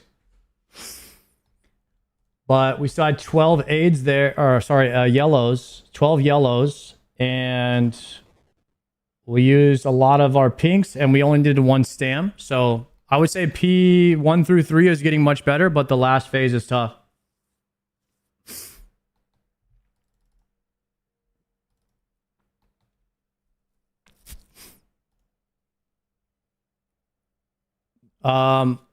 The last phase, for in my opinion, wouldn't be that tough if I could have my inventory situated and I could already be overloaded. So I think I need to work on maybe overloading in between the transition phases and then try to get my inventory situated before the next phase starts. Could probably help out a bit. Go get a Ralos if you're going to commit to soloing Olm.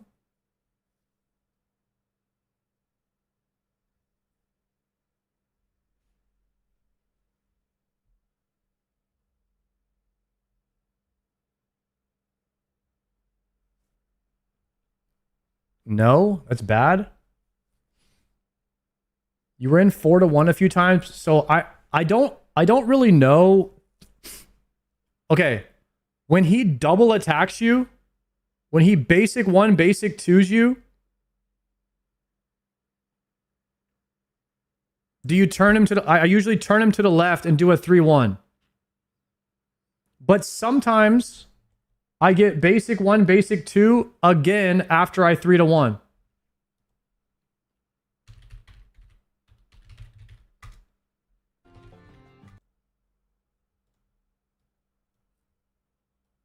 So let's walk through this real quick.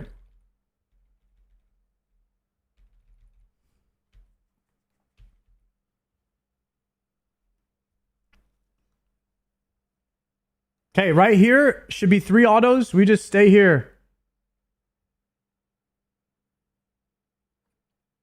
And then we set up. I messed up the auto there.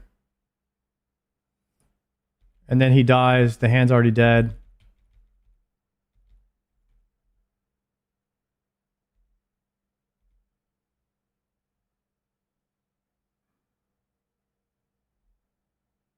Okay, so we have a special there. So that should be 1 empty event, and then there's 2, so we go. Now we're in 4-1. Let's see if we do this. Okay, there's the 1. I was in 4-1 there. I'm not really sure why I reset.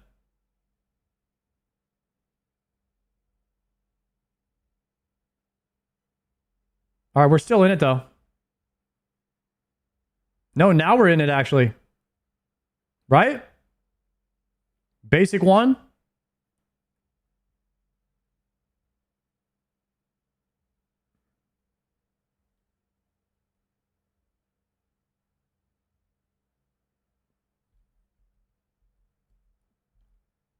Hold a second.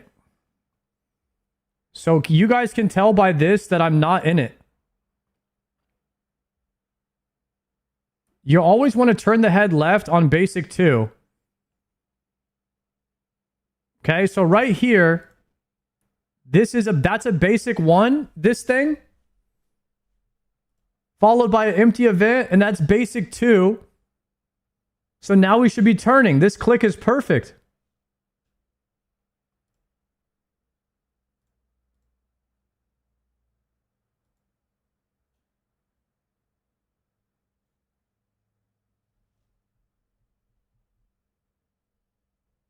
He knows he's playing dumb? Yeah, dude, first message? What are you talking about, dude? Like, you're the one rage baiting, bud. I'm actually trying to learn here.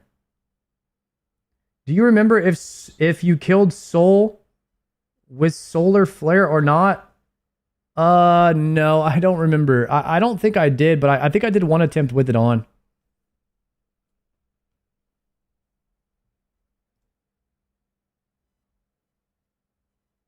Okay. That right there was basic 1, but I immediately ran the head. I'm not really sure why I did that.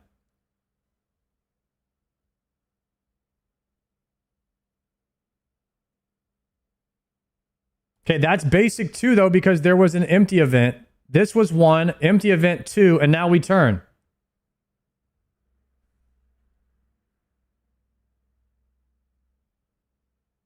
Right? Oh my god, who did I just request to fucking stream with?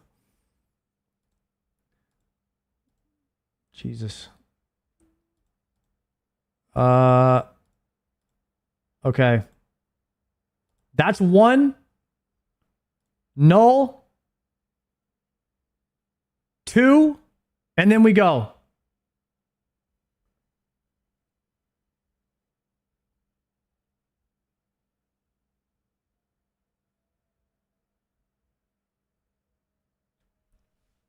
Oh.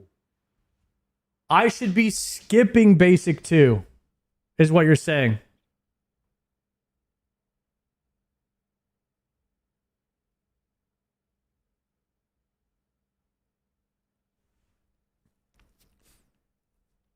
Okay.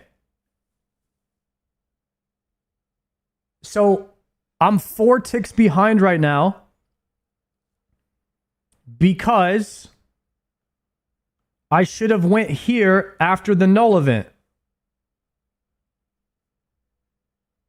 I want to turn the head left for basic 2 and right for the special.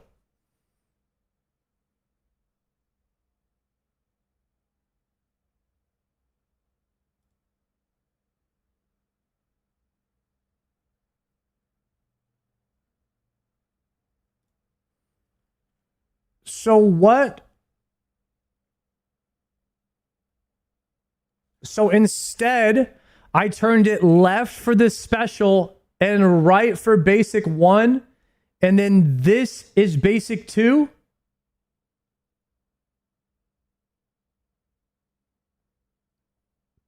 And now I should be running it. But we're about to get a special right here.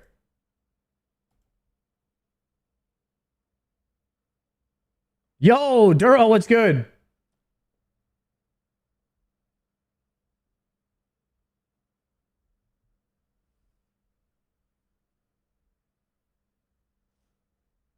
Okay. But falling rocks is not a special.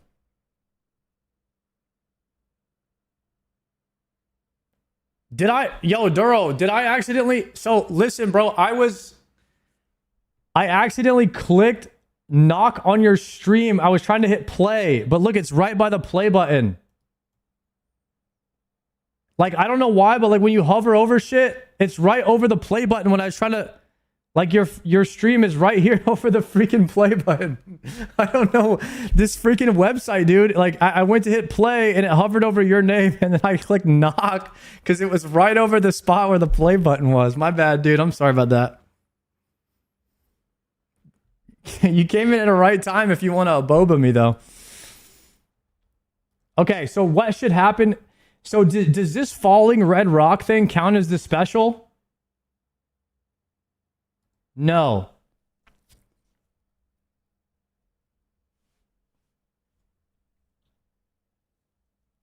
Tried to PK you at Tob indirectly.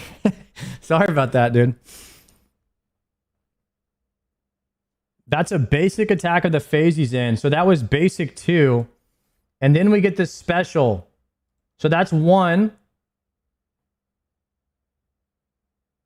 Empty event 2. Now we want to turn the head right. Okay, we're actually in it now. Chat, we're in it. Right? We're in 4-1?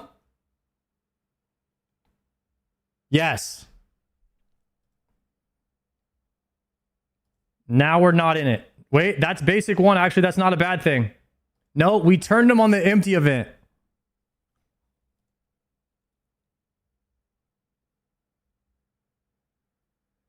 And now I could not tell you where we're at this point. That's a 1. Empty. 2 right here, which we should have already turned. Okay. So now we're back in this predicament. It's okay. Actually, wait. If we turn him... No, because we turn him on 2, that's the special. So we just turned him left in the special. So now we should just go here in the middle and do basic 1. Okay, so instead, now we turn him on basic 1. It's going to be empty event here, followed by basic 2. No. I don't know.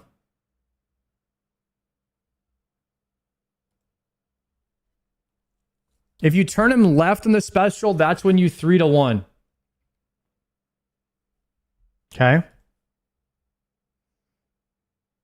Right there, that's the empty, so we should be turning him now.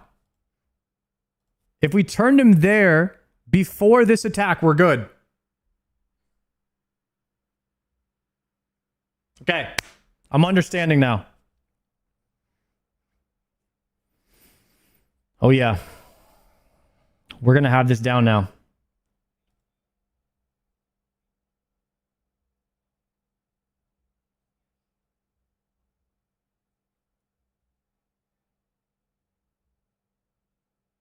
If you get that down, you won't even need death piles. I'm having a bit of an issue in the Bofa phase, man. Trying to like re-up my supplies, turn and dodge, and repot while running, while weaving in autos.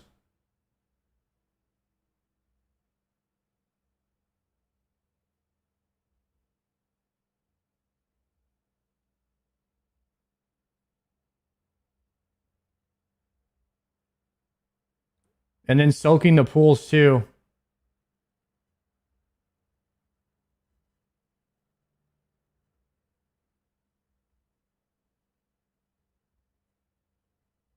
The fires didn't help.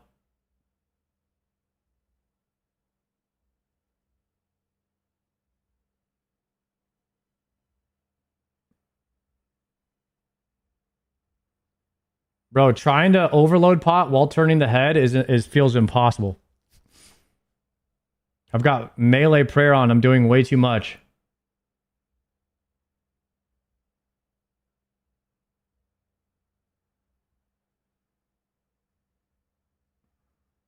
Now, if I'm in this position here, I'm usually fine. But here I want to try to pick up more yellows and so I have room to mess up, which just puts you even more behind. I don't know if grabbing more yellow there was the right choice.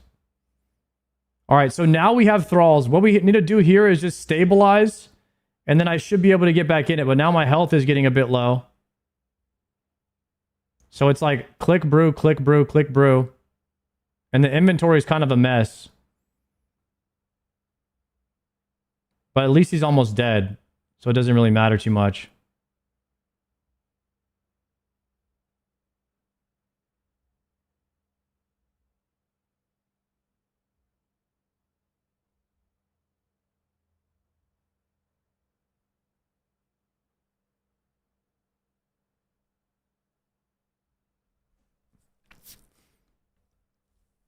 Drop pots on the flame skip tile. Like over here in the corner, drop like yellows over here and yellows over here.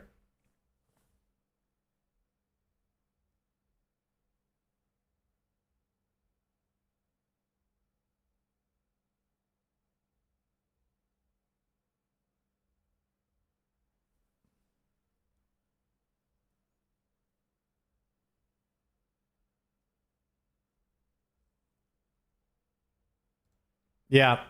I really want to do one Bofa phase on Ulm where I just like have my inventory already. I'm potted, my thrall's out, and then I just run and I just do the movement. Because I feel like I could do the movement if I'm not worried about everything else. That's where I get a bit overwhelmed and I try to recover and everything. It's tough. Okay, I appreciate the help there on the 4-to-1 coaching. How many of these have you done? I want to say 5 or 6 solo runs now.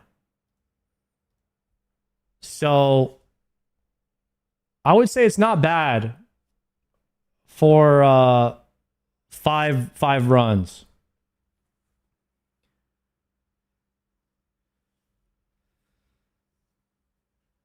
Ugh.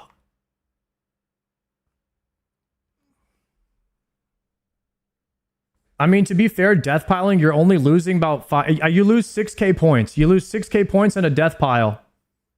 It's almost the same as a deathless solo. What about doing mega scales so you can get out of this shithole in a week? So by learning solo Cox, will that help me do mega scales at some point?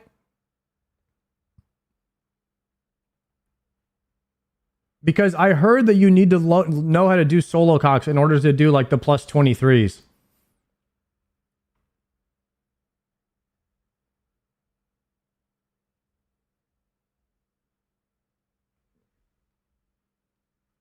So I understand how the head works.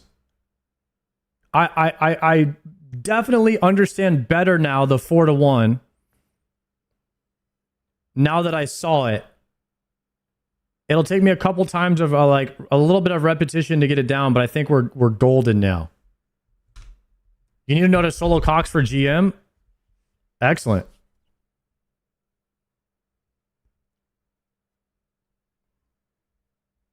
You'll eventually get the timing naturally instead of worrying about the metronome. Like it'll just be like a feeling where the head is at and stuff. I love this type of gameplay in RuneScape. A lot of people say solo Cox is their favorite thing to do. And it's really hard to learn it at first. It's like a brick wall where you just feel like you're getting nowhere. And then as soon as you start pushing through it, it's not so bad. It's the same thing with Yama Godfly. And now it's slowly becoming my favorite thing because it just feels very satisfying when you do it right. Like something about being in perfect rhythm and doing damage, and then you're not using any supplies because you're playing perfectly so you can visibly see the reward of you not making mistakes. It's a very satisfying thing in RuneScape. And it literally feels like you're floating when you're doing it right. Very therapeutic. Venom, yo, thank you for the 6 months, dude. I appreciate that. So yeah, we're out here, boys. We're starting to fly. We're starting to fly. We got the Godfly, and now we're working on the solo Ohm. So yeah, that was pretty sick. The music got you motivational. I can't really hear the music on my end. I turn it down on my end.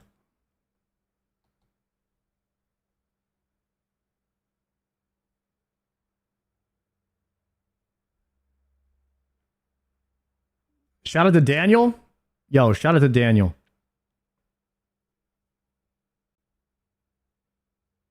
You should put that breakdown on YouTube somewhere. I wonder if somehow I can fully understand solo Ohm and I can put it into the most simplistic way of teaching myself solo Ohm for the first time. I wonder if that might help anyone because I learn totally different than a lot of people. And maybe there's other people out there who are like scratching their heads like, dude, I don't get what these guys are trying to say. But if I can formulate it for how I think, maybe it'll help some people. We'll see.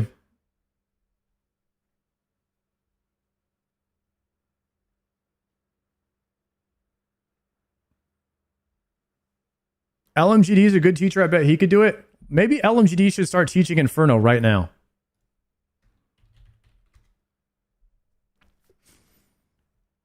Maybe you should just send it.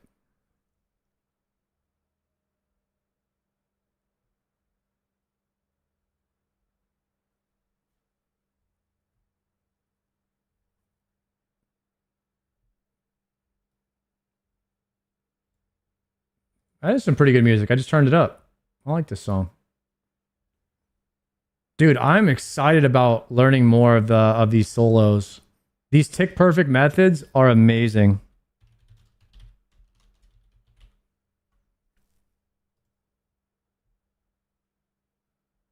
All right, I tell you what, guys.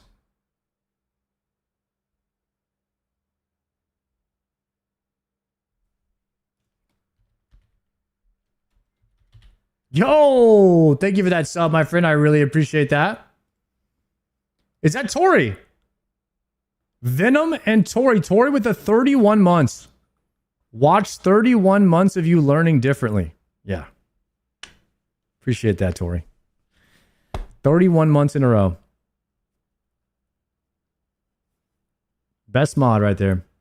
No prep solos win. I think when I can, like, once I do one flawlessly, then we can start trying to do them after that. I think that would be fun. I really want to, once my Bofa is clean, when my Bofa is as clean as my mage, we do no preps. That's what I'm thinking. Yeah. All right, chat. 07's in the chat. Thank you guys for hanging out with me all night long. I appreciate it. It was a phenomenal day on the stream. I will be back tomorrow. No, I am off tomorrow. I will be back on Wednesday, 3 p.m. Central Standard Time. And as always, everyone, be nice to someone. Be nice to people. Enjoy your life. Don't waste XP. And most importantly, if you're losing your hair, just shave it off. Bald is biz. Good night, everyone. Hey, queue up a bald raid in Soy Duro's chat. Why don't we spam bald raid for the bald man? I accidentally clicked on his stream, so let's send him a raid. How about that?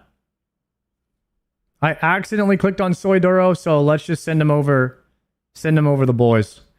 Hardcore Grandmaster Soy Duro. Good night, guys. I'll see you Wednesday. Peace.